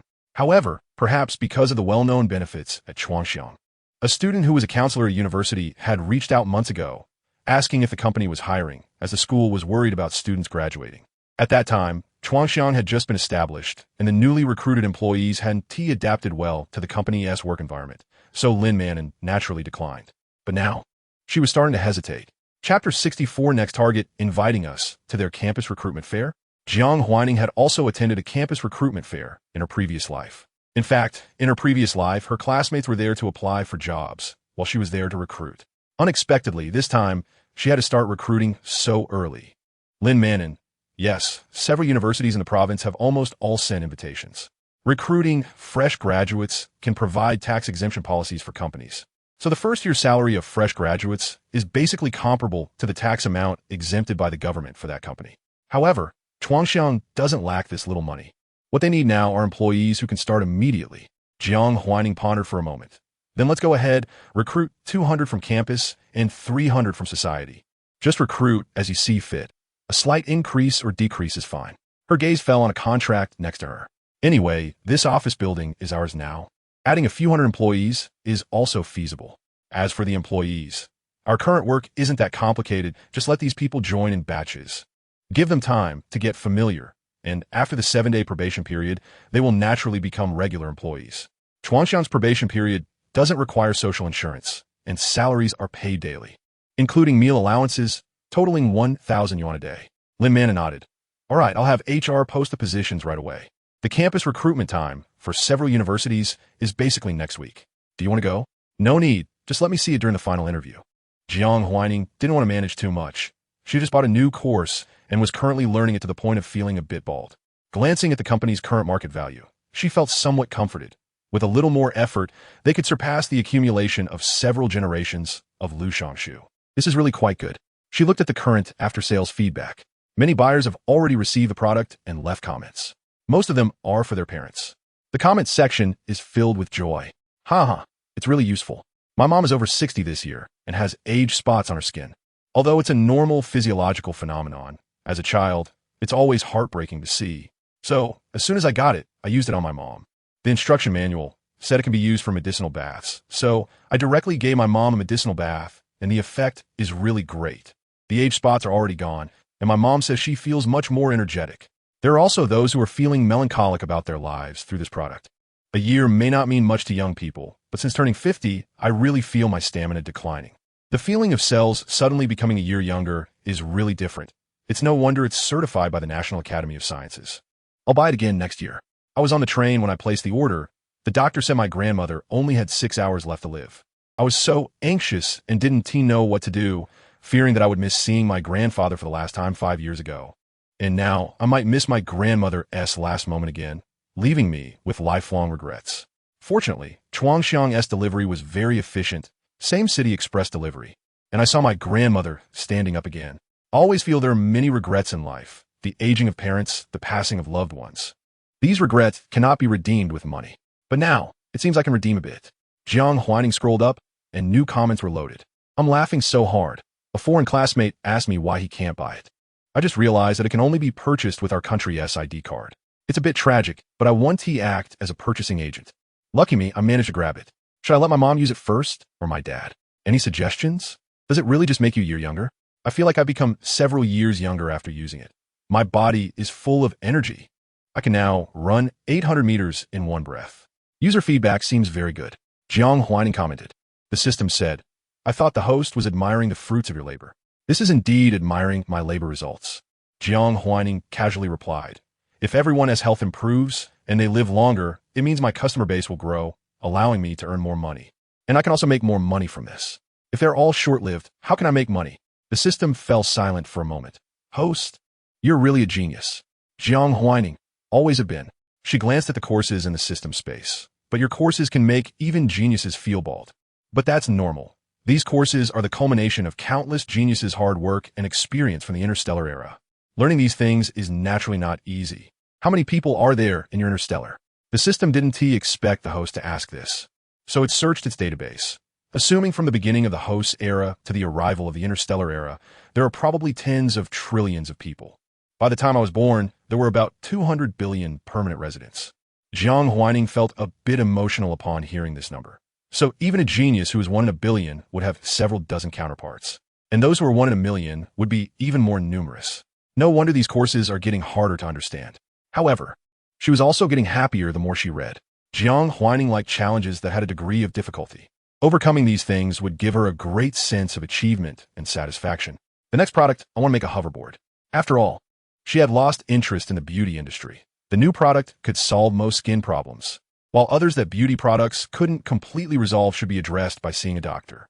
The hoverboard is a product from the year 2000 of the star calendar, and it was the first commercial product after anti-gravity was researched.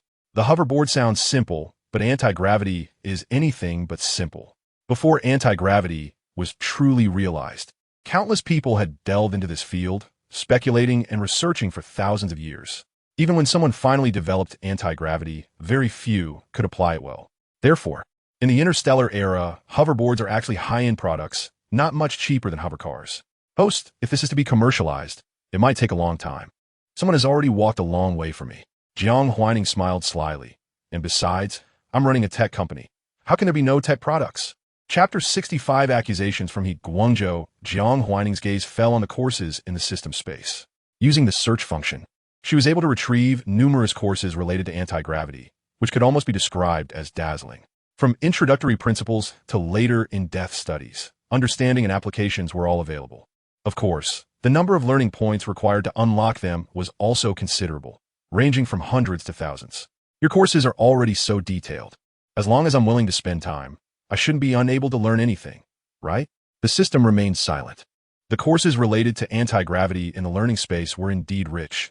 After all, this was for interstellar students, aimed at enabling them to improve their understanding of anti-gravity technology in the future. Naturally, the courses needed to be as rich and detailed as possible to provide sufficient learning conditions for the future generation that represents hope. However, after a planetary weapon fell, these future generations who represented hope did not have the opportunity to grow again. It was a good thing that the host could now apply this knowledge. The system thought of this, fell silent for a moment, and then said, "You're right, your future is still long, and you are very smart. You can learn." Compared to its own era, this place was much more peaceful. She did not have to face assassinations from other planets, and there were governments and nations protecting her, giving her enough freedom and a broad space to grow, allowing her to do what she wanted.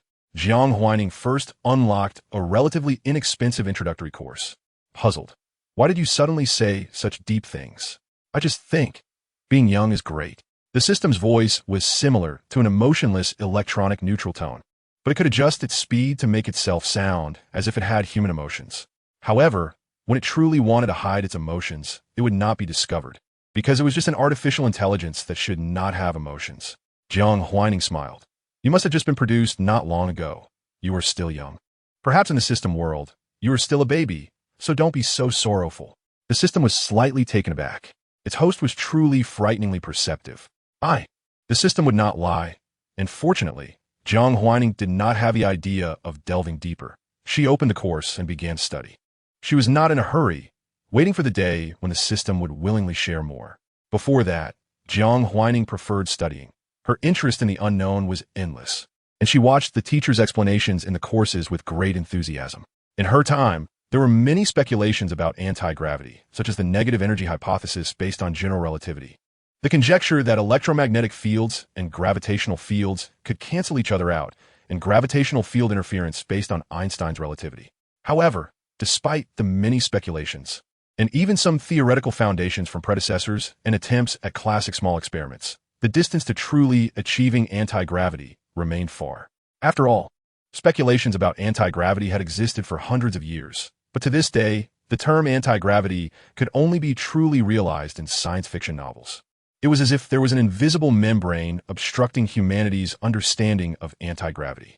The courses from the future gently pierced through this thin membrane, as if giving a severely nearsighted person the vision to become a pilot. However, knowing the principles did not mean one could apply them. After all, perhaps many people know that liquid hydrogen can serve as rocket fuel, but how many can actually send rockets into the sky?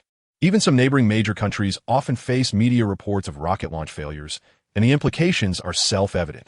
After a day of study, Jiang Huaining made herself a cup of coffee. The villa had been quiet these days. Everyone had their own things to do, and there was no more noise caused by the male lead.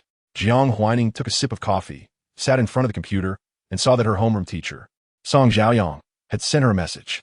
It said that a teacher from a middle school wanted to meet her. A middle school? A teacher? Jiang Huaining had no connection with the teachers from a middle school in this life.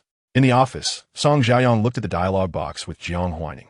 Before she could get a reply, she glanced at the teacher across from her and felt a bit at a loss. The teacher from a middle school seemed aggressive and hard to deal with, but she wasn't too worried about her safety since there were security guards nearby and colleagues in the office. She stood up and poured a cup of hot tea for this teacher. The other party didn't move, but instead asked, "When is Jiang Huaining coming?" Other teachers in the office were curious, some trying to mediate, and some who liked Jiang Huaining were questioning why this teacher was so fierce. Do you think just because you are from a middle school you are impressive? The mayor is still an alumnus of our Xingya. Di Guangzhou was quite angry. She has taken my student away. Who else should I look for? You all come from ordinary families. You know how hard it is for a student from a poor family to make it through studying. How can I bear to see such a student ruined? I came here for one thing. I cannot let my student be ruined by a wealthy child's moment of fun. A wealthy child's fun? Huaining is not that kind of person. A group of teachers exchanged glances. Huaining is a good child. There must be some misunderstanding here. Di Guangzhou, What misunderstanding could there be? My student got a perfect score in this provincial ICO and is the only one. She should have started preparing for the finals. But she has been to school for a month and says she wants to take a break? Tell me, isn't this Jiang Huaining's fault? The methods of you wealthy people are too dirty. If you can't pass, you make someone stop taking the exam. The accusation was too severe, and the security guard closed the office door. Everyone's expressions were not good. Jiang Huaining's math teacher was very angry and couldn't help but say, when our Huaining took the National Junior Olympiad full score, your full score didn't even exist yet. Did you need to play tricks with us? You think too highly of yourself. He Guangzhou became even angrier because he indeed knew Jiang Huaining's name.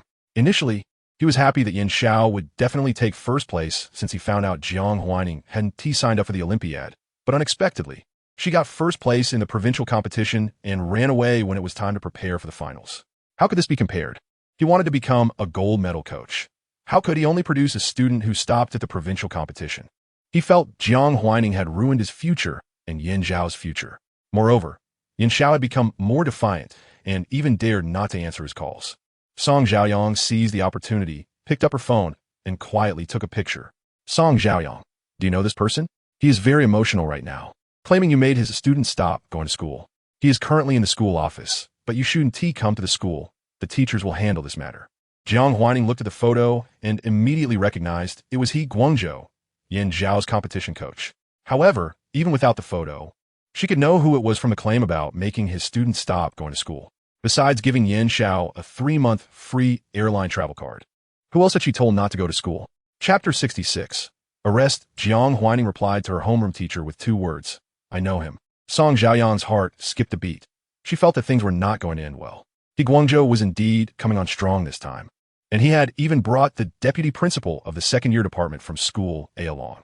However, this deputy principal was emotionally stable and didn't say much. Song Xiaoyang glanced at the two of them, unable to understand how her student could be involved with someone from School A, and even managed to take them away. The two schools had no social interactions. The only time they had contact was during the last ICHO exam. He Guangzhou looked at Song Xiaoyang, as if he knew she had already contacted Jiang Huaining, and said, have her call Yin Xiao back. Song Xiaoyang felt something was off and refused. Our Huaining abides by the law. How could she just not go to school?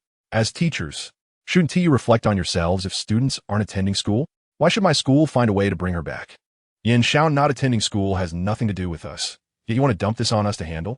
Exactly. What is the connection? Our Xingya is not to be bullied either. At this point, the deputy principal from school finally spoke. We contacted Yin Xiao's mother, who said Yin Xiao went to another place for a study tour. Of course, we don't casually suspect your student. We have evidence. Yin Xiao's mother had been mentally unwell, and all the teachers at the school knew about it. But it seemed she had improved a lot since then, though not completely. Otherwise, why wouldn't she tell them where her daughter had gone? They had put in considerable effort to ascertain Yin Xiao's whereabouts. We found some things at Yin Xiao's home that confirmed Jiang Huaining gave Yin Xiao this opportunity.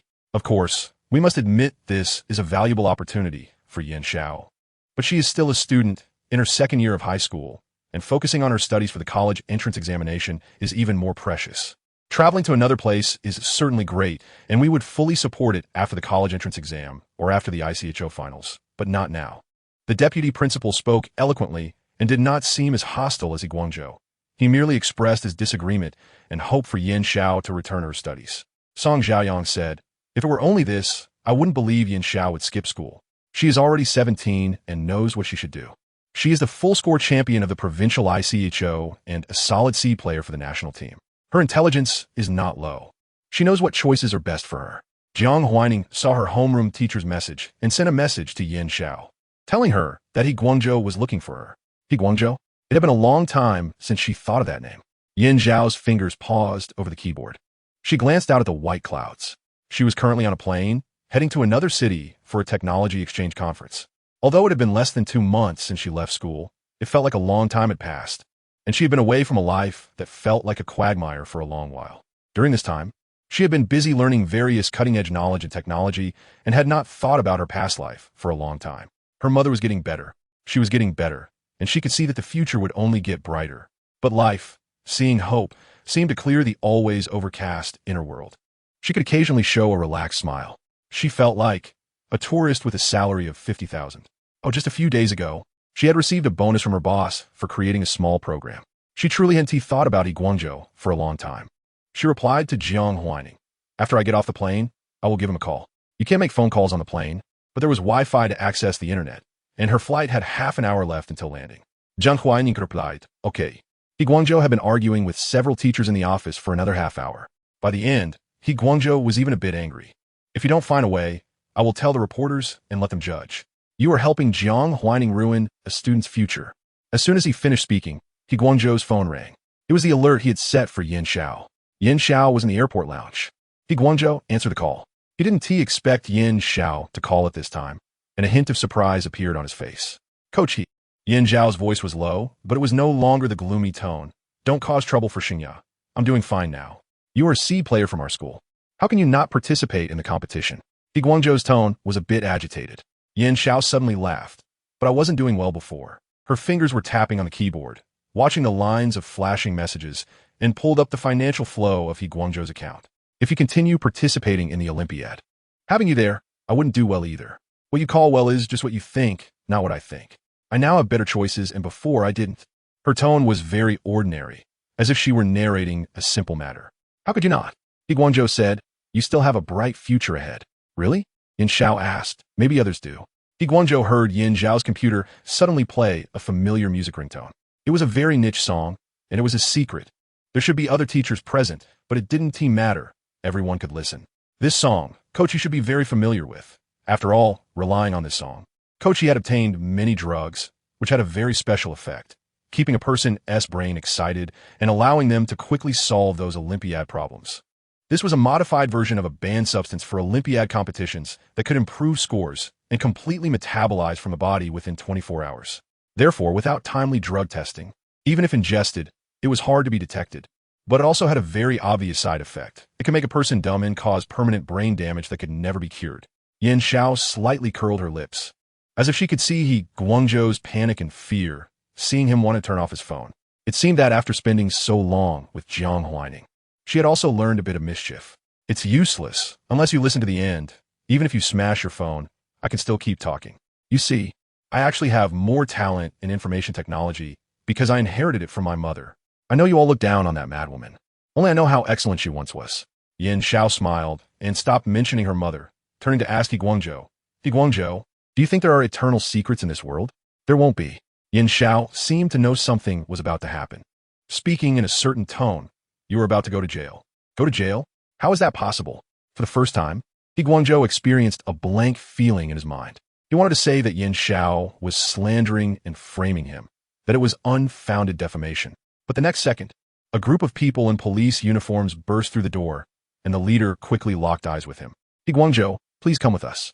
Chapter 67, Watching the Fun. Guangzhou couldn't understand how the fact that he secretly gave medication to students was discovered. He had always been careful and discreet, only targeting students from poor backgrounds, as these students lacked the means to resist him. He had done it very rarely and had never faced any backlash. There had been ambitious students who wanted to report him before, but what evidence could they provide? The banned substances would be completely expelled from the body within 24 hours, and no drug test could detect them. He would only be wronged and slandered. The student who reported him would also pay the price for slandering him, being diagnosed with a sudden mental illness, and would forever be treated as a madman. Thinking of this, Guangzhou regained his courage to face the police. "On what grounds are you arresting me? I haven't committed any crime." The teachers in the office exchanged glances, surprised that the police had actually come. This Guangzhou seemed to be fighting hard for the students' futures against the teachers from Xingya. But now that the police were here, was he fighting for someone else's life? Song Xiaoyang breathed a sigh of relief upon seeing Guangzhou in trouble. Great, now he couldn't cause trouble for his students anymore. The head of the teaching department at a school looked bewildered. "Officer, our teacher, he is just an ordinary teacher, always diligently planning for his students. Is there a misunderstanding here?" The head of the teaching department felt that Guangzhou was being wronged. How could a teacher who devoted himself to his students' futures be a bad person? Moreover, he had seen Guangzhou's character himself. He was an honest man who never discriminated against students based on their family background and even cared more for those who were less fortunate but had talent in mathematics. Facing Yin Xiao, Guangzhou truly cared for her like a father. This is an arrest warrant. Guangzhou is suspected of coercing minors to take banned substances, causing lifelong brain damage to multiple students. The evidence is conclusive. The leading officer's gaze was cold, and his voice was indifferent but clear, and everyone in the office heard it. As teachers, they knew that without a formal court ruling, even if the facts of the crime were solid, it could only be said to be suspected. However, presenting an arrest warrant meant that He Guangzhou was only one court session away from imprisonment. The office fell silent. Yan Xiao also heard what the police said and said, He Guangzhou, you see, there are really no eternal secrets in this world. You thought you were clever, so you harmed so many people without being discovered? You seem very confident and smug. Yan Xiao smiled slightly, but in this world, there are always people smarter than you. He Guangzhou was momentarily speechless and didn't know what to say, as he was really about to be arrested. He could only watch helplessly as the police put the silver handcuffs on him. The phone on the table rang, and Yan Xiao's voice came through. She said her final words to him, Enjoy your time in prison, He Guangzhou. From now on, my life will be a brightness you can never reach. The impact of this last sentence was too strong. He Guangzhou broke down right there, but he had already been taken away by the police, leaving only a grim expression in the office. The head of the teaching department at a school was at a loss for what to do. They came to Xingya to recruit students, but instead, they lost a teacher. Yan Xiao was in a good mood and casually asked, I think I just heard the head of the teaching department's voice. Did the director come too? The head of the teaching department awkwardly replied, Yes, I came too. I don't know how to explain this back to the school. Yan Xiao seemed indifferent. I won't be going back to study for now. My mother should have mentioned this. She will handle my leave of absence. However, when it's time for the college entrance examination in my senior year, I will return to take it. The head of the teaching department immediately disagreed. You can't just stop studying. Now that Kochi has been arrested, why don't you come back to study? Your family situation is not good. You should study hard. Yan Xiao had no ill feelings toward the head of the teaching department and knew the other party meant well. So she explained, the family matters have been resolved now. My mother is stable on her medication and her physical illness. She has also made an appointment with a doctor. Once her health is stabilized, she can begin surgery.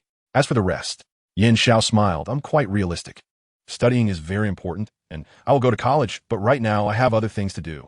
You know the education in the second year of high school. By then, all the required content for high school will be completed, and I have almost finished learning it. The remaining time is mostly for review. I don't need such a long review period. When it gets closer to the college entrance exam, I will take time to review on my own. The head of the teaching department didn't know what to say. Then what are you doing now? It's always better to score a few more points by reviewing at school. Yan Xiao, it's fine. My boss doesn't mind if I score a few points less. If she fires me, she has to pay a penalty of tens of millions, which is not worth it. Besides, my abilities are decent. I just helped her with some tasks recently, earned a lot of bonuses, and secured a small apartment. It's not high-end, just 2 million. If the teachers are worried, they can come to celebrate when my mother moves into the new house. The head of the teaching department, you could buy a 2 million apartment just by handling some tasks? Yan Xiao, I'll hang up now. The airport lounge is a bit crowded, and I don't like talking here. Moreover, these people were suddenly looking at her in surprise. She didn't know what they were surprised about. It was strange. She was just a high school student after all. Jiang Huaining received an official letter of thanks. This was her second time being recognized as a model citizen. The first time was for the Liu family, and the second time was for He Guangzhou. The official language was very sincere, saying they wanted to give her a reward and asked if she was willing to make an appearance. Of course, she was unwilling. Jiang Huaining replied firmly, I am just a responsible bystander passing on information. I do not need a reward. She just wanted to report quietly and didn't want to drop her disguise just yet.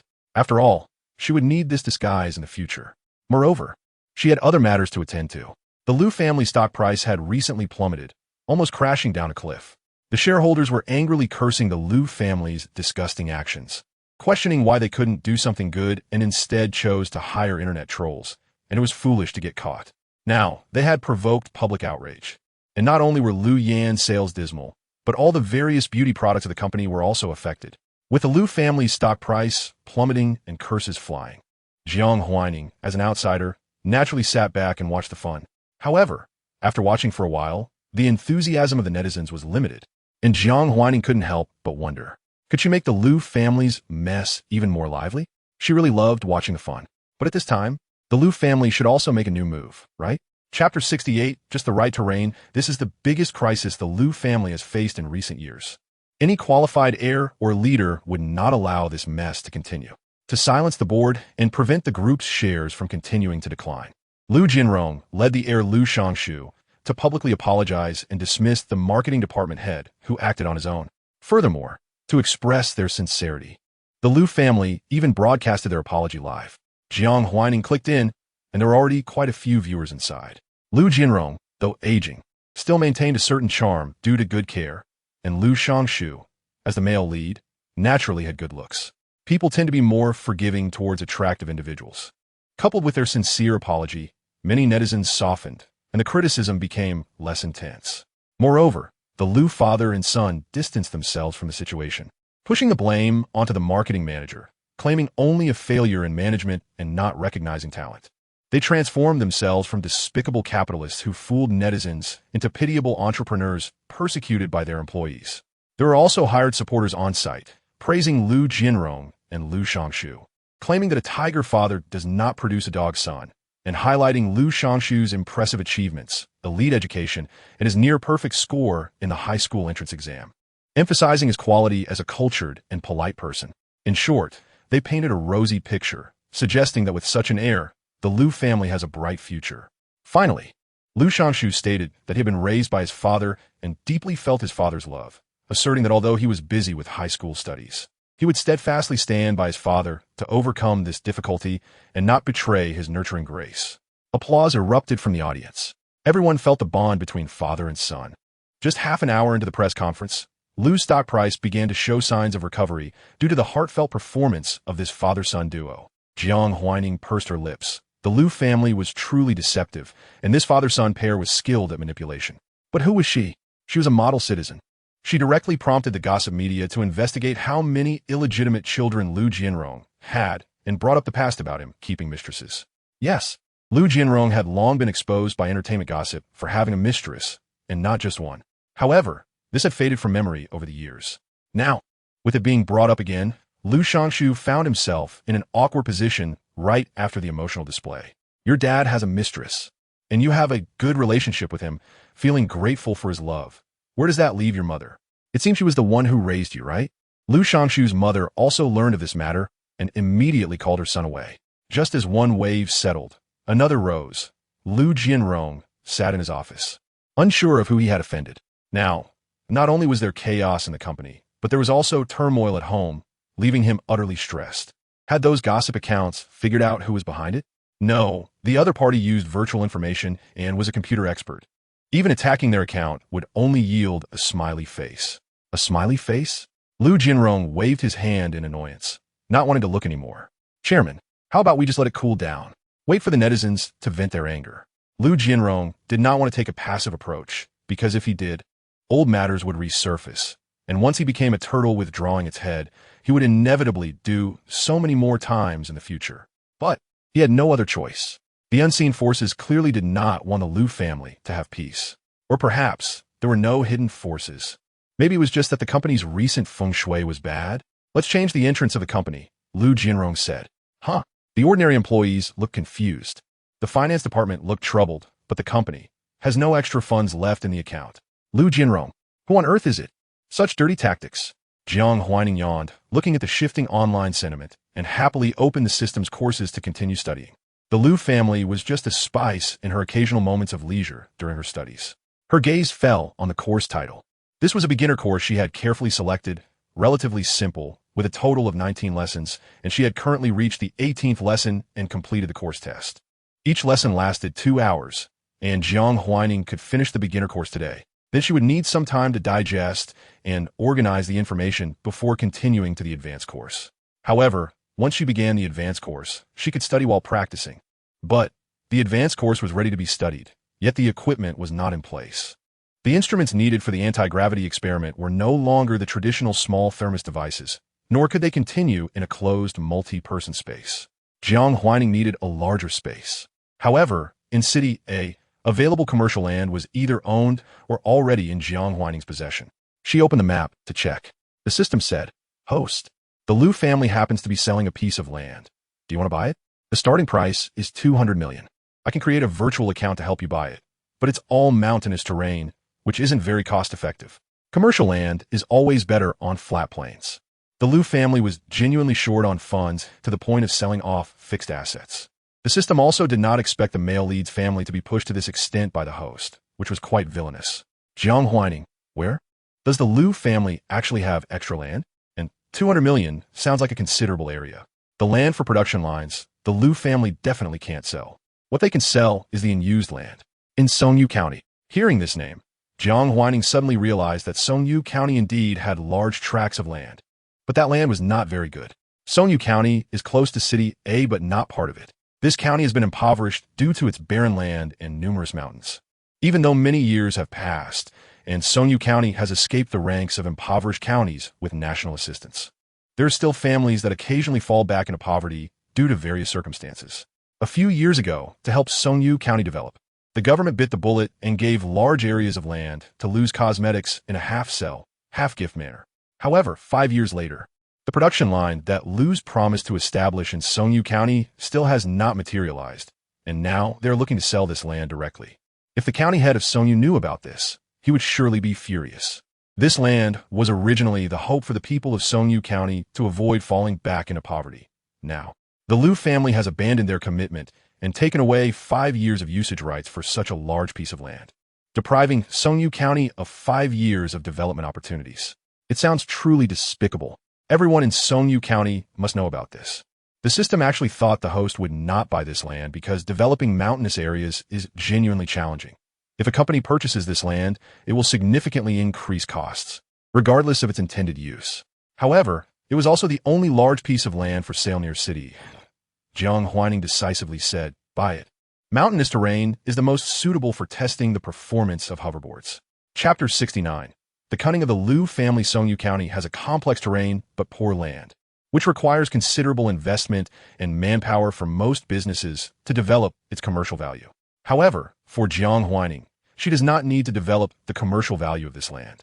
The more complex the terrain, the higher the challenge for future performance testing, which means the products that eventually pass the tests will have better performance. Jiang Huaining asked, "When does the Liu family's auction end?" The system replied, "It ends the day after tomorrow at noon, and no one has placed a bid yet." The land auctioned by the Liu family in Songyu County is quite large, covering over 3,000 acres. Starting at 200 million is already very low for 3,000 acres of land. However, the lack of bids also indirectly proves that the development value of this land is very low, while the difficulty of development is high. It's worth noting that although Songyu County has mountains, it lacks water and is very close to the A-level scenic area of Qishan Park, which means it has little tourism development value. As for other commercial uses, developing this land would require moving mountains and filling valleys, and the cost would be astronomical. It would be better to spend an additional 200 million on land in the plains. Should I place a bid first? Jiang Huaining decided to wait until the day after tomorrow at noon. There was no rush for now. She searched for information about the county chief of Songyu County and said, "Inform the county chief of Songyu County about this matter." As a remote and underdeveloped county, the county chief is also quite humble, often seeking investment for the development of the county, but few people are willing to pay her any mind. Many people agree on the surface, but are actually just being perfunctory. If it weren't for this, she wouldn't have gambled everything by almost giving away large tracts of land in the county to the Liu family. Unfortunately, such a gamble against the Liu father and son is destined to end in failure. But she probably can't do much. The system hesitated, as the land had already been sold to the Liu family, who must have confidence that there would be no trouble in selling it. Jiang Huaining said, "I don't need her to do anything. I just want everyone in the government to know that the Liu family's credit is practically worthless. What future development space could a company with bankrupt credit in front of the government have?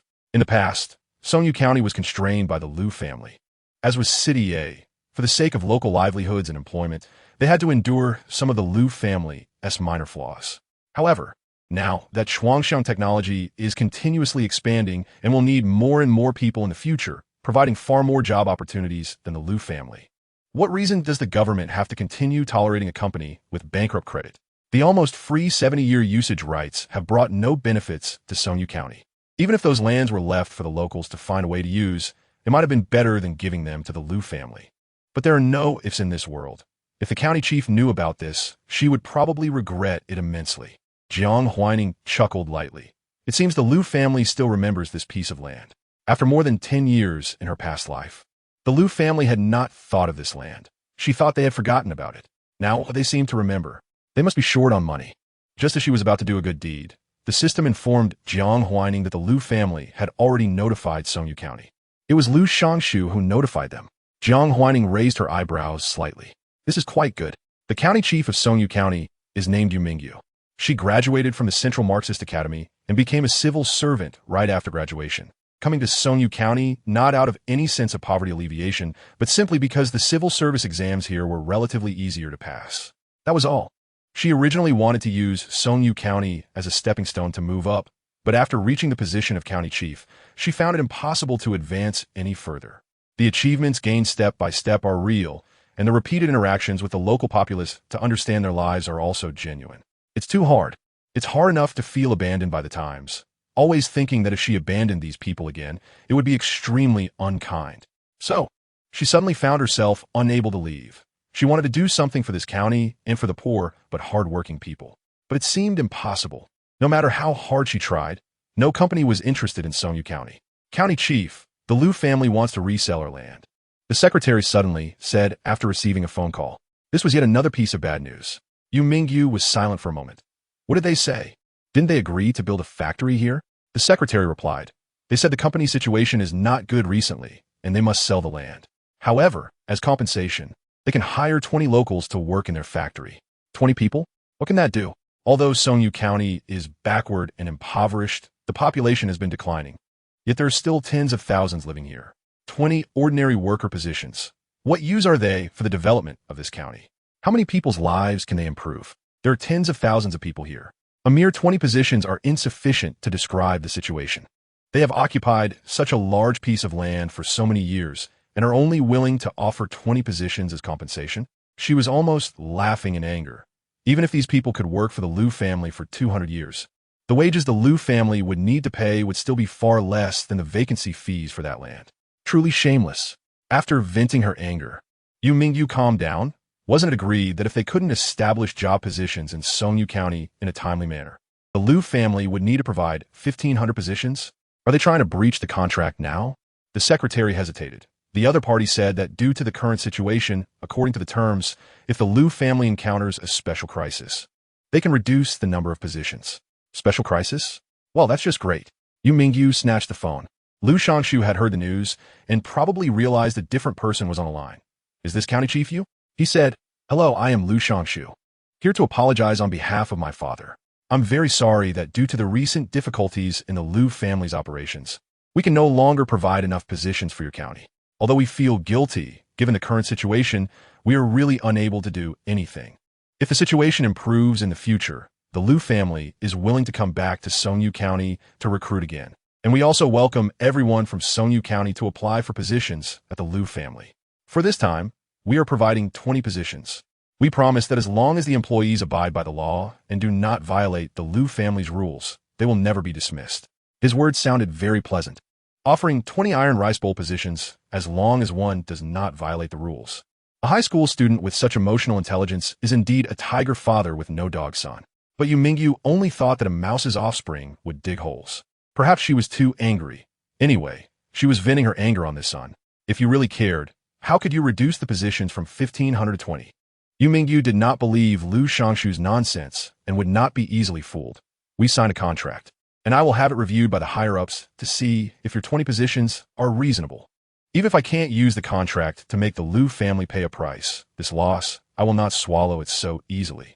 Chapter 70. The excellence of daughters. Liu Shangshu's expression was not good. County Chief, you know the recent situation of our Liu family. For an enterprise to help a county develop, it must be under our capacity to do so. Capacity? When you had the capacity in the past, you didn't think of Songyu. Now that you can't, you suddenly want to sell Songyu's land? You don't have the capacity to build a factory, but you have the capacity to sell land? We've really given you a big business opportunity. After being bombarded with criticism, Liu Shangshu was unhappy and felt that Yu Mingyu was being aggressive. After hanging up the phone, Yu Mingyu was quite angry. The secretary didn't know what to do. Songyu County was really struggling. Clearly surrounded by prosperous cities, it still couldn't develop. County Chief, is it good for us to tear our face with the Liu family like this? What if they really help Songyu County develop in the future? Yu Mingyu replied, I've waited for 5 years, and they haven't made any gestures. The only call I received was to notify me to sell the land. I paid them 50 million for that land back then, and now, how much do they want to sell it for? Letting that piece of land lie fallow for so many years has delayed Songyu County's development, and now they want to sell it for profit. Is there really such an easy deal in this world? I can't swallow this anger without getting my money back. The secretary didn't know what to say. Yu Mingyu was speaking the truth. Although Songyu had barren land, it could still grow something. Even renting that land to local key medicinal material producers could earn some money.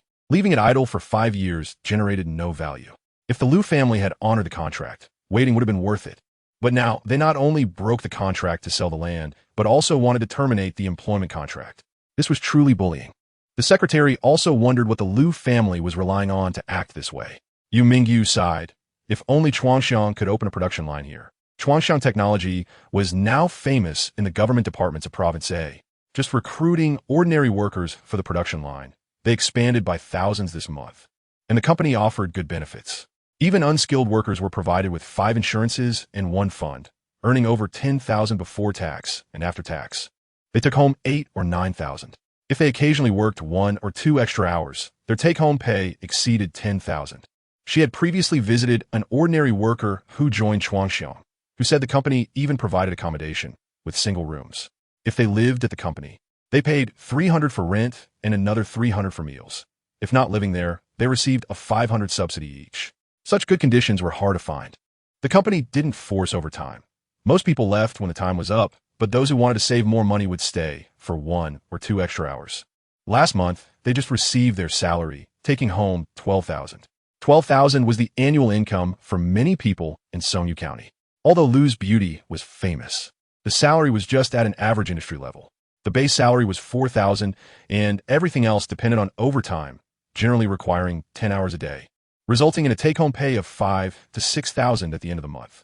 With the same workload and working hours, Chuangxiang's salary was more than double that of Liu's.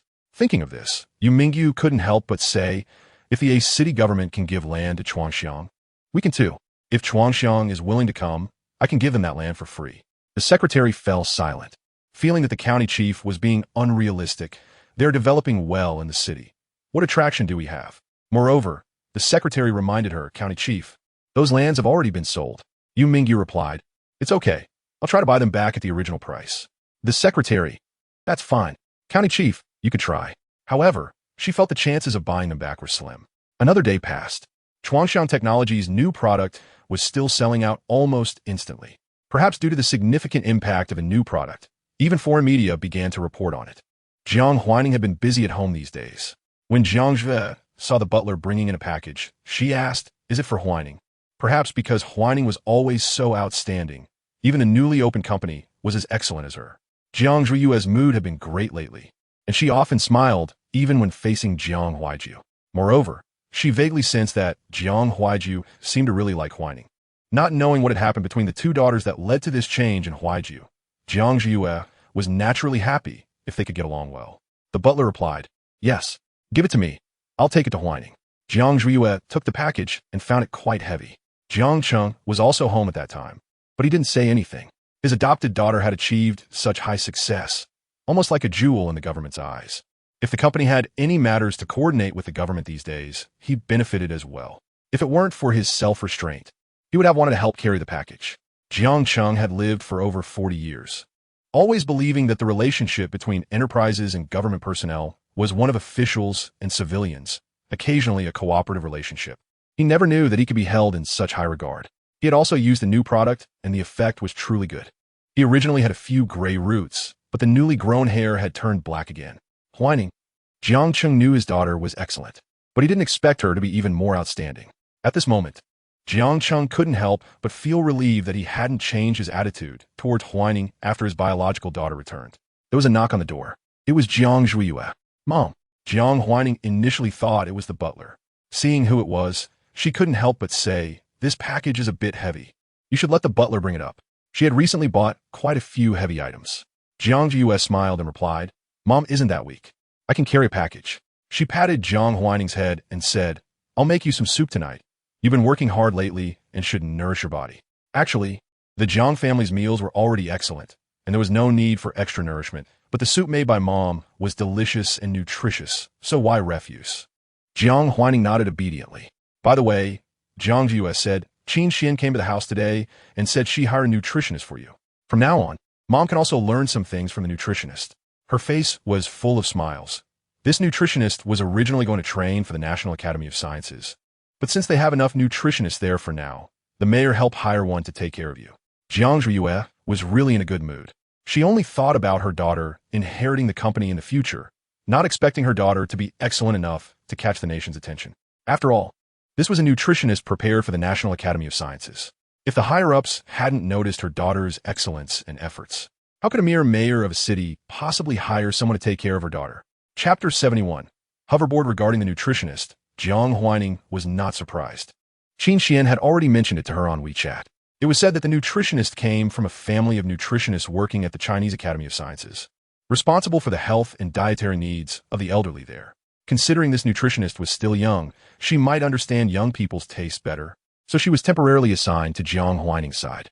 Jiang Huaining, Mom, just do what you like. Jiang Zhuo patted her daughter's head. Mom knows. Her favorite thing was watching her daughter become more outstanding, as if only in this way could her ailing soul find a sense of internal satisfaction and joy. Jiang Zhuo wondered why her daughter was always so exceptional. It seemed that no matter how unreasonable her requests were, her daughter could fulfill them, often exceeding her expectations. But this was her baby, and she occasionally worried that her daughter was too tired. However, there was nothing else she could do.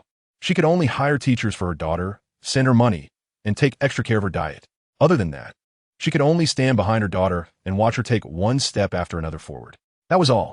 After sending her mother away, Jiang Huaining carried the newly bought equipment into the small laboratory next door.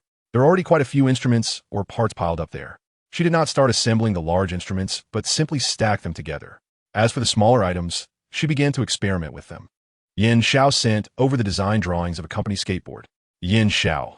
This is the smart skateboard that EY showcased at the International Science and Technology Exhibition, claiming to be able to handle off-road conditions, fearless of slopes, and can be remotely controlled, with acceleration, braking, and trajectory recording features, boasting a range of up to 66 kilometers. Of course, the price is also quite considerable, selling for 26,000 RMB. Jiang Huaining looked at the design and felt it did not match her aesthetic. Jiang Huaining, what do you think we can achieve? A hoverboard is still a skateboard, just with added hover functionality, enhancing stability. Of course, just the hover aspect would already attract all skateboard enthusiasts. If other aspects fell a bit short, it was likely no one would mind. But Jiang Huaining hoped to achieve the best. She wished that every product they created could become a classic, not falling behind with the passage of time. Therefore, they needed to do their best wherever they could. Yin Xiao glanced at the teacher beside her. That was the computer technology teacher Jiang Huaining had found for her, also an advisor to the Ministry of National Security. She was surprised when she first met the teacher. She never expected to have the opportunity to be taught by such a person. What had Jiang Huaining done to convince someone like that to agree to be her teacher? Yin Xiao knew her own talent, but at that moment, she truly had nothing and had not yet started systematic learning, relying only on her exploration to create a few small software programs. Compared to such a big shot, she felt insignificant. She was puzzled but eager to learn. Fortunately, the teacher had never looked down on her. Later, as the two became familiar, the teacher casually mentioned, "Actually, your mother and I were college classmates. When Huaining showed me your photo, I recognized you right away. You look just like your mother did when she was young. Otherwise, I wouldn't have agreed to be your teacher." Yin Xiao was not the type to cry easily. She and T cried in a long time. But that time, upon hearing those words, her heart ached, and tears uncontrollably welled up. She looked a lot like her mother, inheriting most of her mother's genes, which was good. This meant that when her mother truly woke up, she probably wouldn't hate her as much. She was her mother's child, not the child of someone her mother despised and loathed.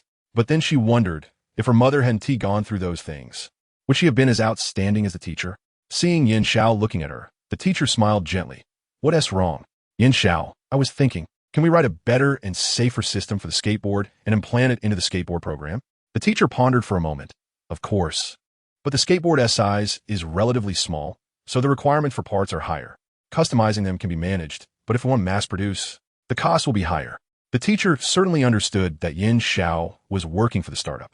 The two discussed it, and Yin Xiao came up with a rough idea, which she sent to Jiang Huaining. "Yin Xiao, for the skateboard system, we can rewrite it, mainly dividing it into free control, braking, and intelligent obstacle avoidance.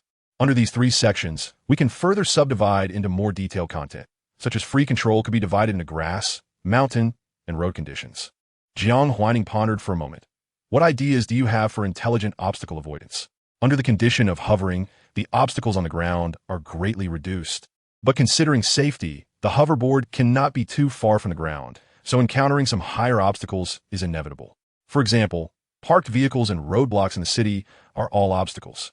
Additionally, in mountainous areas, while Seongju County has many mountains and few trees, there are still trees. The skateboard cannot fly over the tops of trees. Even if the skateboard's performance allowed it, the country would not permit such exaggerated skateboards on the road. Therefore, Jiang Huaining referenced the design of interstellar hoverboards and decided to impose a height limit on the hover level to ensure safety, specifically not exceeding a person's lower leg. Of course, higher options could be available. Jiang Huaining would launch a flying version that was safer and more suitable for the hovering experience. However, this type would not be mass-produced. At most, it could be experienced in certain bases. The 3,000 acres of land in Seongju County was prepared by Jiang Huaining as an official experience base for a wide range of customers. Anyone who purchased the regular skateboard could come and experience the performance of the hover version for free. Jiang Huaining looked at the obstacle avoidance plan sent by Yin Xiao, and it seemed quite good, primarily based on the best obstacle avoidance programs currently on the market. But the final results still needed to be evaluated. After thinking for a moment, Jiang Huaining added a few more words. Because it's a hoverboard, the obstacle avoidance aspect must be done to the best of our ability. Radar precision measurement or ultrasonic sensors can be equipped. Let us not consider cost for now and focus on making it the safest. Yin Xiao doubted she had misread the words. Hoverboard? What is that? Could it be that the wheels are somewhat invisible, making it look like a floating skateboard? She knew that anti-gravity concepts had already emerged, and there had even been experiments conducted, but those experiments could only maintain the anti-gravity phenomenon for a second before it disappeared. And replicating it afterward was extremely difficult. At this International Science and Technology exhibition, someone successfully replicated the textbook's 1-second hover, which garnered great applause and media coverage. If it were someone else, Yin Xiao would definitely think that a true hoverboard was a pipe dream. But if it was Jiang Huaining proposing it, she was not so sure anymore. She knew how powerful her boss was. It seemed that anything that came out of her mouth inherently carried a more convincing aura. Moreover, Jiang Huaining never undertook tasks without confidence. Chapter 72. Youth should be reckless. Jiang Zhuiwei had confidence that Jiang Huaining would always succeed, and at this moment, Yin Xiao also felt a bit of that confidence. However, this confidence somewhat contradicted her common sense. The more she engaged with cutting-edge technology, the more she understood how difficult breakthroughs in these technologies were. Yet, it seemed that there were never any problems in front of Jiang Huaining. Yin Xiao couldn't help but ask, "Teacher, is anti-gravity really possible?"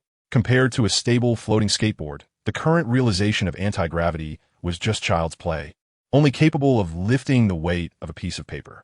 A floating skateboard, on the other hand, needed to support dozens to hundreds of pounds of a person in addition to its own weight. Yin Xiao's teacher was a bit surprised. Theoretically, it is possible. It's just that humanity hasn't found the breakthrough yet. She smiled. Before the invention of radio, humanity couldn't imagine a world of sound transmitted over thousands of miles. But now it has become commonplace. Sometimes from imagination to reality, all that is needed is the last pioneer who can open the door. The last pioneer who can open this door? Therefore, I always say that youth should have courage, should be fearless, and should be reckless. I never think that reckless is a bad word. You are still young and should be reckless.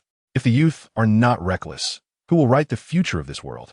The skateboard parts Jiang Huaining ordered had arrived. She bought quite a few skateboards, ranging from hundreds to tens of thousands on the market. To accommodate these skateboards, Jiang Zhuiwei specifically organized a room for her daughter to store and disassemble the parts. Time quickly flew by in the busy days, and soon it was the deadline for the Liu family's auction. The system informed Jiang Huaining, "This piece of land has been bought back at the original price by Seongju County." This matter was originally unreasonable for the Liu family, and this time the county mayor was quite firm, saying that if the Liu family did not agree, they would expose the Liu family. With no other choice, the Liu family had to agree. Now both parties were unhappy. Jiang Huaining was a bit surprised. Who did Mingyu want to sell this piece of land to now? This land was indeed very good. It had many mountains, which meant that once grass was planted, the floating skateboard could glide down the mountain. As for the need for flat land, Jiang Huaining thought it would be much easier to level off a few shorter hills than to pile up a mountain. System. It seems to be Chuangxiang. However, besides the skateboard project that hasn't started yet, Chuangxiang had no need for land purchases. The government would provide land for free. So, Yu Mingyu's current idea was whether she could have her land transferred to Chuangxiang by the A city government. but she was ruthlessly rejected. The mountainous land was not suitable. Everyone knew how difficult mountainous areas were, and the government knew that too, so they couldn't give it to Chuangxiang. Right now, Chuangxiang was very sought after, with heavy protections around the production lines, as there were always people trying to steal the formula. Currently, foreigners wanting to enter a city had to undergo strict scrutiny. After hanging up the phone, Yu Mingyu felt disappointed. Was there really no way out for Songyu County? Why not let everyone grow medicinal herbs? The secretary felt a bit sorry for her and suggested, growing medicinal herbs. Who would buy them? Most pharmaceutical companies were basically self-sufficient now, and even if they wanted to buy land, they had already acquired enough in previous years. It was not our turn. Yu Mingyu felt a bit troubled. What about contacting Chuangxiang directly? Ask them if they want it? The secretary suggested again that we could give it away for free. Yu Mingyu. Okay, she could be shameless and give it a try. Yu Mingyu dialed the secretary's office phone of Chuangxiang. Host, you should be receiving news soon. Jiang Huaining smiled, a bit surprised. Surprised that Yu Mingyu wants to sell the land to Chuangxiang. No, she was surprised that she could get it back. Jiang Huaining originally planned to spend 200 million to buy the land, while also tarnishing the Liu family's reputation a bit more, but now it saved her some money. The news that Yu Mingyu wanted to sell the land was quickly passed on to Jiang Huaining by Lin Manin. At the same time, Lin Manin also sent a map marking the situation of the 3,000 acres of land. It was mostly mountainous, with very little flat land, and usable land accounted for less than 2. In the past, Lin Manin would have definitely refused, but now, the other party said it was free. However, the difficulty of development was also a problem, so she still needed to consult the boss. Jiang Huaining answered the phone. Let's sign a contract for 100 million. She didn't lack this amount of money. The national government had already given her a lot of land that money couldn't buy. There was no need for her to compete for this little bit of money with a poor county government. If she remembered correctly, Songyu County had been in fiscal deficit for many years, relying on allocations from above to survive. With these conditions, having to scrape together 50 million to buy the land back, to turn around and give it to Chuangxiang felt a bit too tragic. Lin Manin, okay, Jiang Huaining said. By the way, after signing the land, arrange for someone to cut down all the trees on it and plant grass. As for the workers, try to hire from within the county. Jiang Huaining emphasized, I want the grassland to be like a prairie, not bumpy. If the grass can't survive, we can fertilize it first. Also, arrange a few more people. Jiang Huaining circled a few points on the map and sent them to Lin Manin, saying to report to the government first and then blast the few mountains I circled flat. I need a slightly larger open space. 3,000 acres of land was really not small. It was close to a city. If it were a bit flatter, it couldn't possibly be sold for just a few billion. Lin Manin didn't quite understand the boss's instructions, but her strength lay in being obedient. As long as it was Jiang Huaining's arrangement, no matter how nonsensical it was, she would suppress her doubts and do her best to complete it. However, what exactly was such a large piece of land going to be used for? It was mountainous, and planting grass seemed very suitable for grass skiing. But did grass skiing require such a large area? Yu Mingyu received the news. She also received news that Chuangxiang needed manpower. Buying grass, transporting grass, planting grass. These were all very simple tasks, and even uneducated common people could do them. Moreover, these people were actually the best at these seemingly laborious jobs. With 3,000 acres of land, a lot of manpower would be needed, which could improve many family situations. Listening to these words, Yu Mingyu thought, it seemed that the people of Songyu County could have a good year this year. And if Chuangxiang's grassland project developed, perhaps in the future, they could have a good year every year. For the first time, Yu Mingyu hoped that a company could get better and better, because the development of Chuangxiang would be closely related to the future of this land. Chapter 73. Anti-gravity experiment. There's no rush for the lawn planting. The experimental base needs to be built first. Jiang Huaining chose a piece of land in a secluded mountain area, and within a few days, a small experimental base was established. The base was very simple, but it had everything necessary. Although it was built quickly, there was no compromise on materials. For some experimental instruments that Jiang Huaining found difficult to purchase herself, she asked Ding Lan for help in making connections. In the past, she felt that anything could be bought. Jiang Huaining reflected, but now it feels like I just don't have enough money. Aside from new funds provided to the national pharmaceutical, which have already been received, most of what was sold by Chuangxiang is still tied up on the platform. Nowadays, Chuangxiang's liquid assets have merely transformed from a few hundred million on paper to a few billion. Jiang Huaining thought, I need to keep working hard to make money. No one can resist the temptation of a floating skateboard. So, to make it even harder for everyone to refuse, I need to put in even more effort. The courses are laid out here, with a teacher teaching hand in hand. How could she not learn? Jiang Huaining felt that she shouldn't be this foolish. However, when she truly began to study the advanced courses, Jiang Huaining realized she had been rather hasty. These courses seemed rather shady. From the filming angles to the clarity, they didn't appear to be proper teaching videos. The system. How can the matters of scholars be called stealing? This is merely a ruthless pursuit of knowledge. Jiang Huaining. You're right. The courses are indeed a bit vague. Sometimes there's no sound at all, just silent films.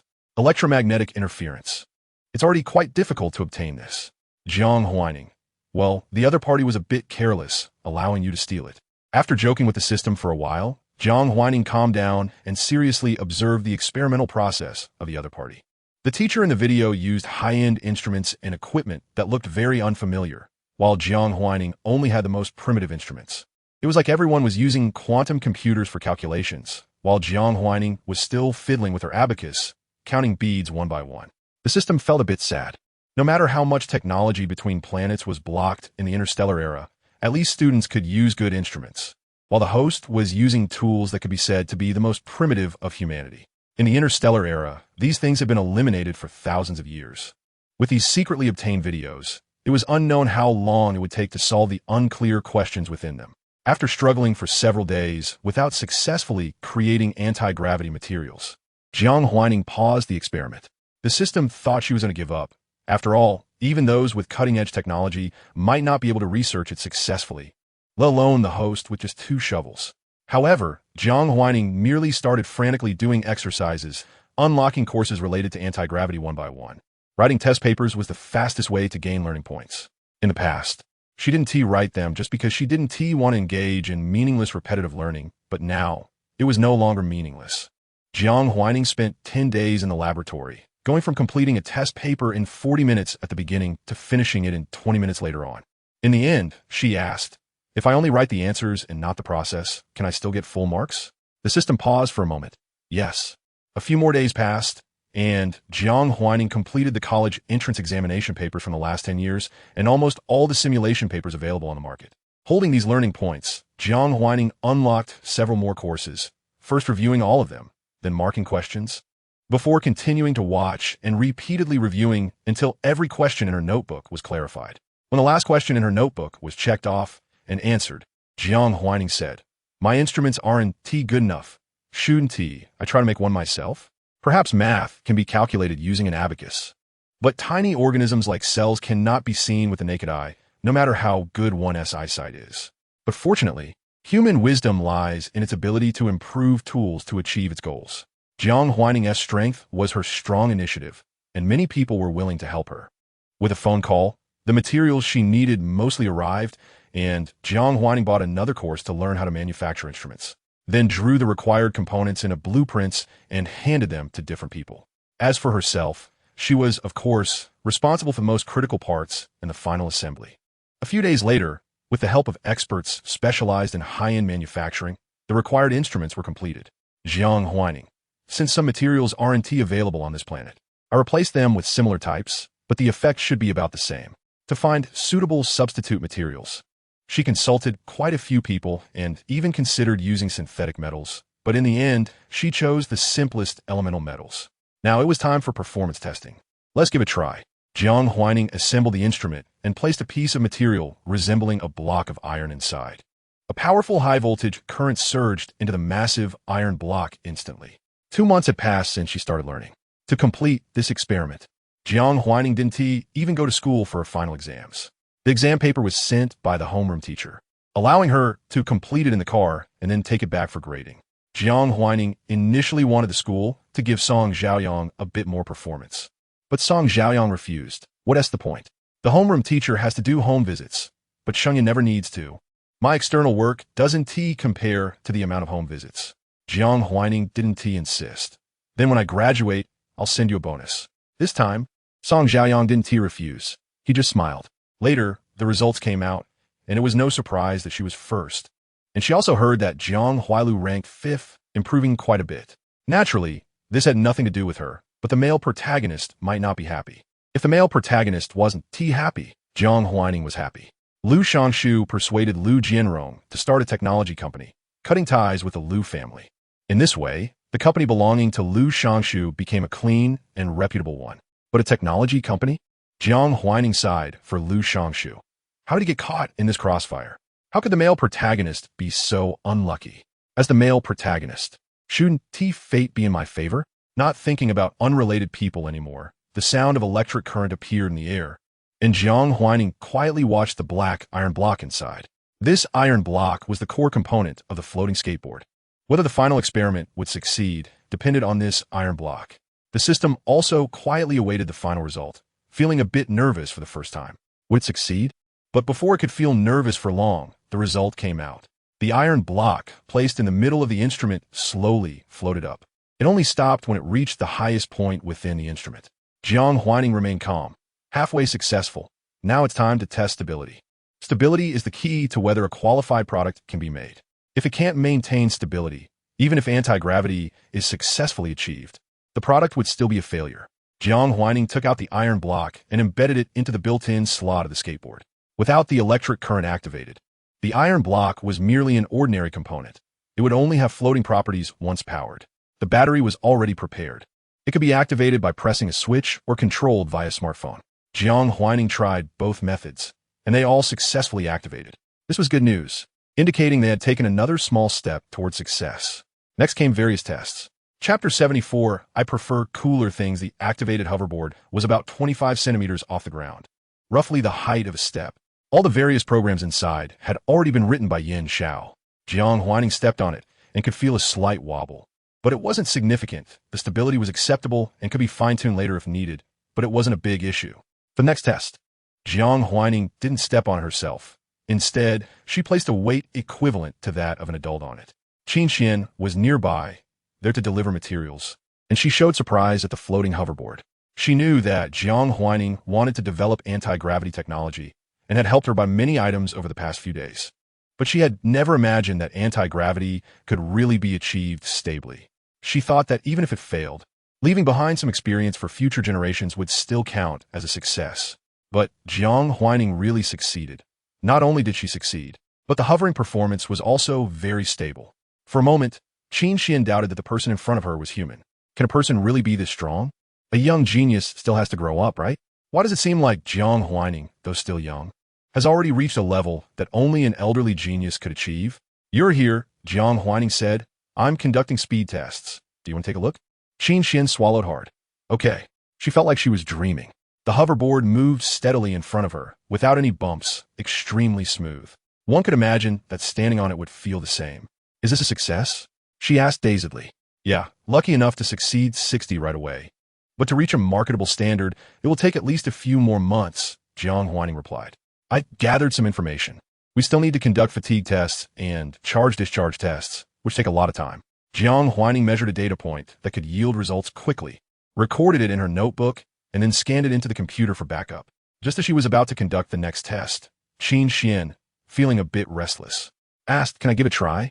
Jiang Huaining replied, Sure. Qin Xian moved the weight aside and stepped on herself. Jiang Huaining handed her the testing phone. Acceleration, speed increase, and deceleration could all be controlled via the phone. There wasn't a dedicated remote control yet, but one would be added later, along with a voice control system. After all, how could smart technology not have a voice control system? However, during the experiment, an accident occurred. The hoverboard suddenly stopped and began to descend slowly, like a deflating balloon, landing gently on the ground. Qin Xian thought Jiang Huaining would be disappointed and was preparing to offer some praise and comfort, but to her surprise, Jiang Huaining approached calmly to inspect the issue. It's good that the problem occurred now. If it had been later, it would have been harder to fix, she murmured, visibly relieved. She picked up her tools and within minutes had disassembled the hoverboard into a pile of parts. Comparing it to her notes and the tips she had learned, Jiang Huaining quickly identified the problem. With the system in place, many things were indeed much more convenient. With the experience of predecessors, even failed experiences could help avoid many detours. Seeing Jiang Huaining busy and realizing she couldn't help, Qin Xian left to avoid disturbing her. Her emotions were excited and complex. Who hasn't had a dream of a hoverboard flying in the air during their youth? It was so cool that it was impossible to refuse, and the feeling of standing on a hoverboard was really great, especially great. But as an adult, compared to the joy of youthful dreams coming true, what Qin Xian felt more was hope. There was much debate online about whether heroes create the times or the times create heroes. But in fact, there isn't a singular answer. Heroes can create the times, and the times can also create heroes. And at this moment, the former had already appeared. Perhaps, this time, a technological revolution was about to happen soon. Since the 18th century, each century has sparked a new technological revolution, from industrial to electrical, to information technology and artificial intelligence. What should we call the fifth revolution that may soon emerge? Qin Xian glanced back at the humble laboratory. Perhaps in the future, the fifth technological revolution would be born from this small Sonyu county, then extend its storm to the entire world. Long-term anti-gravity phenomena have appeared, currently in experimentation. I've experienced it, and it can carry people. I also got insider news. Perhaps everyone will be able to experience anti-gravity products like me next year. Qin Xian posted this news in the group. The group was filled with question marks and exclamation points. Is this real? Has there really been a breakthrough so soon? The International Technology Exhibition a few months ago only stabilized for a few seconds and was praised endlessly. Not only stable, but it can also be marketed? My gosh, I can't imagine the earthquake that would happen if outsiders found out about this. My country, are you really going to be number one? I want to play. What product is it? Can it carry people? Is it a hoverboard? Whoa, I love hoverboards so much. But I can only indulge in my imagination each time. If I could play with it in reality, I feel like I could live another 100 years. Qin Xian. Everyone can look forward to it. The price shouldn't be too expensive. The world is changing so fast. First flying cars, now anti-gravity products. I feel like I'm going to be left behind, but if it's not expensive, how expensive is it? The new flying car from Hook Company costs $8 million, over 500 million renminbi, and they say it's not expensive. Saliva is flowing down. If I can't buy it, I can rent it. But Hook, that old man, he's the world's richest man. Of course, he thinks it's not expensive. I was fortunate enough to sit in a friend's flying car. It's actually similar to a helicopter, but has the added feature of being able to run on the ground. It's cool, but it's still a bit short of the coolness I imagined. I prefer cooler things. Chapter 75. A brother's betrayal at Two Knives recently. The flying car showcased at the International Technology Expo has garnered much attention. Its sleek design and impressive flying performance have attracted countless car enthusiasts. However, its steep price has deterred most people from purchasing it. I also saw the flying car, and I think it's great, just too expensive. I hope in a few years, when the technology becomes more widespread, it can be cheaper. Trains have been popular for decades. Have you ever seen train prices drop? Some are quite straightforward, expressing their thoughts directly. Even if it really becomes widespread, I won't be able to wait for it. Maybe my grandchildren will, but I don't plan to marry or have children. What do grandchildren matter? I just care about whether I can enjoy the convenience of technology. Speaking of which, I still want to save money to buy a retirement robot. Can the development of technology be a bit faster? In the chat group, some are discussing the development of technology, while others are trying to subtly inquire about anti-gravity products. However, Qin Xian's lips are tightly sealed. She agrees to reply. Just wait a bit longer. Anyway, there will definitely be some in the coming years. A few years? How many years exactly? Everyone is puzzled. But there are also those with a sense of discretion in the group. Since Qin Xian isn't saying anything, it probably means she can't or shouldn't. So, they decide to wait. 2 months have passed since the International Technology Expo ended, but its impact is still being felt. Some say that technology knows no borders, but in reality, countries secretly compare themselves with one another. For instance, the two products previously envisioned, renewal and rebirth, have stirred waves internationally, and many foreigners want to buy them. However, renewal has not opened up overseas markets, and rebirth can only be purchased with a national ID, making it inaccessible to foreigners. In this respect, the domestic market is already far ahead. But everyone is ambitious and not satisfied with just a slight lead. Now that there are flying cars abroad, we want them too. The problem is that flying car technology is quite difficult, and currently, no one in the country can master it.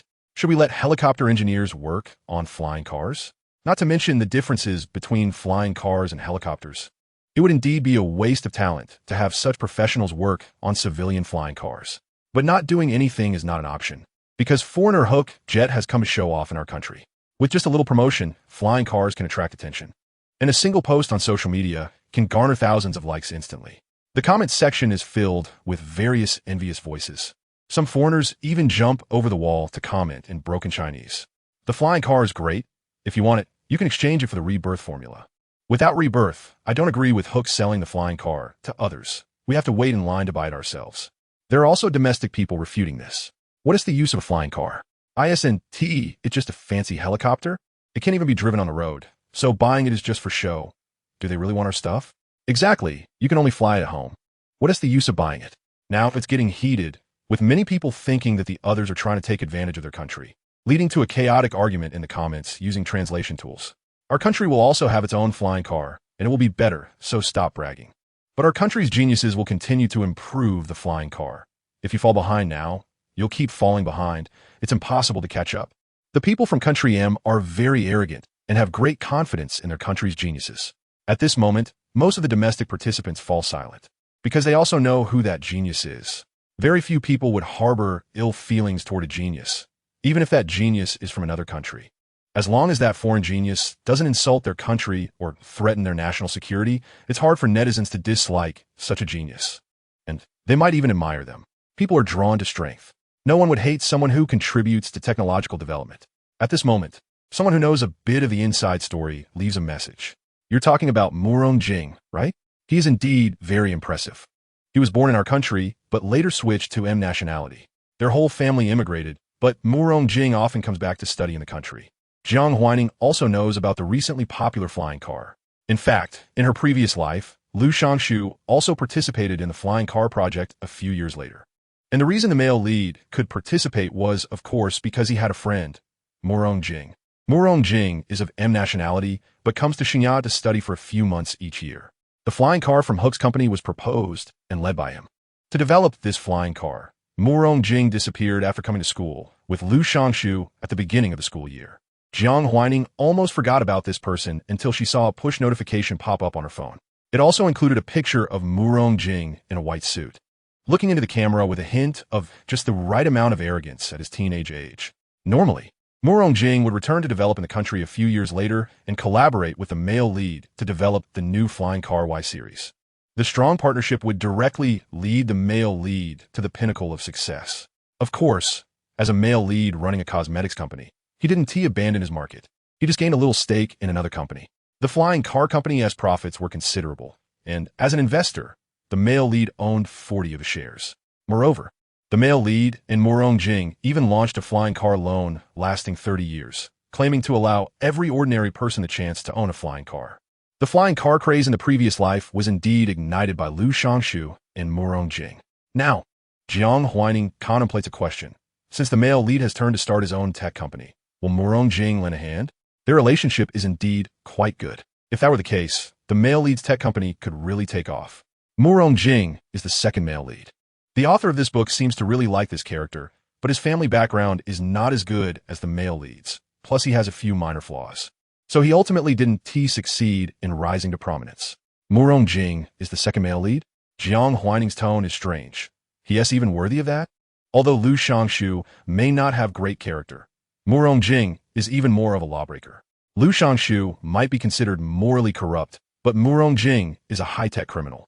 This person could use the flying car system to crash into his competitors, and at the moment of the explosion, it would naturally take the lives of innocent bystanders nearby. It looks very high-tech, but in reality, it's not difficult. It just requires overcoming morality, with advantageous innate conditions. Even someone with no understanding of the flying car system can easily achieve it. Thus, Jiang was sent to prison by Liu Shangshu in his previous life. The flying car company became leaderless, and Liu Shangshu smoothly took over. Chapter 76, Sophomore Enrollment. No man is a true man without poison. Liu Shangshu suddenly inserted 2 knives into his brothers. Jiang has returned to the country? Jiang Huaining thought to herself, it's highly likely he has returned, even if the media hasn't reported it yet. The system confirmed Jiang Huaining's speculation. He indeed returned to the country and has established contact with the male lead. Is that so? Then Liu Shangshu's confidence, which was knocked down, should be able to rise again. They want to study flying cars. In her past life, when Liu Shangshu and Jiang started to manufacture flying cars together, the technology abroad was already quite advanced, and flying cars were starting to appear domestically as well. However, Jiang, as a flying car consultant for Hook Company, understood flying cars better than most, and with the collaboration of 2 young geniuses, many people were already waiting to buy even before the flying cars were launched. Yes, Jiang Huaining, Currently, there hasn't been any research on the traffic laws regarding flying cars yet. At this time, studying flying cars, even if they come up with something, who would they give it to? Unless Liu Shangshu could persuade the Ministry of Transportation to rush out the traffic regulations for flying cars. Otherwise, even if they bought one, it would just be a decoration. This is not the past. No country has issued flying car laws, not even M country. But M country values freedom and is less afraid of danger, so some people would drive them. However, domestic towns are mostly high-rise buildings, and both regular police and traffic police place great importance on public safety. Even helicopters need to file reports to fly. So how can a newly birthed flying car fly freely? Is it aiming for the sky or to harm people? It's out of place, Jiang Huaining thought. However, if he really has a way to get the country to enact relevant laws, that would be quite good. It aligns well with her next goal. After all, she also wants to develop flying cars. With anti-gravity technology already available, how far is it from realizing true flying cars? Not far. Jiang Huaining is about to start school. Summer vacation really passed quickly. On the first day of school at Sanya, students must personally go to enroll. To avoid delays in testing projects, Jiang Huaining started recruiting talent for the laboratory several weeks ago. The main purpose was to calculate and improve the performance of the hoverboards. She had already completed the preliminary work, and the remaining improvements could be handed over to others. Of course, these candidates were also very important. All signed a non-compete agreement with Jiang Huaining. If they leave, they cannot enter related industries for 5 years. And Jiang Huaining would continue to pay their salaries for 5 years after they leave. On the first day, everyone was excited and filled with disbelief when they saw the hoverboard suspended in the machine. My God, it's real. A girl with glasses stared blankly at the hoverboard a few meters away. It really can float, with no support, no power engine. Is this anti-gravity? This seems like my dream. Even the calmest person couldn't help but show an excited expression at this moment. Jiang Huaining smiled. This is the new product we are about to launch, the hoverboard. Considering safety, this hoverboard won't have too much floating ability. Of course, it can't be limited to just gliding on the ground forever. So I need you to research another hoverboard that can safely take people to fly high. The system was puzzled. Host, can these people do it? It's really difficult to grasp anti-gravity, Jiang Huaining said, but I have already found a stable method. Perhaps it's good luck. Fate is on my side, and the alternative metals on our planet are easier to stabilize than those in the interstellar realm. Moreover, Jiang Huaining chuckled lightly. If it were really that difficult, how could the companies in the interstellar realm produce large quantities of flying cars? The reason it's difficult is simply that the key technology is only in the hands of a few. The system looked at Jiang Huaining, who had written several drafts. So many drafts, is it really not difficult? With the host's ability, she could already calculate most mathematical answers mentally, but for anti-gravity, she still wrote over 30 centimeters of notes. These people may have to study for a long time. Jiang Huaining, you seem to easily trust me, but have much less trust in others. The system was silent because its programming told it that only geniuses could change the world, achieve extraordinary accomplishments, overcome difficult problems, and allow people on a planet to hold their heads high. This was also the thinking of the interstellar beings. Therefore, everyone on each planet longs for the birth of geniuses, hoping that they could do a little something, then do a little more. System. They're just ordinary people. It's hard for them to learn. You seem to underestimate the wisdom of ordinary people. Jiang Huaining smiled. I don't know what your world is like, but in my world, genius means being a leader, paving a new path for ordinary people, and those behind will follow on their own. And they have always been able to keep up. This was somewhat difficult for the system to understand. It was silent for a moment, then suddenly said, Host, can I scan your notebook? Of course you can. The system scanned and saved it. After arranging the testing matters, Jiang Huaining went back to school to enroll. Sanya's campus is large. On the first day of school, cars could drive directly into the school. Now in high school, many students either enroll themselves or have their butlers do it. But Jiang Zhue personally brought her 2 daughters to enroll. They are now in sophomore year. Although it's sophomore year, the enrollment location is still the same as before the first class of freshman year. Surrounded by classmates. There were some snacks and drinks on the desks in the classroom, but hardly anyone was eating. Song Xiaoyang registered the students one by one, collecting fees. Hearing the tens of thousands in tuition for half a semester made her heart race. However, the other students did not feel this way. Their gazes fell on the Jiang family, secretly observing. Jiang Zhue always looked at Jiang Huaining with loving eyes, even personally bringing this non-biological daughter to enroll. This puzzled everyone. They were all biological children of their families, yet none received such treatment. Since middle school, it was either self-enrollment or coming with a butler. How could they have this privilege? Moreover, Jiang Huaining was also beautiful and gentle. Who wouldn't like such a mother? The students envied Jiang Huaining, not only because of her grades, but also because she had a good mother. Since middle school, Jiang Huaining had never missed a parent-teacher meeting for her daughter and even attended every sports event at school. As long as Jiang Huaining participated, she would personally come to bring her daughter water. Once it was even more exaggerated, Jiang Huaining didn't participate in the sports event, only responsible for delivering water. But Jiang Huaining was still worried her daughter would be too tired. So while Jiang Huaining was delivering water to classmates, Jiang Huaining was delivering water to her daughter. In wealthy families, how many mothers like this could there be? Although they were children of wealthy families, they still yearned for maternal love. The contrast was too stark. How could they not be jealous? Chapter 77. A ray of hope after the matter of the false heir surfaced. Everyone thought Jiang Huaining would no longer be favored. Some secretly hoped that Jiang Huaining would fall from grace, be abandoned by Jiang Huaining, and become just an ugly duckling with a bit of talent. However, today, this hidden expectation was completely dashed. Jiang Huaining still personally brought her daughter to register. The other students stood alone on the side, most accompanied only by a butler. And those with many children at home, who were not particularly favored, had no one with them at all. Jiang Huai's voice was soft and pleasant.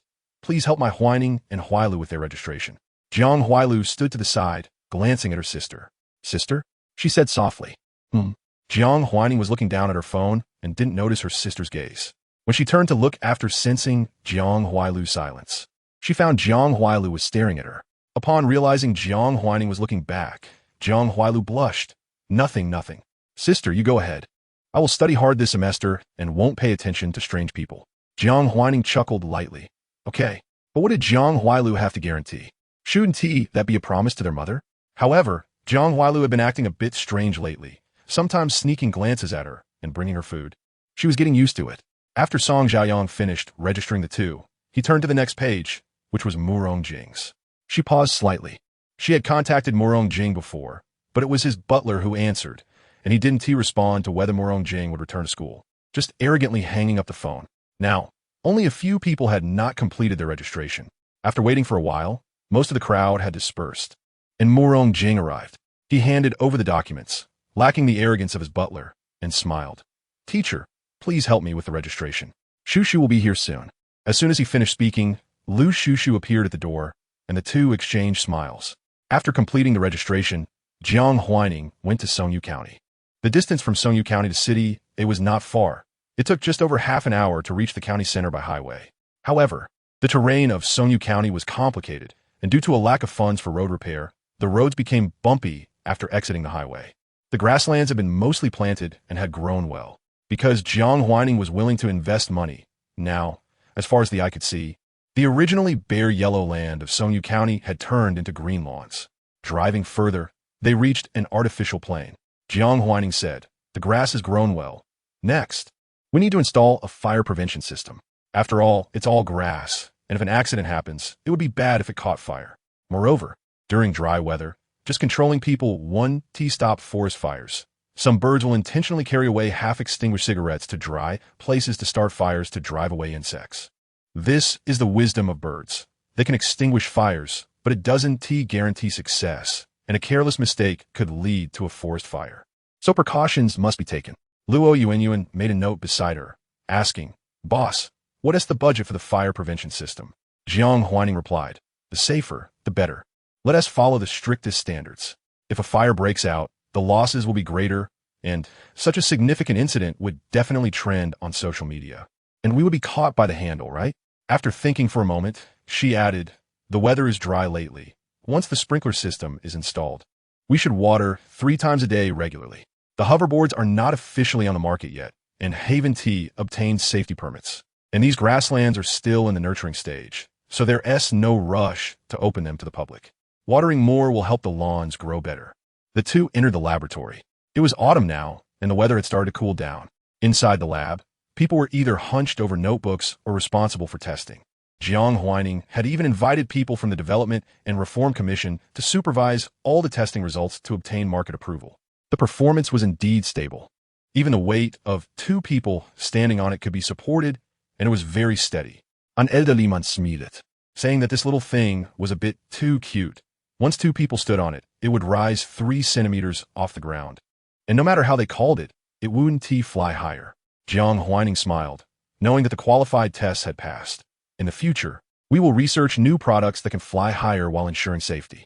The elderly man was very satisfied with Jiang Huaining's words. Technological progress was something everyone yearned for, but some were also worried that technology could become the key to opening Pandora's box. In this world, there were certainly those who wanted to open Pandora's box. If not for the law stopping them in time, the world would likely be riddled with holes. However, laws are not a cure-all. There are still people conducting experiments that severely violate humanitarian principles in private. Today, this rising national star, having its own bottom line, is undoubtedly a blessing for the entire country and even the whole world. A genius without a bottom line can become a demon, while a genius who upholds a bottom line can be a beacon of hope. She patted Jiang Huaining's shoulder. Good child. Good child? If she is a good child, then does that make Murong Jing, who chose to help Lu Shushu, a bad child? Lu Shushu waited for Murong Jing to finish registering. Shall we chat? It's been a long time since we last met. Murong Jing nodded slightly. Sure. Recently, Murong Jing had been very prominent abroad, as he was the youngest member of the flying car research team, garnering attention from foreign media, which called him a young genius. Murong Jing's nationality from Country M was well known, but few knew that he was actually studying in Flower Country. The two walked towards a small garden in the school. They were both well aware of each other's recent circumstances. Murong Jing knew that Lu Shushu had been losing ground under Jiang Huaining, and Lu Shushu knew the extent of Murong Jing's contributions to the flying car. However, neither mentioned each other's situations.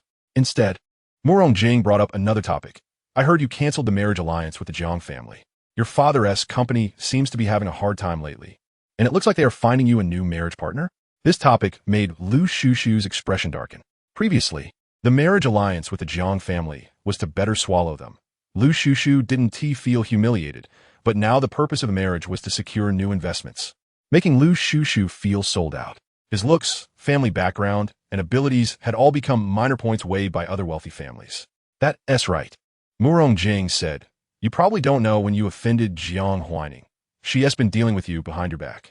Murong Jing's intelligence was decent. He pinpointed the key issue at a glance. Jiang Huaining was now a hot commodity in front of the country. Opposing her would only lead to self-inflicted suffering. I also managed to get one of her new products through some channels abroad, spending $100,000, and it's in short supply. The effects are really good. Murong Jing, if you've used it, you'll know that going against her is the worst decision you could make, even a bit brainless. With such a formidable opponent and the strongest backing behind her, Lu Shushu, as just the son of a businessman, how can you fight? How dare you fight? Lu Shushu was smart, but compared to the current Jiang Huaining, he was merely a grain of rice amidst a ray of light. Chapter 78. Skateboard inspection past Murong Jing's words made Lu Shangshu's mood even worse, but since the other party was a longtime friend, Lu Shangshu did not get angry. Instead, he said, I have no idea when I offended her. The fact that the new student deliberately released information a day before Lu Yin made Lu Shangshu suspect that it was not a coincidence from the very beginning. But could he question Jiang Huaining about why she did that? No, that would only make him seem more incompetent. Murong Jing sighed. You covet the Jiang family's bowl. Isn't that enough to offend her? Jiang Cheng and in the past have always cultivated Jiang Huaining as the heir. You're eyeing the biggest and best piece of meat in her bowl. She hasn't bitten you yet only because she's too cultured. Originally, they thought Jiang Huailu's return could be the hope for friends to take down the Jiang family. But unexpectedly, it turned into a death knell. Jiang Huaining directly started her own company, and Jiang Zhuyue, that sickly mother, continued to pamper her, giving Jiang Huaining whatever money she wanted. Murong Jing said, forget it. Discussing this now is actually meaningless. The offense has been made. Can Lu Shangshu still go and apologize? If the reason is pointed out, it might not be an apology, but a provocation. Moreover, Murong Jing didn't want to watch his usually proud friend repeatedly lose his dignity. Lu Shangshu also felt that way. If Jiang Huaining could block him once, could she block him a second time? His luck had been bad for so long. It had to get better eventually. Not to mention, he still had Murong Jing. A successful businessman must learn to utilize all the assistants around him. I started a tech company. Lu Shangshu had just got started when Murong Jing picked it up. Do you need my help? Of course, I can help, but I don't know much. He was quite popular abroad and had indeed contributed a lot to the flying car research, but he was not the only one in the RD team. Everyone had their own responsibilities, and Hook wouldn't let one person know everything. Just having you say that is enough, Lu Shangshu said. Currently, the government is strongly supporting companies researching flying cars. If we can make it, we can earn a lot of profit. This way, I can also turn my fortunes around. Being the only flying car company in the country is much better than inheriting a cosmetics company. Jiang Huaining's products were indeed strong, but Lu Xiangshu felt that it was merely Jiang Huaining's luck in discovering a new material. Hadn't it been a few months since Chuangxiang had launched a new product? A bit of good luck could indeed earn a lot of money, but what was the use? The lack of follow-up efforts, watching one competitor after another surpass him, was truly tragic. Murong Jing frowned slightly. The cost of flying cars is high, making it not a choice for most people. Besides, Hook has already researched flying cars. Even with government support, we have no advantage here. How can we have no advantage? Lu Xiangshu said. I've looked into it. If we don't use the best materials, the material cost of the flying car is only around 100,000. As long as we master the technology, we can produce in large quantities. The domestic market is huge. As long as we cooperate with banks to launch longer-term loans, we can expand the market. Promoting consumption through loan benefits is something many companies do. From mobile phone installments to computer installments and even cars, it's all done through installments to promote consumption. Some payment software can even provide various small consumption installments unconditionally. Murong Jing. Currently, the maximum car loan is 5 years, with a 30 down payment on a 150,000 car, needing to pay back 2,000 each month. But the cost of flying cars already requires over 100,000. We can't just make a few thousand. Lu Xiangshu, who said the loan has to be 5 years. It can be 30 years. Our flying car only sells for 700,000, just a fraction of Hook's company price. With a monthly payment of 2,000, most people can afford it. Most people can afford it? Although Murong Jing was also from a wealthy family, he still had some understanding of ordinary people's salaries and felt that his friend was being a bit idealistic. Lu Xiangshu. The future society is a technological society, and flying cars are the most significant symbol of a technological society. We will be the first to open the door to domestic technology. And being first not only allows us to eat the biggest piece of cake, but also to be remembered by history. This statement convinced Murong Jing. Everyone wants to be the first to eat the cake. Sometimes having the first mover advantage in a market is more important than the quality of the product. Murong Jing pondered for a while. I'll contact a few people from Hook's team. If we want to research flying cars, having just me isn't enough. Lu Xiangshu agreed, saying, I'll fund it, and once the flying car is successfully launched, I'll give you 30 of the shares, and I'm willing to give 1 to each person you bring. Lu Xiangshu knew that only with sufficient benefits could those people give up their existing conditions to work for him. Good. Jiang Huaining was unaware that Lu Xiangshu had been secretly paying attention to her company, which hadn't launched new products for months. The actions of the National Development and Reform Commission were swift. After the performance test was completed, Jiang Huaining received the sales license. Next came the 3C certification. As a patriotic, good enterprise in the eyes of the government, Chuangxiang had a green channel, and once the quality and safety standards were met, all kinds of qualification certificates came quickly. Once all the quality inspection certificates were obtained, preparations for building a factory could begin, followed by sales. Of course, these tasks could be handled by Lin Manin and Luo Yuanyuan. Jiang Huaining returned home with a few customized skateboards made in the lab. She gave one to her mother, then saw Jiang Huailu and gave her one as well. The remaining 2 were kept for Jiang Cheng, who was still at work, and 1 for the diligent butler. Jiang Zhuiwei and Jiang Huailu were both pleasantly surprised. Jiang Huailu was especially happy, hugging the skateboard and not knowing what to say. This was her second time receiving a gift, and both gifts were from her sister. This skateboard was customized, featuring her favorite kitten design. Thank you, sister. I like it so much. She began to try to express herself, though she still blushed with shyness, her smile radiant. Compared to her past life, Jiang Huailu had become much more cheerful now. She was still quite shy, wanting to say that she liked her sister even more, but found it hard to voice. However, Jiang Huaining was not dense. She could feel her mother's love and naturally sensed Jiang Huailu's as well. After all, every time Jiang Huailu saw her, her eyes sparkled like stars, and the number of stars was increasing, which even a fool could notice. Chapter 79 New Product Preview. Jiang Huaining touched her head. To be honest, Jiang Huailu's head was fluffy and just a bit shorter than her own, making it really nice to touch. No wonder Mom always liked to touch her head. However, now that she had grown taller, it wasn't as convenient for Mom to do so anymore. Fortunately, she had always worn flat sneakers, and Mom was actually quite tall, so it was still relatively easy for her to reach. Moreover, Jiang Huaining liked being touched by Mom. She was very gentle, and she liked it a lot. You should eat a bit more. You're the shortest in the family.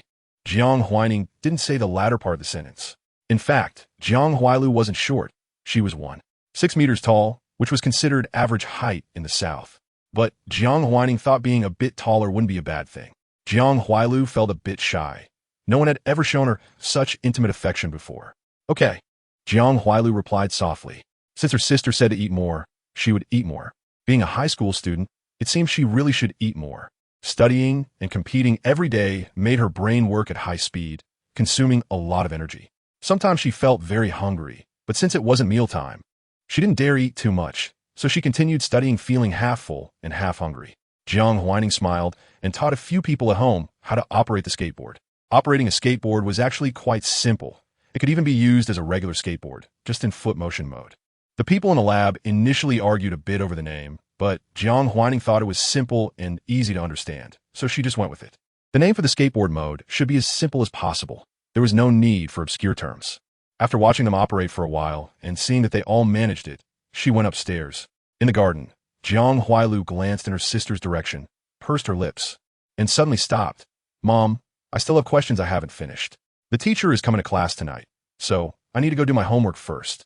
Although the skateboard was fun, she wondered if she worked a little harder, maybe in the future she could help her sister, or even join her sister's company. She felt a bit envious of Luo Yuan, who could always be by her sister's side. She wanted that too. The skateboard could wait until she finished her homework. Jiang Zhuwe was slightly taken aback and then smiled. All right, Mom will make some brain-boosting soup for you all tonight. Jiang Huaining was looking at the factory site locations sent by Lin Manon. The skateboard was not like Scar Cream. It had many parts, and it couldn't be completed on just one production line. The technical requirements involved were also relatively high. Jiang Huaining didn't plan to outsource the skateboard parts. Therefore, choosing the site was quite important. The terrain in Songyu County was indeed inconvenient. It was suitable as a testing point, but not as a factory location. With more delivery vehicles, the roads would inevitably deteriorate. Songyu County currently didn't have the funds to repair them. Jiang Huaining looked at the terrain map, pondered for a moment, and decided on a location in the eastern suburbs of City A. There was a decent piece of land there, which used to be the site of a chemical factory, but because of severe pollution, it was relocated to a more remote area. This land was relatively open, making it suitable as a final assembly and shipping point. As for the rest, Jiang Huaining arranged for the core components of the hoverboard to be located on the piece of land closest to the new students. This had been agreed upon earlier. The country was more concerned about technological leaks than Jiang Huaining was. They even made a guarantee. You just focus on your research. We won't let anyone steal your things. Jiang Huaining certainly appreciated this goodwill. Over time, it will be learned. Jiang Huaining said, I never intended to bury these things. If they can learn it by stealing, that's their skill. Moreover, Jiang Huaining smiled. I just want to be ahead, not to be the only one on this path. If those who steal knowledge want to catch up, then let them chase. Hasn't Hu Kejie been leading for so long without being caught? Over the years, Hu Kejie's position as the world's richest person had been quite stable. Was it because no one coveted his top spot? Obviously not. Empathizing, Jiang Huaining believed everyone wanted to be the world's richest person. Of course, this was just her personal opinion. Jiang Huaining. The location is chosen, and the skateboard should be able to go into mass production soon.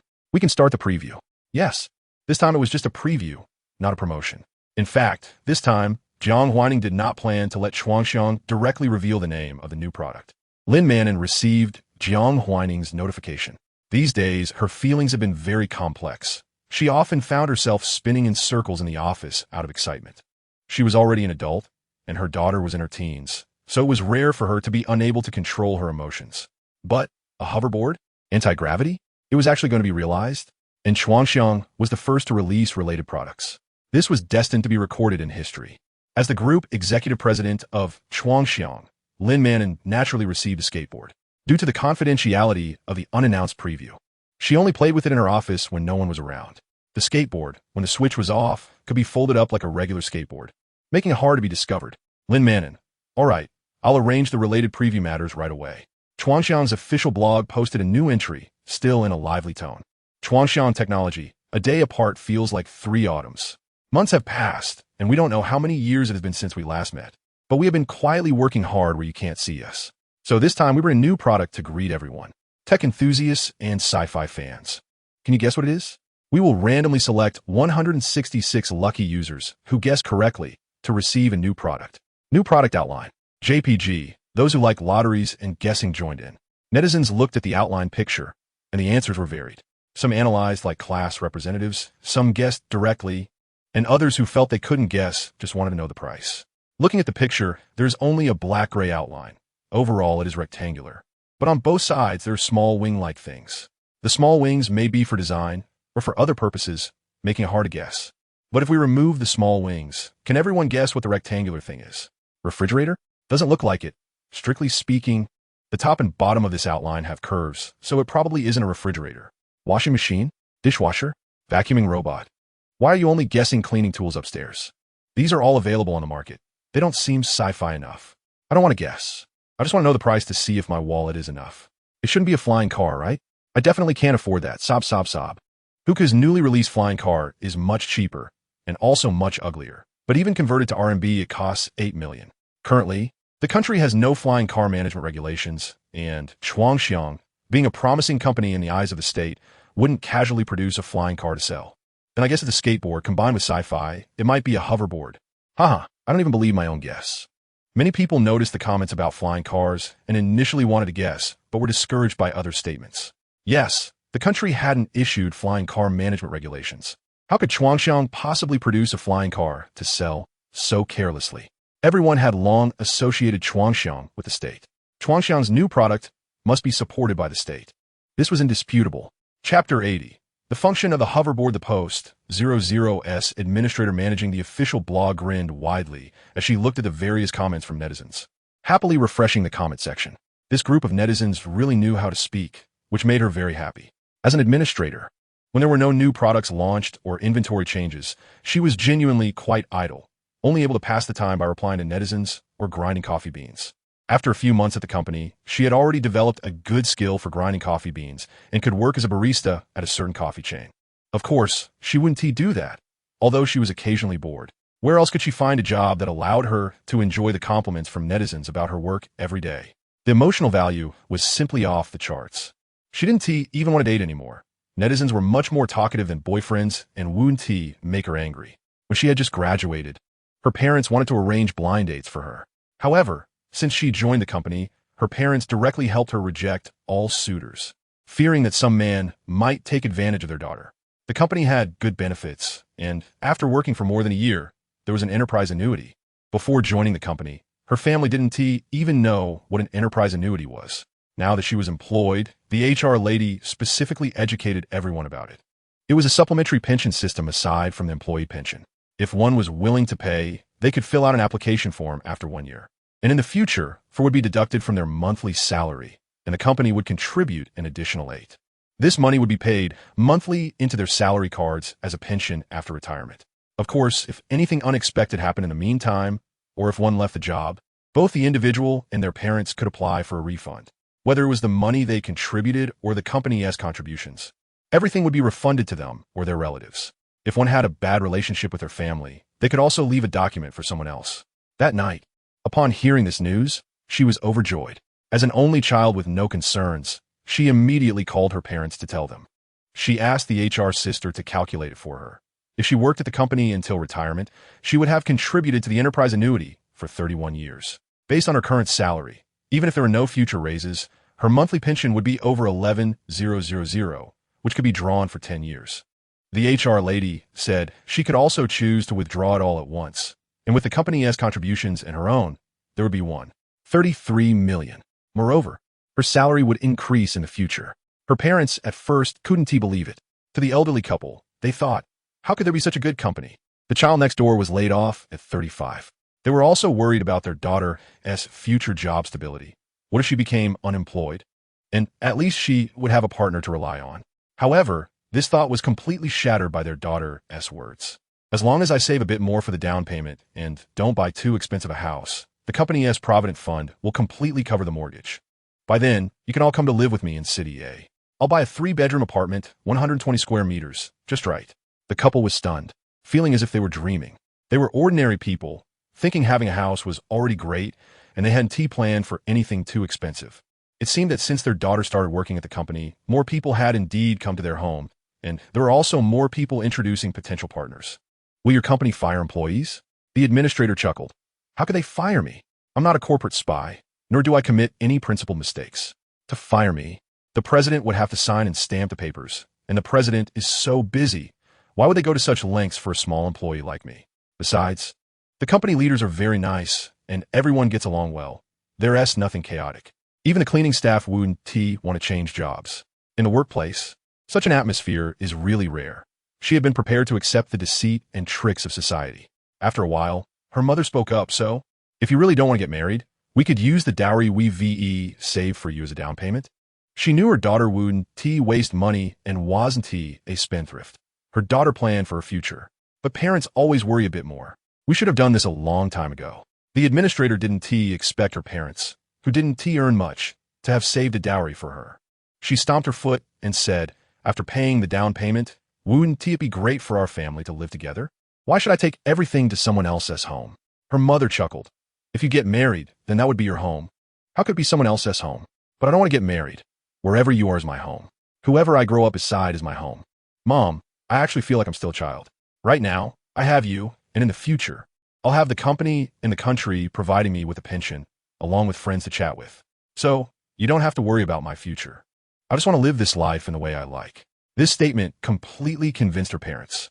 It seemed there was no longer any reason to pressure their daughter into marriage. The house, their daughter could buy herself. The car was also not a problem. She could live very well on her own.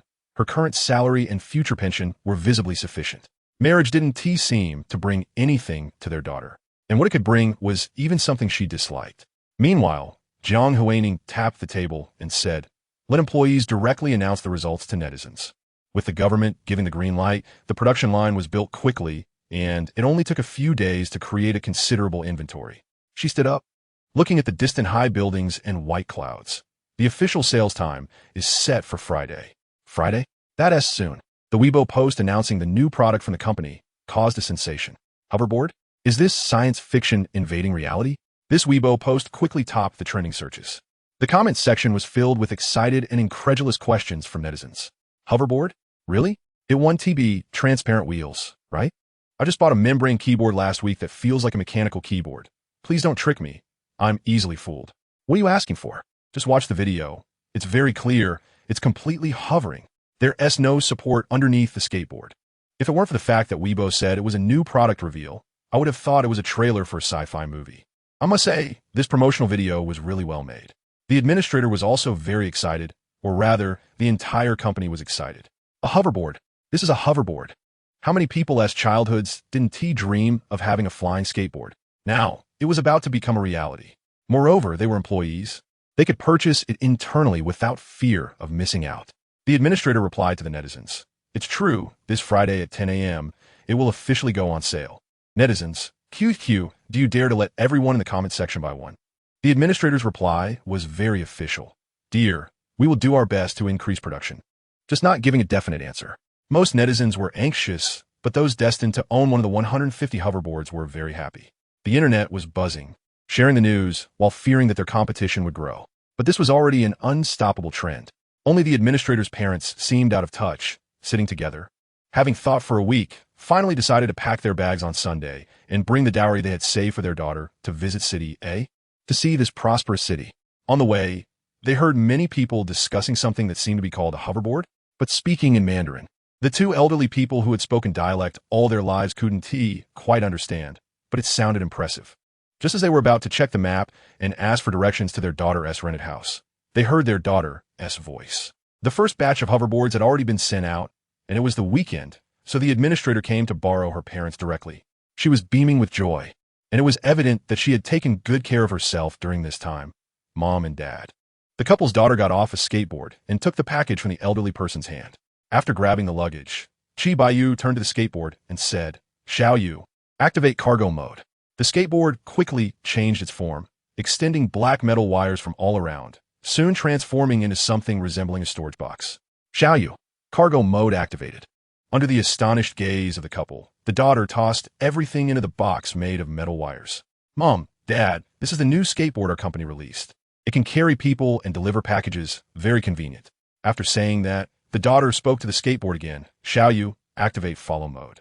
There are many pedestrians nearby. Be careful to avoid them. Xiao Yu's lively and cute electronic voice continued.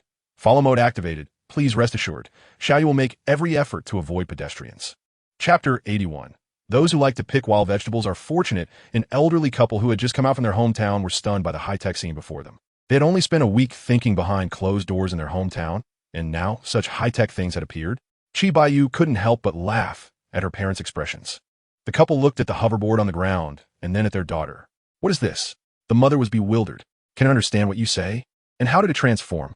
Isn't this something like a transformer? It can also carry things. They didn't bring much luggage, but as elderly people, there were always some belongings they found hard to part with, and together it added up to quite a bit. Chi Baiyu smiled and proudly said, Mom, this is a new product from our company. I had mentioned it to you the day before you called. It's a hoverboard, currently in its first generation. Voice control is just its basic function, of course. It can understand you. Moreover, it can understand our hometown dialect as well. The hoverboard has a dialect recognition feature. As long as it's not too niche, it can recognize it, and they will continue to enrich the dialect database to include all existing dialects. A couple of days ago, when it was officially launched, she had wanted to buy one for her parents, but unfortunately, she wasn't quick enough and could only buy one for herself through employee benefits. The elderly lady had lived for most of her life and had never imagined she would see such a magical thing. She tried to reach out and touch it, but unexpectedly, the little Yu of the hoverboard detected her. It immediately spoke, Hello, ma'am. Currently, little Yu is delivering goods for my dear owner. Please do not disturb my work. Chi Baiyu couldn't help but laugh. Little Yu, this is my mom. Please record my mom's voice fingerprint. Little Yu's electronic eye blinked. Voice fingerprint of the owner's mother has been recorded. When the owner does not need me, the owner's mother can also call for little Yu. The old father said beside them, I want one too. Chi Baiyu had little Yu record her father's voice fingerprint as well. A crowd had gathered around them without them noticing. Some brave ones even tried to call little Yu's name. But as long as they didn't touch little Yu, it wouldn't react. Only when humans try to reach out would it say, Little Yu is working for the owner. Please do not disturb little Yu's work. It was so adorable that everyone was smiling, completely forgetting their original destination after getting off the bus, all gathered around to watch. Wow, the hoverboard is really intelligent, and it gets angry when I keep touching it. It's so cute. I really regret not buying it back then. The little Yu's temper seemed adorable in the eyes of humans. Wanting to buy it didn't necessarily mean they could get one. The first batch had only 10,000 available. Just hesitating for a second, it was gone. They initially wanted to comfort themselves that it probably wasn't as good as the video introduction, but now, they wish they could go back and slap their past selves. This was a product of imagination. What were they hesitating for? Its small box looked even bigger than in the video, able to fit 2 of my suitcases. If I take it out, do I no longer need to bring luggage? And it can hover, which means I can take it hiking or back to my hometown. There are now luggage that can follow automatically, but they can only travel on flat ground and are heavier than ordinary suitcases. Once they encounter a bumpy road, they can only become a human-pulled cart. Those who love to pick wild vegetables are truly fortunate to encounter this suitcase. Jiang Huaining's office was on the top floor, with a huge floor-to-ceiling window. She loved the view from the window, allowing her to overlook the entire city, as if standing at the very top of the city. Lin Manon brought her the sales report for the hoverboard. She opened the document, and regarding the price of the hoverboard, the marketing department had previously discussed 3 options, 1,600, 6666, and 16,000. After considering the various costs of the hoverboard, Jiang Huaining chose the prices of 1666 and 16,000. The 1600 version remained as the mass market version, while the stock for the 16,000 advanced version was set at 5 of the mass market version. The price difference between the 2 versions was significant, but there was actually no essential difference. The ordinary mass market version was already sufficient for use, while the most expensive aspect of the advanced version was the face value brought by the price. Jiang Huaining lived in this circle. She knew there would be many people who would only buy the expensive one. To become the world's richest person, she had to learn to earn money from everyone. The data Lin Manon provided was very detailed. The 1600 version of the hoverboard was almost snatched up in a second, with payments completed within 3 seconds. The stock for the less available advanced version lasted a bit longer, still having inventory within 2 minutes. And it was only in the 3rd minute that it officially sold out. Lin Manon said, the advanced version sales time was a bit longer. Should we increase the inventory for the ordinary version to make the sales time for both products more comparable? This hoverboard is really fun and very obedient. Not like those artificial intelligences on the market that don't understand human language. I also brought one back for my daughter, and she loved it, playing in the park with her friends all day. Jiang Huaining shook her head. The current issue is not whether we can increase it, but that the production can't keep up for now. Moreover, the profit for the ordinary version is 25, and after deducting the subsequent free maintenance and repair services, the profit is expected to be only 15 to 20. The quality of the advanced version is not much different from the ordinary version, yet the profit is as high as 1,000. To make these people willingly purchase, we have to give something in return, such as easier access to purchase. We can't treat rich people as fools. Even if we treat them as fools, we still have to make them willing to be deceived by us. Jiang Huaining was quite skilled at deceiving. Lin Manon thought for a moment and understood Jiang Huaining's meaning. To manipulate the hearts of all target customers, making different customers willingly pay for themselves. This move is brilliant. However, other companies would at most give ordinary people and wealthy people a threefold price difference. The boss dares to offer tenfold. Jiang Huaining turned around and sat down in her swivel chair. She casually flipped through the documents at hand and said, "For now, you just continue to follow up on the production of the hoverboard. However, since it's a hoverboard and not a necessity, there's no rush to increase the quantity." Jiang Huaining thought for a moment. Within a month, producing 100,000 a day is fine. Later, we'll see whether to increase or decrease the production of the hoverboard. The charm of the hoverboard is irresistible, but the company did not stingily set the hoverboard for use by only one person. So it is quite common for a family to share one hoverboard. 2 days have passed since the official launch of the hoverboard. Most of the products had already been delivered to buyers. However, at this moment, there was a buyer who completely forgot that they had purchased the express delivery. A little boy downstairs in the community had a quarrel with his parents and lit a lighter, intending to burn his homework. However, the spark fell on the curtains, causing the entire old residential building to catch fire. This residential building was really old, in an era where most stairs were made of cement. The stairs in this building were still wooden. At this moment, these wooden stairs were all ignited, as if leading to a path of hell and death. They shouldn't go back in, it's dangerous. But her mother and younger sister, who was still in high school, were still inside. Chapter 82, Do you agree to let the Nimbus cloud go for rescue? The sound of a fire truck's siren echoed. Soon, someone came to put out the fire. But the flames were fierce and had little effect. The phone rang, and she hurriedly answered, thinking it was her mother finally seeing her call. But it was a delivery person. "Ms. Su, your skateboard has arrived. May I ask if you're free to sign for it now?" Su Songyue's tears fell instantly. It wasn't her mother. Why was Mom answering the phone? Her voice hoarse, she said, "I'm not available right now." What was a skateboard compared to wanting her mother and sister to be alive? The sound of the fire siren mixed with the delivery person's voice, and immediately, the delivery person realized something. "You're in the residential area at home, right? Please hold on for 2 minutes. I will be right there." Su Songyue felt a bit dazed, seeing her father return from outside without saying a word. She had a poor relationship with her father, and they hardly exchanged more than a few words. Jiang Huaining received an urgent call from a delivery person. Since Lin Manon was temporarily out of the office, the call was directed to her. It was an employee from the delivery company. This call shouldn't have come here. But the person responsible for taking calls was still in training and wouldn't officially start until tomorrow. Yes, Jiang Huaining had started preparing to launch her own delivery company last month. And this incident was also the beginning of the delivery personnel officially delivering for the company. Jiang Huaining answered the phone. "Please speak." The young delivery person had already arrived at the scene and calmly said, "Hello, there's a high-rise fire here, and I need to activate the emergency rescue function of the skateboard. Can you provide remote guidance?" Jiang Huaining sat up straight. A fire? The weather was dry today, which indeed made fires easy to occur. Basically, fires happened everywhere during this season. However, places where people existed were always cautious. The reasons for high-rise fires often weren't due to the weather, but this wasn't the time to think about that. The delivery person continued calmly. "I have studied firefighting knowledge at school, but I have never used the company's skateboard. I only know its general functions. This residential building is very old, and local firefighters have started to extinguish the fire, but the stairs are all wooden, and the flames are fierce. Even if I manage to enter, I might easily step into danger. My idea for rescuing people is to use the skateboard's emergency function to enter through the window."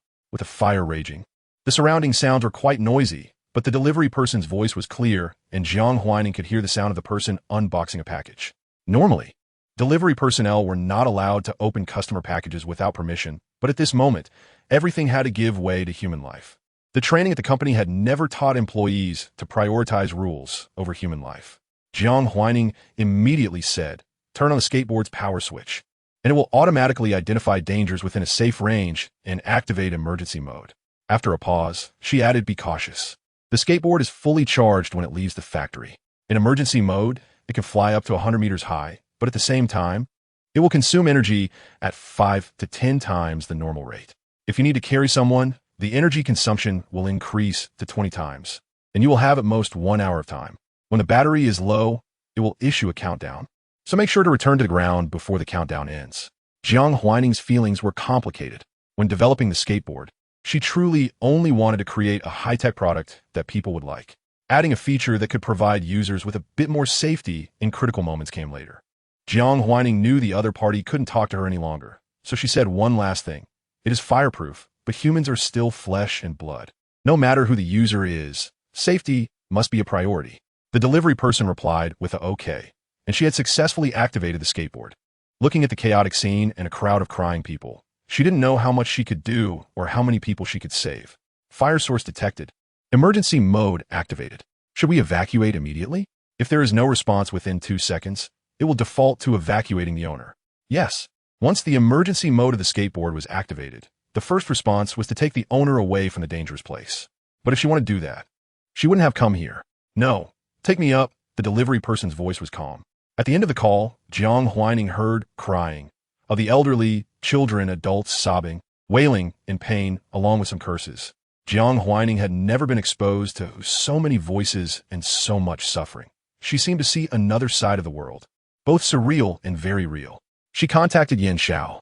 A skateboard costing 10,000 yuan was really not much, distributed nationwide, with only a few dozen in each city.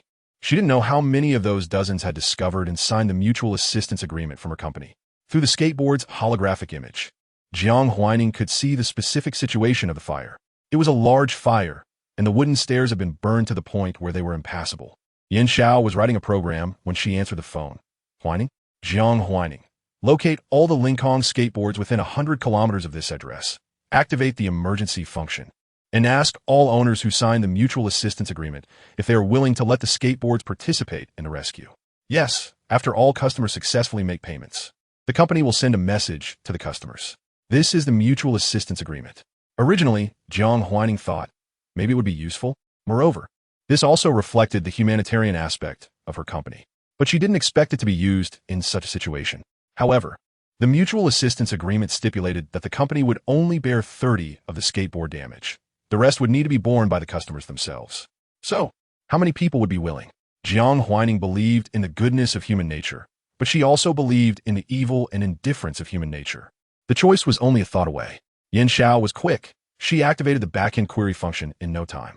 It turned out there were a total of 103 Lincoln skateboards within 100 kilometers, of which 36 people had signed the mutual assistance agreement, and inquiries were made about their willingness to assist. Once they agreed, the skateboards of the mutual assistance would also enter emergency status, quickly moving above urban buildings but below the flight altitude of airplanes. They would rush to the rescue point at the fastest speed. Just as Yan Xiao finished speaking, many people playing with their skateboards heard the intelligent system's voice. Owner, a fire has been detected within 100 kilometers and requires rescue. Do you agree for your skateboard to go for assistance? Owner, a fire has been detected within 100 kilometers and requires rescue. Do you agree for Ling E to go for assistance? Owner, a fire has been detected within 100 kilometers and requires rescue. Do you agree for Nimbus Cloud to go for assistance? Chapter 83 Agreement to Request. I've called you Cloud of Somersaults. How can I not let you go? Under the sunlight, the young boy in a white school uniform gazed at the distant sun, his voice gentle yet powerful. I agree to provide support. The Cloud of Somersaults has received the message and has activated emergency rescue mode. With permission granted, the Cloud of Somersaults soared to unprecedented heights and speeds, disappearing from the boy's sight in an instant. Meanwhile, in various corners of the city, many voices echoed in agreement to provide support. 001, agree to provide support. Sister Ling E, agree to provide support. Ling Kong Xiao C, agree to provide support. Green dots representing those accepting rescue lit up one after another. In just a few seconds, half of the 36 green dots had lit up, and within a dozen seconds, all the green dots representing hope were illuminated. At this moment, in this remote city, all 36 different individuals were gazing in the same direction. On the shared screen, those skateboards representing the responding support sped toward the fire scene. Yan Xiao sent a video broadcast showing the site of the fire. It was a relatively remote and quaint small town, with the reporters standing about 20 meters away from the small building, live streaming the fire to the audience. Firefighters were working hard to extinguish the flames, spraying water up toward the high building, but the fire was fierce. While the surface flames seemed to have died down, hidden sparks inside the building flickered ominously, quite terrifying. This was not the first fire to occur in this city, but this time it was the most challenging rescue. An explosion could happen at any moment. Many people were desperately trying to escape to their balconies, tearfully holding their children, hoping someone could save them. But there was only one floating skateboard, and the building was dozens of meters tall. The small building, poorly maintained over the years, was covered in climbing ivy, which should have been a beautiful sight in one of the tourist spots. However, with the arrival of autumn, the ivy leaves turned yellow, and the fallen leaves became a second fuse for the fire. The on-site reporter was clearly losing emotional control. Currently, a courier was responsible for the rescue. She had saved 10 people, but according to the information from the community property management, dozens of others were still trapped in the fire. This was the most severe fire in our city and the most challenging to rescue. On behalf of all the survivors in the community and all the firefighters, I earnestly request the audience outside the screen, if you are in this city and if you have floating skateboards capable of high-altitude rescue, could you please lend a hand? As the reporter finished speaking, the wooden staircase of one of the buildings completely collapsed under the flames. Suddenly, a person nearby knelt down, covering their face and crying. I told you we should have removed that ivy, but you wouldn't listen, letting it grow like this. What good is it to look nice and attract tourists if it costs lives? The firefighters didn't know how to comfort them, because this row of ivy-covered buildings was indeed one of the most beautiful sights in this tourist town. If the ivy were removed, the city would lose its greatest feature and lose its competitiveness in the tourism industry. People on the first and third floors had been mostly rescued by the firefighters' efforts, but it was impossible to reach higher floors. A lighter-weight firefighter attempted to climb up the drainage pipe, but the upper drainage pipe had melted from the intense heat and could not support an adult's weight. Everyone wanted to survive, but there was only one floating skateboard. On the balcony, countless hands reached out in desperation. Save my child. She has just been born. Huayao took the baby from her mother's hands. My child is only 5. Please save my child first. There was also a 6-year-old sister alone at home with her 3-year-old sister. Big sister, my sister is still small. She always cries. Can you save my sister first? I can wait a little longer. In the face of life and death, most people prioritized the survival chances of the children. It was unclear how much time had passed or how many children she had brought down. Suddenly, a second person on a floating skateboard appeared beside her. As the other person took a child, passing by Huayao, they said, "We're here." Meanwhile, an unaware child looked up at the sky and suddenly saw something, happily exclaiming, "Mom, look, it's a shooting star." All the skateboards that had responded to the support request arrived at the scene. A girl nearby rushed over immediately. The shooting stars entered one household after another through windows or balconies. They were equipped with the most basic infrared detectors and human recognition devices, allowing them to more accurately locate those in need of rescue. Jiang Huaining's backend received notifications one after another. Cloud of somersaults has arrived on site. Beginning support. 001 has arrived on site. Beginning support. Under the emergency rescue function, the metal wires originally used to carry cargo on the skateboard could reshape to securely fasten the injured trapped individuals to prevent secondary injuries from falling from height. However, this also meant that more energy would be consumed. But since everyone had responded, there was no need to worry about insufficient energy. Jiang Huaining looked at the green dots above and murmured. However, there were unexpected situations. The skateboard could not solve all problems. It was just an intelligent skateboard, costing less than 2,000 yuan, and could not even be considered a robot with hands and feet. It was not omnipotent and required assistance when faced with certain issues. Jiang Huaining and Yin Xiao had also set up methods and targets for it to seek help. One skateboard approached a firefighter. There is someone trapped in room 608 of the garden building. The door lock has been burned, and the room's window is too small for an adult to pass through. The front door is a double iron security door. The trapped person is currently conscious, but emotionally distraught, requiring someone to bring tools to open the door. The young firefighter looked astonished at the skateboard beneath him. Cloud of somersaults at your service. Are you ready with the tools to proceed with the rescue? Of course. I have the tools. The young firefighter stepped onto the skateboard, rising higher from the ground. The courier, who had been the first to respond, finally had a chance to catch her breath after all the support arrived. She heard that name. Cloud of somersaults? What a nice name. Time passed without her noticing how long it had been, and the skateboard beneath her sounded an alarm for low battery and began a countdown. 60, 59, 58, 57. She held the last child hidden in the bathroom and landed safely. The square erupted in applause, along with choked sobs. Some people even knelt down. Thank you. Thank you.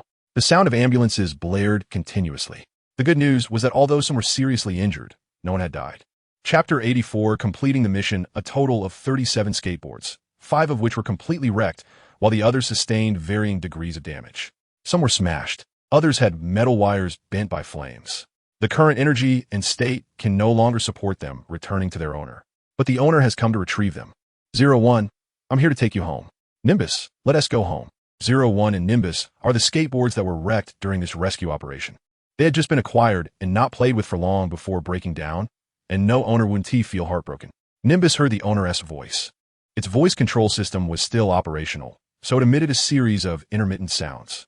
Nimbus has successfully completed the rescue mission. It had taken a heavy hit to shield the firefighters downstairs from large falling burning debris, resulting in its wreckage. The boy held it in his arms, disregarding the dirt on his white clothes, smiled at the people around, and then silently left.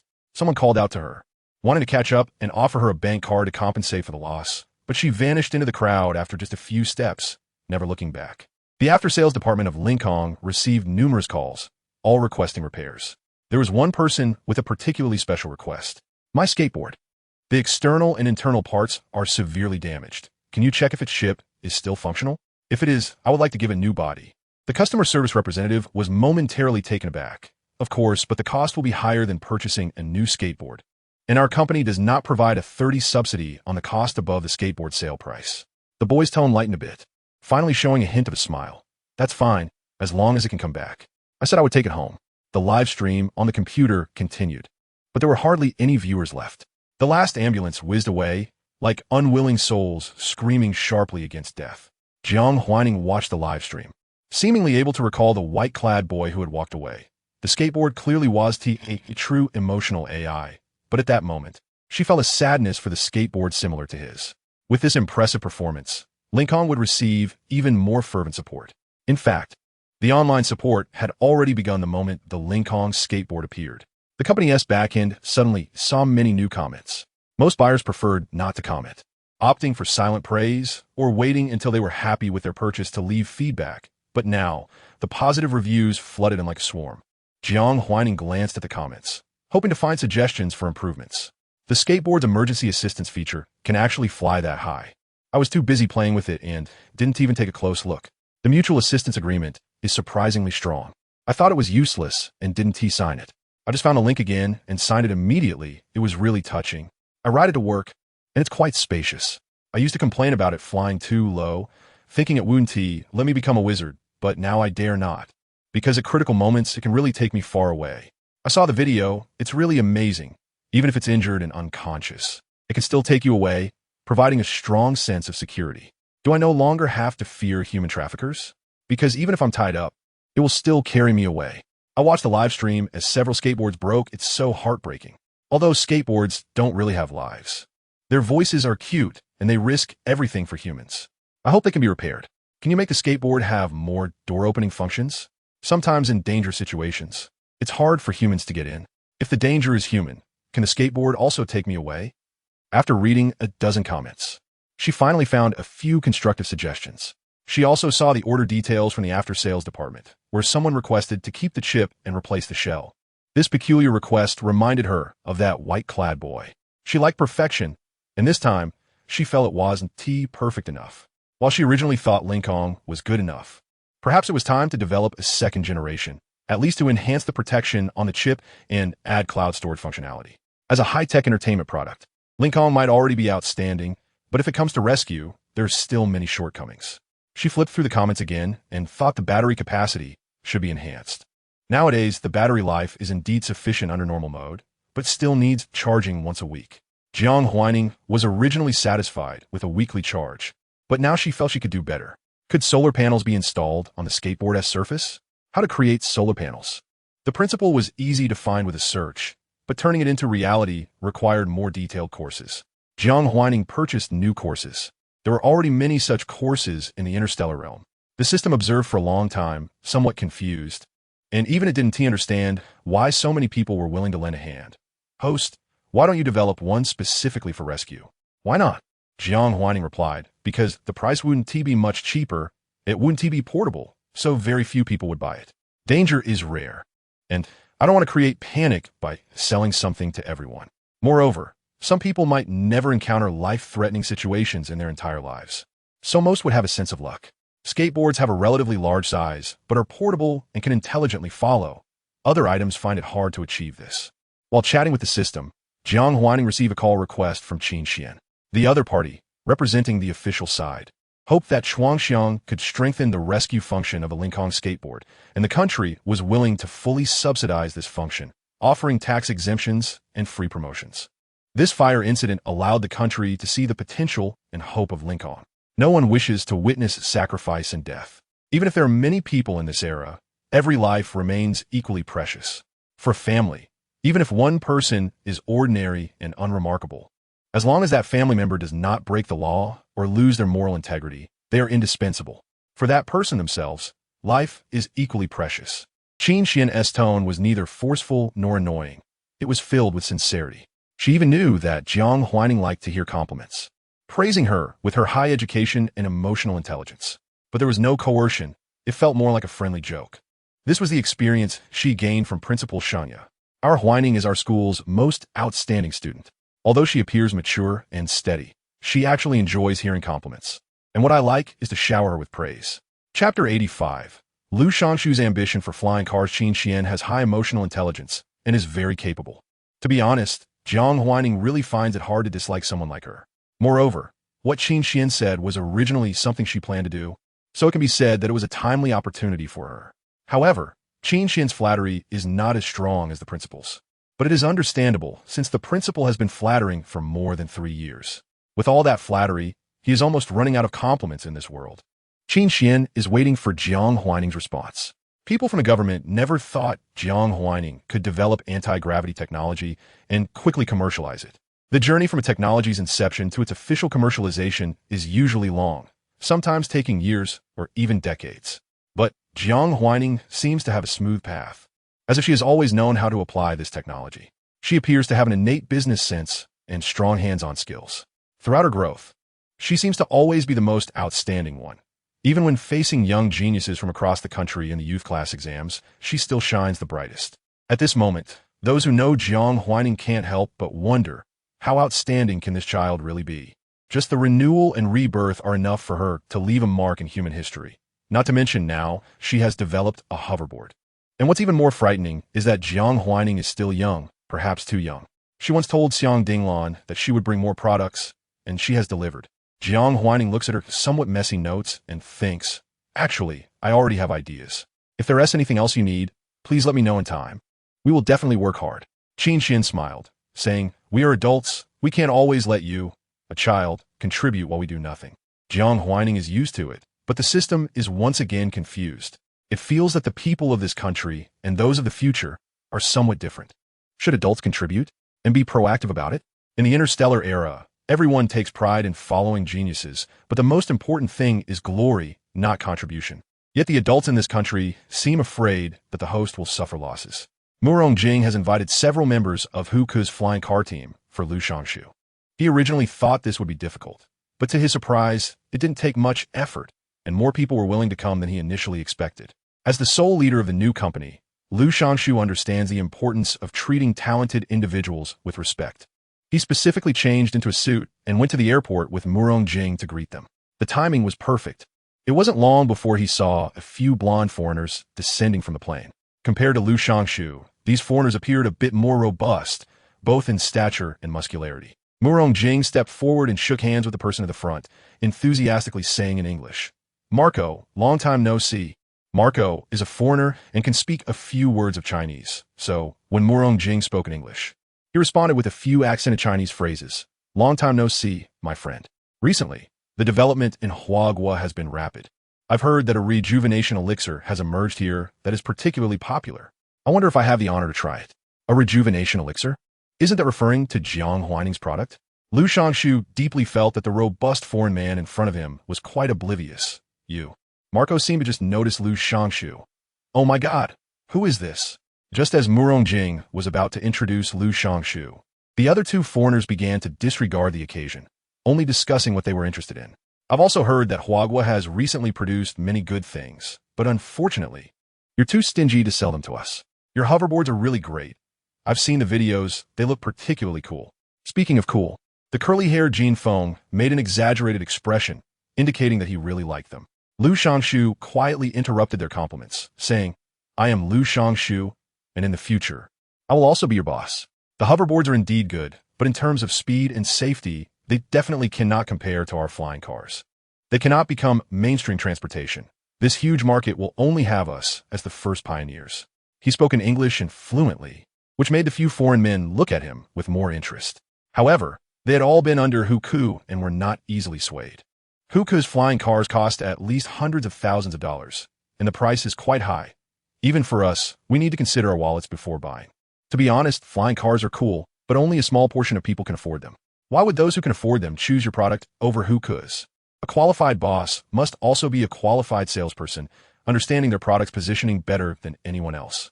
Lu Shangshu expressed what he had previously discussed with Murong Jing. We have cheaper labor and raw materials. Producing flying cars here can compress costs to a few 100,000 RMB, only a tenth of Huku's costs. And lower costs mean we can sell at a lower price. Low prices are always the best way to capture the market. A brown-haired, bearded man said, that is still not cheap. As far as I know, the average disposable income per month for your countrymen is 5,000. How much profit can we make from flying cars?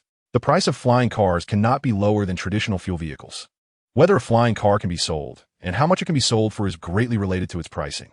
If they were just employees, there would be no need to worry about this issue, but once they sign a contract, they would have a one profit in the company. Lu Shangshu, 300. Targeting middle to high-income users? No, targeting everyone. Lu Shangshu smiled slightly. Perhaps you think this is unbelievable, but it is something we can achieve. We have already reached a cooperation with the largest private bank in the country. They are willing to provide 30-year flying car loans for all buyers. And for the first 2 years, there will be monthly interest returns equivalent to 2 years of interest-free benefits, which will attract many people. It is indeed enticing. 30-year mortgages don't come with such returns. Lu Shangshu's confidence made several foreigners develop a bit of trust in him. They are indeed outstanding talents in Huku's team. But with Huku as the world's richest man, there are just too many outstanding talents, making them feel less significant. Being insignificant means that the real benefits will never come to them. This is also why they are willing to come to Huagua. Of course, there's another reason. Chapter 86. Making thousands or even millions of times money, it is said that the green card purchase for newcomers will soon be open, which means that foreigners can also buy the newcomer with a green card from Huagua, although the quantity is more limited and harder to obtain. And one must wait for Huagua's citizens to buy theirs first. At least there is a chance now. If what you said is true, then let's sign a contract. No need for all this roundabout talk to sign directly. But Marco still had doubts. Will the hoverboard really not threaten the flying car? I saw its performance in emergency rescues, which was outstanding, capable of reducing casualties and sacrifices significantly, and its speed is fast enough. Lu Shangshu's smile paused slightly. Marco, I understand your concerns, but it's just a hoverboard. Even if it can hover, it doesn't change the fact that it's just a hoverboard. Moreover, its usual speed is even slower than that of electric vehicles. It's not even on the same track as our flying cars. How could it possibly threaten us? He hadn't seen Jiang Huaining for a long time, but Jiang Huaining seemed to follow him like a ghost.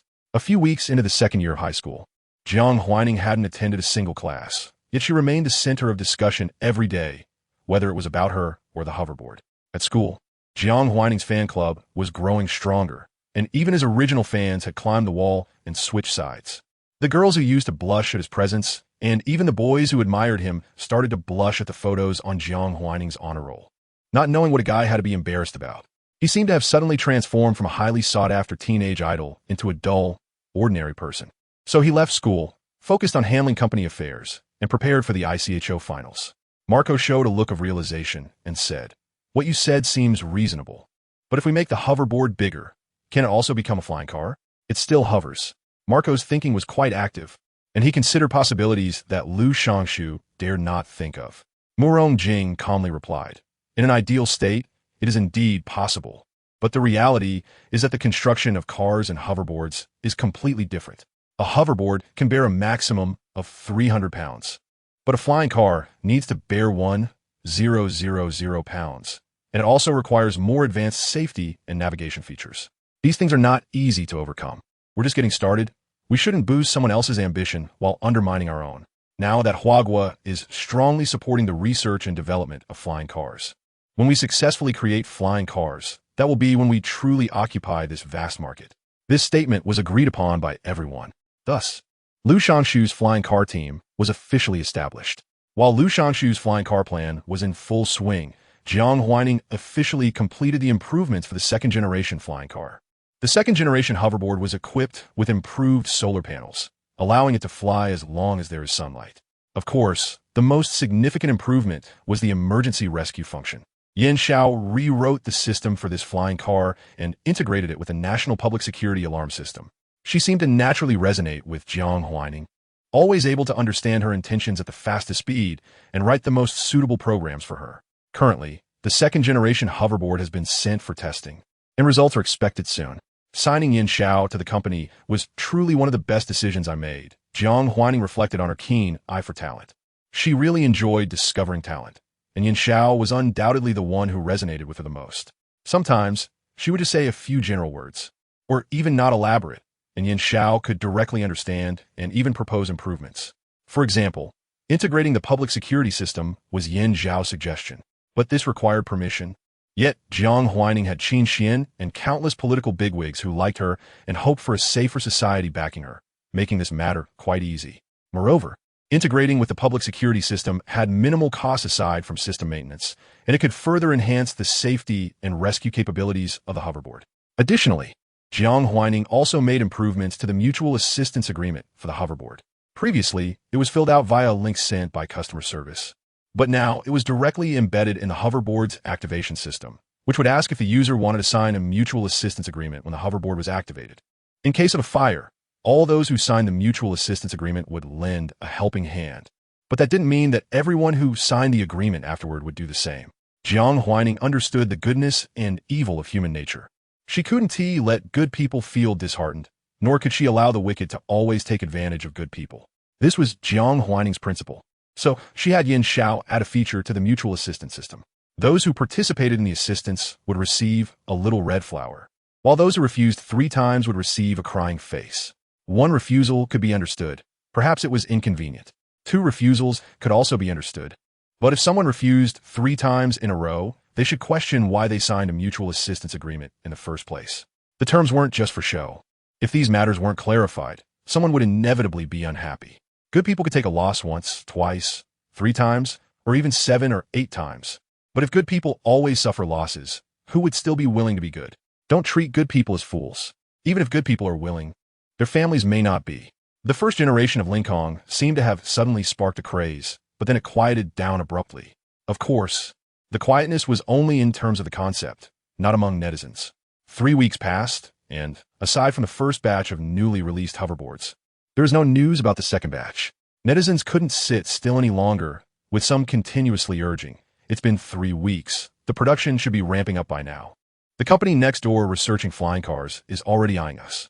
Isn't the inventory of newcomers at 200,000 a day now? Why has it only reached 10,000 in 20 days for the hoverboards? The discrepancy is too large. I'm in tears. I urgently need the hoverboard for safety. And it's just too cool to bring a hoverboard to work. I really want to buy one. There were also conspiracy theories. Could it be that they regretted the price being too low? Of course, there were hardcore fans immediately refuting. Isn't the price of newcomers low enough? Have you seen Chuangxiang ever go back on their word? I think they are making improvements. Chuangxiang is really good, and the hoverboard is excellent. I actually can't think of how to improve it. But if it's not an improvement, could there be a problem in the supply chain? How could there be a problem in the supply chain? The hoverboard is definitely a key project supported by the state. It can only be improvements. But if it's an improvement, they could release the second generation. Why stop production of the first generation? So sad. I really want to become a little magical wizard. Although I found out later that brooms are actually very uncomfortable, the hoverboard is just right. Last time I saw someone blocking the hoverboard with their clothes and tying it to a broom. The effect was outstanding, like a complete magical wizard. Liu Shanshu also noticed the situation in the comments section of Chuangxiang. Now, he was on cloud 9 because the research progress on flying cars was going very smoothly, and a rough framework had been established. Once they were truly made, it wouldn't take long. Now that Lincoln had stopped production, his flying car was ready to go. Once the flying car traffic law was officially released, he would earn thousands or even millions of times more than Chuanxiang. Chapter 87. Second-generation hoverboard optimization. It won't be long now, Lu Shanshu thought. The friends he invited from Country M were all experienced professionals, and the profits from hover cars were substantial. Selling just one could yield hundreds of thousands in profit. A profit of hundreds of thousands from a single vehicle is incomparable to the mere 300 from a creative idea. Lu Shanshu understood the market. Although he didn't know exactly how hoverboards were manufactured, the costs were certainly not low. If it weren't for knowing that Jiang Huaining didn't like to engage in unprofitable businesses, he would have suspected that the 600 price tag was a form of charity. Lu Shanshu submitted a request to the Ministry of Transportation for the establishment of hovercar traffic regulations. He framed his request eloquently. For a country to lead, it must ensure that the speed of its regulations is ahead of other nations. Country M had not yet enacted hovercar-related laws due to various concerns. However, with a wealth of talent and vast land, Country who could conduct regional trials first and then expand nationwide once the regulations were confirmed to be feasible.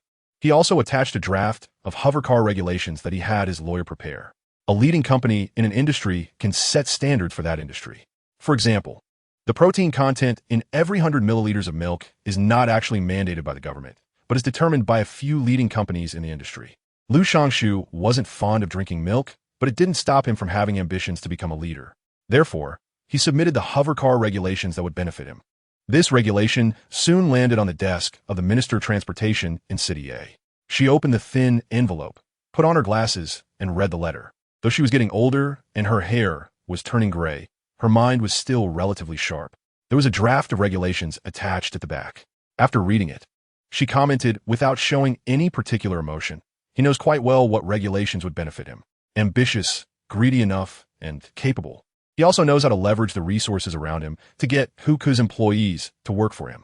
His eagerness to request the establishment of related regulations shows he is fully confident that he can produce a hovercar. However, the hovercar loan could be a joint family loan, where all signatories would bear equal responsibility for the loan under any circumstances until it was paid off. This was a supplementary clause written in the corner, but it could not be overlooked. I remember that this clause was not present in previous car loans. Most car loans last a maximum of 5 years, so there was no need for multiple people to co-sign for repayment. Blue Sky Technology specifically included this clause, which clearly indicated its importance to them. She tapped on this clause and instructed her secretary, have someone look into what Blue Sky Technology has done regarding loans. The secretary was a bit puzzled, wondering what could be done about loans since they were set by the government. Although confused, she complied. The Ministry of Transportation had its own channels, so checking into such matters was not difficult. Soon, Lu Shanshu's actions were brought to the attention of the Minister of Transportation. A 30-year loan? This guy really dared to think big. No wonder he needed the entire family to be loan signatories. After all, if one party lost their job, the other half could continue making payments, maximizing the interests of both the company and the bank. Of course, with the high price of hovercars without offering long-term loans, it would only be a small portion of people who could afford them, making the market evidently narrow. Blue Sky Technology's introduction of long-term hovercar loans was also to consider the future of their company, but the Minister of Transportation could not tolerate such a thing. Ordinary people already had to bear 30-year mortgages. Adding another 30-year hovercar loan would double the risk of a downward spiral in their lives in case of any mishap. Cars are consumer goods, not necessities, but Blue Sky seems to want to turn hovercars into necessities. However, the hovercar traffic law indeed could not be delayed any longer. Chuanxiang had not released a new hoverboard for 3 weeks. Netizens, unable to find other ways to contact the company, flocked to the official blog's comment section. Where's my hoverboard? Where's my dream? There's a company next door about to release hovercars. Why hasn't our hoverboard come out? Desperately need the hoverboard. Yeah, the hovercar next door is about to be released. The news of the hovercar next door reached Chuanxiang's employees as well. After all, Blue Sky Technology, which was developing hovercars, was in the same industrial park as Chuanxiang Technology. Not far apart, the emergence of a company researching hovercars was already enough to draw attention. Blue Sky Technology was indeed capable, having recruited members from Huku's team. This matter might actually be true, but the hovercar traffic law hadn't been issued yet, so even if they developed the hovercar, what good would it do? A colleague displayed an expression that suggested, you just don't get it. How could it be useless? Do you believe the government is starting to discuss the hovercar law? It's just a matter of time before it's formally released, but they still need a few more things. The colleague brewed a cup of coffee. However, I think it's not a bad thing if the hovercar law comes out. Our second-generation hoverboard is already in testing and will be finished soon. Once we continue to improve it, who knows, it might even turn into a hovercar. Didn't we discuss derivative products for the hoverboard at the company seminar a few days ago? They mentioned plans to release hover shoes that could allow you to fly just by wearing them. I heard from the R&D department that they have already started development, and it won't be long before they come out. So fast. The references are already available. Of course, it will be quick. The R&D department has dismantled countless hoverboards in recent days. Even if they just memorize the material, they should have learned something. Not to mention that most of the people in the R&D department are research enthusiasts with quick minds. Who knows where the boss found them? These words made sense. Qi Baiyu received the news and announced the upcoming launch of the Lincoln second generation. Chuangxiang Technology V. Hello everyone. The Lincoln second generation hoverboard with superior performance and safety has passed national safety testing and will be available this Saturday at 10 a.m. with a stock of 100,000 units. After more than half a month of waiting, netizens finally welcomed the second generation hoverboard. The appearance of the second generation hoverboard was not much different from the first, but the materials looked significantly better. Everyone carefully examined the comparison chart and began to worry about their wallets. Solar and electronic dual charging modes. Can it fly indefinitely in sunlight? Program updates included an emergency call function that allows recording and direct connection to local police stations. Enhanced obstacle recognition, added road recognition features, and traffic light recognition functions. Increased chip protection and cloud upload functionality. Reinforced the hardness and toughness of the hoverboard shell. Added intelligent heavy object handling function, which can only be activated in emergency mode due to fatigue. A series of optimizations made it impossible to see its flaws anymore. Netizens shed tears and commented, "How much does it cost? Is the new release happening every day?" Chapter 88 for everyone's dreams, the second-generation skateboard. Qi Baiyu did not directly announce the price. This was also a request conveyed by the chairman's secretary. However, she already knew the price. At this moment, the comments were refreshing rapidly, and she couldn't keep up. She replied to a few frequently asked questions. The new release time is uncertain. Currently, the company has notified that new products will be released every other day. Customers who purchase the first-generation skateboard can exchange it for the second generation for free. The price will be announced tomorrow at noon. Jiang Huaining rubbed her forehead and walked out of the company gate in a good mood. She got in her car, and it drove toward the industrial park. The industrial park in City A is quite large, and although the Chuangxiang headquarters is not far from the gate, it still took 10 minutes to drive there. Luo Yuanyuan was reporting work matters to her. Following Jiang Huaining, Luo Yuanyuan was becoming more competent and spoke with increasing confidence. Currently, the company had 8,000 employees, of which 5,000 were assembly line workers. The HR department was recruiting new staff, expecting to hire 500 new employees next week. With more employees, it was because the company's business was growing. Jiang Huaining initially thought that the 30-something story office building she bought could be used for a long time, but she didn't expect it to fill up so quickly. It was time to buy a new office building. But why did she have to buy an office building? With Chuangxiang's current expansion speed, if they kept buying office buildings, they might end up buying all the office buildings in the industrial park of City A. Jiang Huaining thought for a moment. You should look for a larger piece of land suitable for building the company headquarters. Luo Yuanyuan replied, "Okay." Jiang Huaining flipped through the learning space of the system and found suitable company blueprints. It was a multi-building complex, with the tallest building being 30 stories high, while the others were generally 20 stories. Each building was connected by lanes for skateboards.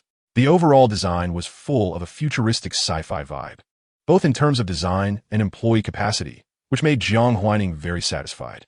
Compared to this blueprint, the current company office building was indeed a bit too ordinary. Such a multi-building complex could accommodate hundreds of thousands of employees.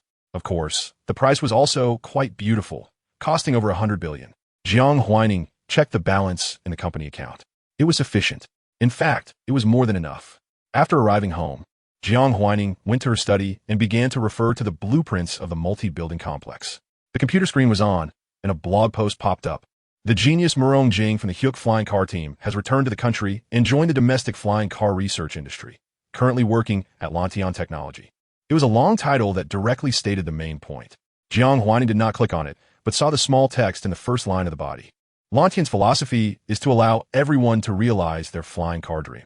It was clearly written by Liu Shangshu, who loved to paint grand visions.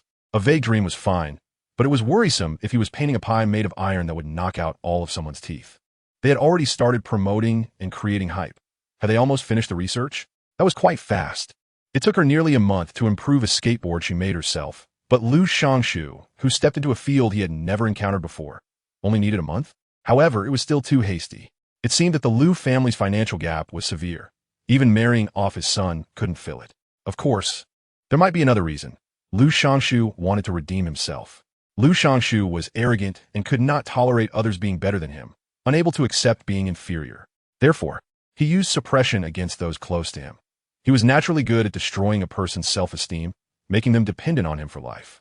Now, because of the arranged marriage, he was being stepped on by a powerful partner and probably dreamed of regaining his breath. Murong Jing's return was his capital to stand tall again.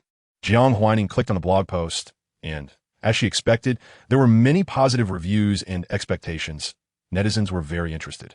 Flying cars were inherently attractive, especially since Lu Shangshu lured the public with the idea that everyone could realize their flying car dream. Even those without such a dream could be stirred up to have one. Can he make money? By controlling public opinion, he could earn more than the Lu family. This was the charm of technology, high profits, and long-term loans. As long as he successfully sold a car to an ordinary person, it would mean buying out that person's wealth for half a lifetime. Hu Ku, as the world's richest man, was precisely because he held the most powerful technology. And this technology would continuously generate enormous wealth for him. Lu Shangshu was even more ruthless than Hu Ku. Hu Ku's car had a maximum 5-year loan. And if someone couldn't afford it, they could just look. But a 30-year loan could allow many who originally could not afford it to become potential consumers of flying cars through future loans. The speed of developing this car was fast. It was uncertain how many years it could be used. In her previous life, Jiang Huaining specifically collected information about Lu Shangshu. In the country, cars needed mandatory annual inspections after 15 years of use. If they failed, they would be forcibly scrapped.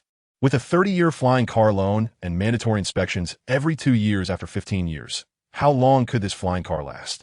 It should be noted that at that time, Jiang Huaining discovered quite a few small problems suppressed by the Lu family in just 2 years of using a flying car. Could Lantian's flying car really be better than what she experienced in her previous life? Jiang Huaining thought. Just wait for him to go public.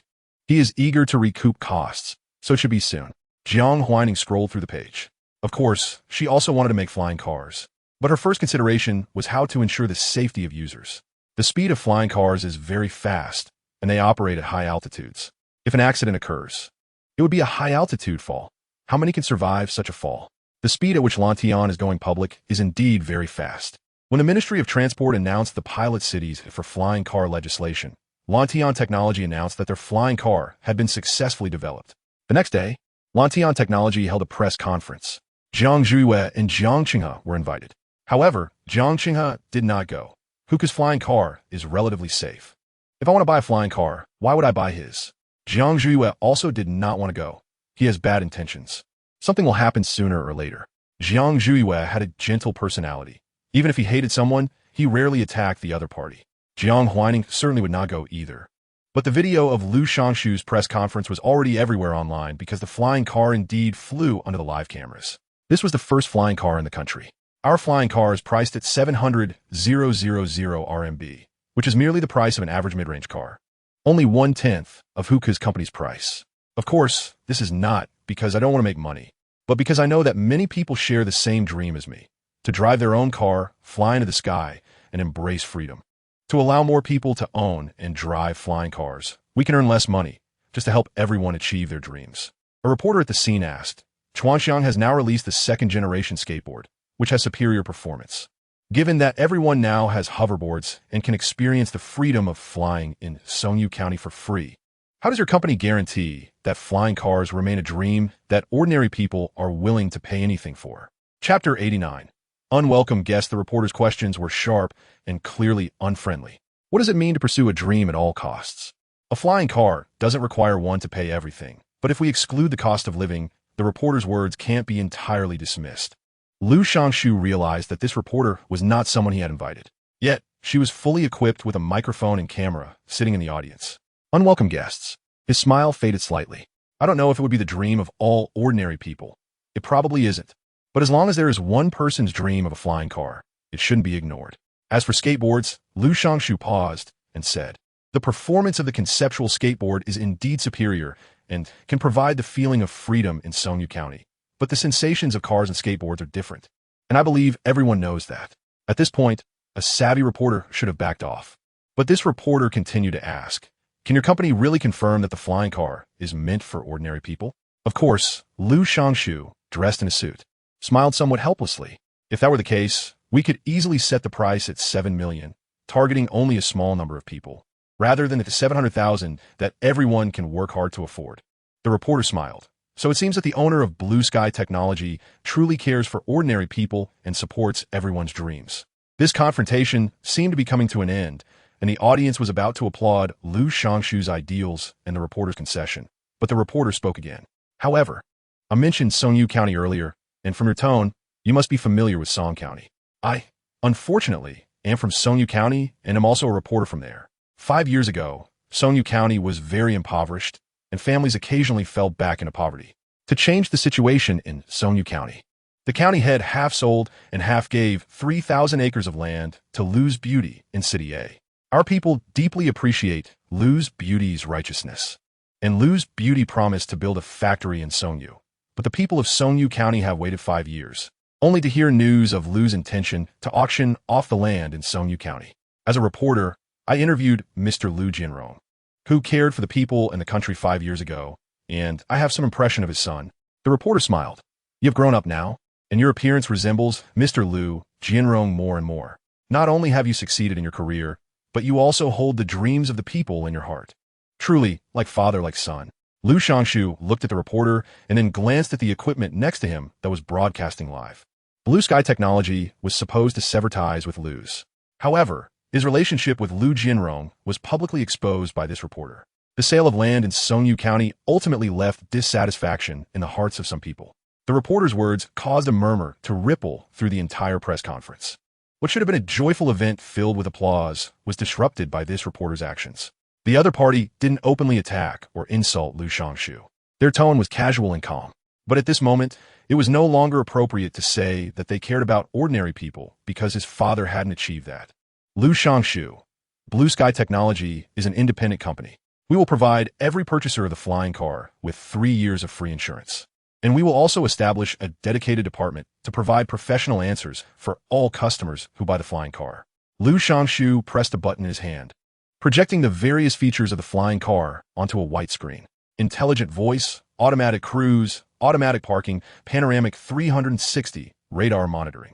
Liu Shangshu, once the flying car regulations are officially released, we will also add a violation reminder feature so that every customer can drive the flying car safely and legally. Applause erupted from the audience. The video ended here. Jiang Huaining glanced at the online sentiment, as the reporter's words clearly led many to doubt Liu Shangshu's ideals. If Seongju County had remained as ordinary as before, it would have been fine, but it had now become the flying base for the hoverboard. And those who purchased the second-generation hoverboard were eager to experience free riding in Seongju County. There were many popular free riding videos online, all set in Seongju County. The reporter's words brought a second wave of discussion to Seongju County and drew more suspicious eyes towards Blue Sky. Jiang Huaining looked at the flying car displayed in the video. Legal and compliant? Is it compliant with the national laws and regulations? Or with the Liu family's laws and regulations? Jiang Huaining leaned back in her chair, and Luo Yuan came over to give her a shoulder massage.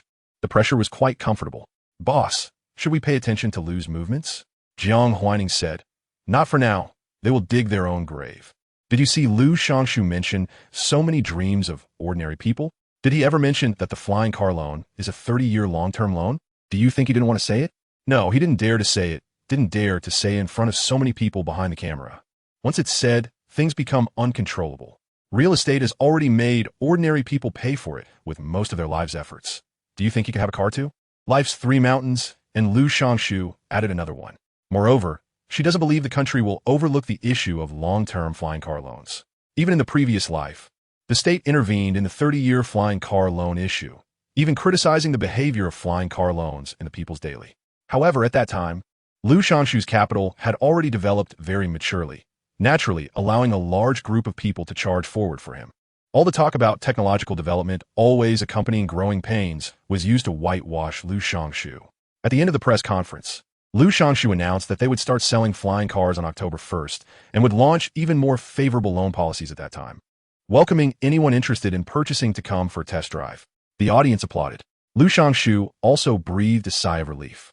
Backstage, Lu Shangshu said to his assistant, "Monitor the online trends and don't let netizens associate Blue Sky Technology with Lu's. That reporter really has a big mouth. Why mention he is the son of Lu Jinrong?"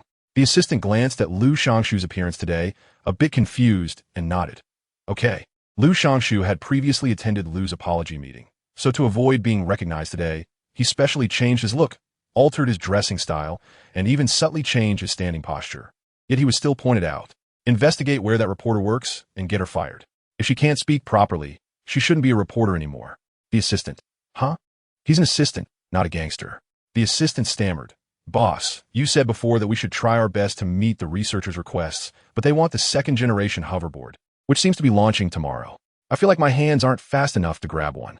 Do you have any way? He only got his new one after months of trying. If it weren't for the purchase limit, he might not be able to get one all year. If the boss has any way, maybe he can also benefit and get one. He can't afford the company's flying car, but he can afford the hoverboard. Lu Shangshu's previously improved mood vanished in an instant. He was a bit angry. They are capable of making flying cars, yet they only have eyes for a few hoverboards. Don't they have any vision? Foreigners really lack insight. No, Lu Shangshu replied bluntly. Chapter 90, do you want to see? The popularity of Blue Sky Technology's hoverboard is continuously rising, but it hasn't met Lu Shangshu's expectations. We didn't time it well. Today is the day the Lincoln's second generation is announced for sale and launched, and Chuangxiang has a solid foundation and many loyal fans. It's hard to imagine that a company can have its own loyal fans, but this is the reality. The renewal and rebirth have attracted a large number of fans for Chuangxiang technology, and the government's endorsement has also reassured fans to continue liking Chuangxiang. Most citizens have a simple thought. Chuangxiang's products are good, affordable, and the government says you're good, so you must be good. We want to check out what you sell. Lu Shangshu asked, what is the price of the Lincoln second generation? Assistant, 2088. With national subsidies and coupons, it's $1,600, the same price as the first generation. But the performance has improved a lot. This is really not good news, but also inspired Lu Shangshu. Lu Shangshu, let's apply for the national subsidy as well. The national subsidy is a government subsidy. The money businesses receive won't change, but customers can buy at a lower price, significantly increasing purchase rates and promoting market consumption. As for the discussion around hoverboards, he can wait for the hype around Lincoln to die down. Although he thought this way, Lu Shangshu still felt very unwilling in his heart. He clicked on Chuangxiang's official website and found that the Lincoln second generation had already sold out. It's always like this. As long as it's something from Jiang Huaining, it can be cleared out in seconds. The phone rang. It was a call from the marriage partner. The marriage partner is a young lady from another city, proud in nature, and reportedly has a few male followers. She recently came to a city for tourism and often orders Lu Shangshu around. Lu Shangshu is completely fed up with her, but has to endure it. At this moment, she directly said in a commanding tone, Lu Shangshu, the Lincoln hoverboard I bought has been shipped. Come to my house quickly and wait for the delivery. Take it from me as soon as it arrives. I want to play. See, even this small matter has to be done by him. And she clearly knows that Lincoln is a product of his ex-fiancée's company. This marriage partner has never considered his feelings at all. No wonder a marriage is needed. Such a woman would never have a man willing to marry her. He didn't want to agree, but under pressure, he still did. He walked over in humiliation, and the delivery just happened to arrive.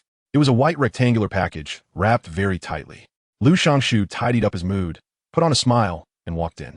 The air was filled with the smell of oil paint. The young lady was painting, and when she saw Lu Shangshu, she immediately threw away the paintbrush and rushed over to grab the package. Haha, I told you, a city is close to Chuangxiang. The internet speed must be faster. I got it right away. Lu Shangshu gritted his teeth a bit. So, you came to a city to torment me, and there's also Jiang Huaining's influence in this? The young lady squatted on the floor to unpack the package, and in no time, she opened it up and took the hoverboard outside to play. Completely forgetting that there was another person in the villa, the villa's butler came over with a standard 45-degree smile. Our young lady has a lively personality. Please bear with her, young Master Lu. Bear with her? He didn't want to bear with her. Lu Shangshu suddenly remembered that he hadn't seen Jiang Huailing for a long time. Huailing should be studying hard now, right? The campus is always relatively simple, and Huailing is the simplest one. He genuinely likes Jiang Huailing, not these crazy women. He remembers Huailing's awkwardness when she first arrived at Xingya, her confusion and anxiety about the future. He could have protected her, but she rejected him. Just as he was thinking of sending a message to Jiang Huailing through the class group, a red exclamation mark popped up in the chat box. You have been blocked. Lu Shangshu. Lu Shangshu was in a bad mood, but Jiang Huaining was in a pretty good mood. She was on the balcony enjoying the breeze while doing handicrafts. And on a small table next to her was the sweet soup made by Jiang Huailing. I have to say it tasted pretty good. Occasionally, she would also open the company account to take a look at the balance.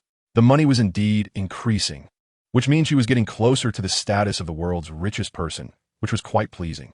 The phone screen lit up. It was a message from a friend she had just added. Hua Tianqing, Lu Shangshu is in my hands now. I can help you deal with him.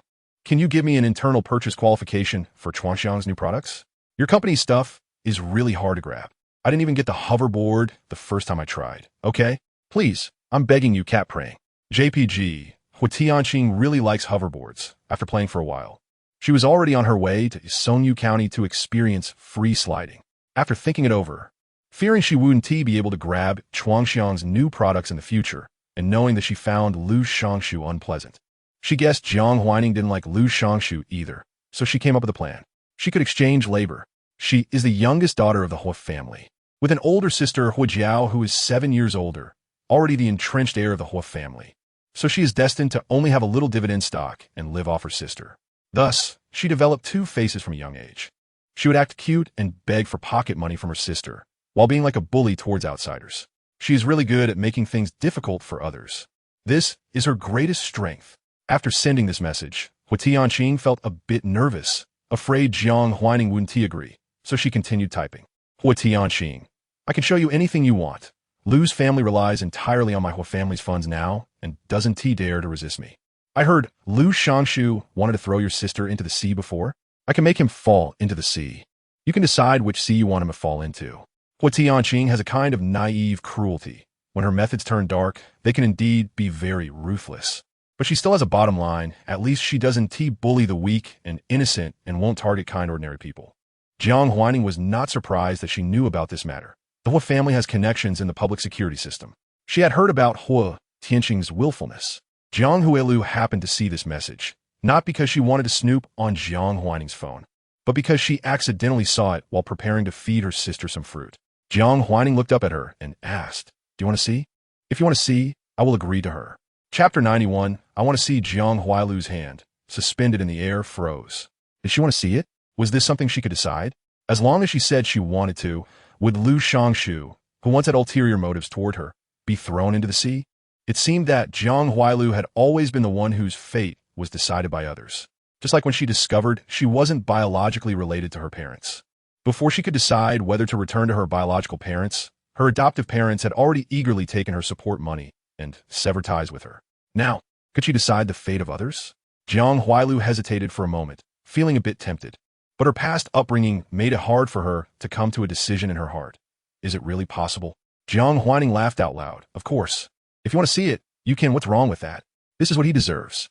The male lead, making the female lead fall into the water, is a hero, saving the beauty. So can't a bystander, making the male lead fall into the water, be considered justice from heaven? Lu Shangshu wanted to turn his life around with a flying car, but he needed to be able to pull it off first. As long as the marriage alliance wasn't cancelled, Hua Tianqing wouldn't be a pleasant person to deal with, and Lu Shangshu wouldn't dare to do anything.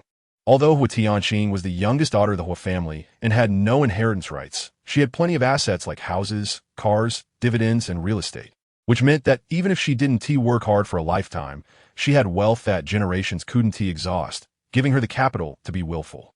Jiang Huailing felt a bit dazed and a bit of a strange emotion, which wasn't bad at all. Instead, it opened a door to a new world for her. With just one word, she could decide Lu Shangshu's next fate. It was really strange, but not at all unpleasant. Jiang Huailing, The two were chatting when Hua Tianqing, on the other end, could hardly contain herself and sent another message. Hua Tianqing, don't worry, I'll handle it. If you really don't trust me, you can ask Mushan. We studied abroad together. She knows my methods. I'm excellent at dealing with people. Even through just text, one could sense the pride in her tone. Jiang Huailing said, Sister, I want to see. Jiang Huaining smiled and gave Hua Tianqing a nod of approval. She then asked Jiang Huailing which sea she liked to see. Jiang Huailing paused slightly. Just the place where he wanted me to fall into the water back then. Hua Tianqing, it's a deal, crazy handshake. JPG. Jiang Huaining. It's a deal. Jiang Huailu looked at these messages and felt it was quite wonderful. She seemed to have become the bad child in her parents' eyes from back then, but she didn't regret it all. She hadn't forgiven Lu Shangshu and wanted her sister to help her teach Lu Shangshu a lesson. Lu Shangshu would fall into the sea and pay for his past actions. Thank you, sister. Sister, I'll give you all my saved pocket money. Jiang Huailu's eyes curved with a smile. The system beside her felt very complex. The seemingly harmless, non-threatening female lead in the book was actually saying she wanted the male lead to fall into the sea. Wasn't she supposed to be as soft that anyone could step on? Jiang Huailu's change was too great. Who said something to her? It seemed that no one did. It was just that the host gave her a choice she could no longer bear. Jiang Huailu then eagerly handed her bank card to Jiang Huaining. Sister, I've saved up 8 million now, including my school scholarship, all for you. Who need the child as pocket money? Jiang Huaining chuckled, saying she should keep it for herself to buy more candy. No need to save money. Jiang Huailu replied, the desserts in the school cafeteria are really delicious. I eat them every day, but I have too much pocket money and can't spend it all. So I save it up. She scratched her head, feeling a bit embarrassed, realizing she hadn't intentionally saved money. But since her sister didn't want her money, how should she thank her? This amount was indeed a bit insignificant. Jiang Huailu felt a bit troubled. Perhaps she should ask someone else? Tianqing received the message, clenched her fist in a cheer, and was so happy that she almost jumped in the car. While happily looking at the online speculation about the next new product from Chuangxiang, her phone suddenly switched to the call page. The caller ID was her elder sister. Tianqing immediately felt guilty as she picked up. Sister, just got back from abroad. Why are you running around? Tianqing, I was a bit bored, so I just happened to go meet the fiancé you found for me. She complained. The photo looks pretty handsome, but his face is bad. I don't like it. He is not as good-looking as the male models abroad. Hua Jiao didn't know what to say to her rebellious sister. What do you mean? He is not as good-looking as the male models abroad? Can you even read faces? Hua Tianqing. Isn't this all about feeling? If the feeling is bad, then it's no good. Fine. Then you need to pay attention to safety. Of course, I'm safe. I only look at those men, and I never touch them. If they want to dig into my pockets, they can forget it. Hua Jiao. What I mean is, pay attention to that Lu kid's safety. Go easy on him. His flying car is pretty good. He might really become a leader in the industry. So don't offend him too badly. Don't worry, sister. You can trust me to handle things, right? If she didn't offend him badly, how could she get the new product card from Chuangxiang? If her speed wasn't fast enough, she could only rely on her strength. Hua Jiao looked at the call page that had already ended and sighed. For a moment, she didn't know if her decision was right or wrong. The marriage alliance was a mutually beneficial arrangement. Even though the Hua family was the dominant party now, the Lu family had also contributed something, which were shares in Blue Sky Technology and a promise from the Lu family. Investments always carry risks, and Hua Jiao hoped to get the maximum return. If not, then she would withdraw her investment. Cutting losses in time was also good. Hua Jiao looked at the bustling traffic in the distance and also saw the particularly eye-catching hoverboards among them. It wasn't that the people with the boards were dressed very conspicuously, but that the aura of freedom and happiness they exuded could be clearly seen even from dozens of meters away. Hua Tianqing acted quickly. Within a few days, she said she had booked a cruise to play and insisted that Lu Shangshu must accompany her. If you don't go, I'll have my sister withdraw the investment. She was completely unreasonable, more annoying than the most troublesome young lady in a drama, because she had no idea what it meant to know when to stop. Lu Shangshu was busy with company matters and didn't want to deal with her at all. The cooperation with private banks for loans had hit a snag, and several foreign developers in the company were playing with hoverboards in the office, exclaiming cool, cool, every day, completely testing his patience. And Hua Tianqing was always yelling at him, even demanding he buy her milk tea personally. He was clearly on the path to success, yet life remained frustrating. Even if Lu Shangshu had a good temper, he couldn't hold it anymore. Is the cooperation between our two companies something you can decide? How could Hua Jiao possibly listen to you? Stop being willful, Tianqing. I'm very busy lately and don't have time to always indulge you. Chapter 92. Falling into the water. Who gave you the guts to yell at me? A cup of milk tea splashed onto Lu Shangshu's head, dripping down his bangs. He stood frozen in place. Hua Tianqing was more furious than Lu Shangshu. Lu Shangshu, do you think I'm asking you? I'm ordering you. Why do you have to talk to me like that? If you don't listen, I'll call my sister right now and see if she listens to you or me. Lu Shangshu looked down at the sweet milk tea on the ground. He suddenly found it quite ridiculous. How dare you? Hua Tianqing didn't know why she didn't dare. No one had taught her what it meant to be afraid. Her family's requirement was simply not to break the law. Are you coming or not? Hua Tianqing waved her phone, pretending to dial her sister's number. Lu Shangshu replied, fine, I'll go with you. Let's see who'll be laughing in the end. Hua Tianqing smiled with satisfaction and immediately lay down on the sofa to report her progress to Jiang Huaining. A maid came over to massage Hua Tianqing's shoulders. The butler approached Lu Shangshu with an apologetic smile. I'm really sorry. Our young lady has been spoiled. Please bear with her, Lu Xiao. I will have the young lady taught a lesson when I get back. These were all just polite words. Hua Tianqing dared to speak this way because she was confident that Hua Jiao wouldn't make trouble for her because of Lu Shangshu. The affection in wealthy families can sometimes be very fake and sometimes very real. Lu Shangshu felt that Hua Tianqing was too confident. Once Hua Jiao took full control of the Hua family, he didn't believe Hua Tianqing could continue living so comfortably. By then, wouldn't Hua Tianqing have to look at his face to live? Lu Shangshu coldly went to change his clothes. In the quiet space he finally had to himself, he called Morong Jing. Hua Tianqing wants me to accompany her on a cruise. I might need your help with the company soon. Sensing Lu Shangshu's fatigue, Morong Jing frowned slightly. No problem. Is it just Hua Tianqing making things difficult for you? Originally, the marriage between the two families was just a formality to strengthen their relationship at the beginning. In the end, they might not even really get married. Lu Shangshu closed his eyes, not wanting to discuss it. It's fine. I'll just accompany her. Hua Tianqing couldn't always take advantage, could she? Take advantage? Hua Tianqing had never known what taking advantage meant. Once on the cruise, after reaching the destination, she wanted Lu Shangshu to barbecue for her. After it was done, she complained it was too hot and asked Lu Shangshu to blow it cool by the bed while she played with her skateboard. Lu Shangshu agreed. But just as he reached the side of the ship, Hua Tianqing came over on her skateboard. He instinctively dodged, but bumped into the railing. The railing loosened, and a feeling of weightlessness came over him. Lu Shangshu saw Hua Tianqing's surprised expression and quickly ruled out the possibility that she did it on purpose. But everything felt so familiar. He had once arranged a similar accident. The feeling of weightlessness was terrifying. It was Lu Shangshu's first time experiencing such fear. It turned out he wasn't as omnipotent and fearless as he thought. The cold seawater engulfed his body. Hua Tianqing stood on the cruise ship looking down, seeing the huge splash. She said to the classmate beside her, he seems like he hasn't practiced diving. The splash is too big. However, she had originally intended to bump into Lu Shangshu on purpose, but the skateboard's obstacle avoidance system was too advanced and had stopped in advance. But Lu Shangshu's vigilance turned what was originally a premeditated action into a reasonable accident. Watching the cruise ship drift farther away, Lu Shangshu felt a panic rise in his heart. Did Hua Tianqing want him to die? The drone sent the video to Jiang Huaining. It was only a few seconds long, but it included everything it needed. Even Lu Shangshu's face showed an unavoidable expression of fear as he experienced the weightlessness. As Hua Tianqing failed to throw down a life ring in time, and the cruise ship drifted further away, all his phone devices malfunctioned, and Lu Shangshu's expression changed completely. Jiang Huaining couldn't help but laugh.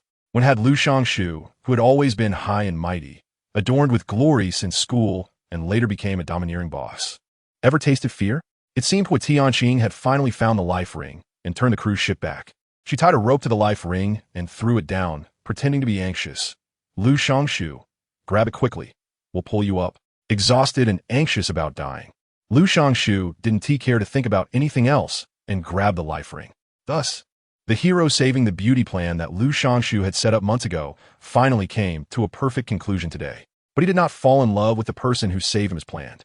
Lu Shangshu walked into the cabin with a cold expression, not sparing a glance at Hua Tianqing. Hua Tianqing and Jiang Huaining complained. I thought he would fall in love with me, but he still has that sour face after I saved him. It's like he's holding a grudge against me. He's really petty. He must think I didn't save him quickly enough. This speculation seemed reasonable. Jiang Huaining said, I recently made a small gadget. It should be ready soon. If you're interested, leave me an address, and I'll send it to you in a few days. Hua Tianqing. Hua Tianqing immediately sent her address. After finishing all this, Jiang Huaining gave the video to Jiang Huailu. Jiang Huailu, thank you, Sister WW, I got it. Jiang Huaining stared at the two WWS for a while, not knowing what it meant. Did young people invent new language again? She squeezed the transparent dough in her hand. It was very elastic. This was a sheer thickening non-Newtonian fluid, and it was a new research direction for bulletproof vests in recent years in the country. She added special materials according to the formula. when not subjected to external forces. It would automatically cluster into a small ball. But this was not Jiang Huaining's goal. Her goal was to make the small ball quickly spread out when subjected to external forces, forming the hardest protective wall. However, the ideal was quite full. In reality, had a lot of room for improvement. Fortunately, references were readily available, as there were already precedents in the country for making bulletproof vests using this type of liquid. It was called a liquid bulletproof vest, capable of hardening quickly upon impact, absorbing and dispersing the impact force. But currently, its effectiveness fell far short of Jiang Huaining's expectations. Jiang Huaining entered the laboratory and conducted experiments one by one according to the previously written plan. Qin Xian even sent over some data on bulletproof vest materials. With this data, the research progress accelerated. A few days later, Jiang Huaining stabbed a knife into the center of the small ball and was met with recoil. She also had Qin Xian take it to a military base for testing, inviting several soldiers to conduct shooting experiments. The small ball was completely unpierced and would quickly spread out, covering the surface of the human body. Jiang Huaining approached, looking at the small ball that had withstood 3 bullets. Can I give a try? Sure, but it has already withstood 3 bullets. The 4th might damage it. Being able to withstand 3 bullets already exceeds the performance of most bulletproof vests. That's fine. I want it to break. Jiang Huaining had studied shooting abroad. 2 more bullets hit the ball's center, and the bulletproof small ball still showed no damage. She moved her wrist and smiled. This level should be able to save the user's life in a car accident or an emergency. Chapter 93. Protective ball test passed. There was silence on the field. So you made something like this to save the lives of car accident victims? However, it seems it really can do that. Everyone watched as the small ball, just a few meters away, quickly unfolded upon being hit, wrapping around the mannequin. No wonder it wasn't made into clothing, but into this form. Bulletproof vests are difficult to protect the head. Even if made into a hood, 2 eye holes still need to be left. People from Huagui can't wear hoods and fancy clothes all the time. Qin Xian asked, "Do we need to continue testing? We can call someone over." "No need. These people are enough." Jiang Huaining returned the gun in her hand to a nearby soldier and asked, "Can we use different caliber guns until they penetrate? I want to test the limits." "Of course you can." A slightly hoarse female voice replied. Jiang Huaining smiled. "Sorry for the trouble. By the way, this data should be usable as test data, right?" "Of course." Jiang Huaining then waited for the data on the side. Nearby, a soldier was curious about her, occasionally glancing over to sneak a look, wondering about Jiang Huaining's background. There was curiosity in their gaze, but no malice. Qin Xian explained, "This base is closed off, and it uses an internal network. Even if they play on their phones, they can't browse news online, so they don't recognize you." Jiang Huaining picked up a cup of water, puzzled. "Am I popular online?" She hadn't even started marketing herself yet, but given the company's current situation, she didn't need to anymore, because a large number of unfamiliar netizens would turn into her fans, admiring her talent and character. Qin Xian couldn't help but laugh. "Yes, very popular. Many high school students see you all over their homepage." Jiang Huaining really hadn't paid attention to that. Her gaze fell on the testing point. When the 12th bullet hit, the small ball finally disintegrated, losing all protective capability. The bulletproof performance was too strong. Someone with a more outgoing personality couldn't help but speak up. "It is indeed very strong, with performance nearly tripled."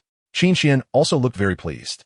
Although she didn't know much about bulletproof vests, she could tell from the discussions and expressions of those around her how good the small ball's bulletproof performance was. With the enhanced performance of the bulletproof vest, the safety of national defense soldiers would be better guaranteed. Qin Xian was already visibly excited, but Jiang Huaining remained calm. She stepped forward, picked up the fragments on the ground, and tried to piece them together with her hands, but they could no longer form a ball automatically. The other small balls on the ground were the same. Their internal molecular structure had been completely destroyed, losing the ability to revert. However, Jiang Huaining was still satisfied with this result. The small ball today had met her expected effect, although it wasn't perfect. For a small item with a wholesale cost of only a few dozen yuan, it had already maximized its potential. Next up was the vehicle explosion experiment.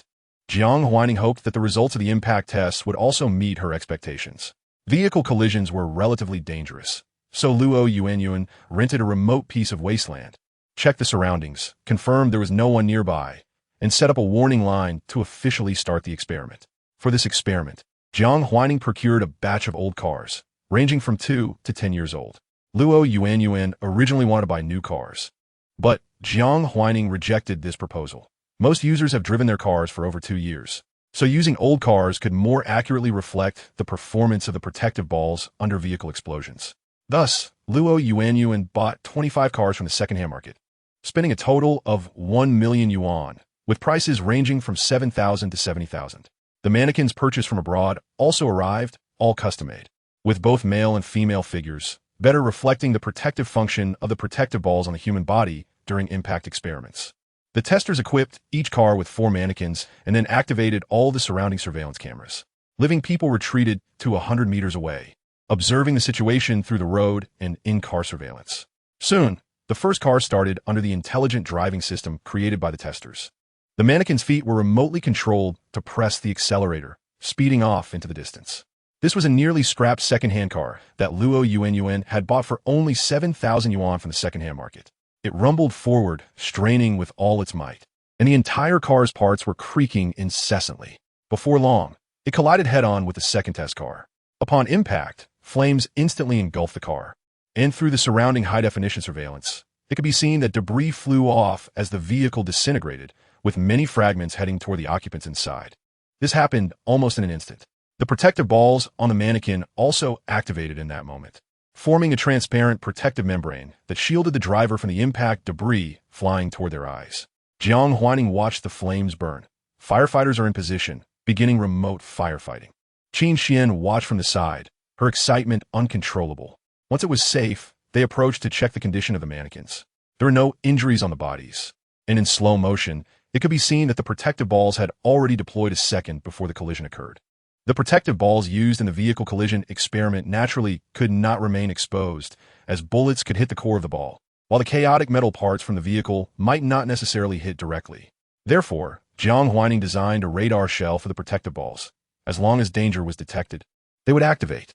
They were no longer passively protecting after being attacked, but would deploy just a second before the danger. The participants in the test showed smiles on their faces. A whole day passed, and the 25 cars underwent collisions and high-altitude drops, ultimately all being scrapped. However, the mannequins sustained no damage. Even when the cars were deformed from the impact, they still managed to provide a life space for the occupants. Jiang Huaining also smiled.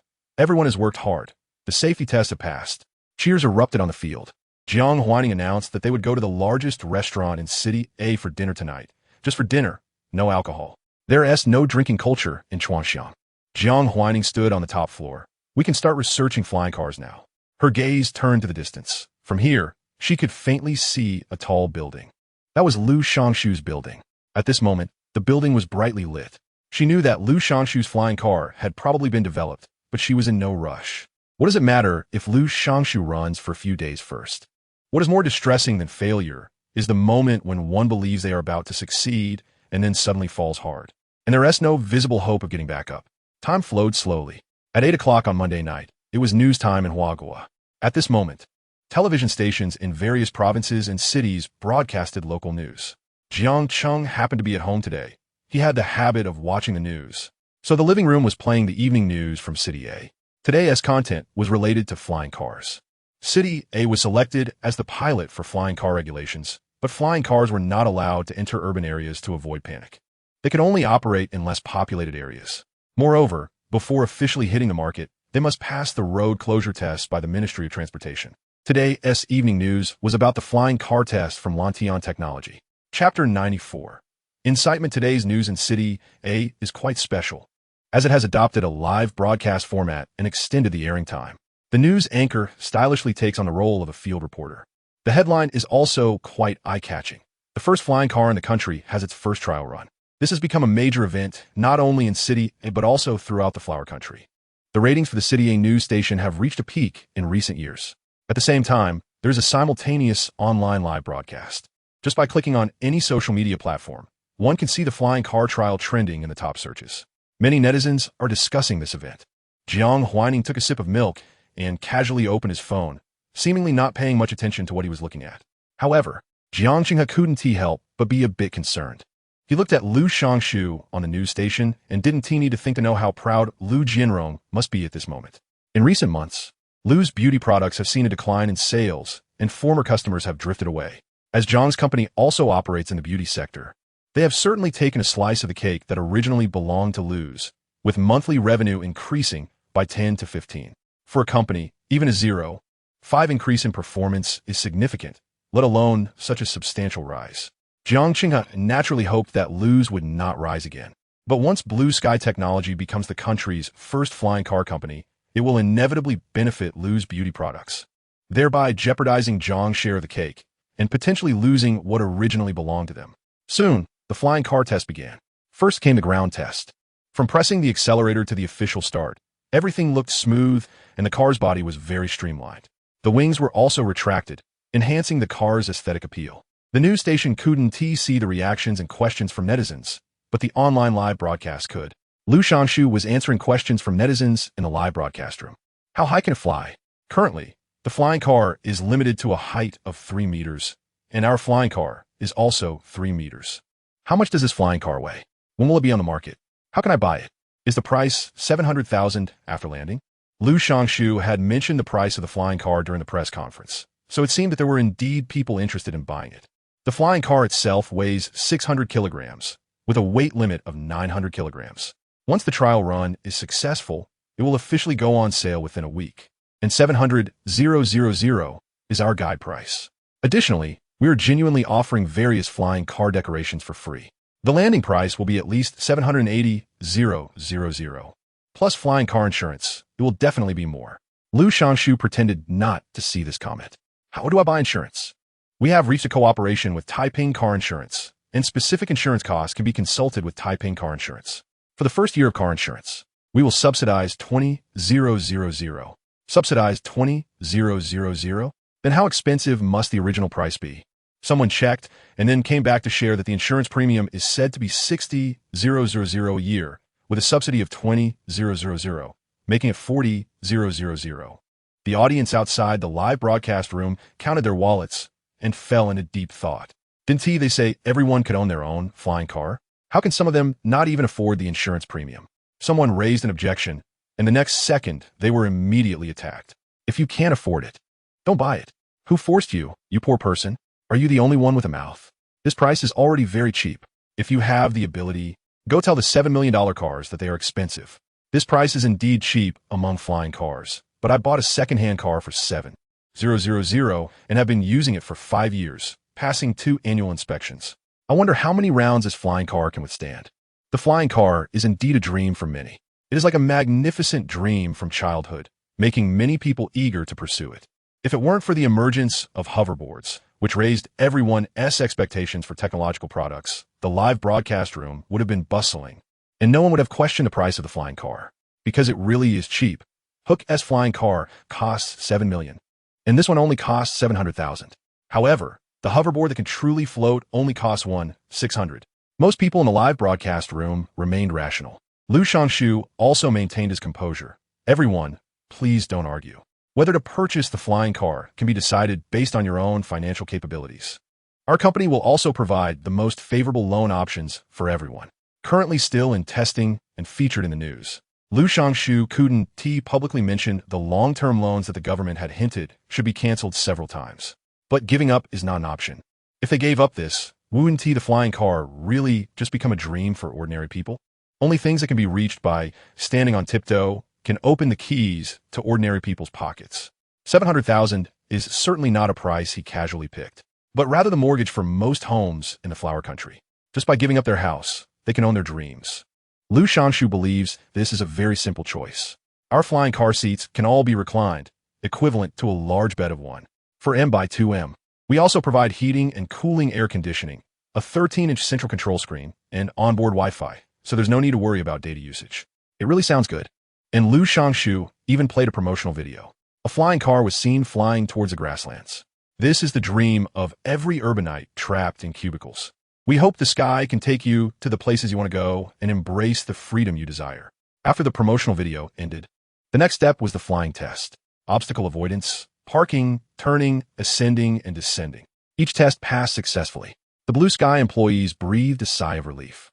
The car can be launched. We have adopted the most advanced obstacle avoidance system from abroad to safeguard your life. Finally, the news anchor said a few words expressing hope for Blue Sky's future performance and then completely ended today's news. Tonight, for many people, is destined to be a sleepless night. The flying car. Blue Sky Technology took advantage of the night to release news about the flying car loan and let marketing accounts pretend to personally publish some emotionally charged videos or texts. Their tone was very excited and highly contagious. A 30-year flying car loan seems long, but how many 30 years can one have in life? In these youngest and most precious 30 years, we had no choice before. But now we can choose to keep spinning for life, or we can choose to carry our dreams forward. Chapter 95. Holding back dreams or life? Which one do you choose? Our generation has a heavy responsibility. You should live for yourself once. Why think so much? By the time you realize it, you could be in your 50s or 60s, at an age where you can only drive a senior citizen's car. If you don't pursue your dreams when you're young, will you regret it when you're old? The internet can easily ensnare people's emotions, especially with big data. When you scroll through a video and linger for a moment, you'll be bombarded with an endless stream of videos.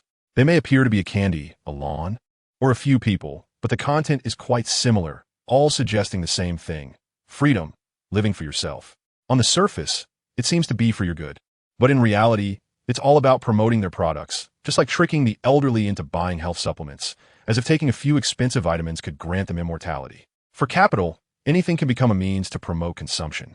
From social responsibility to personal value and enjoyment, all can be tools to encourage consumer spending. Dreams, happiness, appearance, body, personal growth. When consumers don't need something, they create anxiety to make them feel they need it. When consumers can't afford it, they offer loans. Jiang Huaining casually opened her phone and saw a flood of messages, like a net that enveloped her. Although invisible, it could wrap around a person entirely. This is big data. It allows people to see the world without stepping outside, but can also become an information cage. Once a merchant buys a promotion package, no matter how disinterested you are, it will still pop up from who knows where, shadowing you. Even if you quickly dismiss it, you will still encounter it around the next corner. Isn't this a bit too ambiguous? Jiang Huaining sighed. She casually reported it and then left the app, sitting at the table to ponder and start sketching. There have been many fantasies about flying cars in the future, but none of them have wings. To fans of sci-fi movies, today's flying cars seem decent, but after a while, there's always a feeling of a failed online romance. Why does it look so much like a helicopter with propellers flying everywhere? The dream guy seems to have turned into a real man, and to meet him, she's using an umbrella.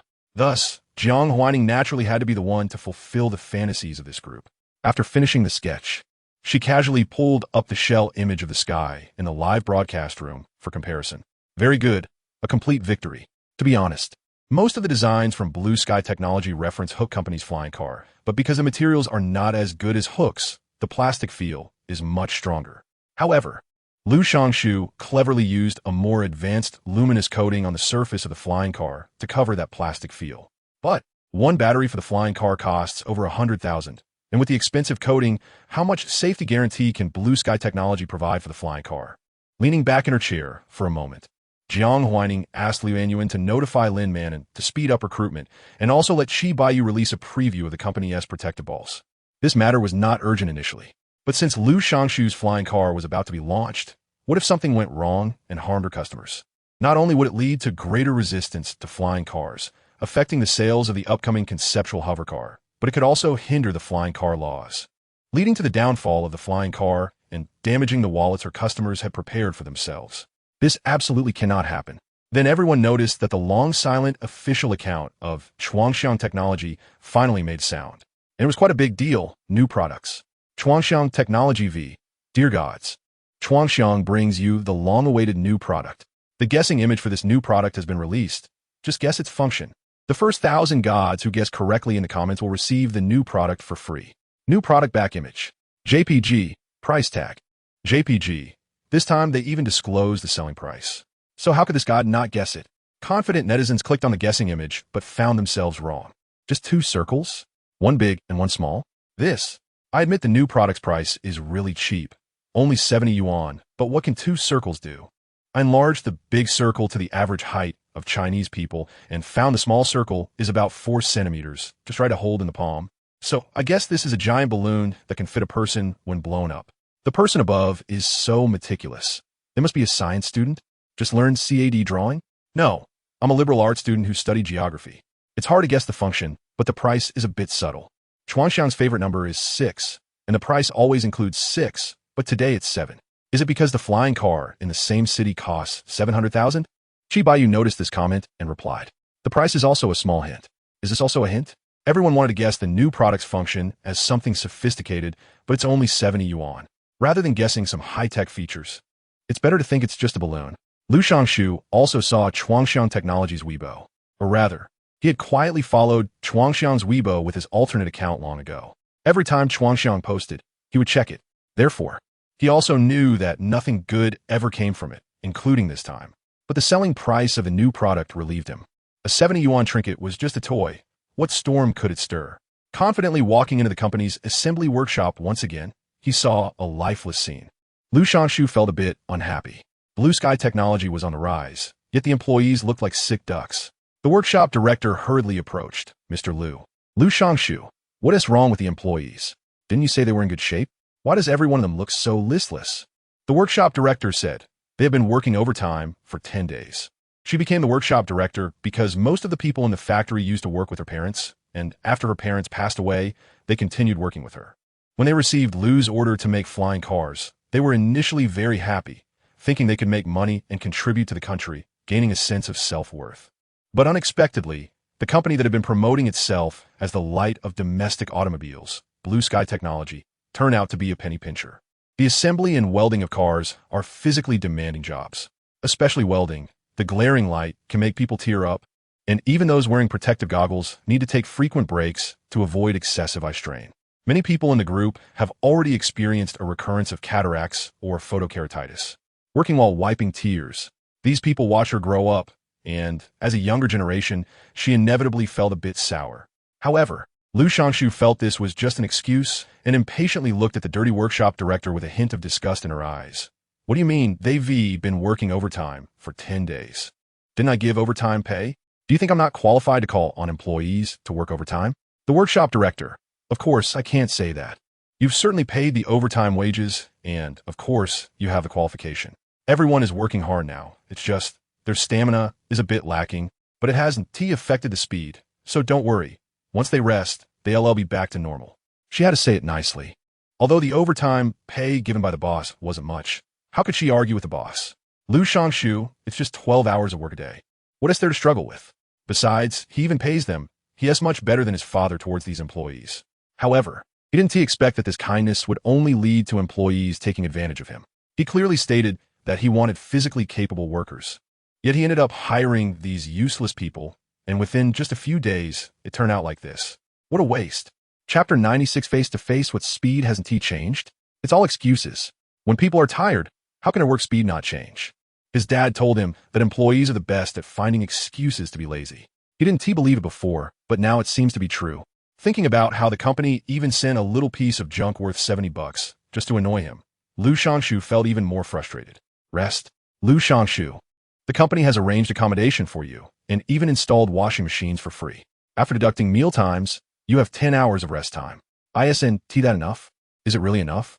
The workshop director almost wanted to retort, but although she was younger than her subordinates, she had been in the workforce for several years and naturally understood that she couldn't argue with the boss. A retort might make her feel better, but could also cause her subordinates to not get their wages. Enough is enough. "Mr. Lu, the upper management requires 100 flying cars to be assembled in a day, and we have completed it. If you're not assured, you can check more often. We want to hold you back. Some car manufacturers can assemble 800 cars in a workshop in a day. But Blue Sky Technology has small workshops with few people and not enough high-tech equipment. Working in 2 shifts for 12 hours, 100 cars is already the limit." This statement made Lu Shangshu's expression slightly better. He glanced at the woman covered in grease and said, "Don't dirty my car." After saying that, he left. Workshop director. There were a few words she wanted to say and even wanted to spit, but feeling disgusted, she decided against it. She began to patrol the workshop, helping wherever needed, just like her parents used to do. At 8 o'clock in the evening, it was time for the shift change, and the day shift employees could finally go back to rest. After handing over to the deputy director, Tannen dragged her tired body back to the employee dormitory. Standing on the balcony, she washed her face and looked up at the moon outside, then at the brightly lit workshop. Working in such a high-pressure assembly line factory, people seem no longer human, but like machines. When you can no longer continue working, the factory won't fire you, nor will it repair you. It will just scrap you without hesitation, just as easily as discarding a part without any cost. Tannen felt hopeless about this life. She wanted to take her fellow villagers to find another way out, but they had all signed contracts with Blue Sky Technology. Unless Blue Sky Technology actively fired them, none could leave, and they might even face hefty fines. Tannen felt guilty. After delivering eye medication to a fellow villager with eye problems, she returned to the dormitory and checked the time. It was already 10 o'clock. But fortunately, she still had 2 hours of her own time. Tannen opened her phone and found that the company she followed, Chuangxiang, had released a new product teaser. Upon seeing the price, she was taken aback. $70? How could it be so cheap? Looking at the picture, it was hard to tell what it was. With confusion, she opened the comment section and found that the administrator mentioned there was also a hidden hint in the price. The comments all said it was related to the recent hot topic of 700,000. Tannen thought, 700,000? ISNT that what S being built downstairs? A ball that can expand. It can't be an airbag, right? Her mother was also a welder, and she had grown up following her mother, so she was certainly familiar with various welding products. Therefore, she also knew that the flying car from Blue Sky Technology was actually just a cardboard shell. The steel, plastic, and titanium alloy frame used were all barely passable products. Such a car, once an accident occurs, would lead to destruction and loss of life. A fall from a height combined with a hydrogen fuel cell that could explode at any moment would leave no chance of survival. At that moment, Tannen wasn't thinking about what the new product from Chuangxiang was, but rather what she hoped it could be. So she left a comment. I hope it can protect people's lives. But after posting, she felt a bit fanciful herself. This was $70, not 7,000. How could something that protects lives be bought for just 70? A day passed. Chuangxiang Technology released a second Weibo post, officially unveiling the protective small ball and announcing the winners. In the video, the 4-centimeter ball had a black metal shell, and inside was a transparent fluid that seemed to glow under the light, giving it a very sci-fi feel. Chuangxiang Technology V. The new product has been announced, and Morningstar will officially meet everyone this Saturday at 10 in the morning. Its name is derived from the Greek goddess who protects dawn and life, and it will strive to carry on the goddess's will, safeguarding each of our dawns and hopes, but at only half the weight of an egg. Can it be your choice? Morningstar Promotional MV. The promotional video fully showcased the charm of Morningstar, interspersed with footage of the initial vehicle collision tests. The dummy was unharmed, not even a fracture. This was enough to prove Morningstar's capabilities. With it, both drivers and pedestrians had an extra layer of safety. The internet seemed to quiet for a second. The next second, People's Daily retweeted this Weibo post. Technology and law will jointly protect the life of every citizen. This sentence was brief, but mentioned the law, and anyone with decent reading skills could understand that the product was good. But if you relied on it to misbehave, the law wouldn't let you off easily. This statement made everyone very happy. Who, living a good life, wants to break the law? The dual protection of law and technology was simply delightful. But Blue Sky Technology was not happy. They felt that Chuangxiang was undermining the quality of their products. Jiang Huaining posted another one, saying that we will safeguard the life of every driver, and those in need can purchase in advance at the Morningstar Specialty Store on Friday. Yes, Morningstar has opened a specialty store, and it was right across the street from the soon-to-be-open Sky Flying Car 4S store. Just a street apart, face-to-face. Chapter 97. How safe are you? The shop across the street had certainly caught the attention of the staff at the Sky 4S store during its renovation, but initially, no one paid it much mind. It wasn't until the construction barriers were taken down that the 5 big characters spelling Morningstar Specialty Store were revealed. More crucially, the specialty store across from them was bigger and brighter. This is Morningstar. Chuangxiang Technology actually opened a specialty store? In the past, Chuangxiang Technology never opened specialty stores because their online sales were already in high demand. No one expected that Chuangxiang would suddenly open a specialty store without a word and right across from the Sky 4S store. The two shops were only 20 meters apart, and anyone with good eyesight could see what the other looked like from their doorstep. Should we notify the company? The young employee was a bit confused, unsure of what to do. Notify them of what? Chuangxiang isn't selling cars, and an experienced employee lowered her voice and said, "Do you really think our flying cars are safe?" The new employee was puzzled, unable to grasp what her older colleague meant. If it weren't safe, we shouldn't be able to sell them. The older colleague gave her a look of naive innocence. Of course it's safe when nothing happens. The accident rate for any vehicle is 0 until an incident occurs. She glanced at the long steps in front of the store and said, "For regular cars, we might be safe standing on the steps, but if the vehicle across is a flying car, even lying in your bedroom at home might not guarantee your safety." When the place opens, I want to buy 2 morning stars to keep on me. Here at the Sky 4S store, she feared that if she wasn't careful, she might end up in heaven. The actions of the Morning Star specialty store were swift. Once the store's entrance was renovated, a vehicle immediately arrived. The 4S store staff watched from across the street, initially thinking it was a delivery, only to see a bunch of people rushing in with professional equipment. They were there to remove formaldehyde. The young 4S store employee thought, "Why do I feel like the air in our store isn't great either? My skin has been a bit itchy lately." Their store had just been renovated too. Had Blue Sky Technology removed formaldehyde from the store? It seemed not.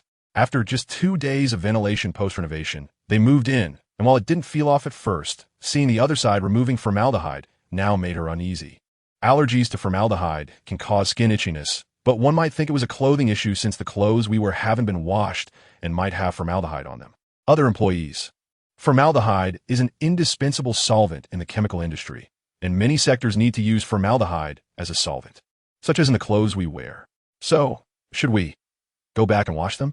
An employee said, "If we wash them, they'll be old, and it would affect the company's image. We won't be able to bear the consequences then." Employee, not knowing what else to say, they could only watch the other side. However, after a busy spell, the team across the street closed their store and left. A curious employee sneaked over to take a look and found that they had even installed a transparent ecological glass wall inside, with fish swimming and colorful lights. How beautiful! The environment is so nice. She looked at the now empty display cases and could already imagine what it would look like when the Morning Stars were placed on display. The Morning Star in Chuangshan's promotional video looked stunning, with a black matte shell sprinkled with tiny starlight against a pitch-black background, resembling stars in the universe. Just as she was about to return, she suddenly noticed a small sign nearby advertising job openings. She fell in a deep thought. She couldn't apply now, but there were other sisters at home. She took a picture and sent it to a few close relatives and classmates, then returned to the 4S store to play it safe. Soon, Friday arrived. The merchandise for both stores had already been stocked the day before. Friday was the day of the ribbon-cutting ceremony. Lu Shangshu had dressed in a suit early and arrived at the 4S store. The store doors were closed, and they wouldn't open to outsiders until the ceremony was over.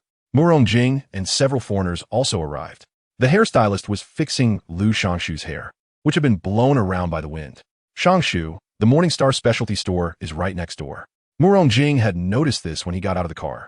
Lu Shangshu knew about the Morning Star specialty store, but hadn't expected it to be right next to him. Just a few days ago, it had been a clothing store. Lu Shangshu's good mood was dampened. They really dared to set up shop anywhere to boost Morning Star's sales. Murong Jing didn't believe Morning Star needed this to increase sales, but he dared not entertain another thought. This was the flying car they had developed together. It would have problems. Murong Jing took a deep breath and glanced at the flying car, illuminated by countless lights. The cool sky blue added a touch of sophistication to the flying car and could be the starting point for Blue Sky Technology's journey to glory. He slightly lowered his eyes, the bright lights casting a cold demeanor upon him. Indeed, many people had recently shown interest in flying cars. To buy them, many outsiders had come to the city, causing the property prices in City A to rise by another 10 points. The commotion outside and the rising property prices in City A were 2 sources of confidence. Even before the sale started, many people were eagerly waiting outside the 4S store. Lu Shangshu felt a bit better and said, "There are quite a few reporters outside. Make sure those foreigners don't do anything embarrassing." Lu Shangshu said, "Murong Jing, don't worry. They know better than to act foolishly at this time. They're not children and aren't so immature as to deliberately ruin their own company's reputation." Soon, it was time for the ribbon cutting.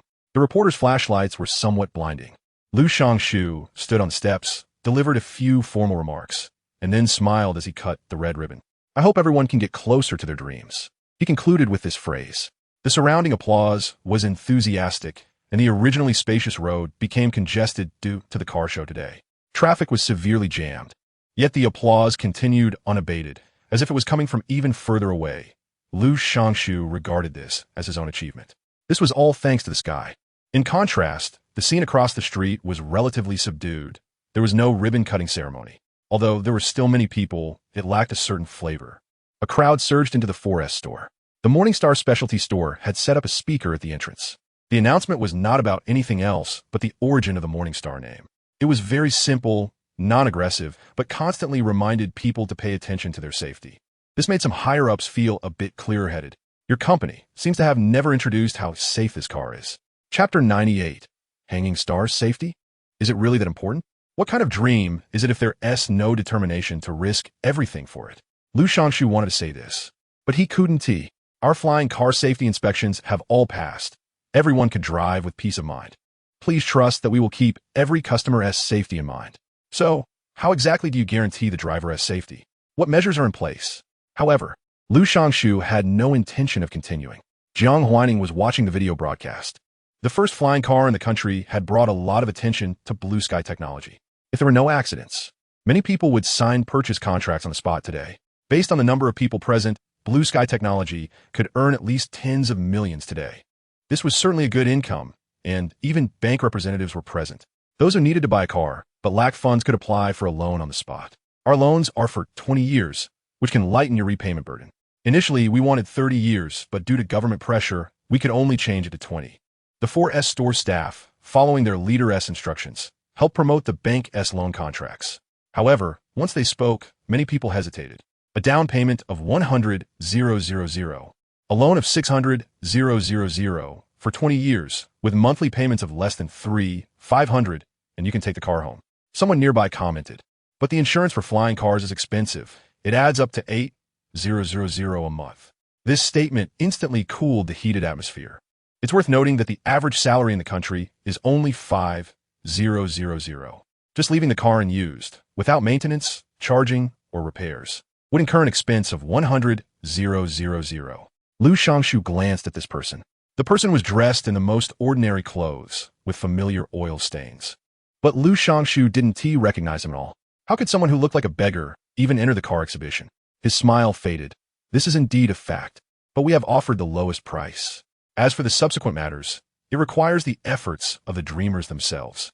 At least, this car is affordable for most of our employees at Blue Sky Technology. And we at Blue Sky Technology will always keep our doors open to embrace every dreamer. This sounded beautiful. Lu Shangshu was quite adept at shifting concepts and brainwashing. My employees can afford it, so this car isn't expensive. If someone has salary isn't enough but is willing to work hard, Blue Sky Technology would also be willing to offer a job opportunity. But whether you can seize this opportunity is not up to you. It's up to Blue Sky Technology and Lu Shangshu. If every dreamer were truly embraced, wouldn't Lu Shangshu be working for his employees? It's worth noting that when he said they could afford it, it meant just barely affording it. With not a penny left for charging, employees must work for the company a lifetime to earn a car. The 4S store became lively again. Cars were sold one after another. However, most people were still observing. The test drive area was behind the square, which led directly to the 4S store entrance. This road had been blocked for too long, and entry was not allowed anymore. As the vehicles slowly took off, Lu Shangshu's smile gradually rose until he spotted Jiang Huaining's car. He recognized Jiang Huaining's car. It was distinctive, a modified extended version. At that moment, the car's windows were closed with one-way glass, making it impossible to see if Jiang Huaining was inside.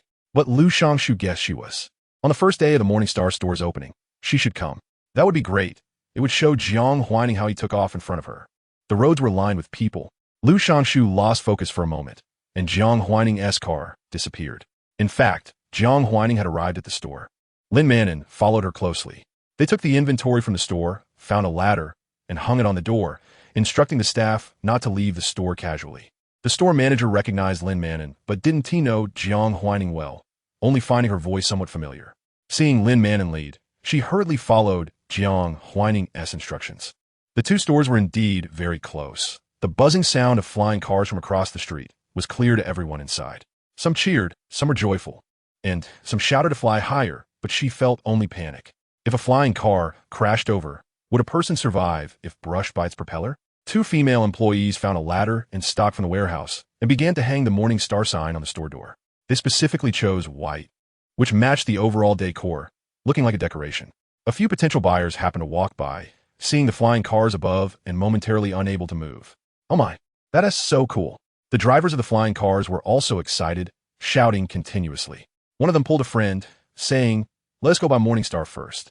We can watch the flying cars all day and even test drive them, but I'm worried there won't be any stock for Morningstar later. If I want to test drive, it feels unsafe without Morningstar." This statement made sense. If it weren't for the flying cars, they wouldn't have come so early to buy Morningstar. After all, there would be home delivery service the next day. A few lingeringly walked into the Morningstar store, but in the next moment, they were stunned by the decor. The store used a panoramic mode. As soon as they walked in, stars appeared above, and beneath their feet were stars, making them feel like they were in the universe. The displayed morning stars looked like stars waiting to be chosen. Oh my, this is too shocking. This kind of effect could even be a tourist attraction. So beautiful. I don't want to leave. This is a star dome, but I've never seen a full house star dome. And this one looks much better and more realistic than any I've seen before. Originally planning to buy just one, now I want to collect every color morning star and don't want to look at flying cars anymore. What are the staff outside doing? Hanging stars. The row of morning stars at the entrance looked like stars and wind chimes. Once the sensor door closed, the store was completely cut off from the outside noise. The vacuum-insulated soundproof glass worked really well. The store manager came to report to Jiang Huaining. It's all installed, and I've instructed the staff not to leave casually. Jiang Huaining nodded slightly. Pay more attention to the employees' safety these days. Give each of them a morning star and explain the situation. We are very close to the other side. If something happens, we might not have time to hide. If they need to leave work, they should try to exit through the back door. The store manager agreed. Jiang Huaining looked at the flying cars in the distance. A flying car, costing over 100,000, must have cut corners. Just the battery needed for the flying car costs around 150,000, leaving less than 50,000 for other budgets. Normally, the battery cost should account for about 40 of the total vehicle cost. The battery in the sky takes up 75. But it's not because the battery is of good quality, it just compressed costs in other areas. The businessmen are ruthless. Murong Jing and Lu Shangshu are indeed a pair of unscrupulous brothers. Under such long-term, high-intensity use, the materials are all barely up to standard. And an accident with the flying car is only a matter of time. Chapter 99, Fire. Jiang Huaining stood in front of the glass window, able to see that both sides of the intersection were filled with people taking photos. There were also many people queuing at the 4S shop waiting to test drive. In the end, due to the overwhelming number of people wanting to test drive, Lu Shangshu set a rule that each person could only drive for 5 minutes. Even so, there were still many people waiting to test drive, and from this vantage point, one couldn't even see the end of the line. So many people, Jiang Huaining remarked. Lin Manon glanced at Jiang Huaining, unable to discern her emotions, as if she was simply making an offhand comment. She too looked out the window. Outside, 3 flying cars were soaring, maintaining a certain distance between them, and no matter where they flew, they would trigger a wave of cheers. Many people were live streaming this grand test flight. There were a lot of people. Lu Shangshu, in a good mood, went up to the second floor. Standing by the window and looking around, he didn't see Jiang Huaining's car and thought she had left, a smile appearing on his face. His gaze shifted to the Morningstar specialty store across the street, and Lu Shangshu's mood remained good, even though he noticed a considerable number of customers in the store. However, even if they sold something worth just a few dozen yuan all day, it would earn him the profit of a single flying car. He had every reason to be proud, and he had the capital to continue feeling proud. As time passed into the afternoon, the crowd was still immense. Some people had left, but many more had arrived. The Morningstar store continued to restock. Someone curiously aimed a Morningstar at the sun, seeing the transparent gel inside shine beautifully, and immediately took out their phone to record it. Some customers noticed that there were no staff outside to attract customers and curiously asked the employees nearby, "Why aren't you out there attracting customers?" "There's so many people outside." The employee replied, "There are too many cars outside. Our store manager is worried about people with poor driving skills. Even if they have a Morningstar, they still shouldn't take unnecessary risks." This customer was also there to look at cars, and feeling the crowd outside was overwhelming. They brought their daughter into the store to buy a few things. Hearing this, she felt a bit worried. The family had come to see the cars. Stirred up by online hype, and now, realizing the potential danger, she suddenly felt uneasy. If something happened, there would be no way to escape. She picked up 2 Morningstars and held them in her hand, feeling a bit more at ease, saying, "There are indeed a lot of cars outside, and the sound of the propellers is loud." Thinking about her parents still outside, she lost the desire to chat further with the employee, grabbed a few more items to pay for, and hurriedly took her daughter back to her parents. "Dad, Mom, let us go home. It's not safe here." The loud sound of the propellers and the packed crowd meant they had to get close together and shout to be heard. "The cars can't move. They're stuck." The parents said, "Let us go to the hotel first. We'll come back for the car tomorrow." Initially, they hadn't thought much about the crowd and even found it lively, but now, looking at the people in cars, they felt anxious. With so many cars around, if an accident happened and the gas tank caught fire, it would spread quickly, and they wouldn't know where to run. However, The elderly parents were reluctant to leave. The couple was even more eager to catch the latest trend than their daughter. Why are you in such a hurry to go back? You can't see flying cars every day. Let us stay a bit longer. But we can watch it online. Watching online isn't as good as seeing it in person. Grandpa, Grandma, I want to go home, the daughter chimed in to support her mother. The 5-year-old's plea softened the hearts of the two elderly people. All right, let us listen to our granddaughter. Let us go home. So the four of them started to make their way back. They found the hotel safely and sighed in relief. Nothing happened. On the first day, nothing happened. The 4S shop even sold over 700 flying cars. But the second day wasn't so good. The road was filled with cars, and a customer forgot how to brake while test driving, stopping directly on top of a fuel truck's gas tank. The metal landing gear of the flying car pierced straight into the fuel tank, and in an instant, the tank caught fire. Someone shouted, "My car." Nearby, people wanted to help extinguish the flames, but there was no time. Once the gas tank ignited, it quickly set nearby cars on fire. Most car exteriors were plastic. How could they withstand such flames? Before long, more than a dozen cars were ablaze, too quickly for anyone to react. Don't bother trying to put it out. Hurry and leave. If it explodes, we're done for. There was no point in trying to extinguish the fire. With so many people around, it was fortunate just to escape safely. The cameras that were supposed to record the flying car's graceful forms turned into witnesses of how this fire started. The air became hot and noisy. A person rushed into the second floor of the 4S shop, shouting in panic, "There's a fire! There's a fire!" A fire? Lu Shangshu asked, "What is on fire?" "Someone go take a fire extinguisher. The flying car is on fire." The employee repeated in fear, "Boss, the flying car is on fire. It's blazing." The store was now chaotic. Lu Shangshu paused for a moment. "All our flying cars are coated with fireproof material. How could they catch fire?" But it was indeed burning, piercing directly into someone's gas tank. What wouldn't catch fire? Fireproof coating isn't. The employee hesitated. It ignited the other person's fuel truck, and now the car owner is in the store, and the police are here too. The scene was chaotic. The road was blocked, and fire trucks couldn't get through, leaving the fire to burn unchecked. Everyone had fled, and it was unclear if anyone was injured. One customer even took advantage of the chaos to drive away the flying car, and was now unaccounted for. Lu Shangshu's lips trembled, but he quickly calmed down and followed the employees downstairs. The police were indeed there, and quite a few of them. Several car owners were angry, but remained rational. After all, they had car insurance, so they wouldn't completely lose a car. However, the belongings in the cars, cash, wallets, and purchased interior decorations were definitely gone. Outside, there was no one left. The police showed their credentials and asked Lu Shangshu to come with them. This was a major fire disaster, and as one of the responsible parties, Lu Shangshu would certainly have to take responsibility. Customers in the creativity specialty store were watching from across the street. Yes, some people were worried that the vehicles would catch fire too quickly and didn't dare to walk around, opting to stay in the store instead. Most people had seen the promotional videos and felt that with so many morning stars inside, it was completely safe. So many police officers. Someone was live streaming the situation inside. Let me see. Where did that person who just drove the flying car go? Did they just drive away like that? I hope it doesn't catch fire somewhere else. Someone saw and said that the person driving the flying car had stopped by the riverbank.